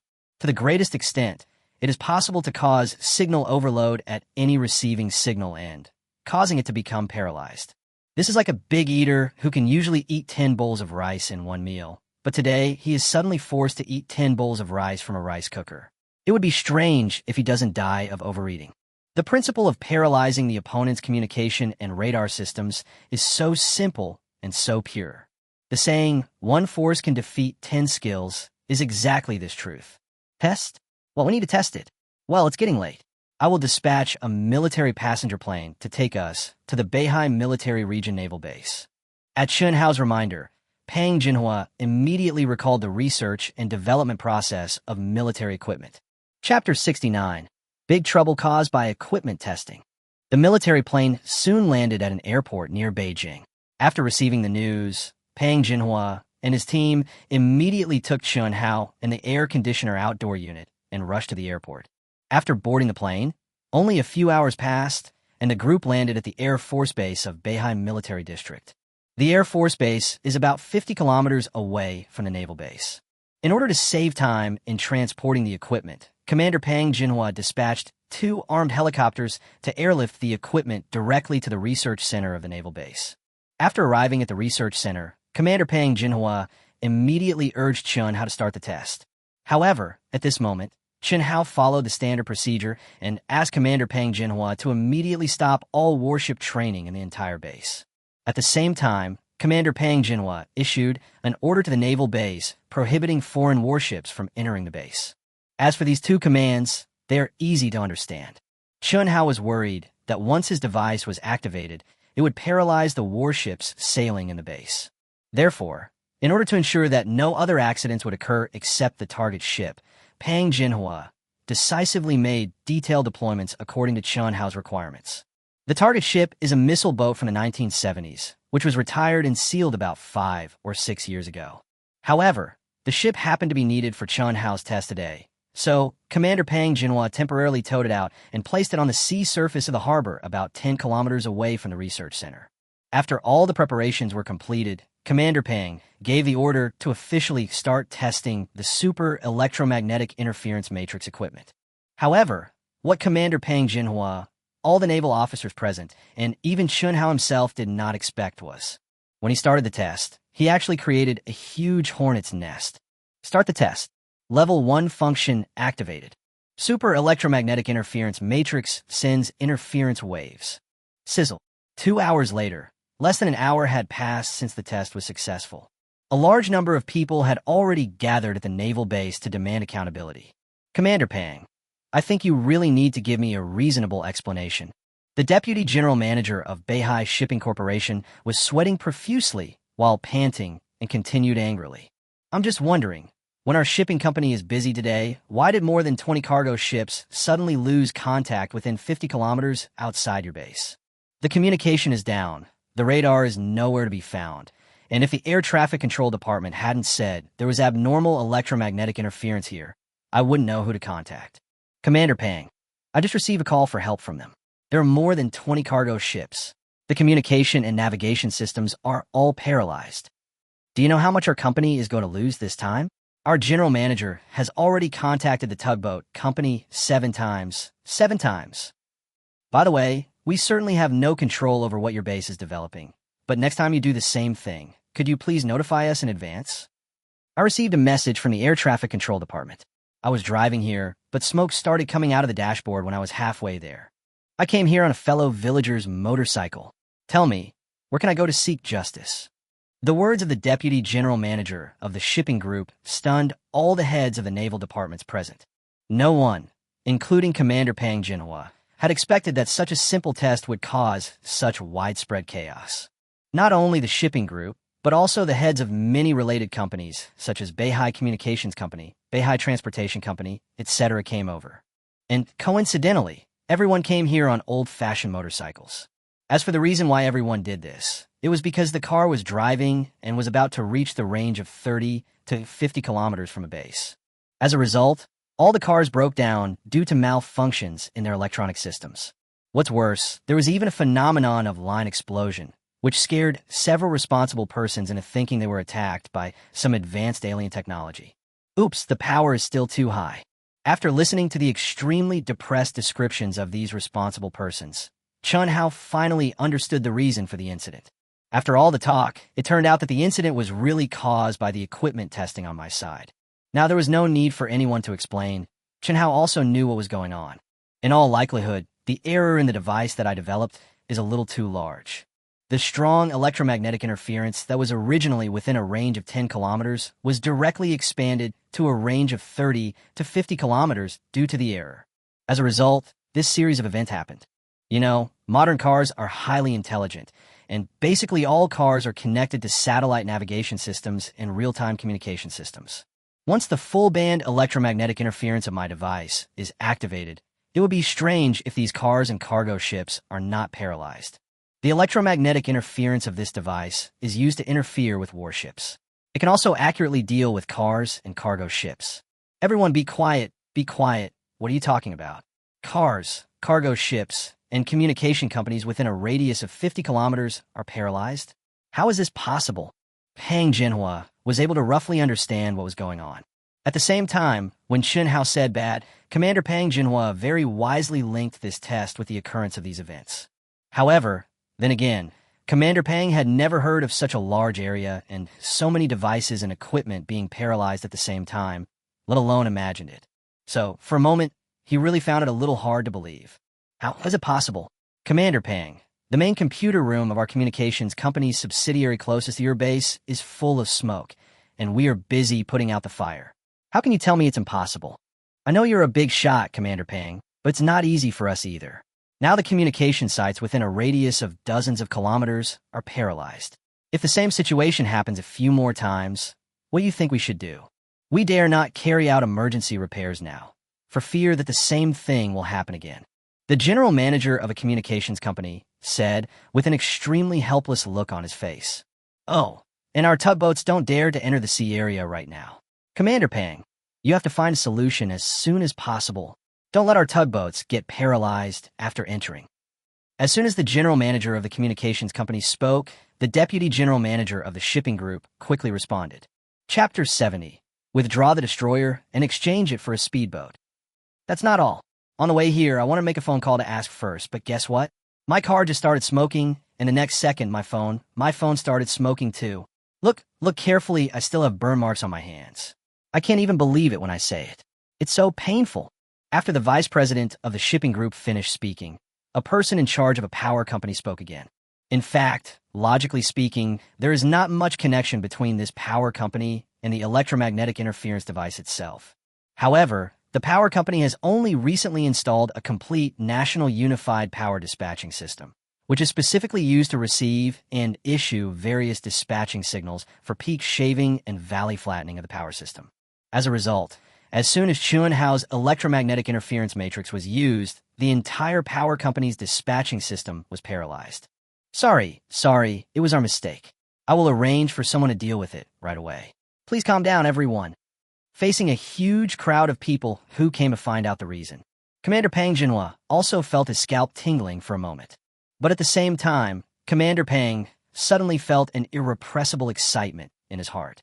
Wow, this kid Chenhao is really awesome. Not only was it easy to paralyze the target missile boat, it also paralyzed all communication and navigation equipment within a radius of 50 kilometers.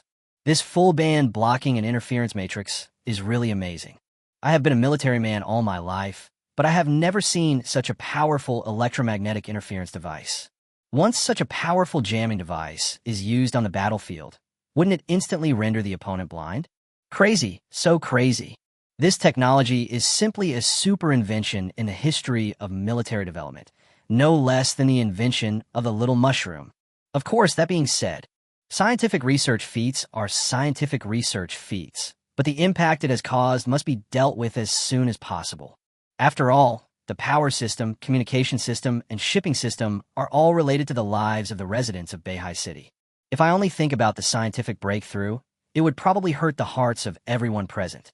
Thinking of this, Commander Pang Jinhua explained to everyone what had happened.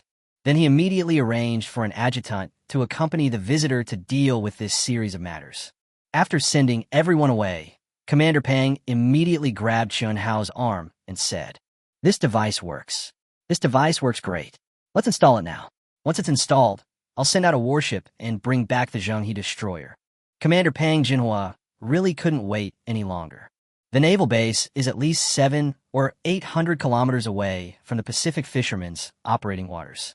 That is a distance of about 400 to 500 nautical miles. At such a distance, and in the middle of the ocean, it would definitely not be possible to send a helicopter because there was no helicopter pad on the Zhenghe. In addition, Chun Hao is the only one in the entire base who is proficient in the installation and debugging of this kind of device. He couldn't let this RD master take the risk of installing it. So the only way he could think of was to let Chun Hao find a warship in the base to install this super electromagnetic interference matrix. Then, warships will be sent immediately to replace the Zhenghe destroyer. This is the only relatively reliable method of operation. Brother Chun Hao, what do you think about me sending a Dragon 550,000-ton destroyer? The performance of the Dragon 55 is more than one level better than the Zhenghe in every aspect.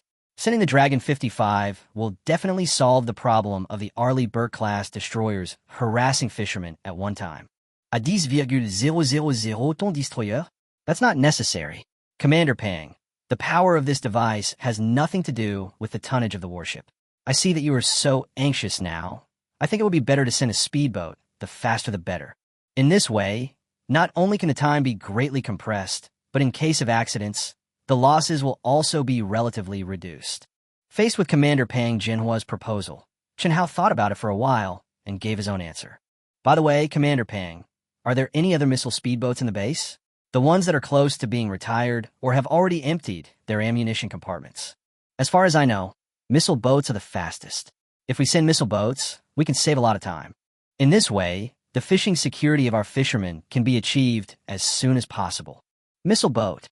Pang Jinhua rolled his eyes a few times and then slapped his forehead. Yes, there happens to be a Dragon 21 missile speedboat in the base. The ammunition compartment has been emptied, and it is preparing to be completely retired next month. I'll arrange it now. The Long 21 missile boat is a missile boat developed by China. Its subsequent model, the Long 22 missile boat, is currently the fastest warship in China. The maximum speed on the sea reached a terrifying 50 knots. This speed is nearly 20 knots higher than that of other warships such as destroyers, aircraft carriers, and frigates. At the same time, this type of missile boat has another characteristic, which is that it is extremely small in size and tonnage. The total length is only more than 40 meters, and the displacement is as small as 200 tons. Of course, its small size and low displacement do not affect its strong maneuverability and strong offensive and penetration capabilities.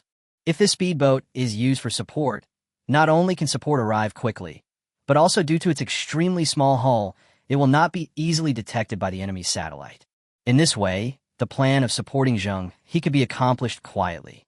This is equivalent to a secret support mission.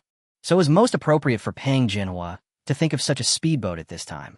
Of course, the Long 21 missile boat is definitely not as fast as its brother, the Long 22. However, its maximum cruising speed has reached a terrifying 48 knots. At this speed, it would definitely be the best choice to support the Zhenghe. He's 700 nautical miles away. Compared with other warships, it saves at least 1/3 of the time. Moreover, this speedboat has a bigger advantage, which is that Pang Jinhua will not feel bad even if it is scrapped. After all, it will be retired in a month, and I just tested it and used it as a target and already destroyed one of them. Add one more ship and use it as a test platform for the super electromagnetic interference matrix equipment. Chapter 71. Send a mosquito to fight anti-aircraft guns? When Zhenghe's captain Zheng Taiping saw the missile speedboat coming for support, he himself was somewhat desperate. Yes, the ship was too small, only about 40 meters long, less than 1/3 of the length of Zhenghe. Standing on the deck of the Zhenghe and looking at that missile boat was like looking at a 3-year-old child. Captain, is this a warship coming to support us? Didn't you say that Commander Pang was going to send a powerful warship? That's it? Isn't this the missile boat that is about to be scrapped in our base? Can such a small missile boat escort our fishermen? The Arleigh Burke class is more than 150 meters long, and this boat's displacement is less than 1/30th of that of the Arleigh Burke class. How can it escort the fishermen? The adjutant had just seen the hull number on the missile boat and was stunned on the deck. This missile boat is not here to escort. It's here to deal with the Arleigh Burke class destroyer. After taking a look at his dumbfounded adjutant, Zheng Taiping immediately said something that even he himself did not quite believe. What? Take down the Arleigh Burr class? How can such a small ship take down the Arleigh Burr class? Captain, it's okay for us to joke around normally, but at a time like this, it's probably inappropriate for you to be so funny. Who is kidding you? Commander Pang just encrypted the satellite phone call and said that he would use this missile boat to deal with the Arleigh Burr class. He also asked us to withdraw from this area as soon as possible after docking, saying that this missile boat is very powerful and equipped with a full-band blocking electromagnetic interference device. Facing the adjutant's doubts, Zheng Taiping said solemnly, "What? Jamming device? Isn't this a missile boat?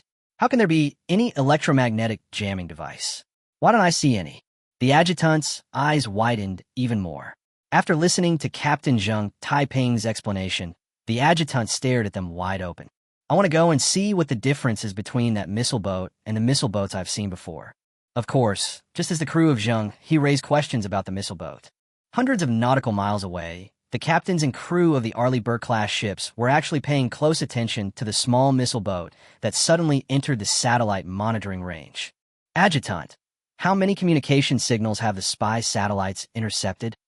The curly-haired, golden-haired captain of the Arleigh Burr-class destroyer asked the adjutant beside him. "Captain, the other party's communications are well concealed. We have only intercepted a little relevant communication information so far." The adjutant replied, "Oh, tell me. Let's see if there's any useful information." The captain nodded and continued to ask. "Yes, the spy satellite has only intercepted 2 messages so far. The combined message is that they're using that missile boat to make us look bad." The adjutant answered truthfully. As the world's most powerful military power, China's satellite technology is generally unparalleled in the world. In order to ensure the success of this mission, Commander Pang Jinhua strictly required that all communications must be conducted through the satellite's encrypted channel. But in the end, it could not be completely avoided, and the beautiful military satellite intercepted and deciphered the content of this paragraph. However, after the Arleigh Burr-class captain heard the report from his adjutant, he laughed. Not only did he laugh, he even laughed so hard that he covered his stomach. "What? Using a missile boat to deal with my Arleigh Burr-class destroyer? Ha ha ha! Oh my god, this is simply the funniest and most hilarious conversation in the world. I have never heard such a funny joke. Dragon people are really funny. After being misled by our unmanned submarine for a week, there is nothing we can do. We are now amusing ourselves. A speedboat with a displacement of several hundred tons actually wants to fight against our destroyer with a displacement of 9,000 tons. Ha ha ha ha. I really can't help it. What on earth are they thinking? Are they trying to make us laugh to death with this joke?" The captain laughed, the adjutant laughed, and even all the handsome soldiers on the destroyer laughed. Naturally, their satellites cannot capture the entire full-band electromagnetic interference matrix. After all, the device is too small, only about the size of an air conditioner outdoor unit. Satellites simply cannot take clear pictures of rough sea surfaces. However, it is impossible to capture the device of the full-band electromagnetic interference matrix. The beautiful officers were unable to determine the real purpose of the missile boat. Of course, not to mention that satellite detection is no longer possible, even if their satellite really captured the detailed situation of that air conditioner outdoor unit. If they want to analyze what the air conditioner outdoor unit is, it will probably take them another year and a half. Just like when the great envoy saw the ball lightning weapon device at the global tank competition. At least he didn't laugh to death at that time, but what happened later? He was directly flown back to China and put in an ICU or UFO, Captain, the Chinese are really weird. They couldn't deal with our strategy of confusing us with an enemy. So they actually sent out a speedboat like this to join in the fun. Should we try something a little exciting today and let this speedboat see our strength? After luring away the Zhenghe, how about sinking the missile boat to the bottom of the sea? As the crew members laughed, one of them gave his opinion. "Well, yes, that's a good idea. Although our actions this time cannot cause a firing dispute, if their ship comes to ram us, then if we ram it and sink it, then we can't be blamed." After hearing the crew's advice, the curly blonde captain's eyes rolled around instantly, and a sly smile flashed across the corners of his mouth. 3 hours later, the Arleigh Burr-class ship was about 150 nautical miles away from the fisherman's operating area. Another piece of news was delivered to the captain. Zheng, he has returned? How is that possible? Have they been scared off by us and only left that little broken ship as a symbolic gesture? Captain, don't worry. They must have been scared. We have failed Zheng he several times in the past few days. They must have given up on the Chinese fishermen. Captain, your method is really great. It only took 10 days to make Zheng he return empty-handed. The adjutant flattered the captain with a sinister look on his face. Chapter 72, Full Band Blocking, Paralyzing the Destroyer. Ah, well said. Give the order. The Arleigh Burke class will change course immediately. Give up the way to the Chinese fishermen's operating area and go straight to that missile boat. Yes, sir. Following the order from the captain of the Arleigh Burke class destroyer, all the crew members on the warship were as excited as if they had been injected with chicken blood plus hormones. The whole group carried out the task with great excitement. At this moment, in the eyes of these beautiful crew members, it was like an eagle catching a chicken for their 9,500-ton Arleigh Burke-class destroyer to face off against China's 200-ton missile boat. Therefore, every crew member was extremely excited. It wasn't just the crew in the power room who pushed the Arleigh Burke-class ship to its maximum speed. Even the cooks on board the Arleigh Burke-class battleships were happily preparing a turkey dinner in the battleship's kitchen. Prepare to celebrate the upcoming victory. However, there's a saying that when the sky is crazy, it will rain, and when people are crazy, there will be disasters. Just as this Arleigh Burke-class destroyer, with a spirit of great victory, was fearlessly and arrogantly roaring towards the Chinese missile boat. An accident happened as expected. Sizzle. Communications officer? What's that noise? Sizzle. Report to the commander. The communication system has received interference from extremely strong electromagnetic waves, and the system has suddenly overloaded. Why don't you shut down the communication system right away? The captain could never have dreamed that one day the communication system of the Arleigh Burke-class destroyer would be inexplicably overloaded. At that moment, he gave his subordinates an urgent order to shut down the communication system with some uneasiness. However, the order from his side had just been issued. Even bigger troubles came one after another. Bang! Fuck, that's a terrible smell. What on earth happened? Go check what's that smell. The captain obviously sensed something was wrong and quickly gave orders to his adjutant. Oh no, Captain. Our radar system has overloaded and short-circuited. It's exploding and burning now. What? The radar system exploded? What nonsense are you talking about? How could the radar system explode? Ahem, Captain, I'm telling the truth. Please look. A crew member covered his nose and came out of the radar cabin and rushed towards the captain. The Arleigh Burke-class captain only took one look in the direction where the crew member had fled and instantly felt as if a million thunderbolts were striking him at the same time. The radar observation room exploded as expected, and thick smoke came out.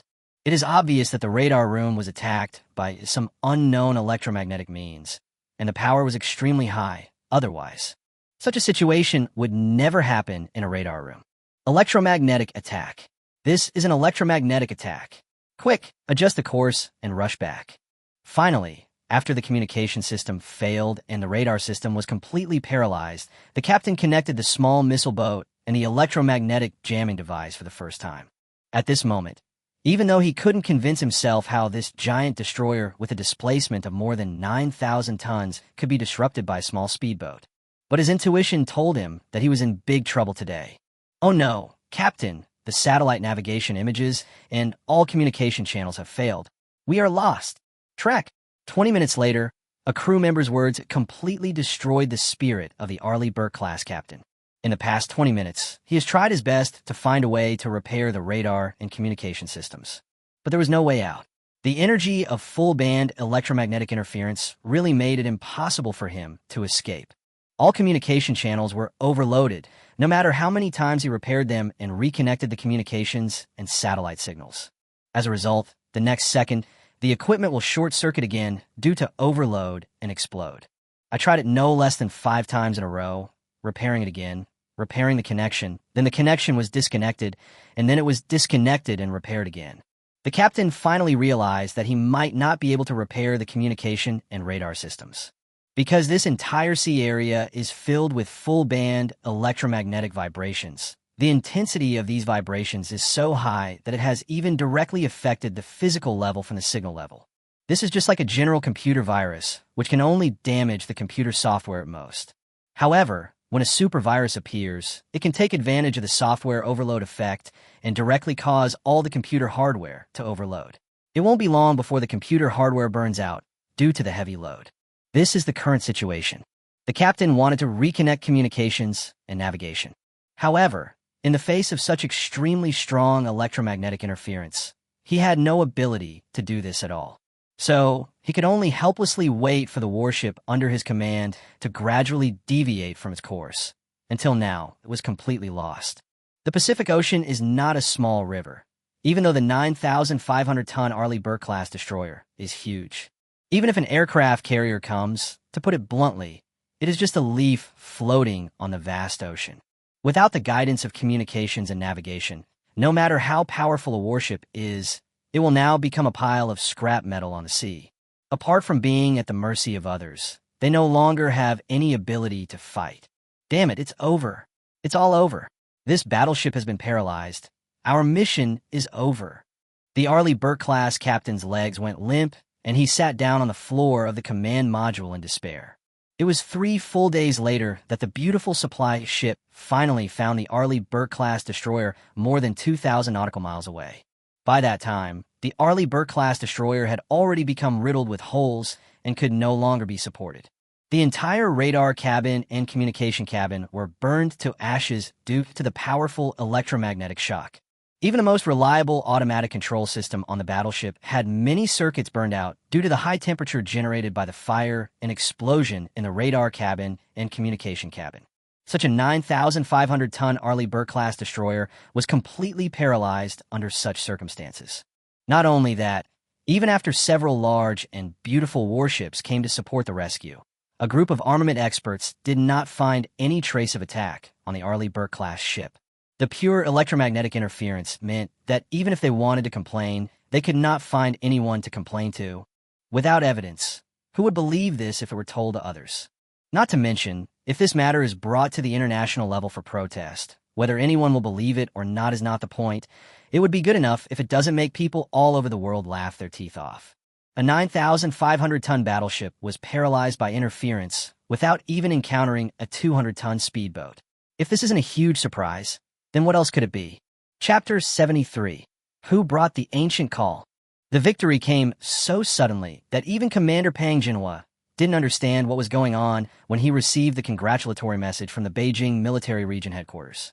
By the time the adjutant below searched the internet and found out that Pyongyang had assembled 3 aircraft carrier formations to search for the lost destroyer, Commander Pang finally breathed a sigh of relief after a month of high tension.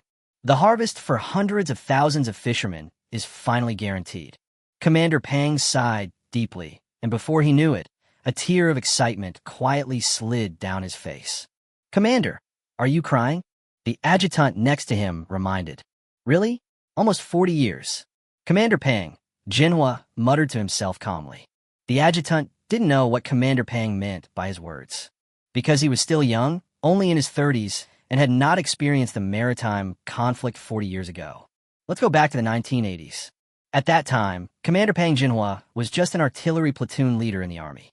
When he was a child, Commander Pang was actually the king of children in the area because he was born with a brave and aggressive personality. So parents at that time wanted to prevent their children from going astray. So, at the suggestion of an old soldier uncle, he was sent to join the glorious army. China's army has been the best camp for training passionate young people since ancient times.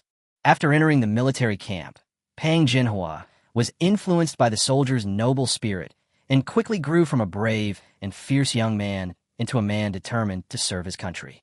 In just a few years, he went from being a rookie recruit to becoming the platoon leader of the only artillery platoon in the motorized infantry division. Just the second day after becoming the artillery platoon leader, the event that changed Pang Jinhua's life came. Due to the interaction of various reasons, a conflict broke out at sea. Dozens of ships with various flags were stationed on the ocean with a covetous look on their faces. Pang Jinhua's daily drill had not yet been completed, but the division commander stopped the training of their platoon. When Pang Jinhua took off the helmet on his head and shook off the endless dust on it, the commander told him that the motherland's sea borders needed him. In this way, with a lot of confusion, Pang Jinhua led a group of artillery platoon soldiers and boarded the special train to transport soldiers. A day later, he and his soldiers boarded the fishing boat, pushing a cannon weighing several tons. Yes, they were boarding a fishing boat with a displacement of just over 100 tons.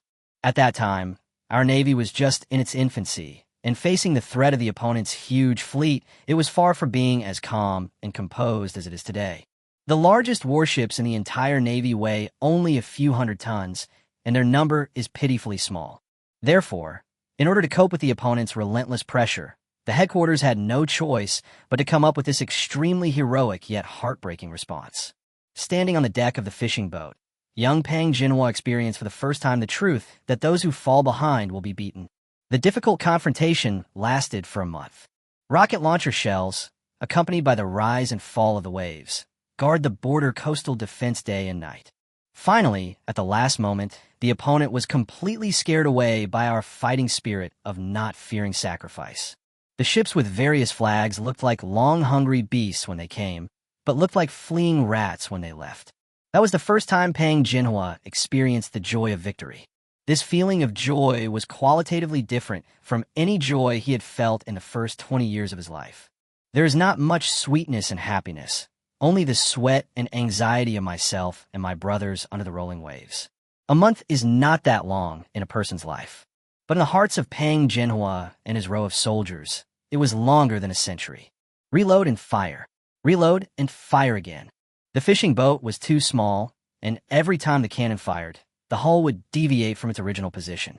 After each shot, the helmsman of the fishing boat tried his best to control the boat again, trying to adjust the muzzle of the gun to the best shooting position. The opponent was too powerful, and dense firepower of various types that could not be named covered the entire sea area. As a result, they were completely unable to receive any supplies during this month. The supplies on the ship were soon eaten up, so Pang Jinhua and his soldiers took advantage of the ceasefire between the two sides at night to catch some fish from the sea to satisfy their hunger. Without water to drink, Pang Jinhua used the most primitive distillation method to process seawater. As the days went by, the soldiers were able to drink less than 100 milliliters of water on average each day. This amount is less than 1/3 of the content in a can of Coke. Yet they persisted under such circumstances. Many times, the fishermen and guides who were in charge of driving the boat cried, wanting to share their share of drinking water with the soldiers. But Pang Jinhua refused. He told the fisherman guide, "Brother, you have already paid a lot. We are not thirsty. You should keep the reserved water for yourself." Perhaps it was because of the experience of sharing life and death with these simple fishermen. This led to Pang Jinhua becoming the commander-in-chief of the entire North military region decades later. I still have deep feelings for my fellow fishermen brothers and sisters. During his decades of military career, Pang Jinhua grew from an army soldier to a naval fleet commander and then to a military region commander. He personally created the powerful Longway fleet under his command. I have witnessed with my own eyes that our own Navy has gradually grown from ships of a few hundred tons to giant ships of 10,000 tons, or even tens of thousands of tons. He is so happy. I was so happy that I felt like a child, and in an instant I was back in my glorious past. 40 years ago, our fishermen helped us, and today we are here to protect them. Perhaps this is God's will. As a military district commander, Pang Jinhua never believed in any supernatural things. But at this moment, he vaguely felt the arrival of Chun Hao, as if the fisherman guide uncle had reappeared beside him. The sky is still as vast, and the sea is still as blue. The moment he stood on the high tower of the base and gazed at the seashore, an unprecedented hope filled his heart and his eyes. Go ahead, my China. One day, we will surpass all our rivals and stand at the pinnacle of science and technology on Blue Star. Go forward, my China. One day, we will lead all of humanity toward the vast sea of stars. Who brought the ancient call? Who left the 1,000-year expectation? Chapter 74. Returning with a great victory. A welcoming party lined the streets. This Silent Peak showdown took place in less than 3 or 4 days. A wave of shocked public opinion has already swept across the entire blue planet. Although De Pyongyang tried her best to block all relevant news, she wanted to avoid showing her miserable state in this peak showdown to the world. However, as the saying goes, there is no airtight wall in the world, and there's no airtight diaper. The news spread around the world after the USS Arleigh Burke-class destroyer was in great trouble. In fact, a week ago, John Bull wanted to send a few warships to join the fun. However, when they heard that the communication system and radar system of the entire Arleigh Burke-class destroyer were smoking, all previous plans were canceled immediately. The Prime Minister also sent us a congratulatory message overnight, congratulating us on our outstanding contribution to mankind in the field of scientific research. We look forward to deepening and increasing scientific and technological research with you in the future. We certainly have no time for John Bull. After all, His Royal Highness the Prince of the Camel Kingdom has once again sent an envoy with bulging wallets. The person in charge of this matchmaking was Commander Liu Changsheng of the Fengtian military region. Speaking of Commander Liu Changsheng, he has been very busy in the past month. After all, they are professionals who specialize in military work. Who could have thought that because of a global tank competition, his identity would suddenly change and he would become the person in charge of arms trade? There were orders for tanks worth hundreds of billions of dollars, and Liu Changsheng was almost exhausted from working so hard. At the same time, he kept urging the major arsenals to seize the time and increase production capacity according to the processing and production plan given by Chun Hao. At the same time, they kept coordinating with the shipping department to immediately load and ship the newly produced tanks. According to Liu Changsheng's original plan, he actually intended to wait until all the tanks were produced and then transport them away directly on a large cargo ship. After all, hundreds of tanks, each weighing dozens of tons, only add up to a mere tens of thousands of tons. In fact, some modern large cargo ships can carry hundreds of thousands of tons of cargo. Of course, transporting tanks is very different from transporting general goods, but for this order, Commander Liu Changsheng has already solved all the problems early on. However, what Liu Changsheng did not expect was that the Camel Kingdom's desire for tanks was hundreds of times more urgent than he had imagined. Just after the first newly built tank left the factory, the Prince of the Camel Kingdom explicitly asked Liu Changsheng to transport it immediately. Liu Changsheng had never heard of such a strange request to transport tanks one by one. I immediately asked the Prince of the Camel Kingdom, and he said that the cost of transporting tanks one by one would be extremely high. However, what Commander Liu Changsheng had not predicted was that His Royal Highness the Prince simply wrote off hundreds of millions of dollars in transportation costs. The other party's meaning couldn't be clearer. Hurry up, the sooner the tanks are delivered the better. The best thing would be if the tanks came off the production line and were transported all the way to the Camel Kingdom. That would be the best. Although Commander Liu is not a businessman, how can he not meet the requirements of a buyer who is so proficient in tank technology? At that moment, he changed his original plan, postponed the time of flying back to Fengtian, China, and stayed directly in the Camel Kingdom, specifically responsible for ensuring the freight process of all tanks. Finally, with the efforts of Liu Changsheng and the financial resources of His Royal Highness the Prince of the Camel Kingdom, this batch of tanks was successfully transported to the Camel Kingdom's military base in the desert. At the same time, news about the full-band electromagnetic interference matrix spread around the world. Commander Liu, we have known each other for 30 days. Now the whole world knows that your country has more advanced equipment. Well, our tank orders have all been completed. Commander Liu, would you mind introducing some of your country's latest equipment to me? Facing the enthusiasm and frankness of His Royal Highness the Prince. In fact, Commander Liu Changsheng was also very conflicted. On the one hand, he has been busy delivering tank orders in the past month. He had no idea that Chun Hao had actually created such powerful military equipment. So, when he knew nothing, His Royal Highness the Prince asked him to recommend something. What would he recommend? On the other hand, of course, it is also the most important aspect. Although Commander Liu Changsheng did not know about the full-band blocking interference matrix, but he knew that the Camel Kingdom understood technology, and they were extremely knowledgeable about it. Hundreds of billions of dollars have been spent on exchanging tanks. So how can one not understand technology? So, facing such professionals who understand technology and equipment, Liu Changsheng knows that he must not miss it. Headquarters won't allow him to miss it. So, after a long and careful consideration of less than a minute, Liu Changsheng agreed to the request of His Royal Highness the Prince of the Camel Kingdom.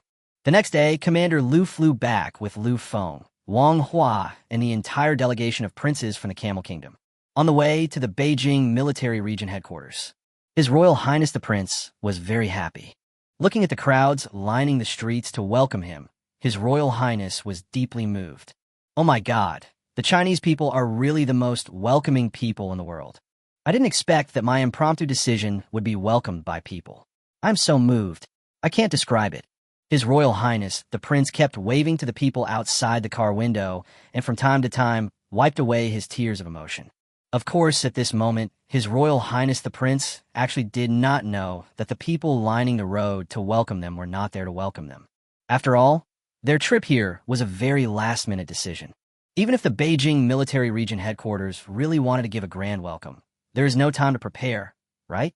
In fact, the people welcoming them on both sides of the road gathered together because they had seen the news on the internet and heard that Commander Pang Jinhua, his captain Zheng Taiping, and a group of soldiers on the missile boat were coming back to receive commendations. How could such a feat of protecting hundreds of thousands of fishermen with the power of the sky not be commended? Therefore, on the day the news spread, the Beijing military region headquarters reported the detailed situation as requested by Mr. Qian. Chapter 75, Mecha, an unavoidable topic in modern warfare. Mr. Qian was very happy and immediately decided to reward all those who participated in this operation, and Xunhao, who developed this full-band blocking interference matrix. Old Qian is the former squad leader of Commander Pang Jinhua, Commander Liu Changsheng, and other military district leaders. Since he had given the order, Pang Jinhua would naturally execute it immediately. As a result, a coincidence happened because of this incident. His Royal Highness the Prince of the Camel Kingdom arrived earlier than Pang Jinhua and his companions. And then I was moved to tears.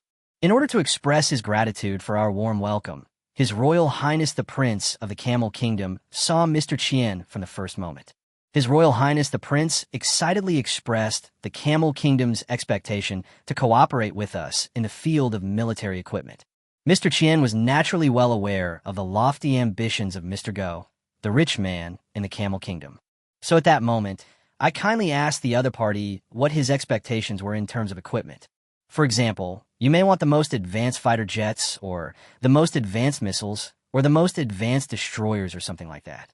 Of course, in order to protect our own technological secrets, the truly most advanced fighter jets, missiles, and destroyers cannot be sold abroad. But the next level one can definitely be considered. After all, a 10,000-ton destroyer as the trump card should never be used lightly. Once this kind of equipment is released, wouldn't it be equivalent to giving away your most valuable treasure? Cutting-edge technology cannot be measured by money, and certainly cannot be the subject of arms trade. However, apart from these most advanced fighter jets, missiles, and destroyers, the next level ones are negotiable. Take the Dragon 52D, for example.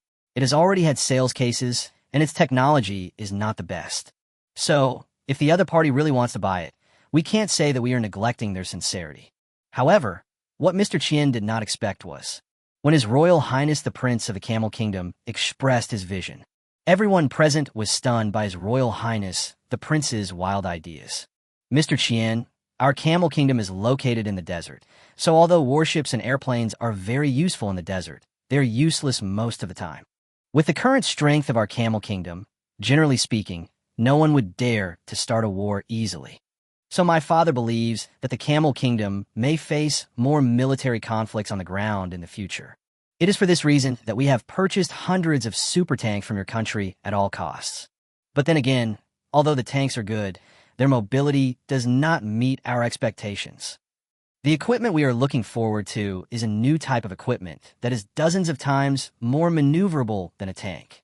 Oh, new equipment, Mr. Prince? Could you explain what kind of new equipment you need? When faced with what His Royal Highness the Prince of the Camel Kingdom said, Mr. Qian didn't quite understand it at first. However, when His Royal Highness the Prince of the Camel Kingdom spoke all his inner thoughts openly, Mr. Qian immediately saw through all the thoughts of the Camel Kingdom. Mr. Qian, we want mechas. This one sentence touched upon the most important point of this meeting. Mecha.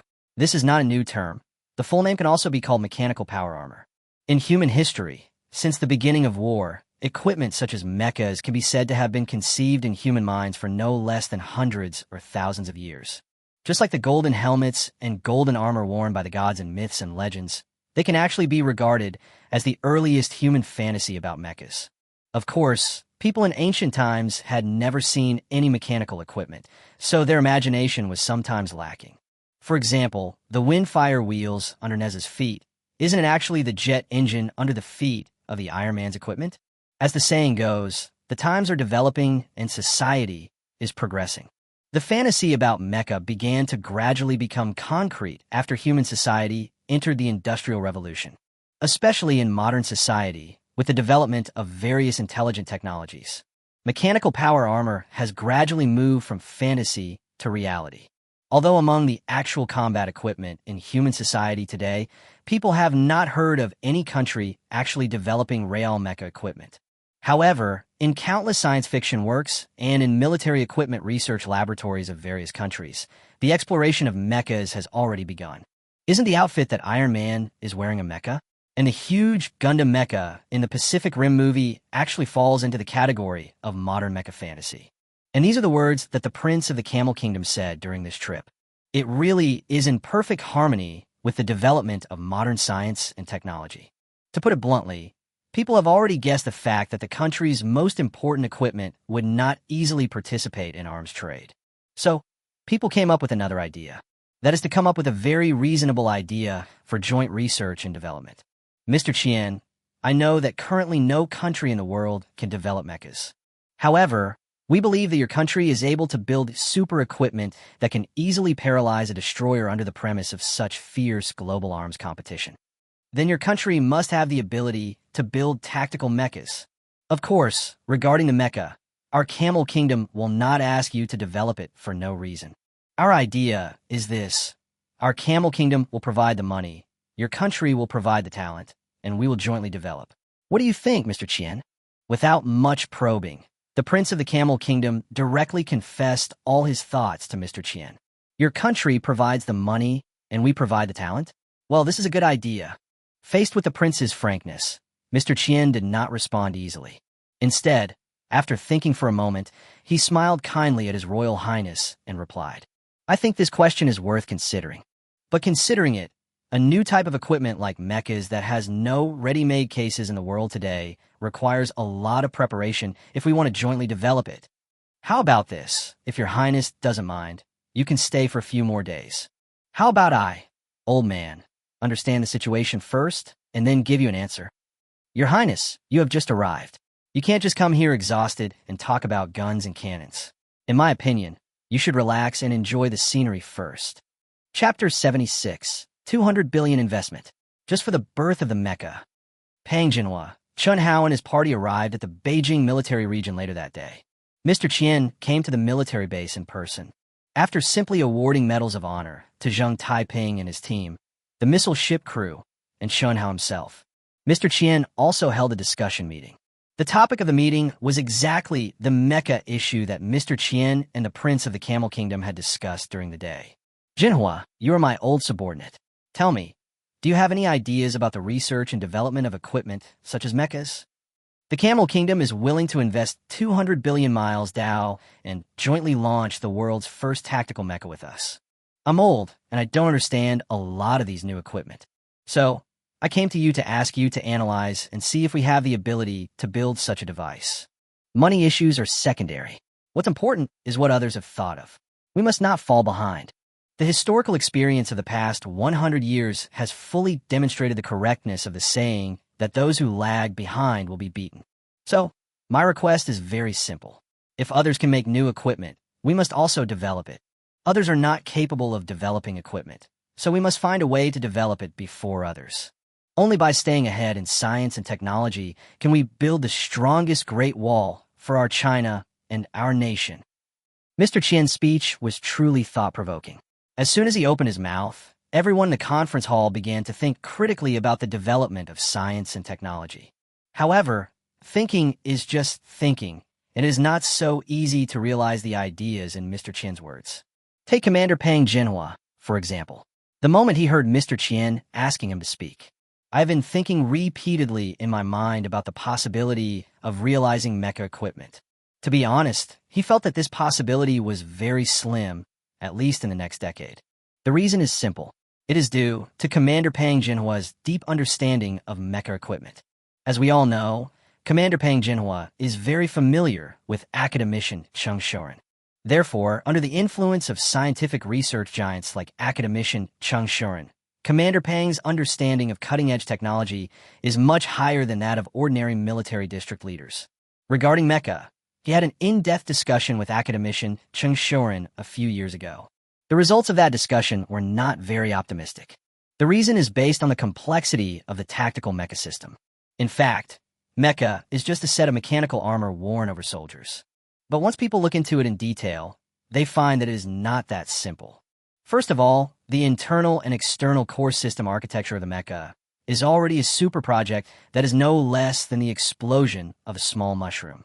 According to the ideas of modern countries about mecha systems, the internal and external core systems of mechas have as many as 10 major items. Energy system, transmission system, skeleton system, armor system, weapon system. There are also plug-in systems, perception systems, master control systems, operating systems, and life support systems. Any one of these 10 items would be an extremely complex project. In reality, developing mechas is not as bragging-like as in the beautiful movies. While dating and pretending to be a couple, they build a mecha. What about the Iron Man? That's pure nonsense, just nonsense covered with a layer of science fiction. Let's take the simplest transmission system as an example. If the mecha is to be able to move freely and go up to the sky and into the ground at will, the transmission system must be a very critical link. And what is the transmission system? To put it simply, it is a system that rationally transmits and distributes the power of the mecha to each unit. This summary seems so simple, but once this system is placed outside the human body, it becomes extremely complicated. First of all, the human body's movements have a very high degree of freedom. To be honest, people's heads alone can move freely up, down, left, and right. What does this require? This requires that the mecha's transmission system also has the same degree of freedom at the neck connection. This is very different from a pilot's helmet or an astronaut's spacesuit. Mecha, first of all, it has to be made of metal. Otherwise, how can we have any defensive capabilities? Since it is made of metal, its ductility, bendability, ergonomics, and other related aspects must be considered. You have to know that the current cost of making an aviation helmet in human society starts at hundreds of thousands or even millions. To build a mecha, the manufacturing cost alone would probably be an astronomical figure, not to mention that large-scale research and development would be involved before manufacturing. And this is just a transmission system. Another example is the perception system. When it comes to sensory systems, mechas are usually divided into two major categories. One category is non-sensory, such as detectors for communication signals, radar signals, other types of EMP, as well as temperature and pressure. Without these devices, we would either be unable to contact them or unable to find them, or the operators might die of heat stroke due to a system failure. These would be terrible things. Therefore, these detectors must be developed and equipped. As for sensory devices, such as real-time interaction, infrared, and night vision equipment, they are also necessary. Without these equipment, it will be a big problem if you cannot respond to signals. Or if there is no infrared night vision and other functions, and the target cannot be found, then isn't that the end of the world? Therefore, in actual combat, these equipment must also be developed and equipped. Since the transmission system and sensory system are already so complex. What about other systems? Weapon systems, perception systems, which one doesn't need to be studied. When all these things are piled together, any scientist who has a little knowledge of mechas will feel their heads are about to explode. Therefore, based on the understanding of future application scenarios and performance expectations of tactical mechas, Commander Pang was actually still a little scared. He himself was not sure whether Qian's idea could be realized in the short term. After all, as an important technological integration breakthrough, if he couldn't come up with a decent product and just casually churned out a mecha with many problems, even he wouldn't be able to convince himself. Chapter 77. No one dares to answer, so Chun Hao will do it. Mr. Qian, to be honest, our Beihai military region and the Dragon Academy have jointly researched the mecha project before. But there are so many challenges. So 2 years ago, our North military region put this research and development on hold. In response to Mr. Qian's question, Commander Pang Jinhua answered truthfully. Our Beijing military district is roughly the same. The situation in our western Yunnan military region is similar. Our Fengtian military region has been exploring this aspect, but the results are basically the same as those of several other military regions. After a number of military district leaders answered in succession, Commander Liu Changsheng of the Fengtian military region also nodded helplessly. Oh, I see. It seems that the research and development of this mecha is much more difficult than I thought. Right. So, what you're saying is that no one wants to take on this challenge. Well, tomorrow, I will reply to the Prince of the Camel Kingdom and tell him that we don't have the ability to develop mecha projects, so they shouldn't have any expectations of us. Start another broadcast and tell all the Chinese people in the world that you are irresponsible people. It seemed that all the responsible persons present gave a negative conclusion. Mr. Qian was obviously unhappy at the moment, but at the same time, he changed the subject slightly and continued. Many of the people present here were brought up by me, the old man. I know most of you haven't experienced many of the things that happened 60 years ago. I don't blame you for this. After all, you were still young at that time. However, you should have heard about many things that happened back then from your fathers. Back then, hundreds of thousands of people were conducting scientific research in the Gobi Desert. Were the difficulties they encountered less than today? Have you ever heard how our researchers calculated formulas when there were no computers? I calculated it all with a pen and an abacus, one by one. At that time, the number of decimal places that needed to be accurate had to be more than 7 decimal places. Our scientists have typed out enough drafts to fill up the entire Gobi Desert. At that time, they never thought of giving up. But today, are you all going to give up? Is it because I'm old, or is it because everyone has lost the fighting spirit of our predecessors? Shocking everyone, Mr. Qian's heartfelt words instantly made everyone present understand the fundamental reason why Mr. Qian wanted to hold this meeting. Yes, how did our predecessors do it back then? Weren't the difficulties back then 100 times more difficult than they are now? On the vast Gobi Desert, not to mention that the scientific research environment was much worse than it is now. Just thinking about the most basic necessities of life, such as food, clothing, housing, and daily necessities, wasn't it full of difficulties back then? Why were our predecessors at that time able to withstand the pressure from the great powers and break through the siege? Is it really impossible now? No, the real reason is that we have not yet been able to fully inherit the legacy of our ancestors. At this moment, Mr. Qian's words were like a huge bell, directly ringing the alarm bell deep in the hearts of everyone present. It directly reminded everyone of the difficult years. Mr. Qian, our Beihai military region is willing to take on this mission. Pang Jinhua spoke first. The upright posture, accompanied by the sonorous and powerful answers, was like a bronze statue, and under the light shining through the lampshade, it looked particularly solemn. Mr. Qian, our Yunnan Western military region is also willing to take on this task. And we, our Beijing military region, are also willing to take on this mission. Report to Mr. Qian. We in the Fengtian military region are also willing to take on this mission. One crisp and clear report after another. It instantly resounded throughout the entire conference hall. At this moment, the light in the house seemed to feel the souls of countless ancestors and sprinkled on everyone. Everyone was touched by Mr. Qian's words. Everyone has realized the sacrifices made by our ancestors. Even Chen Hao, who had been sitting in his seat without saying a word, was moved by the scene before him. They're all back. This is a line from one of Stephen Chow's football movies. But at this moment, the appearance of the people in front of him made him clearly feel the profound meaning of this sentence. Mr. Qian, I am willing to take the lead in developing this project. Chen Hao stood up from his seat, straightened his body like Commander Pang Jinhua, and spoke loudly. Mr. Qian, I don't understand technology, but I am willing to join this project. Lu Feng then stood up and spoke loudly. And me, Mr. Qian, I am also willing to join this project. Wang Hua also stood up straight at this moment. And me, I'd like to join in too. I volunteered to join. Okay, great, everyone sit down. Looking at the 2 rows of passionate men standing upright beside me, Mr. Qian nodded with satisfaction and gestured for everyone to sit down. After everyone was seated, Mr. Qian nodded slightly in the direction of Chen Hao and continued. Brother Chen Hao, I know that the full band blocking interference matrix was invented by you, and that super tank was also modified by you. Yes, you did very well in both of these. I'm glad that you took the initiative to step forward and ask to take the lead on this project. Well, since you dare to follow the example of our predecessors, you'll be the one to take the lead in this project. Jinhua, Changsheng, and the Dean of the Dragon Science Institute, the three of you will be responsible for assisting little brother Chun Hao with research and development. As long as you can successfully complete this project, I think history will remember you, just like it will forever remember those scientific research predecessors who shed their blood and sweat. The meeting lasted very late, until the early hours of the morning. Only at everyone's strong request did Mr. Qian leave the meeting room.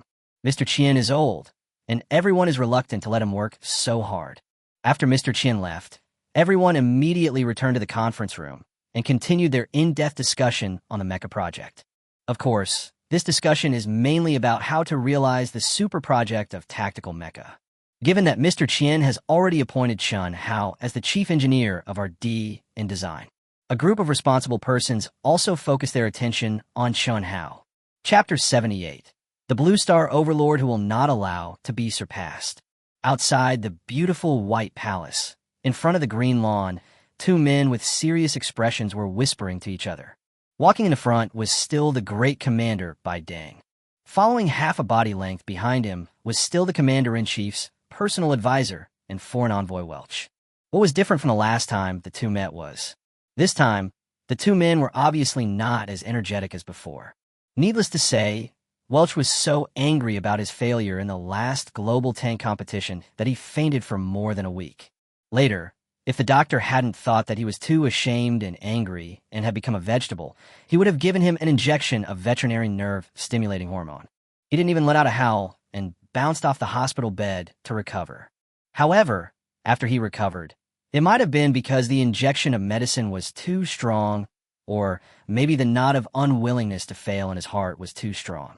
He always gives people the impression that he is a little bit abnormal. Compared with his previous meticulous and calculating appearance, he seems to have a more violent and aggressive temperament like a wild beast. In addition to Welch's abnormal condition this time, the White Lantern Commander's spirit was obviously not very good either. Of course, the reason why the president was in a bad mood was different from that of Welch. The main reason for the Commander-in-Chief's mental depression is that the Arleigh Burke-class ship suffered such a disgrace a few days ago. It simply exposed the entire Great Maritime Force to the whole world. The 9,500-ton Ace destroyer quietly sailed on the high seas, harassing other people's fishermen. As a result, the harassment operation failed, and the destroyer was completely scrapped. The smoke was so intense that if someone didn't know what was going on, they would think it was an underwater volcano erupting. As a result, the Commander-in-Chief had to send out 3 aircraft carrier battle groups to tow the battleship back to the nearest naval base. To say that you end up losing the rice instead of the chicken is actually not a big deal. The most important and crucial thing is that for some unknown reason, the failure of the Arleigh Burke-class ship was known to people other than the United States. Now, the whole Blue Star knows that the Pyongyang has been defeated. The whole Blue Star knows that the Pyongyang's 9,500-ton destroyer cannot defeat a Chinese speedboat of only 200 tons. It's embarrassing. It's more than embarrassing. It's simply embarrassing. You said that there has always been news like this recently. How can the Commander-in-Chief still be in a good mood? I can't even eat the pancakes on the street in front of the Snow White Palace. Welch, I am very pleased to see you appear in front of me in good health today. Finally, you haven't been defeated by the pressure from the outside world. After walking for a while, the Commander-in-Chief turned around and looked at his subordinate who had just been discharged from the hospital with concern. Thank you for your concern, Commander-in-Chief. I, Welch, will never die easily before I completely conquer all the opponents on the entire Blue Star. Please rest assured, Commander-in-Chief. Welch saluted the Commander-in-Chief with gratitude, and then firmly expressed his loyalty to the Commander-in-Chief. Yeah, very good. I just admire your unyielding spirit. It's even crispier than the thin crisps in the pancake. Chinese cuisine has surpassed the entire Blue Star in all aspects. Even our ally, the Michelin of romantic country, has already declined in popularity, having been beaten to a pulp by Chinese cuisine. Now we can see that China's science and technology are advancing by leaps and bounds. This really makes me worried. In just a few months, super tanks equipped with ball lightning weapons and missile boats equipped with full band jamming matrices have come into being. Also, it is said that their controlled nuclear fusion is about to be successfully analyzed. If we allow China's technology to advance at this pace, what I'm worried about is that in the future, all you and I will be able to see on the entire blue planet will only be China's scientific and technological achievements. It's not a big deal that Chinese cuisine is the best in the world. The worst that can happen is that we can just hire more chefs to learn from them. But when it comes to technology, we must never be overtaken again. I called you here this time because I wanted to discuss with you what other methods we can use to check and balance them. Whether it's sinister or not, as long as it works, you can give your opinion. Facing this trusted subordinate of his, the commander-in-chief did not hide anything. Because the commander-in-chief himself knew very well that under the current circumstances, it was impossible to limit ball lightning technology and full-band blocking interference technology. They have already developed the finished product. Why are you still restricting them? This is not like a lithography machine. If you impose restrictions, it will take more detours for it to develop, and it will be delayed by several years. This is a mature technology that has become existing equipment, but you don't even know how to use it, and yet you still want to restrict others. Aren't you just blindly thinking? Therefore, we must always maintain Pyongyang's leading edge in Blue Star. In order to ensure that the great and beautiful person behind you always maintains its unsurpassed dominant position on the blue planet. Sometimes, you just have to use less common tactics, or simply play tricks. Many people may think that the competition between countries is so high-end, classy, and above-board. For example, international competitions, Nobel Prize contention, or corporate competitions all seem to be very open. In fact, the reality is completely different. There is no essential difference between competition between countries and competition between people. Once it comes to the competition in key areas, there are many ways to play. So, the commander-in-chief is clearly aware of this problem at this moment. It is definitely impossible to deal with ball flash weapons, and full-band blocking interference technology is even more difficult. What to do if you can't handle it? You can only think of other ways, so you find Welch, who has just been discharged from the hospital and is not very normal. It's true that the commander-in-chief has a unique vision, after all. After he expressed his thoughts in front of Special Envoy Welch, Special Envoy Welch actually understood his intention immediately and gave a very reliable solution. Mr. President, to be honest, I am your personal advisor and your appointed special envoy to foreign countries. As much as I don't want to admit my incompetence in the field of military equipment, I have to admit that I'm not that proficient. The last time I lost the super tank, it gave me a big boost. Chapter 79. Welch's New Mission. Welch has been thinking about how to save his face in the hospital these days. So, when the commander-in-chief asked him to come over today, in fact, he already had a complete set of detailed plans in his heart, waiting for the commander-in-chief to make the final decision. If we want to trace the origin of Welch's plan, it mainly started with the dubbed film The Legend of Shu Han that he recently watched in the hospital. In recent years, with the gradual decline of the Great Pyongyang, China's originally brilliant culture has gradually begun to attract the love of people all over the blue planet. There's no way. China has a long history of 5,000 years. Its profound cultural heritage is unmatched by any country on the entire blue planet. For example, there are 4 ancient civilizations known as Babylon, India, Egypt, and China. Among these 4 ancient civilizations, the only one that has no historical and cultural gaps and has been passed down to the present day is the Great China, because only our Chinese civilization has a very clear cultural heritage. From the ancient Xia, Shang, and Zhou dynasties to the 5 hegemons and 7 heroes in the spring and autumn period and the warring states period at the end of the Zhou dynasty, and then to the first emperor who swept across the world, unified the 6 kingdoms, and ruled the world. Then Emperor Gaozu of Han killed the White Snake and established the Han dynasty, which lasted for 400 years. Then at the end of the Han dynasty, the 3 kingdoms of Wei, Shu, and Wu emerged as one after another. Not long after, the Sima family, who had endured for many years, ascended the throne and established the Jin dynasty. Then came the Wei, Jin, southern and northern dynasties, the 5 dynasties and 10 kingdoms, countless towers and pavilions shrouded in mist and rain, as well as many more legendary stories and changes of dynasties in later generations. In short, throughout human history, the only country that can be said to have a long history is China. Such a profound cultural heritage has eventually led to the people of all countries in the modern Blue Planet world becoming more and more fond of Chinese culture and gradually beginning to be exposed to some of the elegant influences from the East. This is actually what happened to Welch. It was under this wave that he accidentally saw the legend of Shu Han. And he not only watched it, but also watched it very seriously, especially when Han Xion's shot appeared in front of the LCD TV. Welch could clearly feel the intelligent thoughts emanating from his brain. He admired Han Xion so much that he even compared his own status to that of Han Xion, the military genius. Welch's ideal is actually to become Han Xion beside the commander-in-chief. So, after studying the content of the TV series countless times, he actually found a way to check and balance his opponents. This method is actually a method of repairing the plank road in the open while secretly attacking Chinsong. Welch was naturally aware that he had not made much achievement in the field of military equipment. When faced with ball-lightning weapons and full-band blocking interference technology, he definitely had no way to deal with it. If so, would the previous order from Camel Kingdom still be lost? Obviously not. Therefore, he thought of thinking about the problem from a different angle. If he couldn't get it with military equipment, he might as well start from other places. What is the basis for the development of military equipment? Some people may say it is scientific research. Although this is correct, it is not comprehensive because there is another important factor that also affects the development of military equipment. And this factor is economy. To put it bluntly, it is money. When it comes to the economy, Welch has new ideas.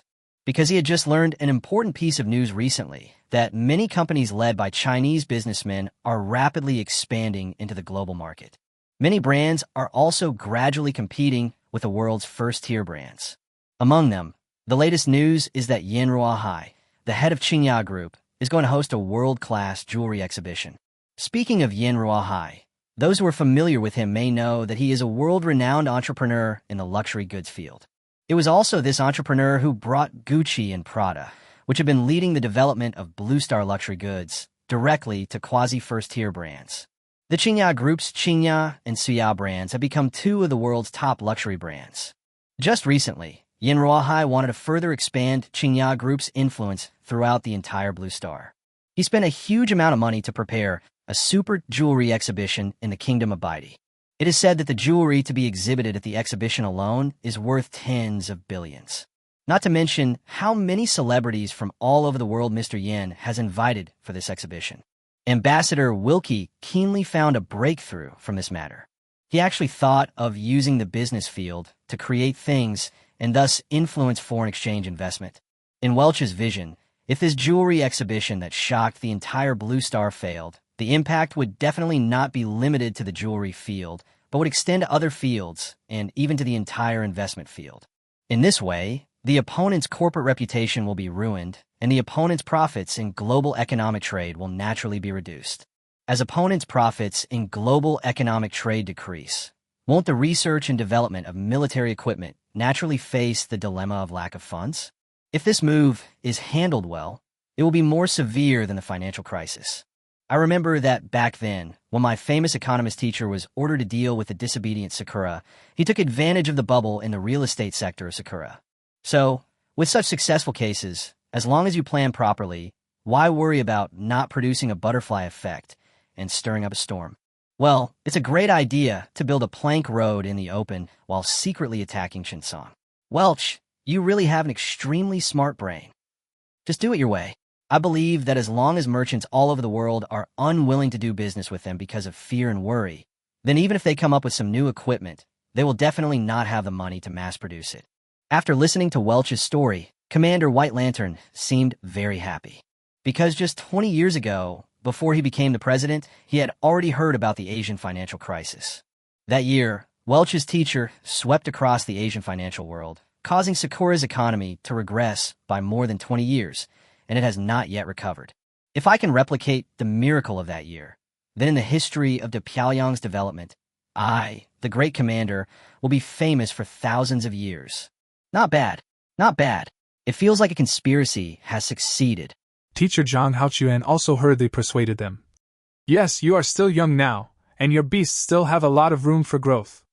In the later stages, if your beasts can evolve to elite or even commander levels, you will understand the importance of compatibility and obedience. We still want to see something else. Longchen blinked at Wang Kaixian. Although Wang Kaixian didn't understand, he knew that Brother Long would not cheat him. He chose the local attribute beast taming skill book that Longchen placed in his hand. Longchen looked at the deepest part of the protection area, where there was a separate weapon rack. On it was a long black stick made of unknown material. What is this weapon? Oh, that weapon is used by warriors. The reason why it is placed in the treasury is because the first principal of our beast taming middle school is not only a powerful beast master, but also a powerful warrior. This stick is his weapon. Although I don't know what material it is made of, it is indestructible. I asked someone to look at it, and they said it is at least an earth-level weapon. Then the principal waved his hand and said, "Don't look at that. It's suitable for soldiers, not for you." Longchen suddenly said, "I want that stick." What? The principal and teacher Zhang Haochuan both opened their mouths wide. What the hell is going on? It would be fine if it wasn't expensive or even out of stock for the beast spirit pill. He actually chose a stick. What use is a beast master having a stick? He's not a warrior.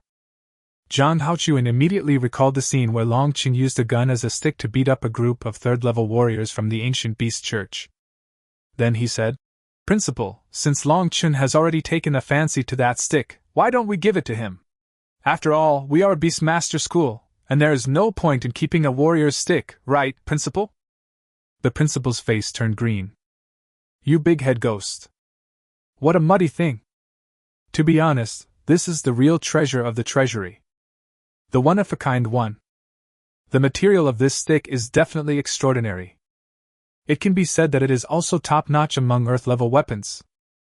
Chapter 61 Su Qing's Confession? In the end, the principal reluctantly gave up and let Longchen take the stick. Longchen was very satisfied with this unexpected gain. This stick should make his Dotian divine stick more powerful. The Dotian Saint Ape has its own stick, which only it can use. It seems to have evolved along with its ancestral form. A weapon that becomes stronger as your strength increases. It feels like only the legendary heavenly weapons have this ability. I can't envy him, this is his exclusive weapon. A few days later, Jiangqing set up a bus fleet to Linjiang City at its own expense. Used to send students who have passed the college entrance examination to higher education institutions in Linjiang City. And there were special people escorting them along the way. There are 4 buses in total. The 30 students from Yusho No. 1 Middle School took a bus. The people in Element 1 are riding in a bus. There are more people in Warrior No. 1 Middle School, so they take 2 buses. Of course, there are also some people who are more showy and don't want to squeeze in the bus with everyone else, so their family members drive them there in private cars, but they are also in this convey, which is safer. For example, Lu Yenrui and Bai Lily. Lu Yenrui had passed the entrance examination, but the key was to give Bai Lily the opportunity to get a place in college. Although Bai Lily does not have her own beast now, as long as she reports to the Higher Beast Taming Academy, the academy will give her a very good beast for free. So Bai Lily was lucky enough to pick it up. Sitting on the bus, Wang Kaixian was very excited. "Brother Long, do you know who is escorting our convoy?" "Who?" Longchen asked. "Dragon Flame Shadow Warrior Task Force." Longchen showed a strange expression. When he was guarding the hospital before, he was in a very irritable mood. He got angry at a female member of the Longyan Yingwu Task Force and called them trash. His thoughts at the time were very direct. Why were these task forces so powerful, claiming to be 4th-level warriors, unable to resolve the disaster in Jiangqing? But later they had a more macro understanding of the Jiangqing disaster. They found that things were more serious than they had imagined. The ancient beast church sent more than a dozen teams, each led by a 4th-level strongman. They caused sabotage everywhere to distract the attention of the Jiangqing military and law enforcement department, and then abducted a large number of ordinary people and fed them to the tree demon. The Longyan Yingwu task force should have killed most of the teams, otherwise there would be even more mummies hanging on the branches. Therefore, the fact that so many people were able to survive in Jiangqing was largely due to the contribution of the Longyan Yingwu task force. They are not trash. Longchen felt a little guilty. I feel like I shouldn't have said that. If he has the chance later, he plans to apologize to the female team member. Longchen took a deep breath and complained. Why doesn't Jiangqing find a few buses with more space? It's a bit crowded to sit 3 people in a row. As Longchen spoke, he looked at Su Qing, who was sitting by the window. That's right, there are 3 of them in this row. Myself, Wang Kaixian and Su Qing. At that time, Su Qing got in the car. Everyone stared with wide eyes. I didn't expect that Princess Su would have to squeeze on the same bus with them. After Su Qing got on the bus, she didn't look at anyone and walked straight to the row where he and Wang Kaixian were sitting.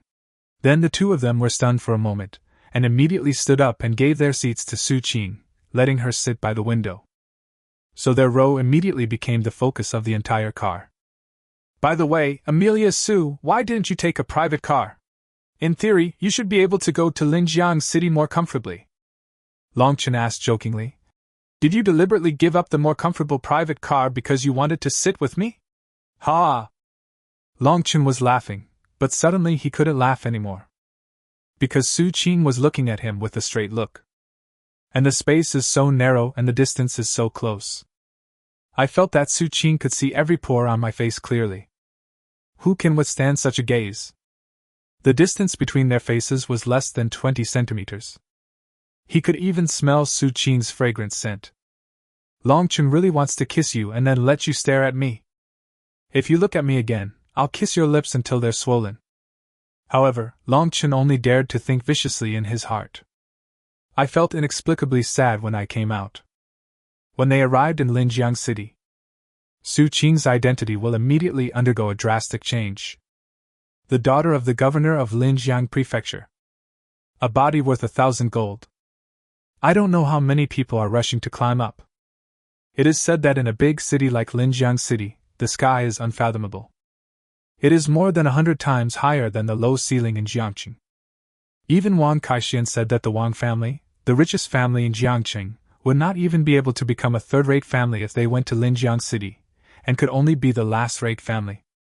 By the time Su Qing returns to Linjiang City, there will probably be countless rich second generations chasing after her. Someone like me can probably only secretly love someone from a distance. Longchen felt bitter in his heart. Suddenly Su Qing leaned close to his ear, and the distance between them was shortened a lot. Longchen could even feel the slight touch of Su Qing's nose.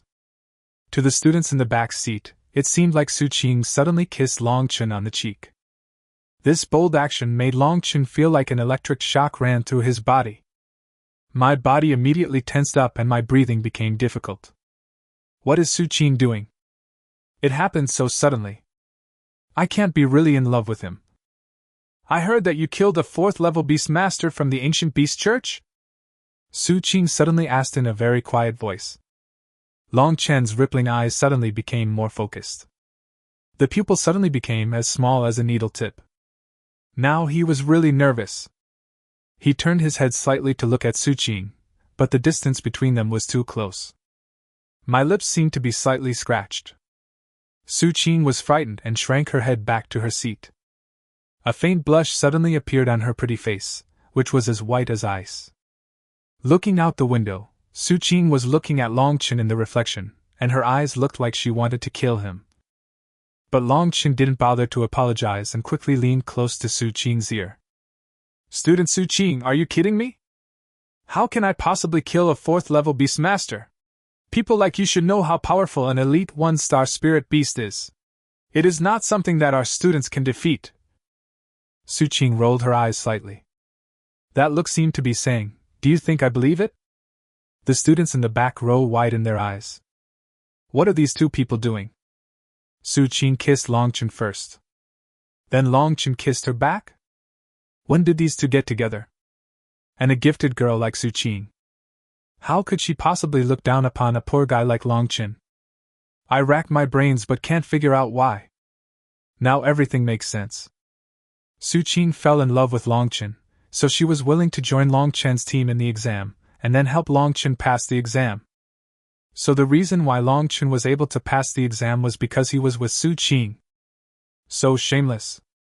I'm really so envious. Chapter 62, The Task Force Noticed You? The bus drove to the transfer point for a rest. The students got off the bus to eat. On the other side, the Longyan-Ingwu task force also got off the car to rest and eat. That handsome black combat uniform. It makes one look tall and handsome when worn, attracting countless passers-by to stop and watch. Wherever they go, they are the focus of the crowd. Longchen saw the female team member, who was talking about something with other team members while gesticulating. He walked over immediately, and just as he reached the auxiliary police, he heard the female team member say, "You were not there at the time. You didn't see the resentful look on that student's face, as if he had been dumped by me." He asked seriously, "What's the point of joining you? You can't even protect Jiangqing." The female team member put on a serious face and imitated Long Chen's voice in a rough voice. Immediately, a male team member who was as strong as a bear asked in a cold voice, "Which student is it? So rampant? If I see him, I must teach him a lesson and let him know what the Dragon Flame Shadow Warrior Task Force is." Long Chen was stunned and immediately turned around and left.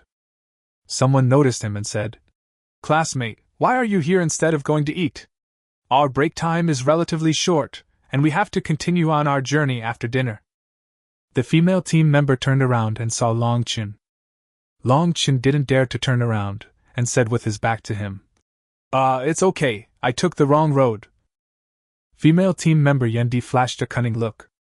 Then he immediately grabbed Long Chen's clothes and pulled Long Chen over. This strange power. Good job. After all, I have nearly 500 points of strength. It's like a little chicken in the hands of this female team member. It's him. He is the one who asked us what we are good for. Long Chen felt extremely guilty. "Hello everyone." The sturdy man walked directly in front of Long Chen. The collision was like a mountain, blocking out the sky and the sun. It feels like this sturdy guy is countless times stronger than the axe warrior he killed. "Boy, you are the one who said that our Dragon Flame Shadow Warrior Task Force is trash? Garbage? Useless? A waste of national resources? Just a vase for decoration? What?" Long Chen had a face full of question marks. Did he talk so much at that time? Long Chen looked at the female team member, who immediately revealed a sinister smile. This girl actually slandered him. He exaggerated what he said. But he also knew that it was useless to explain anything at this time. He immediately said with an apologetic smile, "It's all misunderstandings. I didn't know how powerful you are, nor did I understand the disaster situation in Jiangqing at that time, so I misunderstood you." Long Chen's expression turned serious. "I came here to apologize to you all. I'm sorry for misunderstanding you." Everyone in the Flame Dragon Parrot Task Force was suddenly stunned. The female team members were also stunned. It seemed that no one expected this guy to admit his mistake so frankly. Thinking about the bad words he had made up for him, he felt a little guilty and pushed the strong man away. "Well, actually, we don't mean anything else. We are also very upset about the disaster in Jiangqing, but we really tried our best. It's our fault that we couldn't satisfy you. We will definitely work hard to improve our strength so that we can live up to your expectations." The female team member bent down sincerely. The two lumps above the waist also trembled slightly. Tears dripped onto the ground. The body was trembling slightly. Although the female team member was trying hard to hold back her tears, everyone knew that she must be crying with regret at this moment. Everyone in the Longyan-Ingwu task force fell silent. Frustration, regret, annoyance. Perhaps this is their true feeling at the moment. Who can really be happy after experiencing the great disaster in Jiangqing? Especially the local residents of Jiangqing. One of them had 2 swords on his back and wore a black combat uniform. A middle-aged man with a well-proportioned body and well-defined muscles walked forward. "I heard from Linyu that you defended a hospital by yourself and protected many survivors. You are indeed outstanding. If you have the opportunity, you can try to join our Longyan Shadow Warrior Task Force." The other escorts around immediately showed shocked expressions. This person is the captain of the Longyan-Ingwu Task Force. The captain even invited Long Chen personally.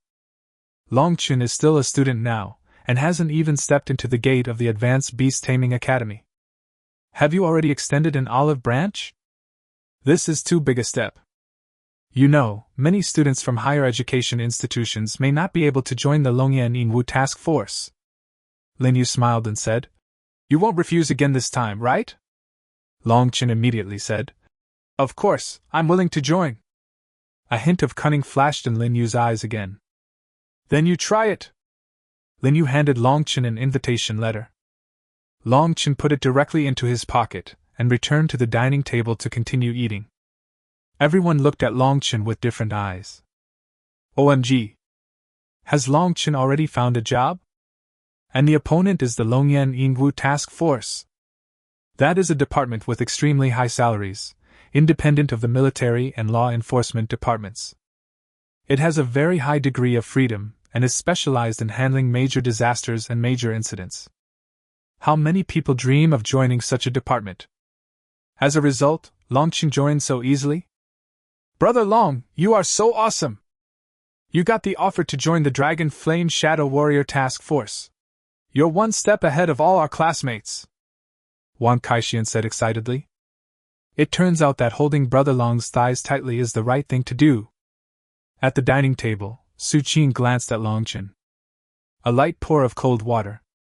Special operations teams like the Dragon Flame Shadow Warrior Task Force extend a lot of olive branches to students from various universities every year. But there are very few people who can actually join. I heard that the competition ratio is 1, and those competing with you are all elite talents from various universities. How likely do you think you are to join the task force? Long Chen was stunned for a moment. Still want to compete? He suddenly realized that when he said he was willing to join, the female team members showed a sly smile. It turns out he was laughing at himself for overestimating his own abilities. His face immediately darkened. It turns out that they just gave you an exam qualification. I thought I had received the invitation letter, so I came back happily without recognizing anyone. I might be seen as a fool by others. Fuck, this is so embarrassing. Long Chen now wished he could find a crack in the ground to crawl into. Haha, some people are just ignorant. Even if they pass the exam by chance, they are just frogs in a well. The person who laughed at Long Chen was Bai Lily. At this moment, several of them were sitting around a table. The table was filled with delicacies from land and sea, which was obviously different from what other students were eating. Lu Yanrui looked at Long Chen with contempt. Long Chen, do you think the Longyan Shadow Martial Task Force only sent it to you? Then Lu Yanrui took out the invitation letter in his hand. Besides him, there were also several people from Warrior 1 and Element 1 on his table, and they all took out invitation letters from the Dragon Flame Shadow Task Force. Grass. This thing is so worthless. Long Chen was stunned. Then Su Qing next to her silently put her invitation letter on the table. Chapter 63, Lu Yanrui has reached level 3? Long Chen was stunned. This invitation letter is everywhere? He thought this was something very rare. Su Qing said calmly. When you get to Linjiang City, you will know that all major camps will deploy young talents in advance. The main strategy is to cast a wide net and always catch the fish you want. Long Chen was unhappy. He originally thought that the Longyan Yingwu Task Force saw his unique potential and recruited him. It turns out that I was overthinking. A frog in a well is a frog in a well. Bai Lily seemed unsatisfied and continued to mock Long Chen. A fierce look instantly appeared in Long Chen's eyes. There was murderous intent hidden in his eyes. Bai Lily was instantly reminded of the horrific experience she had in the underground shelter. Immediately hide behind Lu Yanrui. Master Lu, protect me, he wants to hit me again. Lu Yanrui snorted coldly, and immediately said to Long Chen in a cold voice. Come at me if you have the guts. Why do you keep threatening a girl? Are you still a man? Let me strip you naked in public and let everyone know how weak you are. Snap. A crack appeared directly on the table where Long Chen was sitting. Su Qing, Wang Kaixian and others left their seats calmly. Many people present knew that Long Chen and Lu Yanrui had a grudge. Especially after the final exam, Lu Yanrui learned that Long Chen had also passed the final exam. He showed a sneer and said everywhere that Long Chen was lucky. He almost eliminated this loser Long Chen. Lu Yanrui immediately stood up and summoned his own beast. A fox covered in flames appeared from the beast's base. The hair is like burning flames, a deep red color. Its eyes are like two bright rubies, sparkling with a fiery and mysterious light. It has an elegant and strong body, well-defined muscular limbs, agile and quick movements, a long and fluffy tail, and the flame at the tip of the tail is like a torch that never goes out. Everyone was surprised, and Wang Kaixian exclaimed, "Red flame fox?" Su Qing said calmly, "No, this is the flame-tailed demon fox of the extraordinary 3 stars. What? Flame-tailed demon fox? Wang Kaixian was shocked. This kid Lu Yanrui actually evolved the red flame fire fox to the extraordinary 3 stars so quickly. His strength is definitely far ahead of others. No wonder he suddenly dared to provoke Brother Long. It turned out that his strength had been enhanced again, which made him more confident. The students from Warrior No. 1 Middle School and Element No. 1 Middle School nearby also cast envious glances. This is the Beast Tamer. Controlling spirit beasts to fight is really cool. And it's an extraordinary 3-star one. What does a 3-star extraordinary beast mean? It shouldn't be a problem for an extraordinary 3-star spirit beast to wipe out all 60 people who have passed the final exam in Warrior 1, or all 45 people who have passed the final exam in Element 1. It hasn't been long since the final exam ended, but the gap has already begun to emerge. I can't imagine how big the gap between them and Lu Yanrui will be after 1 year after they enter the higher education institution in Linjiang City. In the distance, members of the Longyan Yingwu task force also cast interested glances. A middle-aged man was slightly surprised. It seems that our intelligence is correct. This Lu Yanrui is at least ranked in the top 3 in Jiangqing Beast Taming Middle School. For some reason, there was a Wang Hao who dropped out before the final exam, so Lu Yanrui may be ranked second only to that person. A young man with an indifferent expression in the team also said, Level 3 Beast Tamers should be ranked at least in the top half of all freshmen in the Advanced Beast Taming Academy. Yeah, it seems that Lu Yanrui is worthy of our special attention, and that girl. The girl was naturally referring to Su Qing. In fact, they know more about Su Qing, the daughter of the governor of Linjiang Prefecture. This time they came to Jiangqing for support, and also received a commission from Linjiang Prefecture to protect Su Qing. However, they also knew that there was a powerful 4th-level female warrior besides Su Qing, and Su Qing was very strong, so there was no need to worry too much about her safety. If Su Qing can join our Dragon Flame Shadow Warrior task force, then our task force's ranking will at least be in the top 30 this year, right? We have to ask the governor. Does your words work? Don't forget that the governor has a task force ranked in the top 3. I think Su Qing will most likely join them. That's a bit of a pity. As a second choice, we can focus on Lu Yanrui. It sounded like everyone was very interested in Su Qing and Lu Yanrui. Lin Yu suddenly said, I have a different opinion from you. I think Long Qin is more worthy of our attention. The captain asked, Why do you think so? Think about it. Miss Su Qing's strength and talent are beyond doubt, but the probability of us winning her over is very low. Then the next ones are Lu Yanrui and Long Qin. I think Long Chen's potential is much higher than Lu Yanrui's. Lin Yu said seriously. The captain didn't think so. But isn't he still a level 2 beast tamer? This means that he is already far behind Lu Yanrui. Once he enters the Advanced Beast Taming Academy, the gap will only get bigger. We all know that the profession of Beastmaster is very resource-intensive. Lu Yanrui's family is considered wealthy in Jiangqing, but Long Chen's family is said to be just an ordinary working-class family. He was raised by his adoptive father and mother, and his adoptive father is a seriously ill person. So whether it's the prerequisites or the road ahead, Lu Yanrui will go faster than Long Qin, and the gap between the two is getting bigger and bigger. Lin Yu knew that what the captain said actually made sense. Although the Beastmaster profession is very powerful, it does consume a lot of resources. They had seen many Beastmasters with outstanding talents, but because they did not have a lot of resources to cultivate them, they ended up becoming ordinary Beastmasters. But Lin Yu seemed a little unwilling, muttering, Really? But I don't think so. I still think Long Qin has greater potential. What is the basis for your judgment? The captain was really curious. A picture flashed through Lin Yu's mind. Long Qin was the only one standing in front of the hospital door, blocking the mad beast from rushing into the hospital and killing innocent people. Humph! That's what I think anyway. Lin Yu said this angrily. Suddenly, a young team member became interested. Goddess, how about this? You make a bet with me to see who is better between Long Chen and Lu Yanrui? If I win, you will be my girlfriend. If you win, you have your eyes on the Xian level top grade spear in my collection, right? How about giving it to you? Are you crazy? Why should I make such a bet with you? Lin Yu obviously didn't buy it. So you just don't have confidence in Long Chen? The young people are still forcing the emperor to abdicate. There are only two paths before Lin Yu. Either make a bet with the young man or admit that he has made a mistake. With Lin Yu's personality, how could she possibly slap herself in the face? Okay. Let's bet, but don't cry when the time comes. Lin Yu agreed. The young man immediately perked up. Fuck.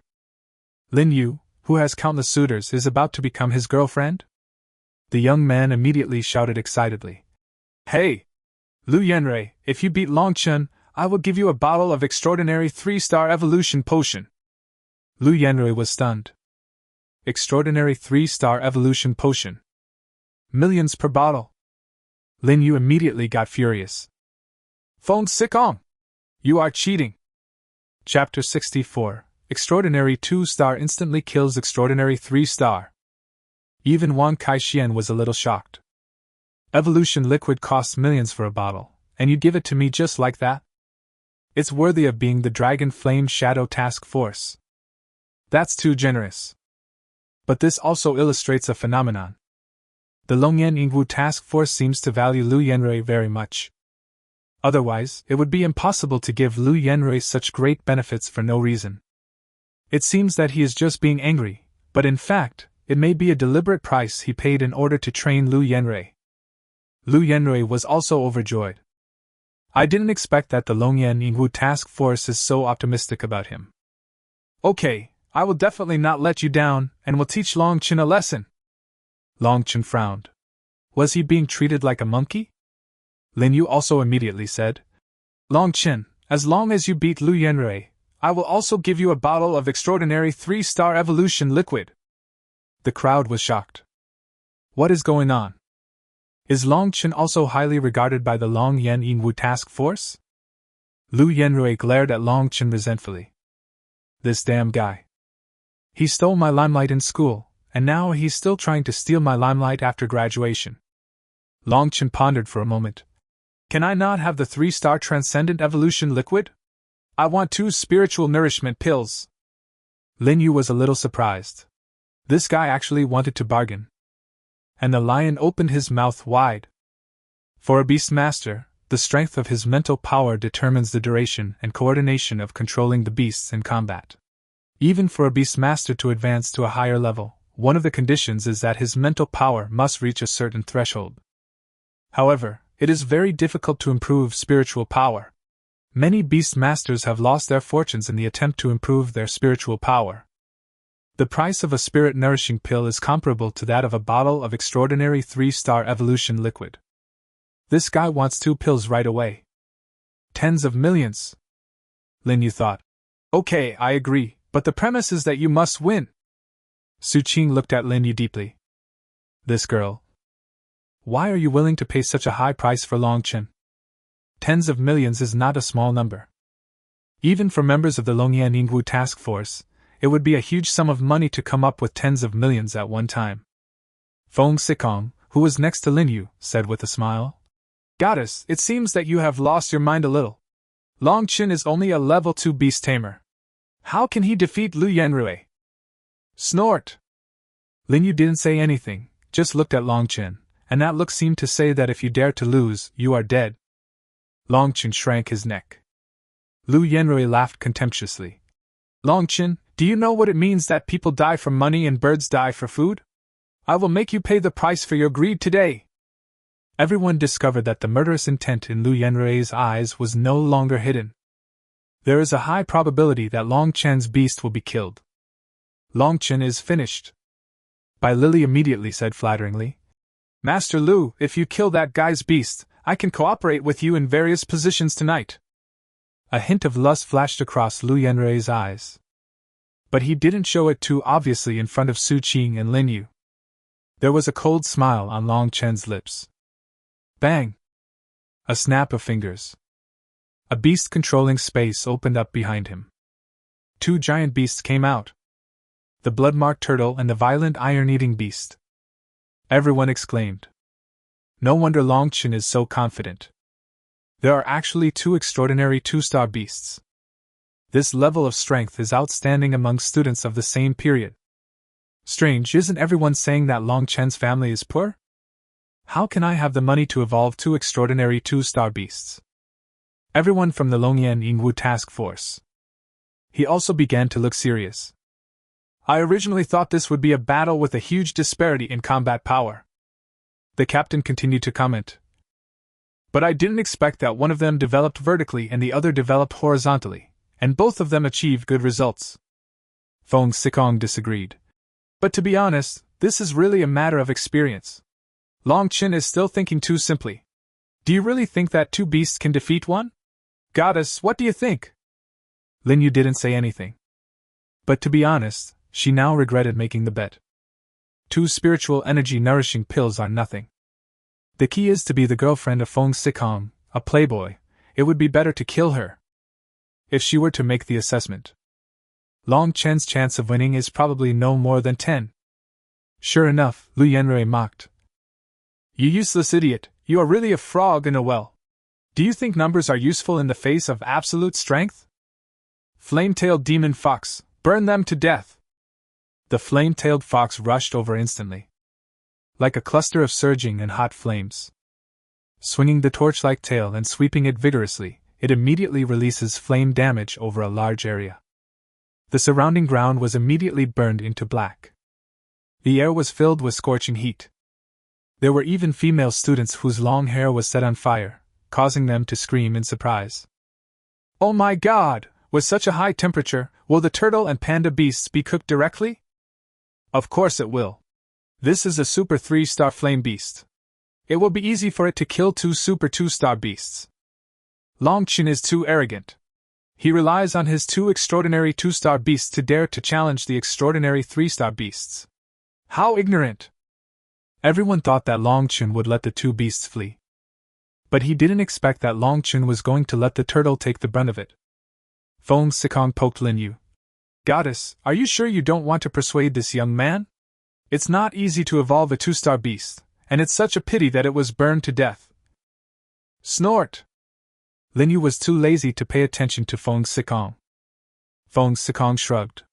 Anyway, I'm more optimistic about Lu Yanrui, so as long as Lu Yanrui's beast is fine, it's fine. Lin Yu's eyes were fixed on Long Chen. Does this guy really intend to use the turtle beast to withstand the high-temperature flames? What if it's really cooked? Just when everyone's heart tightened, Long Chen suddenly shouted, Burn it to death! Everyone was stunned. Who burns whom to death? Is this because he wishes his turtle beast would be burned to death by the flame-tailed fox? What do you think? But soon, everyone was stunned. Because the tortoise shell was dark red just now, but now there was a hot liquid like magma flowing in the cracks of the tortoise shell. A higher temperature suddenly rose. Crash! At the same time, the scorpion tail blade also rushed out like an arrow. The flame-tailed fox was startled. He used all his strength to dodge the scorpion tail blade. But the next second, a huge black shadow suddenly appeared above the head of the flame-tailed fox. The flame-tailed fox looked up. Then I saw the blood-marked turtle with its carapace facing downwards suddenly spinning and falling.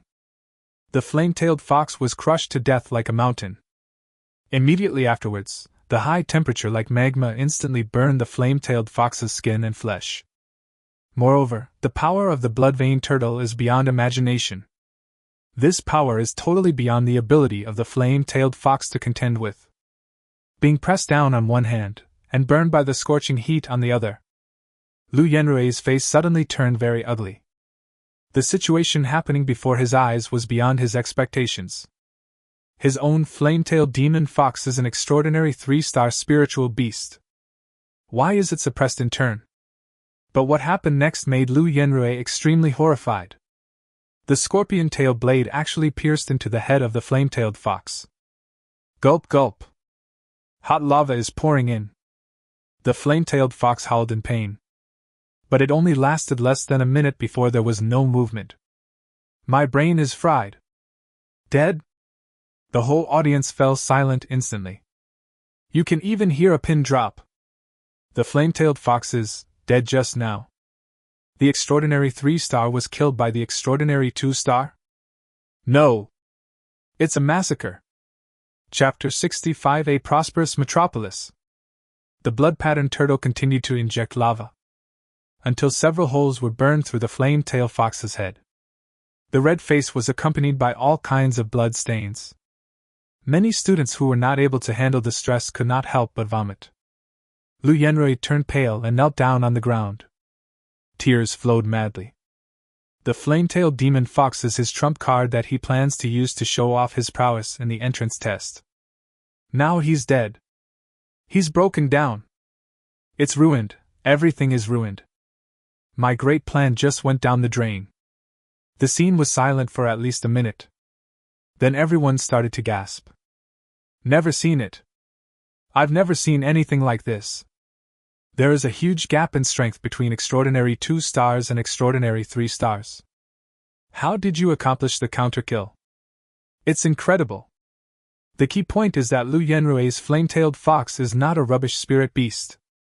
It was almost on the yellow list. Therefore, it is at least above average among spiritual beasts of the same level.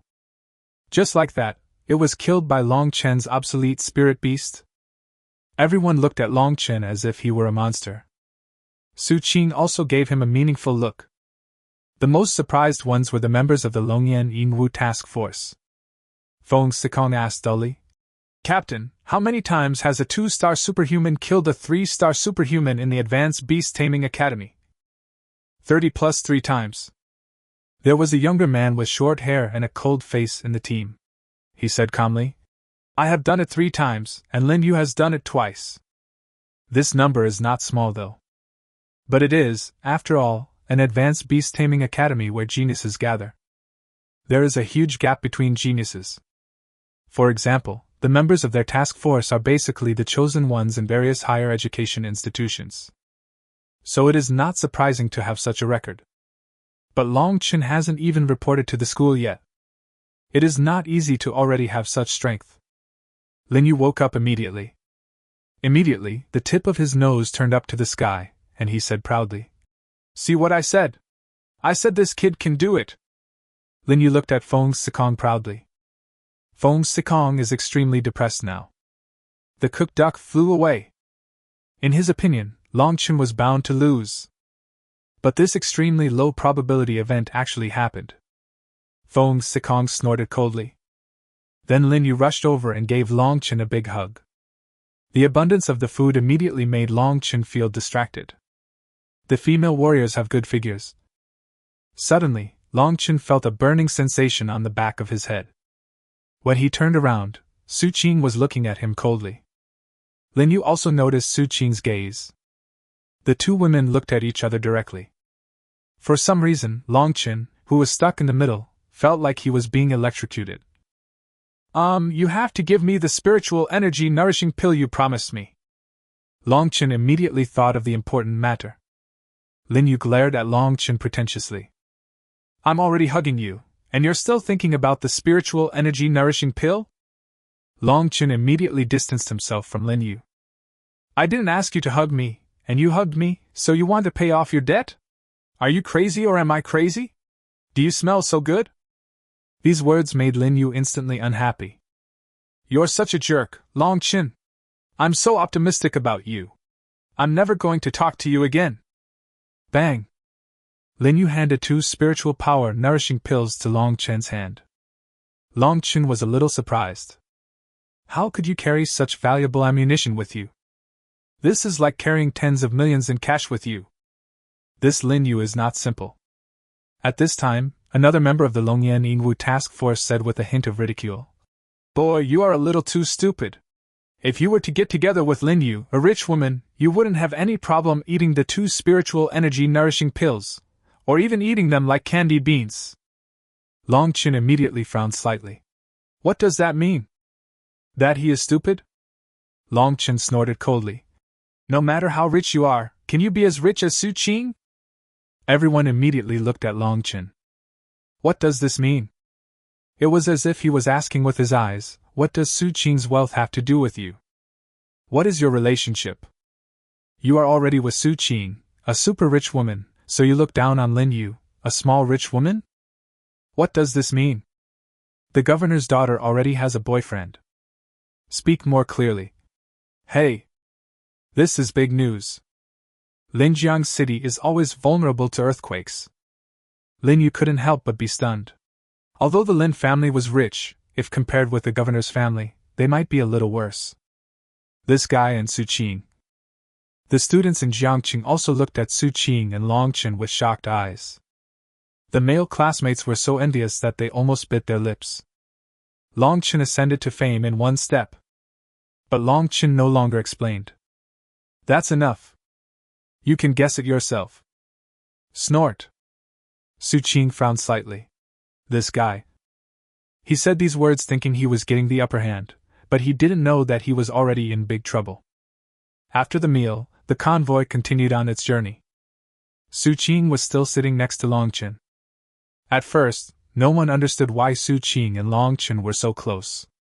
After Long Chin's self-exposure, everyone understood. The convoy traveled for 7 days and 7 nights. We passed through 7 or 8 cities, big and small.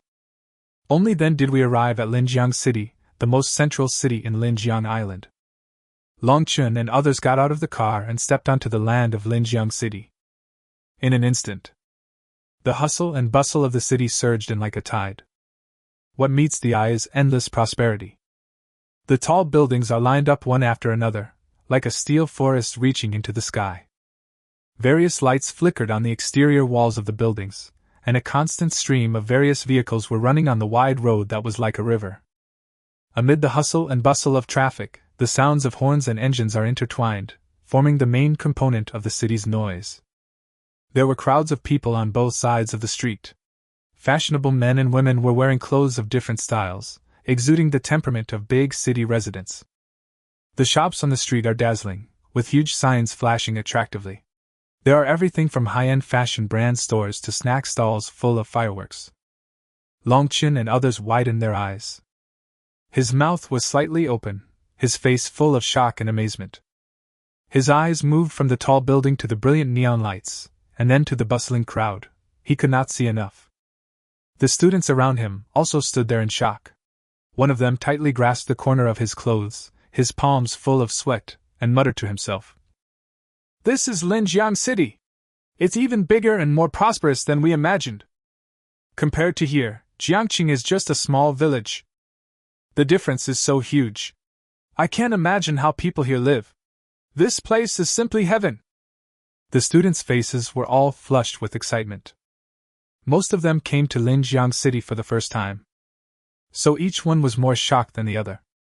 Long Chin suddenly remembered that his adoptive parents once said that Linjiang City was a city full of temptations. Even teacher Zhang Haochun and the principal of the school said that every year many students from small border towns go to Linjiang City, lose their minds in the prosperous life and become depraved. Chapter 66. Jiangqing was attacked. Good luck. Therefore, it is important to keep a normal mind. Long Chin took a deep breath and forced himself to calm down. His action was seen by several members of the Longyan Yingwu task force behind him. The captain nodded slightly and said, "He is indeed a talented person with great potential. Maybe we can try to invest in him." Lin Yu nodded and showed a beautiful smile. "Of course, I have never made a mistake." As she watched, she suddenly realized that Su Qing was also staring at Long Chin. Then Su Qing felt her gaze, and the two women continued to look at each other. When they arrived in Linjiang City, the Longyan Yingwu task force's mission was completed. The rest is up to the students to do on their own. This includes reporting to their respective schools, moving into dormitories, purchasing daily necessities, etc. If you can't even do such a simple thing, you won't be able to adapt to the high intensity and highly competitive study pressure in an institution. There was a high-end nanny car parked on the side of the road. the kind that floats above the road. There is not even one like this in the whole Jiangqing, and it is obvious at first glance that it is very valuable. Wang Kaixian immediately said excitedly, "Wow! A psychic hovercraft! It's burning with psychic energy! Only the richest people can afford it!" Then, under the envious gaze of everyone, Su Qing got into the nanny car. Not sure whether it was intentional or unintentional, Su Qing looked back at Long Chen and then closed the car door. "Brother Long, did you really win over Princess Su? I think her attitude towards you is really different." Wang Kaishuan's gossiping heart finally couldn't help it. Long Chen shrugged. "Do you think it's possible? I just said it casually, do you really believe it?" Wang Kaixian thought for a moment. "But why didn't Princess Su immediately use such a look to intimidate you after you said that?" As he spoke, Wang Kaixian imitated Su Qing's eyes and looked at Long Chen coldly. "How should I know? Let's not talk about this anymore, let's go report." When they arrived in Linjiang City, the students dispersed into groups of 3 or 5. Long Chen, Wang Kaixian, Yu Qiuyao, and He Yu acted together. He Yu was Long Chen's teammate in the exam. During the exam, facing a group of glazed tigers, He Yu did not back down, but took the initiative to let her swift eagle leopard go out to fight for a chance of survival for the team. As a result, the swift eagle leopard was torn to pieces by several glazed tigers. He Yu was eliminated in the final exam. According to the rules of the final exams in previous years, she would definitely not be eligible for further study. However, the conditions have been relaxed this year. Even if some members of the winning team are eliminated in the final exam, as long as they complete the tasks of the final exam, the entire team can obtain the qualification for admission. So by the same token, Fa Manhwa and those 2 shameless scums also went to school together. At this moment, Fa Manhwa and Zhao Jigang were standing among Lu Yenrui's group, and this group of people were staring at Long Chen's back with unfriendly eyes. Lu Yenrui gnashed his teeth and his eyes turned red. "I will make him pay the price," Fa Manhwa immediately said. "Don't worry, young Master Lu. I know a senior who is a sophomore at the Advanced Beast Taming Academy. If necessary, we can ask him to help us teach Long Chen a lesson." Lu Yenrui snorted coldly. "Who doesn't know a few seniors? I want to let Long Chen know that in Linjiang City, no matter how talented you are, as long as you don't have connections and resources, you are just an ant and can be crushed to death by us at any time. He must kill Long Chen. If he doesn't kill Long Chen, he won't be able to swallow the humiliation of the flame-tailed fox." It took Long Chen and his companions some trouble to finally reach the Beast Taming Academy in Area C. A complex of buildings so magnificent that it is beyond imagination. Standing majestically in front, everyone's steps stopped involuntarily, and their breathing stagnated. This is the legendary institution of higher learning. The gate of the school is like a giant beast, tens of meters high, with doorposts so thick that it takes several people to hug them. It is carved with exquisite patterns of various rare and exotic animals, and it sparkles with an ancient and majestic light under the sunlight. At the top of the gate, a huge plaque stretches across the space. On it, the large characters, Longdi Wanjiang Beast Taming Academy, are written in a flamboyant style, exuding a rich spiritual charm, as if they were engraved and written by some peerless, powerful person with spiritual power. The majestic momentum revealed between the lines made people feel awe. "This school is so huge," Yu Qiuya sighed. "As you enter the school gate, you will see a vast square. There were some students wearing beautiful and handsome uniforms welcoming the new students in the square. In the center of the square, a huge statue of a beast stands. He has an upright posture, a deep and determined gaze, and is surrounded by the phantoms of majestic mythical beasts of various shapes. Either spread your wings and soar, or roar to the sky." The lifelike statue seems to be telling the glorious legend of this beastmaster's past. "This is a legendary principal of Longdi Wanjiang Beast Taming Academy. He was a Tianyao level beast tamer who died in the depths of Longyuan. This sculpture is to commemorate him." The sound came from the side. Long Chen looked in the direction of the sound. A senior school girl walked towards Long Chen and others with light steps. She was wearing a red and white college uniform that perfectly outlined her slender waist. Her full chest was raised high, as if it was about to push open the buttons of her uniform. The curves that seem to be about to emerge are exciting. Under the short skirt, the slender and straight legs wrapped in black stockings look even more sexy and attractive. With every step she takes, the muscle lines of her legs appear faintly, exuding charming charm. Her long hair fell on her shoulders like a waterfall, swaying gently as she moved. A few strands of hair playfully brushed across her delicate face, adding a bit of charm. Longchen and Wang Kaixian couldn't help but stare in a daze. My throat rolled unconsciously and I swallowed my saliva. His eyes followed the senior closely, and he instantly became nervous. What a nice view! My name is Tuyaki, and I'm a second-year student in the Wind Attribute branch. Hello, which city are you from? Wang Kaixian immediately said. We are from Jiangqing. Senior sister, you are so beautiful. Thank you, it's Jiang. Jiangcheng? Tuyaki was immediately a little surprised. When others heard the name Jiangqing, they immediately gathered around. Classmate, are you from Jiangqing? I heard that Jiangqing was attacked by the ancient beast church and hundreds of thousands of people died. The scene must have been terrifying, right? Everyone asked questions at once. It turned out that Jiangqing was attacked by the ancient beast church, and it had long been known throughout Linjiangsu. Many people heard the name Jiangqing for the first time because of this incident. Longchen and the others felt touched. It turns out that people from other places also missed Jiangqing. Longchen was about to speak when suddenly an unpleasant voice came. Jiangqing is really lucky. In order to take care of Jiangqing, the higher-ups have deliberately relaxed the number of places for further studies, allowing many people who are not qualified to pass the exam to enter higher education institutions by accident. This is a rare opportunity in a century. Longchen and his companions immediately frowned. That's too much. Hundreds of thousands of people died in Jiangqing, and yet they say they are lucky? What a vicious heart. Chapter 67. The people in Yangqing deserve to die. The people who were speaking were also freshmen. She is dressed in gorgeous clothes and has an extraordinary temperament. The leading young man continued. Our Yangqing was also attacked by the ancient beast church. How come there is no such good thing in Yangqing? Just because Jiangqing is a backward border town, we should be given special treatment. It seems that living in a remote place has its advantages. Wang Kaixian was instantly unhappy. How can you talk like that? If you don't know how to talk, then don't talk. What do you mean by good luck? Being attacked by the ancient beast church, with hundreds of thousands of casualties, is this good luck? Well, I hope this kind of luck will come to your family every day, okay? The leading young man immediately showed his anger. You are just a country bumpkin from Jiangqing. How dare you speak nonsense in front of me? I heard that there was an immigrant group from Yangqing who went to your place and killed you.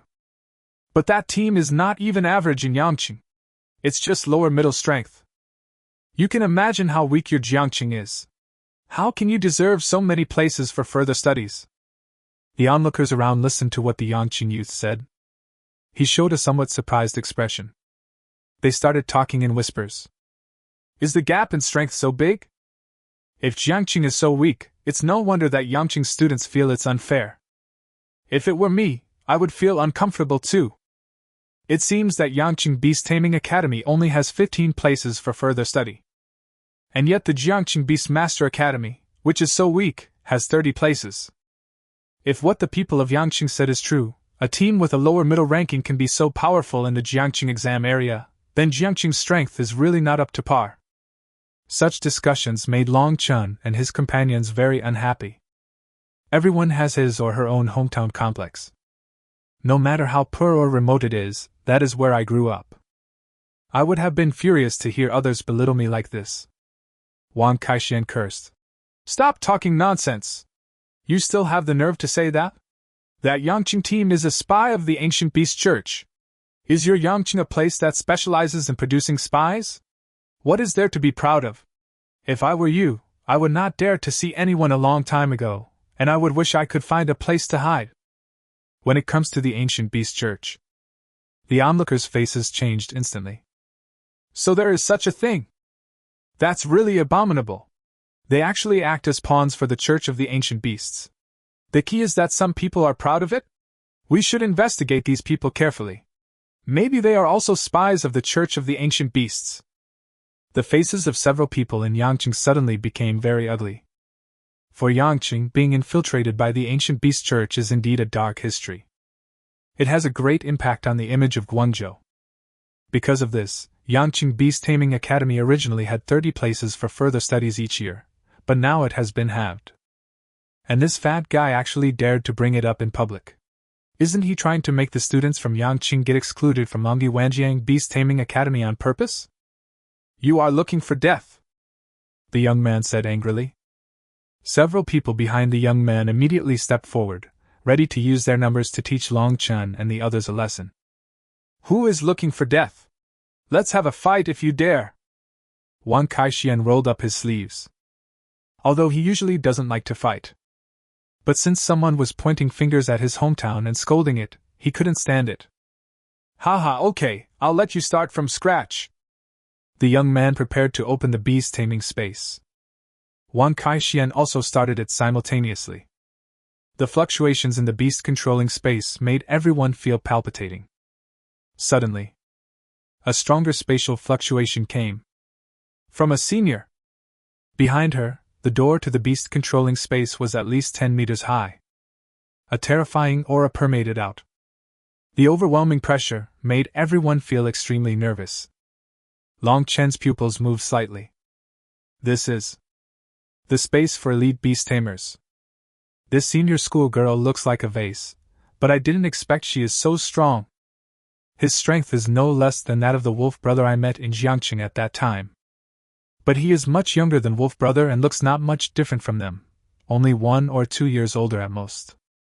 He's already a 4th-rank beast master at such a young age? The Advanced Beast Tamer Academy is indeed home to many hidden talents. The senior schoolmate was displeased and said coldly, This is Longi Wanjiang Beast Taming Academy, not your Yangqing, follow the rules. The young man frowned and looked up and down at the senior sister's figure. Senior sister, this doesn't seem to have anything to do with you, right? If I see it, it has something to do with me. Suddenly, a gust of wind blew. The hat on the senior sister's head was blown off, revealing her long red hair, which was very elegant and as bright as a flame. When the young man saw the iconic red hair, his expression changed slightly, as if he knew who the senior was. He snorted coldly and looked at Long Chen, Wang Kaixian and the others with a cold expression. As expected, the weak will naturally be sympathized by others. You let the red-haired witch back you up so quickly. You're lucky this time. If I meet you again next time, you'll be dead, especially you, the fat man. Fatty. Wang Kaixian hates being called that the most. You too, we're here to report today, so we don't have time to deal with you. Next time we see you, we'll beat you up. Hee hee. Several people from Yangqing left. The senior student reminded Long Chen and the others. Private fighting is prohibited in principle in the academy, and it is meaningless. If you lose, you may die, and if you win, you will most likely be expelled. But the academy allows students to set up a ring. The ring requires bets. It doesn't matter whether you live or die, only whether you win the bet. I think those people from Yangqing will definitely come after you later, so you should be mentally prepared. Wang Kaixian disagreed. Senior sister, you don't have to worry about this. We are not afraid of them at all. In front of my brother Long, they are all garbage. The senior student smiled and said nothing. But that smile seemed to treat Long Chen and the others as competitive children. Afterwards, the senior student took Long Chen and a few others to register. When choosing a dormitory, the senior student told me that there are 2 types of dormitories, free and non-free. 10 students live there for free. The apartment is about a dozen square meters in size and has bunk tables. The conditions are quite simple. Those who pay to stay can choose between quadruple rooms, double rooms and single rooms, and can also customize the level of luxury. But the cheapest accommodation fee is $1 million. However, students can redeem their GPA.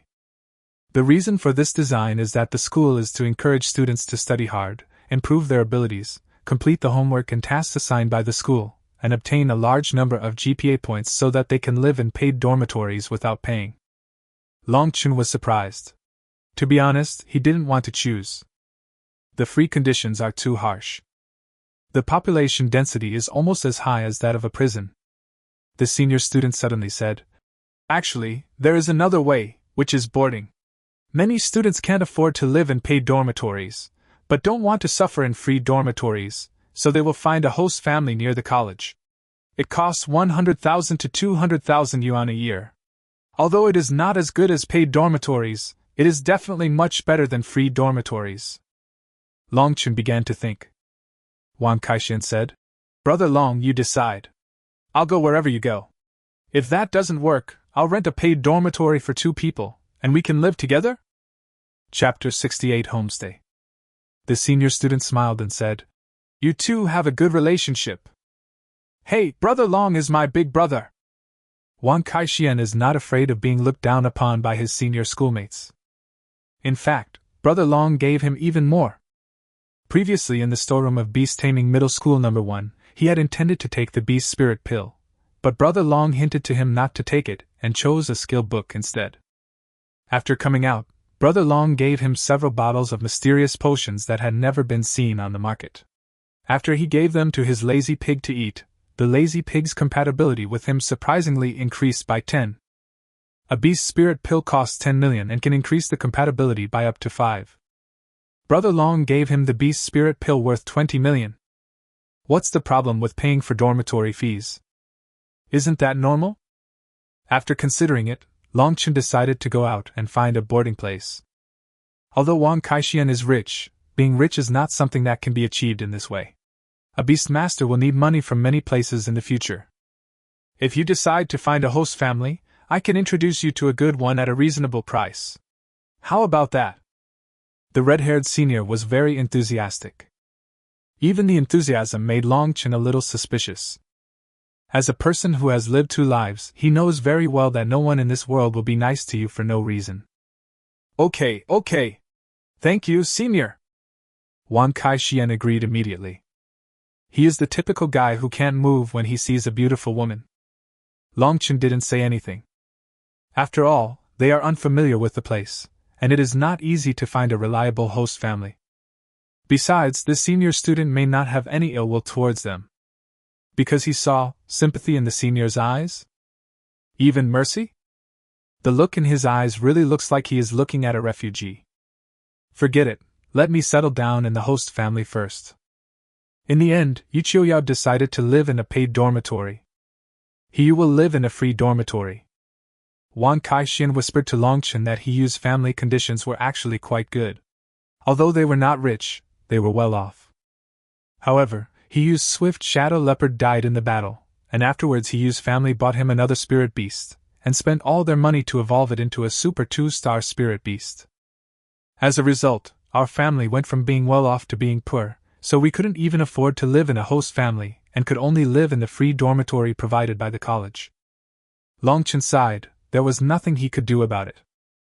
Although he admired Hiyu, a girl who was honest, brave and loyal. But one has to find one's own path. Even if he can help temporarily, he can't help forever. If Hiyu needs him in the future, he will definitely help. After leaving the school, the senior student took him and Wang Kaixian for a few blocks. We are almost at the intersection of 3 higher education institutions. Therefore, the students active here are not only from the Advanced Beastmaster Academy, but may also be students from the Advanced Warrior Academy or the Advanced Elementalist Academy. There is a large area of single-family villas here, and from the appearance, they are all very well built. Long Chun showed a puzzled look. At first glance, it is a house that is very valuable. Especially since it is built at the intersection of 3 universities, wouldn't every inch of land be worth a lot of money? How could a family that can afford a large single-family villa in a place like this possibly become a host family? Just this little bit of money? The senior student saw through Long Chen's doubts through the test. He explained with a smile.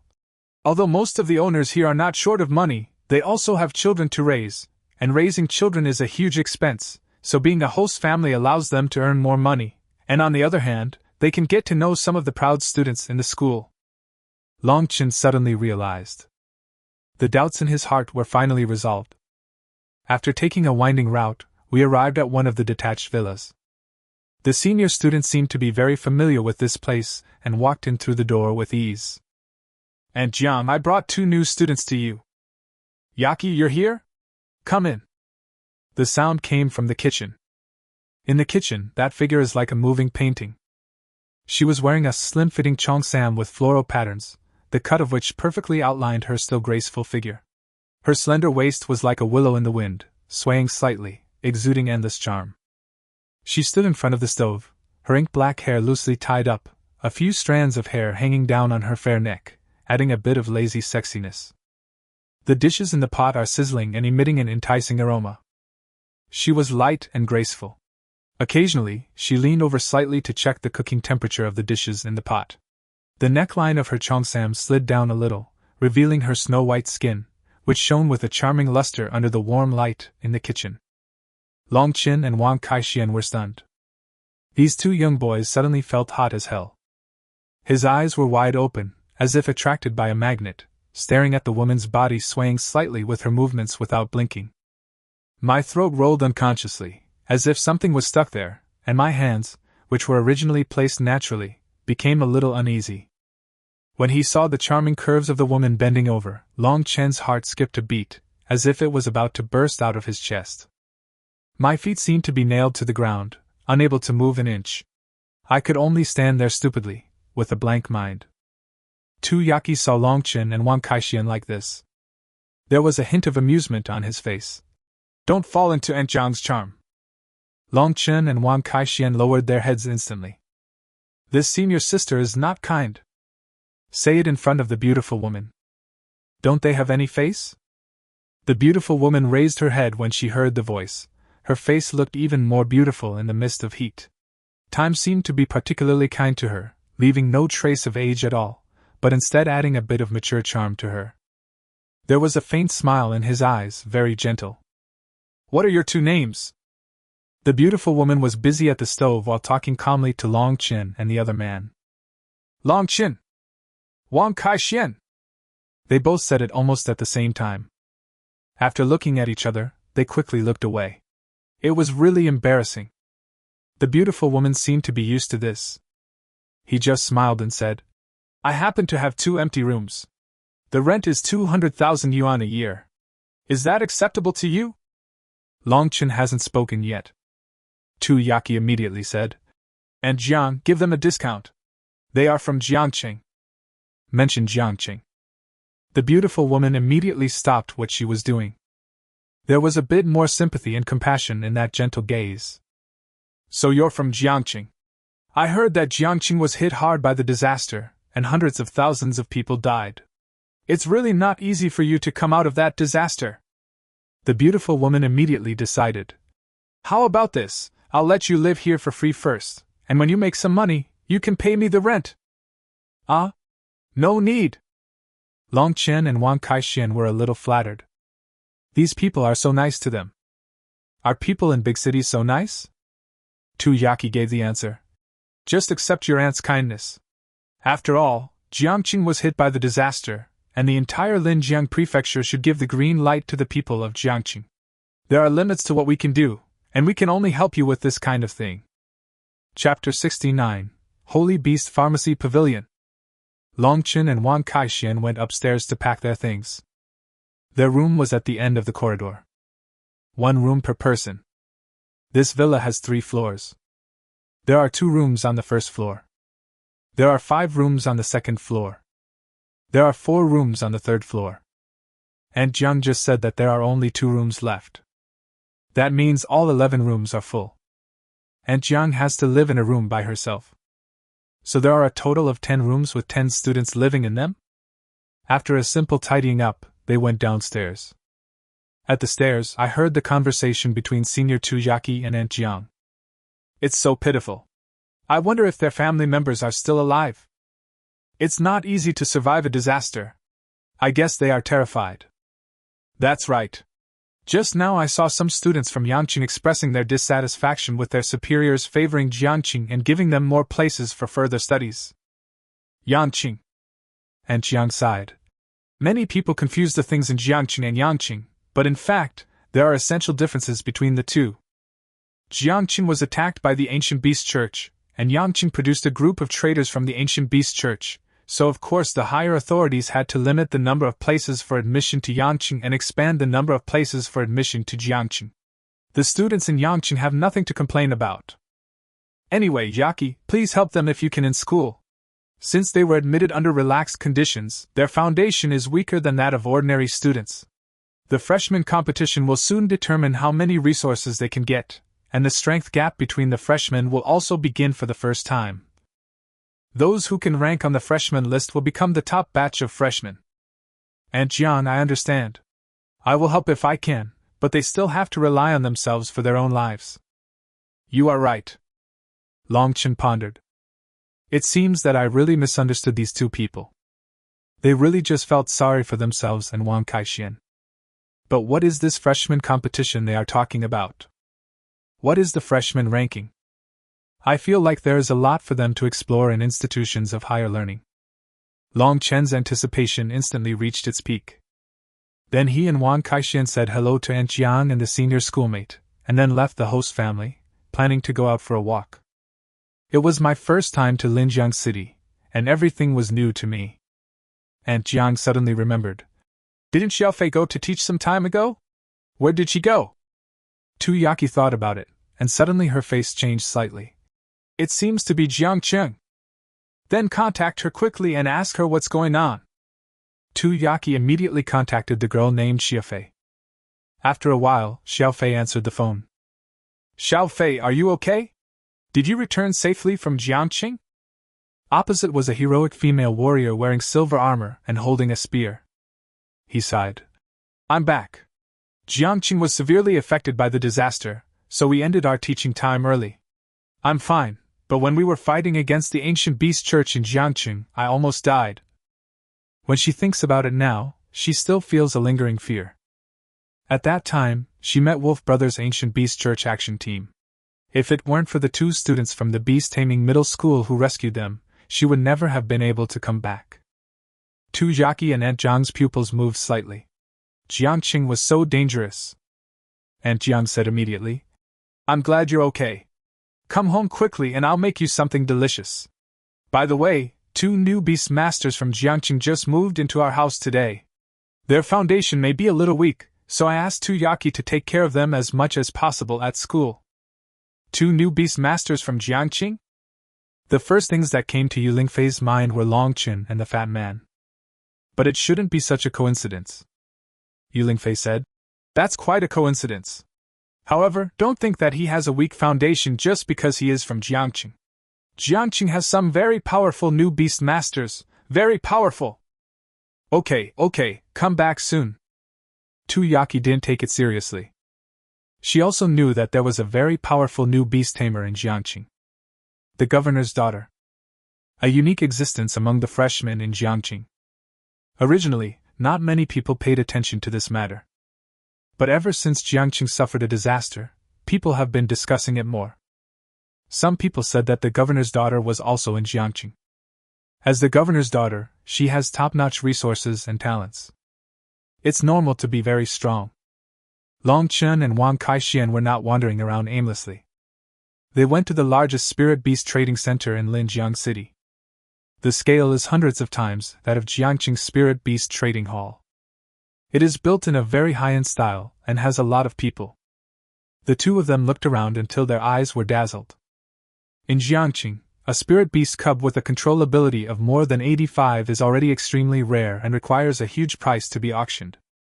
Those with a controllability of over 90 are basically obtained from other places by students' parents using their connections. But when they looked around just now, they saw 3 that were 90 controllable. If they were in Jiangcheng, they would be the best of the best, but they didn't seem so precious here. Wang Kaixian sighed. It's worthy of being the provincial capital. It's so developed. No wonder the more developed the city, the stronger the young people are. The breadth of resources is completely different from heaven and earth. Longchen also took a deep breath. He has hardly seen the world. I grew up in Jiangcheng. The spirit beast trading hall in Jiangcheng was already the ceiling for him. Every time he passed by, he could only stare at the inside through the window. Not to mention what we are seeing now. His worldview was turned upside down. The gap between the rich and the poor, the gap in resources, the gap in destiny between people, are they so big? Brother Long! That store specializes in selling spirit beast potions. It seems to be a chain store. I saw the same sign when my dad took me to Tianjin City before. Holy Beast Pharmacy, a branch of Linjiang City Spirit Beast Trading Center. Long Chun had also heard of this Holy Beast Pharmacy Pavilion. I heard that he has the support of several big families and the military. It can be considered a semi-official spiritual beast medicine company. The reputation has always been very good. This is the main purpose of their trip. Long Chun has a large amount of medicine that can increase the compatibility and obedience of spirit beasts, but he has no use for it himself, so he plans to sell it. But Wang Kaixian said that once this kind of drug enters the market, it will inevitably be targeted by some illegal elements, so it is safer to sell it in a reliable institution than to sell it alone. Wang Kaixian's family is indeed a big business family, and they really know a lot. Otherwise, Long Chun would have thought of setting up a street stall to sell it. By then, if someone discovers that the medicine he sells is extremely effective and comes in large quantities, they will inevitably have the idea of killing people and robbing them. Entering the Holy Beast Pharmacy, it is quite large. Medicinal materials are considered to be relatively expensive among spiritual beast materials, so those who sell spiritual beast medicinal materials are generally very wealthy. They were greeted by a woman wearing a cheongsam. She was like a peerless beauty who had walked out of an oriental painting. Coming in leisurely steps, lazy and noble. Chapter 70 Selling Obedience Potions. The cheongsam is made of top-quality silk. Its color is like the deep night sky dyed with stars, with a mysterious purple hue in the dark blue. The finely embroidered bird has feathers that seem to be fluttering in the wind, and the edges are inlaid with tiny pearls, which shimmer as it moves. This is definitely not something that an ordinary tailor could make. The cheongsam fits her body tightly, and the slim design highlights her curves perfectly. The slender waist is like a willow in the wind, so thin that it cannot be grasped with one hand. The slit of the cheongsam went all the way to the base of her thighs. As she walked, her fair skin, partly visible, was like a flash of lightning, instantly striking people's hearts, causing their breathing to quicken and their blood to boil. The hem of the skirt spread out slightly, revealing her white and slender legs. The skin is delicate and smooth, as warm as mutton-fat jade. She leaned lightly on the table, slightly bent over, and the neckline of her cheongsam slid down, revealing her snow-white breasts. The deep ravines were like an endless abyss, tempting people to sink. "What would you like to order, handsome guys?" The beautiful woman greeted with a smile. Long Chun and Wang Kaixian looked at each other and saw the embarrassment in each other's eyes. It's a big city as expected, there are so many beautiful women. The auntie at the BB where I stayed was a stunning beauty. Even this shop assistant is so beautiful that she is a disaster to the country and the people. With such beautiful shop assistants, if they were customers, they would go on a shopping spree under the smiling gaze of the beautiful women and empty their wallets just to make them smile. However, Long Chun has lived 2 lives after all, so he can still tolerate beautiful women and immediately restored his original expression. This small change was noticed by the cheongsam beauty. "Hello, do you accept potions?" The cheongsam beauty looked at Long Chun and Wang Kaixian. "You are students of the Elemental Academy?" Apothecary is a subcategory within the elementalist category. Generally, those who come to sell potions are either teachers or students of the Elemental Academy. However, these are usually students' practice works. If they were mature teachers, they would have already negotiated supply chain cooperation with the Holy Beast Pharmacy Pavilion. If it's a student work, the cheongsam beauties are not very interested anymore. The quality of students' work is poor and their output is unstable. For such a large organization, a stable supply is very important. Gradually, a series of products will be formed, and many buyers will flock to the Holy Beast Pharmacy for the series of products. Yes. Unexpectedly, the other party gave him an identity directly. It seems that quite a few students from the School of Elements are here to sell their potions. So the store clerk is used to it. This saves a lot of trouble. "What medicine?" The cheongsam beauties were chatting idly. "But I was thinking about how to get rid of these 2 students. It increases the compatibility and obedience of spirit beasts." The cheongsam beauty immediately looked at Long Chun with some surprise. "Are you serious?" The cheongsam beauty didn't seem to believe Long Chun. After all, it is a potion that increases the compatibility and obedience of spirit beasts. The most famous one is the Beast Spirit Pill. However, the Beast Elixir has been monopolized by the Holy Beast Pharmacy's competitor, the Holy Scar Pharmacy. There are very few pharmacists who can make this kind of potion. Currently, in the entire Holy Beast Pharmacy, there are no more than a handful of pharmacists who can provide a stable supply of this type of medicine. What kind? Who made it? Don't tell me you made it. The Cheongsam beauty looked at Long Chen and Wan Kai-shian suspiciously.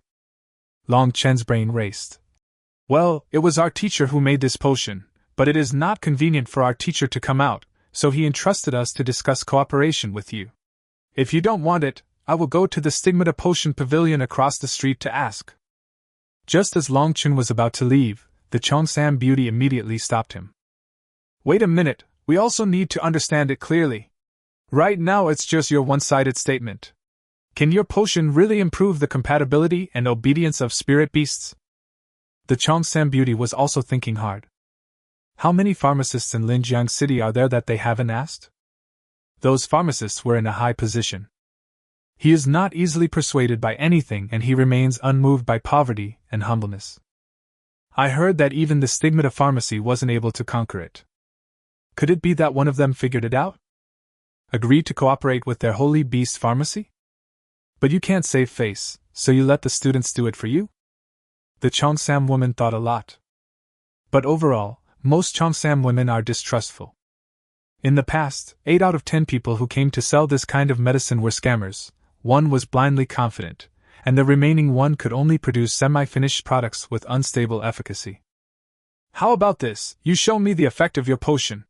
If it really works, we at the Holy Beast Potion Pavilion will take as many as you can get. How do you think?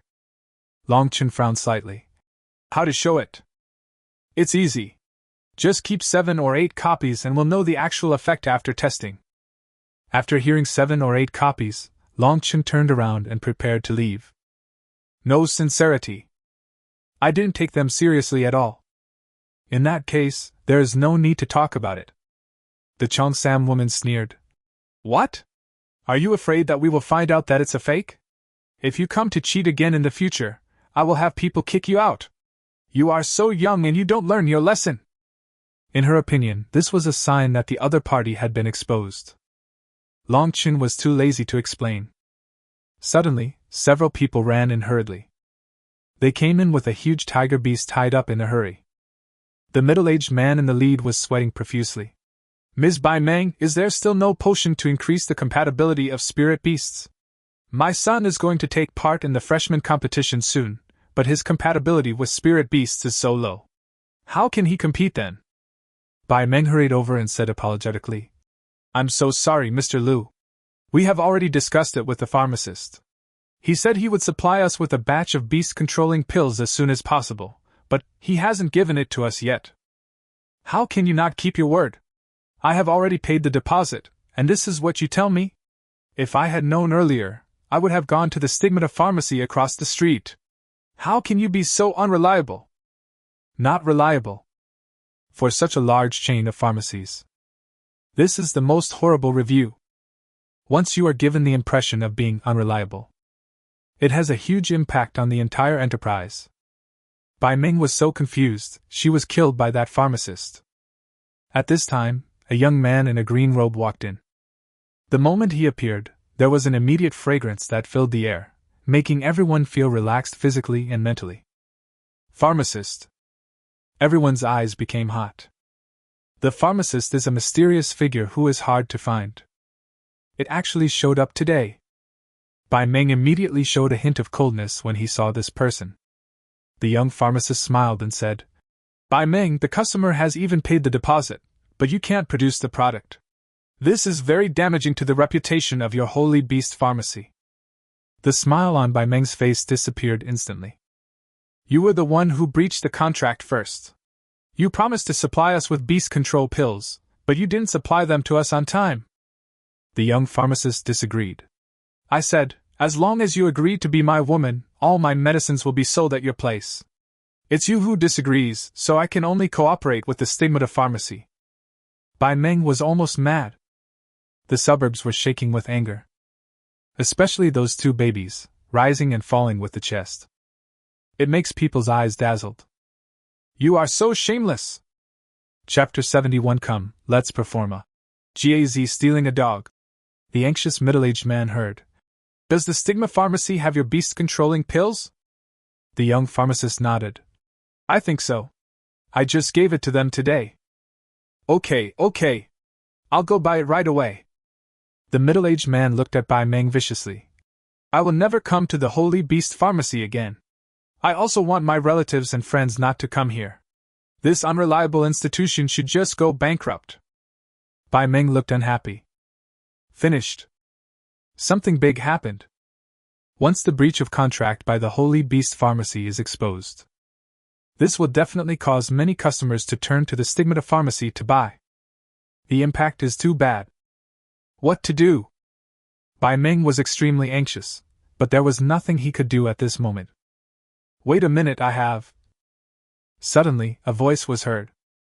Everyone looked at the person who spoke. It's Long Chen. Bai Meng's eyes moved slightly. Could this kid? The middle-aged man looked at Long Chen suspiciously. You have? Who are you? Long Chen smiled and said, It doesn't matter who I am. I was just discussing business with the Holy Beast Pharmacy Pavilion, and you guys came. Since you are in a hurry, I can sell you a bottle of Spirit Beast Compatibility Potion first. The middle-aged man was muttering. Why shouldn't I go to the Stigmata Pharmacy and buy it from you? Long Chen suddenly added. It is true that the Holy Beast Pharmacy did not handle this matter well. As a partner, I have to help the Holy Beast Pharmacy restore some of its reputation, so I decided to give you a bottle for free. One listen is free. The middle-aged men stopped in their tracks instantly. After all, who can resist the temptation of free things? The Spirit Beast Compatibility Potion is so expensive. One free one at least saves millions. The young pharmacist frowned slightly. He looked at Long Chen and felt that he had never seen this person before. He crossed his arms and said sarcastically, Mr. Liu, I advise you not to have this idea. After all, if you poison him to death, the gain will outweigh the loss. The middle-aged man immediately began to hesitate. That makes sense. Who would dare to eat something of unknown origin? And he just said that he is discussing cooperation. That means we haven't cooperated yet. There is no Holy Beast Pharmacy as endorsement. If you really eat someone else's spirit animal to death. Are these two young men worthy of her? Wang Kai-Xian was unhappy. Our compatibility potion is better than the beast spirit pill. How could it kill the spirit beast? The young pharmacist sneered. Ha ha! We have heard this kind of talk countless times. Those ignorant pharmacists just like to brag. Who would believe them?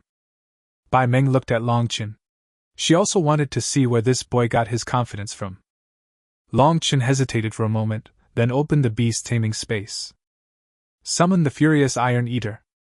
He had a fierce aura and a ferocious and violent aura all over his body. It was like a wild beast attacking. The people around him were so scared that they screamed. Bai Meng didn't understand what this was for a moment. A mutant, panda beast? Mutant beasts are spiritual beasts with relatively low controllability. They become uncontrollable mutants due to certain evolutionary opportunities. Therefore, mutant beasts are generally very violent and difficult to tame. The moment the violent iron-eating beast came out, the tiger beast, who was held by several people and still struggling frantically, instantly turned into a good tiger, just like a gangster who lowered his head and looked submissive when he saw a gangster boss. This is enough to show how ferocious and violent the violent iron-eating beast is. The middle-aged man hid aside and asked cautiously, What do you want to do? Beat someone up? We are not afraid of you. Long Chen quickly explained. What a misunderstanding, what a misunderstanding. I wanted to show how compatible and obedient the spirit beast is after taking our potion. After saying this, in full view of everyone, Long Chen gave an order to the violent iron-eating beast. Dance the chicken cha-cha! As soon as these words came out, the whole audience was silent. Make the spirit beast dance? Still such a beast. Doing the chicken cha-cha? Bai Meng stared at Long Chen with wide eyes. What on earth is this guy thinking? All beast masters know that this kind of inexplicable order will make the spirit beast feel very embarrassed, and then begin to develop a rebellious mentality towards the beast master, and slowly become an uncontrollable spirit beast. This kind of knowledge should have been learned in middle school. The young pharmacist sneered. You ridiculous fellow, I think you have a higher chance of dancing the chicken cha-cha than it does. The others laughed too. Everyone seemed to think that Long Chen had gone crazy. Prove yourself in such a difficult way? Aren't you just waiting to be slapped in the face? Everyone's eyes immediately locked on the ferocious iron-eating beast. It looks like a macho man with explosive muscles all over his body. Why are you willing to dance the chicken cha-cha? Don't eat this young man in one bite. The muscles of the violent iron-eating beast were bulging, its rough fur was as hard as steel, its huge claws left deep marks on the ground, and its bloody mouth was filled with sharp teeth. It's scary just looking at it. Suddenly, that bloody mouth forced out a smile. Its clumsy body began to move. It tried hard to lift its extremely heavy front paws, trying to imitate the chick's light nodding movement. Every time I nodded, my whole head felt like it was going to punch a hole in the air. His body also shook violently, and his huge frame was like a crumbling mountain. He twisted his strong waist and hips hard, looking like a heavy truck loaded with cargo trying to take an S-shaped route. There is a sense of stupidity all over its body, which is a far cry from its original ferocious image. Bai Meng's pretty face was filled with astonishment. She rarely lost control of her expression. The young pharmacist was even more stunned. His chin hit the ground with a thud. Several middle-aged men almost fell to their knees, and their eyeballs popped out more than a meter away. Holy crap! Really jumped up. Although the coordination is not very good, the seriousness is no joke. But that's not all. Long Chen gave another order. Do another seaweed dance! The raging iron-eating beast immediately changed its dance moves, trying to make his barrel waist sway as softly as seaweed.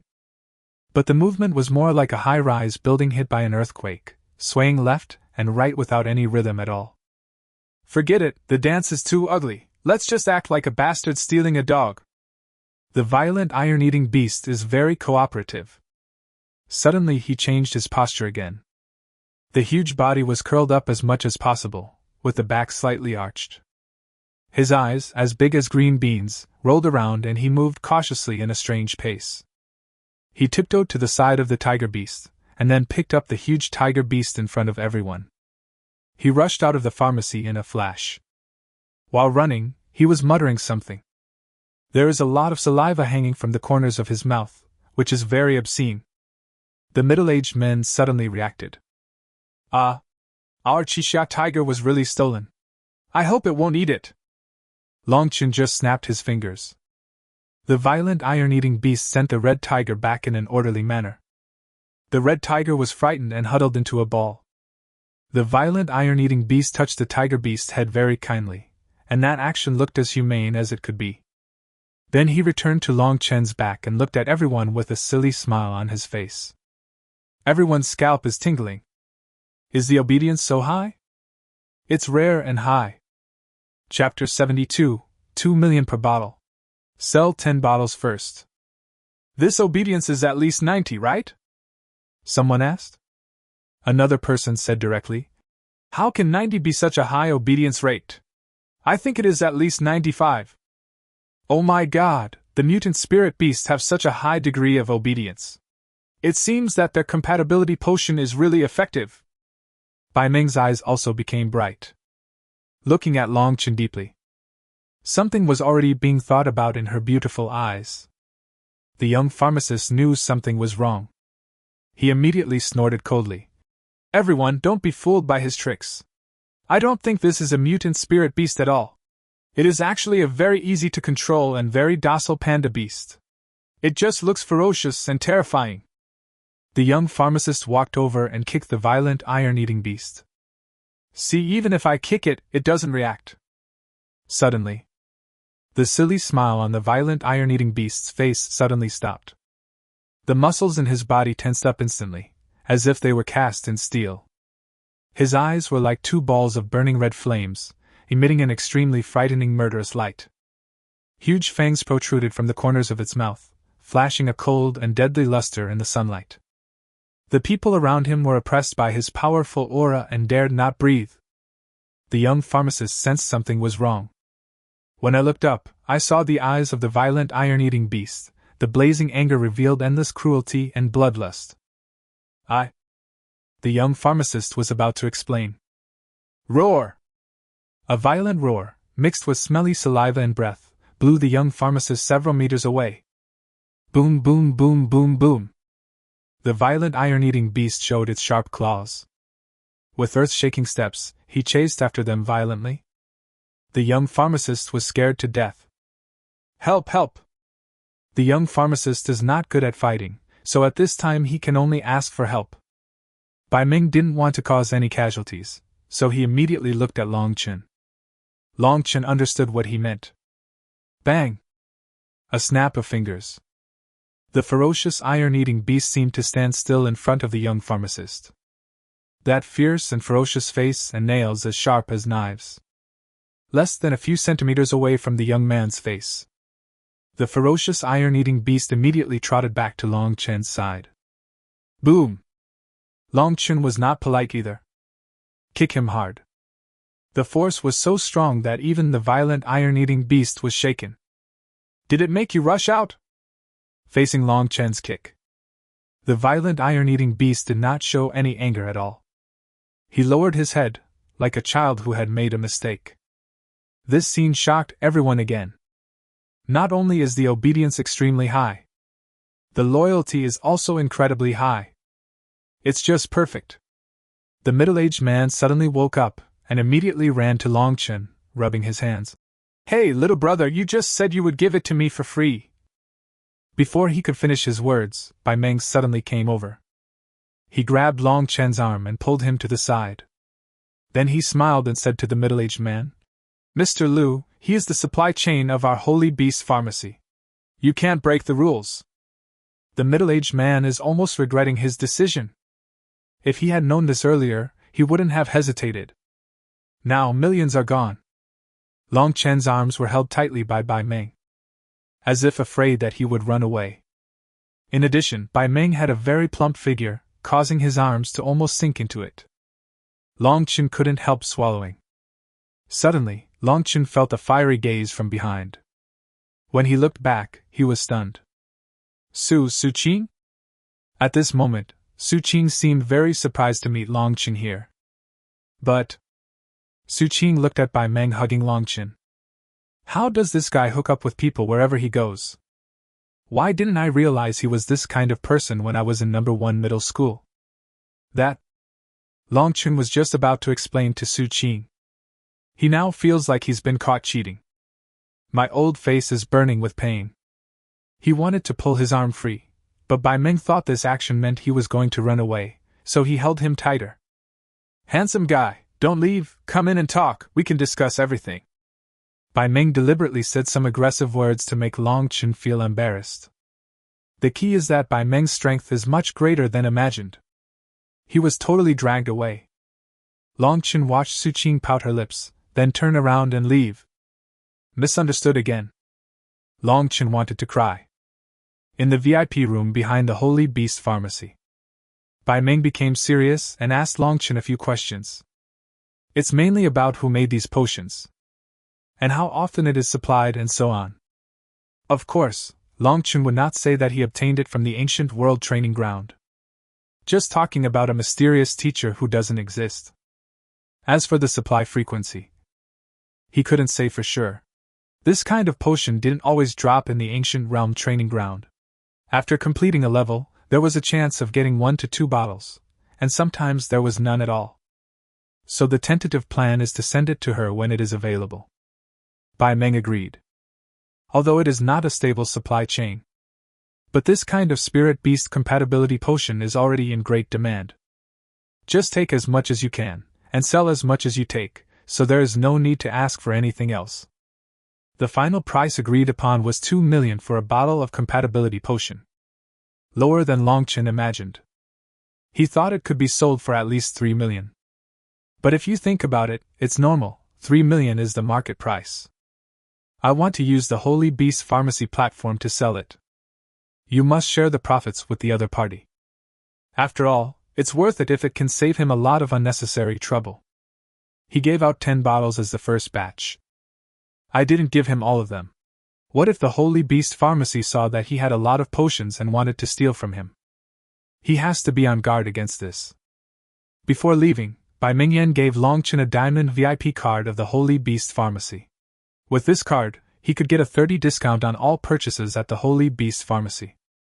Generally, only heavyweight customers who spend over 100 million yuan can get such a card. This can be considered as Bai Meng's sincerity. It can be seen that Bai Meng really wants to retain his supply chain. When Long Chun and Wang Kaixian left the Holy Beast Pharmacy Pavilion, Bai Meng even shouted, "Handsome guy, welcome to play again next time." Long Chun paused. Everyone in the trading center looked at him. The look in his eyes is strange. Some people are angry, some are jealous, and some are envious. Bai Meng's beauty is famous. And Bai Meng's identity is not ordinary. There are too many people pursuing white dreams. So Bai Meng simply looked down upon ordinary pharmacists. Wang Kaixian was shocked and envious to the point of wanting to eat someone.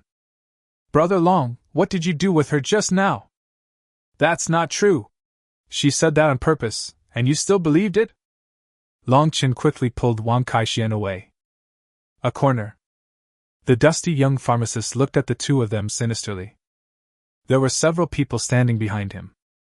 "It's that guy. Give me a chance to kill him." The people behind him smiled in relief. "No problem. He actually dared to offend the pharmacist. Doesn't he know that although the pharmacist's fighting ability is not strong, there will be a group of people with strong fighting ability who are willing to stand up for the pharmacist?" Chapter 73. The head is worth 5 million. The other side. Tu Yaki is chatting with Aunt Jiang and her host family. Suddenly, a message from a hidden working group popped up on the phone. Hunter Guild Zone 3 chat group. Handsome Li Hongyuan, ha ha ha ha. Love for a lifetime, what's the good news? Why are you smiling so happily?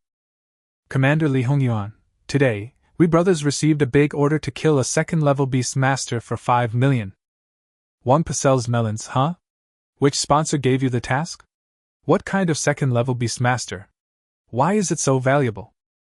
General Li Hongyuan, he is just an ordinary second-level beast master.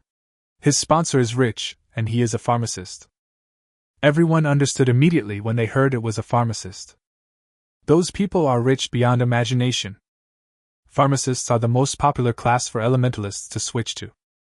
Although he is not good at fighting, his life is definitely very rich. Moreover, as long as you are wronged, there will be a group of people willing to help you. It is simply a perfect career. Tu Yaki felt very bored. I was just about to close the chat group. Li Hongyuan is more handsome than picture. Li Hongyuan, the handsome guy. Look at these two, they are obviously freshmen who just came from the countryside, and they exude a rustic air all over their bodies. The photo he posted was of two people's backs. These two people look very student-like at first glance. In institutions of higher learning, these freshmen can actually be spotted at a glance. From the dress to the temperament, she is just like a child. Even students who are one grade higher than them seem much more mature than them. This is what happens when students go from middle school, where their parents help them with everything, to higher education, where they have to solve everything on their own. Even if it's just for a short 1 or 2 years, their entire temperament will change dramatically. So anyone can see at this moment that these two are the newest newbies. Wang Pacel's melons, wow! You guys are so lucky! Killing a newbie for 5 million? Isn't this just picking up money? Love for a lifetime, brother Hongyuan. Next time there is such a good thing, can you bring your younger brother with you? My younger brother is short of money recently. Oh. Coach Li Hongyuan, let's do it next time. Let's pocket the bounty first. Wang Pacelling melons, remember to send a big red envelope. Tu Yaki stared at the two figures in the photo. The more I look at it, the more I feel. What's wrong? Yaki? Aunt Jiang asked. Tu Yaki immediately showed the photo to Aunt Jiang. Tu Yaki asked, "Are these two people, the two children I brought here?" It seems so. What happened to them? Aunt Jiang immediately became anxious. Why did he appear in the mission target of your hunter guild? If you, the hunter guild, target us, isn't it a fight to the death? They just went out for a while, how could they have offended anyone? Yaki, you have to help them. It's not easy for them to come to Linjiang City from Jiangqing. In fact, before Aunt Jiang could say anything, Tu Yaki had already stood up and said, Aunt Jiang, don't worry, I will go out and find them, and then find a way to help them solve this crisis. Tu Yaki immediately sent the photo to her hunter group. Help me find these two people. Jiang Tu, Aren't these two people the targets of Li Hongyuan's team? Sister Tu, what are you doing? Are you trying to snatch the target from Li Hongyuan? Yuling Fei, it's not necessary for 5 million, right? The Hunter Guild prohibits groups from snatching mission targets. If we are discovered, we will be in big trouble. Tu Yaki got into her red hover coupe. While speeding through the traffic, he typed quickly. Anyway, help me find them. These two kids just came from Jiangqing today. As soon as Jiangqing was mentioned, the chat group fell silent for a few seconds. Yuling Fei, Jiangqing? Are they the two new students from the Beastmaster Academy? I'll start looking for them right away. This is too much. The students from Jiangqing are already pitiful enough, yet they are still being treated like this. Xu Xinyue, okay, I'll go look for them too, but these two freshmen should be second-level Beastmasters, and they've probably been captured by Li Hongyuan and his team long ago. Jiang Tu, yes, Li Hongyuan is a third-level elementalist. It's too easy for him to kill 1 or 2 second-level Beastmasters. Tu Yaki retrieved the location where the photo was taken based on the background of the photo. It should be the Spirit Beast Trading Center. Tu Yaki immediately sent the coordinates to the group. The other side. Long Chen and Wang Kaixian strolled around the Spirit Beast Trading Center.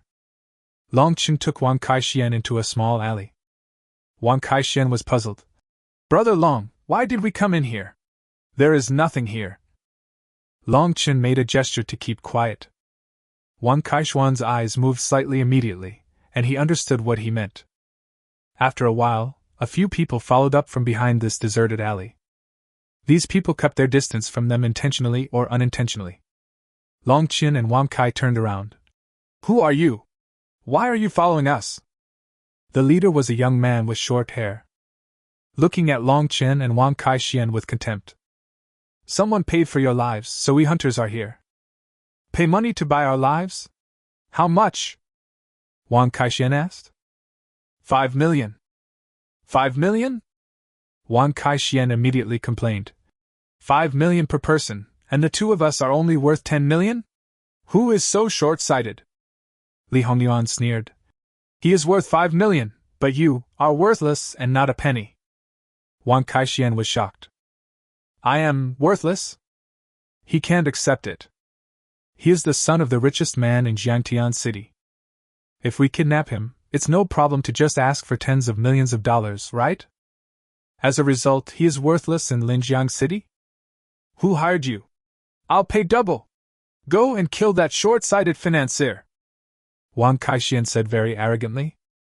Li Hongyuan showed an even more contemptuous expression. Little brother, you just arrived in Linjiang City, right? So you don't understand the rules of us hunters. Once we hunters accept a mission, we will fight to the death. When Wang Kaixian heard that it was a hunter, his face changed immediately, and he whispered to Long Chen. Brother Long, we seem to be in big trouble. I have heard of this hunter guild. It is a guild that does all kinds of business, but it seems that it mainly undertakes killing people. Anyone who is targeted by the hunter basically cannot survive. Hunter, Long Chen whispered. He looked at these people. The young man in the lead seemed to be a third-level elementalist. Others have third order and second order. The strength is not as strong as imagined. Long Chen was very calm. Was it the pharmacist who hired you to kill me? He had just arrived in Linjiang City. I have offended 2 groups of people. The new student in Guangzhou and the pharmacist. The freshman from Yangqing, like them, arrived in Linjiang City on the first day. Linjiang City is also in the exploratory stage. It's unlikely that they would find the Hunter Guild so soon. It could only be the pharmacist. Li Hongyuan sneered. You have some brains, But it's a pity that you acted stupidly when you should have been smart. You actually dared to offend the pharmacist. You are so brave! Chapter 74. You're in big trouble. Several people approached immediately. Long Chen's eyes darkened slightly. He just needs to know who is behind the scenes. Holy Beast Pharmacy. He's so brave! Bai Ming's pretty face turned pale. How dare he touch the cash cow of our Holy Beast Pharmacy? He is courting death! Behind him, a man in a black robe appeared. Young master, those two young men are only second-level beast masters. I'm afraid they are no match for the Hunter Guild. Bai Ming immediately said. Notify the nearby secret guards, and mobilize them all. We must find those two students at all costs. Protect it. Don't let anything happen to them. Even if the other party is the Hunter Guild, we must not harm the interests of the Holy Hand Pharmacy Pavilion. She had just signed a supply chain contract with Longchen. As a result, it was soon discovered that someone was following Longchen secretly. Upon checking, it turned out that the other party was from the Hunters Guild. How outrageous! Longchen is their cash cow. There are too few potions that can increase the compatibility and obedience of spirit beasts. And the demand on the market side is infinite. Therefore, every pharmacy will pay a huge price to attract more pharmacists in this field to join. Just now she asked the testing department to test it, and found that the effect of Long Chen's medicine was even higher than that of the beast spirit pill. What does that mean? This may be the most effective medicine currently circulating on the market, no doubt about it. Obviously, this potion could not have been made by Long Chen himself. Moreover, Long Chen is also a beast master. Only an elementalist can refine potions. So she concluded that there must be a big-name pharmacist behind Longchen. And the other party gave such an important medicine to Longchen to sell. It means that the other party trusts Longchen very much. They can only obtain medicine through Longchen. She had a hunch that this might be the best time for the Holy Beast Pharmacy to surpass the Holy Scar Pharmacy in one fell swoop. So nothing must happen to Longchen. Anyone who dares to ruin the good deeds of the Holy Beast Pharmacy. Everyone must die. A strong murderous intent appeared on Bai Meng's pretty face. Linjiang City Center. It is home to some of the finest luxury homes. Almost all the most important figures in Linjiang Prefecture live here. They are either powerful people or warlords. For most people, this is the cloud. You will never be able to set foot here in your entire life. One of the manners. Su Qing had just returned when the female guard behind her whispered. We just received a piece of intelligence that someone seems to be targeting young Master Longchen. Su Qing's body paused, then she turned around immediately. There was a hint of coldness on her pretty face. Who is it? The female guard quickly said. According to the report from the Dragon Guard, it should be a pharmacist who spent 5 million to hire a D-level team of hunters. D-class team. Su Qing's expression eased a little. If it was a D-level group, it wouldn't necessarily be that dangerous. The local level groups of the Hunters Guild usually do not have 4th order experts. If there are 4th level strongmen, they will be upgraded to C-level teams. When Longchen was in Jiangqing, he destroyed a team from the ancient beast church. That team has a 4th level beast master in charge, so it is naturally much stronger than the D-level team of the Hunters Guild. In theory, Longchen should not be in too much danger. Have the Dragon Guards keep an eye on it at all times. If the situation gets bad, kill the Hunter Guild team directly, Su Qing ordered. The female guard immediately conveyed the order to the Dragon Guard. Dragon Guard. They are a private guard under the command of Long Jinbang, the great general who suppresses demons in Linjiang Prefecture. Although he is a guard. But there is a saying that Long Wei is the first army in Linjiang City. Extremely strong combat capability. Each of them is a powerful general who can stand alone against 10,000 enemies. Only those who can be protected by the Dragon Guards are big shots in the cloud. But at this moment, several people in unique black armor stood quietly on the towering building. His posture was as straight as a pine tree, and his arms were muscular as if they were made of steel. Holding a specially made spear, his deep eyes were like cold stars, staring coldly at the people below. It seemed as if it would charge forward at any time and crush several people to pieces. Li Hongyuan was wearing a black robe. There is intricate silver embroidery at the neckline and cuffs. At this moment, he raised his chin slightly, with a contemptuous arc at the corner of his mouth. Boy, don't blame us. We are also taking money from others to help them get rid of disasters. It seemed that in Li Hongyuan's view, Long Qin is already dead. His hands danced gracefully in the air, preparing to unleash his gorgeous and deadly elemental skills. The air around seemed to be stirred by an invisible giant hand and quickly became chaotic. It's the wind element. The wind element responded to his call, whirring through the alleys. The dust and debris on the ground were rolled up, forming small whirlpools, which emitted a sharp whistling sound. Long Qin and Wang Kaishuan's clothes were rustling in the wind. This is not the end yet. Immediately afterwards, Li Hongyuan formed a seal again. Woohoo! The element of fire surged out from the palm of his hand. Like a nimble tongue, it quickly moves through the wind. When the fire snake encountered the wind, it was like being injected with fuel. A huge fire tornado formed instantly, illuminating the entire alley red. The raging fire seemed to engulf the entire alley. Wang Kaishian was shocked. A third-level dual-element master of wind and fire. They can all go to Jiangqing's Yuansu No. 1 middle school and become respected teachers. As a result, I can only be a killer in Linjiang City? Isn't this a huge difference in status? Long Qin asked Wang Kaishian to hide behind him. Then he also opened the door to the beast-taming space at the same time. As soon as the door opened, a dark red violet aura burst out. Then a huge turtle beast with a scorpion tail came out. Li Hongyuan and several members of the team were a little confused. Why is it different from what they know? The pharmacist clearly said that the other party's beast was a panda beast. But why is it a turtle that came out? And it was clearly a Super 2-star, but why did it make them feel so creepy? Li Hongyuan felt something was wrong. But the next moment, he immediately shook his head and tried to focus. Just a freshman. How could he be my opponent? You're just bluffing. I'll burn you to death. Li Hongyuan pushed hard with both hands. The huge fire tornado suddenly rolled towards Long Qin. The scorching heat will devour everything. Among the dragon guards above, one hesitated slightly and planned to jump down to help Long Qin resist.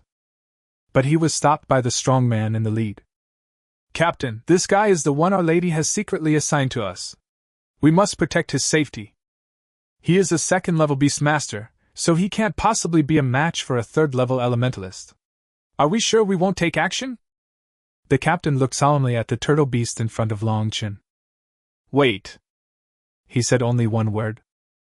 Then he saw that the fire tornado had submerged the turtle beast at an extremely fast speed. Just when everyone thought the turtle would be roasted into charcoal. The fire tornado was actually completely absorbed by the red grooves on the turtle's carapace. Li Hongyuan was stunned for a moment. What the hell? I have put so much effort into using a large-scale skill that combines two elements. Was it absorbed just like that? What's going on with this turtle? Extraordinary 2 stars? Absorb his skills? Bang, bang, bang, bang. The next second, the earth shook. The blood-patterned turtle has its engine running at full speed and is charging straight ahead. Chapter 75 Seconds. Li Hongyuan was horrified. The people next to him were frantically using their skills on the blood-veined turtle. But the blood-veined turtle's carapace is as hard as iron. Resist all their wind, fire, thunder, and lightning. Even the weapons in the warrior's hands could not hurt the blood-patterned turtle in the slightest. That ferocious face, that huge body like a mountain, and that madly swinging scorpion tail blade. He rushed over savagely and violently. The blood armor impact can crush a person into a meat patty. Then the bloody mouth struck out like lightning and bit off one of the men's neck in one bite. The next second he appeared in front of Li Hongyuan. Li Hongyuan was stunned. Facing the blood-patterned wild turtle that blocked out the sky. He felt so small, like a speck of dust. Then the cracks in the blood-patterned turtle's carapace glowed with red flames. Getting brighter and brighter. Like a burning coal that catches the wind. The temperature is getting higher and higher. Li Hongyuan's face became redder and redder. Please, please, please forgive me. I won't dare to do it again. Li Hongyuan immediately knelt down and begged for mercy. His head banged violently against the ground. The body couldn't stop shaking. He was desperately begging Longchen to spare his life. Longchen narrowed his eyes. We are all adults now, we should be responsible for our actions, right? Li Hongyuan was desperate. He watched helplessly as the blood-veined turtle's scorpion tail blade fell from the sky and cut his neck like lightning. The head rolled to the ground. It rolled to the feet of the remaining 3 people. The 3 of them ran away, crying. But how could they possibly outrun a blood-veined turtle with its engine running at full speed? Boom, boom, boom, boom. The blood-patterned turtle caught up with the 3 people and started to kill them violently. The killing started from the beginning of the alley to the end. The blood splattered all over the alley, it looked horrifying. The alley suddenly became quiet. Longchen and Wang Kaixian looked at each other, and Longchen let the blood-patterned turtle return to the beast-taming space. Then the 2 of them immediately left the alley and disappeared into the streaming crowd. Above, the dragon guards looked at each other and saw the horror in each other's eyes. A 2-star extraordinary spirit beast slaughtered the hunter's D-level team? This is a rare miracle. If it was just a one-on-one fight where he killed a level 3 warrior, they wouldn't be so shocked. The key is to destroy the entire group. And that group had no power to resist. This mutant turtle beast has incredible fighting power, the leading captain said calmly. You are still young. You made the alley so dirty. You left the body lying on the street. Aren't you afraid that the law enforcement department will file a case and investigate? Just clean it up. Yes. Several dragon guards went down personally to clean up the alley, restoring it to its original state as if nothing had happened. The captain informed the guards around the young lady of the result. After receiving the news, the female guard immediately told Su Qing. Miss, Master Longchen has eliminated that D-level team. The female guard was a little shocked. She still remembered the first time she met Longchen. Longchen looks like an ordinary middle school student. As a result, only more than 2 months have passed, and he has grown to this point. Unbelievable. You have to know that Longchen is not her daughter. How could it possibly have such terrifying potential? After Su Qing heard this, a hint of surprise flashed in her beautiful eyes. Then he showed a stunning smile. As expected, Su Qing said lightly. The female guard couldn't help but tease. Oh, who was it that immediately mobilized the dragon guards upon hearing that young Master Longchen was being targeted by the Hunter Guild? The deployment of the dragon guards is a big deal in Linjiang City. Su Qing's pupils moved slightly, her cheeks turned red instantly, and there was some anger in her eyes. The female guard immediately shut her mouth. At the same time, Tu Yaki and others have already met up. They are 4 girls. Quickly shuttle through the area of the Spirit Beast Trading Center. Searching in one alley after another. Suddenly I noticed a few people gathered at the entrance of an alley ahead. Did you see it just now?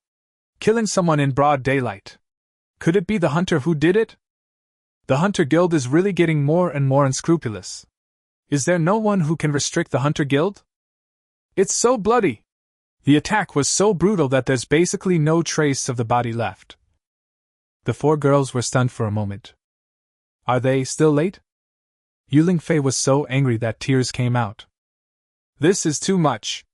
The children of Jiangqing have had a hard time, but they were killed just after they arrived. Are they still human? Yuling Fei was the angriest. Because she was an eyewitness to the Jiangqing disaster. She knows how tragic it is.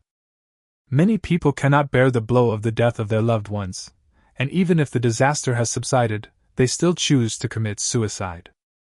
Hundreds of thousands of people were killed or injured. Li Hongyuan, that bastard, I'm going to kill him! Yuling Fei was going to settle the score with Li Hongyuan immediately. Stopped by Tu Yaki. Tu Yaki was also very sad and angry, with anger burning in her beautiful eyes. I know you are angry, and I am angry too, but if we kill Li Hongyuan now, it will cause internal strife in the Hunter Guild and we will be eliminated. But Tu Yaki changed the subject and said with murderous intent. However, we can wait for Li Hongyuan and his men to leave Linjiang City to carry out their mission, and then kill them. The person must be killed. But not now. Tu Yaki gritted her teeth. Although I don't have a close relationship with those two children. But from the moment I decided to help them, they have become my little brothers. My little brother was killed by someone in such an unclear way. This matter will definitely not end like this. Yu Lingfei cried heartbrokenly. The other two girls, Jiang Tutu and Xu Xinyue, also had red eyes. Inside the Hunter Guild, several supervisors held an emergency meeting. Just 2 hours ago, the D-level team that Li Hongyuan was in all lost their life signals and seemed to have been wiped out. The last place they were seen was an alley. It seemed that a fight had taken place in that alley, but when we rushed over, the alley had already been cleared by someone else. Destroy the whole team? Who dares to destroy our team in Linjiang City? What was their last mission? It was issued to them by a pharmacist. Kill 2 second-level beast masters. Everyone was silent for a while. Isn't it a very easy task for them? So this is quite strange. I wonder if someone sniped them? How dare they attack our hunter guild? No matter who they are, they will pay the price. The middle-aged man in the lead had a deep gaze. He held a cigar in his hand, and a wisp of smoke floated straight upwards. Others looked at the middle-aged man. Mr. Li, what do you think we should do? Should we take the initiative? This person is a mid to high-level member of the Hunter Guild. Li Hongyuan is his nephew. It is precisely because of this relationship that several people held an emergency meeting here. Otherwise, if all members of a normal D-level team were sacrificed, they would not take it so seriously. Mr. Li tapped the table lightly with his fingers. A heart-pounding thumping sound was heard in the quiet conference room. He thought for a moment before saying, "Who finally cleaned that alley?" Everyone was stunned, and then they remembered that this was a very important clue. Whoever cleaned the alley would determine who did it. I will immediately mobilize all aspects of the Hunters Guild's intelligence network to investigate who cleared that alley. After a while, someone walked in with a heavy face. We visited nearby shops and customers and found someone wearing a unique black armor cleaning up the alley. Hearing the description of the black armor, everyone was silent in an instant. Chapter 76. Dragon Guards Clean Up the Mess? Everyone was stunned. It was as if he had heard something horrible. Even Mr. Li, who had managed to remain calm just now widened his eyes and looked at the person who brought the information in disbelief. Are you sure it's the black armor? Yes. Among the people we interviewed, 7 gave the same answer. Hiss. Mr. Li couldn't help but take a breath. The supervisors who were indignant just now were now silent. Black armor. The entire Linjiang city. Someone who can wear black armor. There is only the Dragon Guard. The Dragon Guards usually do not go out. Once it's deployed, it's a big deal. And the person who cleaned up the battlefield in the end was actually the Dragon Guard. Dragon Guard, how could he possibly care about such trivial matters? Someone asked timidly. But no one answered him. Yes. Why did the Dragon Guards clear that alley? If there is to be cleaning, it should be done by people from the Law Enforcement Department, or the Cleaning Department. The Dragon Guards are the personal guards of General Long Jinbang. Even in the entire Long family, there are only a handful of people who can mobilize the Dragon Throne. So, why did the Dragon Guards clear the alley? They no longer dare to think about it. What kind of big shot did Li Hongyuan offend? Mr. Li suddenly stood up and said with a look of fear, "This matter ends here, and there is no need to investigate further." The others nodded. Yeah. That's it. They are really afraid that the investigation will uncover something even more earth-shattering. In the shadow of the Dragon Guard, a tense emergency meeting ended just like that. Holy Beast Pharmacy Spirit Beast Trading Center Branch. The man in black robe has returned to Bai Meng's side. Bai Meng thought for a while. Did you see clearly? Are you sure the other party is a Dragon Guard? The man in black robe replied. Only they can wear that kind of Xianzi armor, and I saw the totem of the Long family on the armor, the purple dragon. Bai Meng was a little surprised, but seemed to understand something. I see. In other words, those 2 young men are actually from the Long family? And the mysterious pharmacist behind them is probably from the Long family? No wonder he has such advanced alchemy skills. But if he is the alchemist of the Long family, why would he hide himself so deliberately? This is something Bai Meng doesn't quite understand. Most people may prefer not to show off their wealth. But the Long family is Linjiang City. No, they are an outstanding family that ranks among the top in the entire Linjiang province. There was no need for them to act so cautiously. Even if others knew that they could refine top-level compatibility potions, so what? Who dares to take advantage of them? Even if the Long family is willing to cooperate with the Holy Beast Pharmacy. The Holy Beast Pharmacy will be very welcome. And it will definitely return more benefits to the Long family. After thinking for a while, Bai Meng felt that he was not getting the point. Finally, I gave up thinking.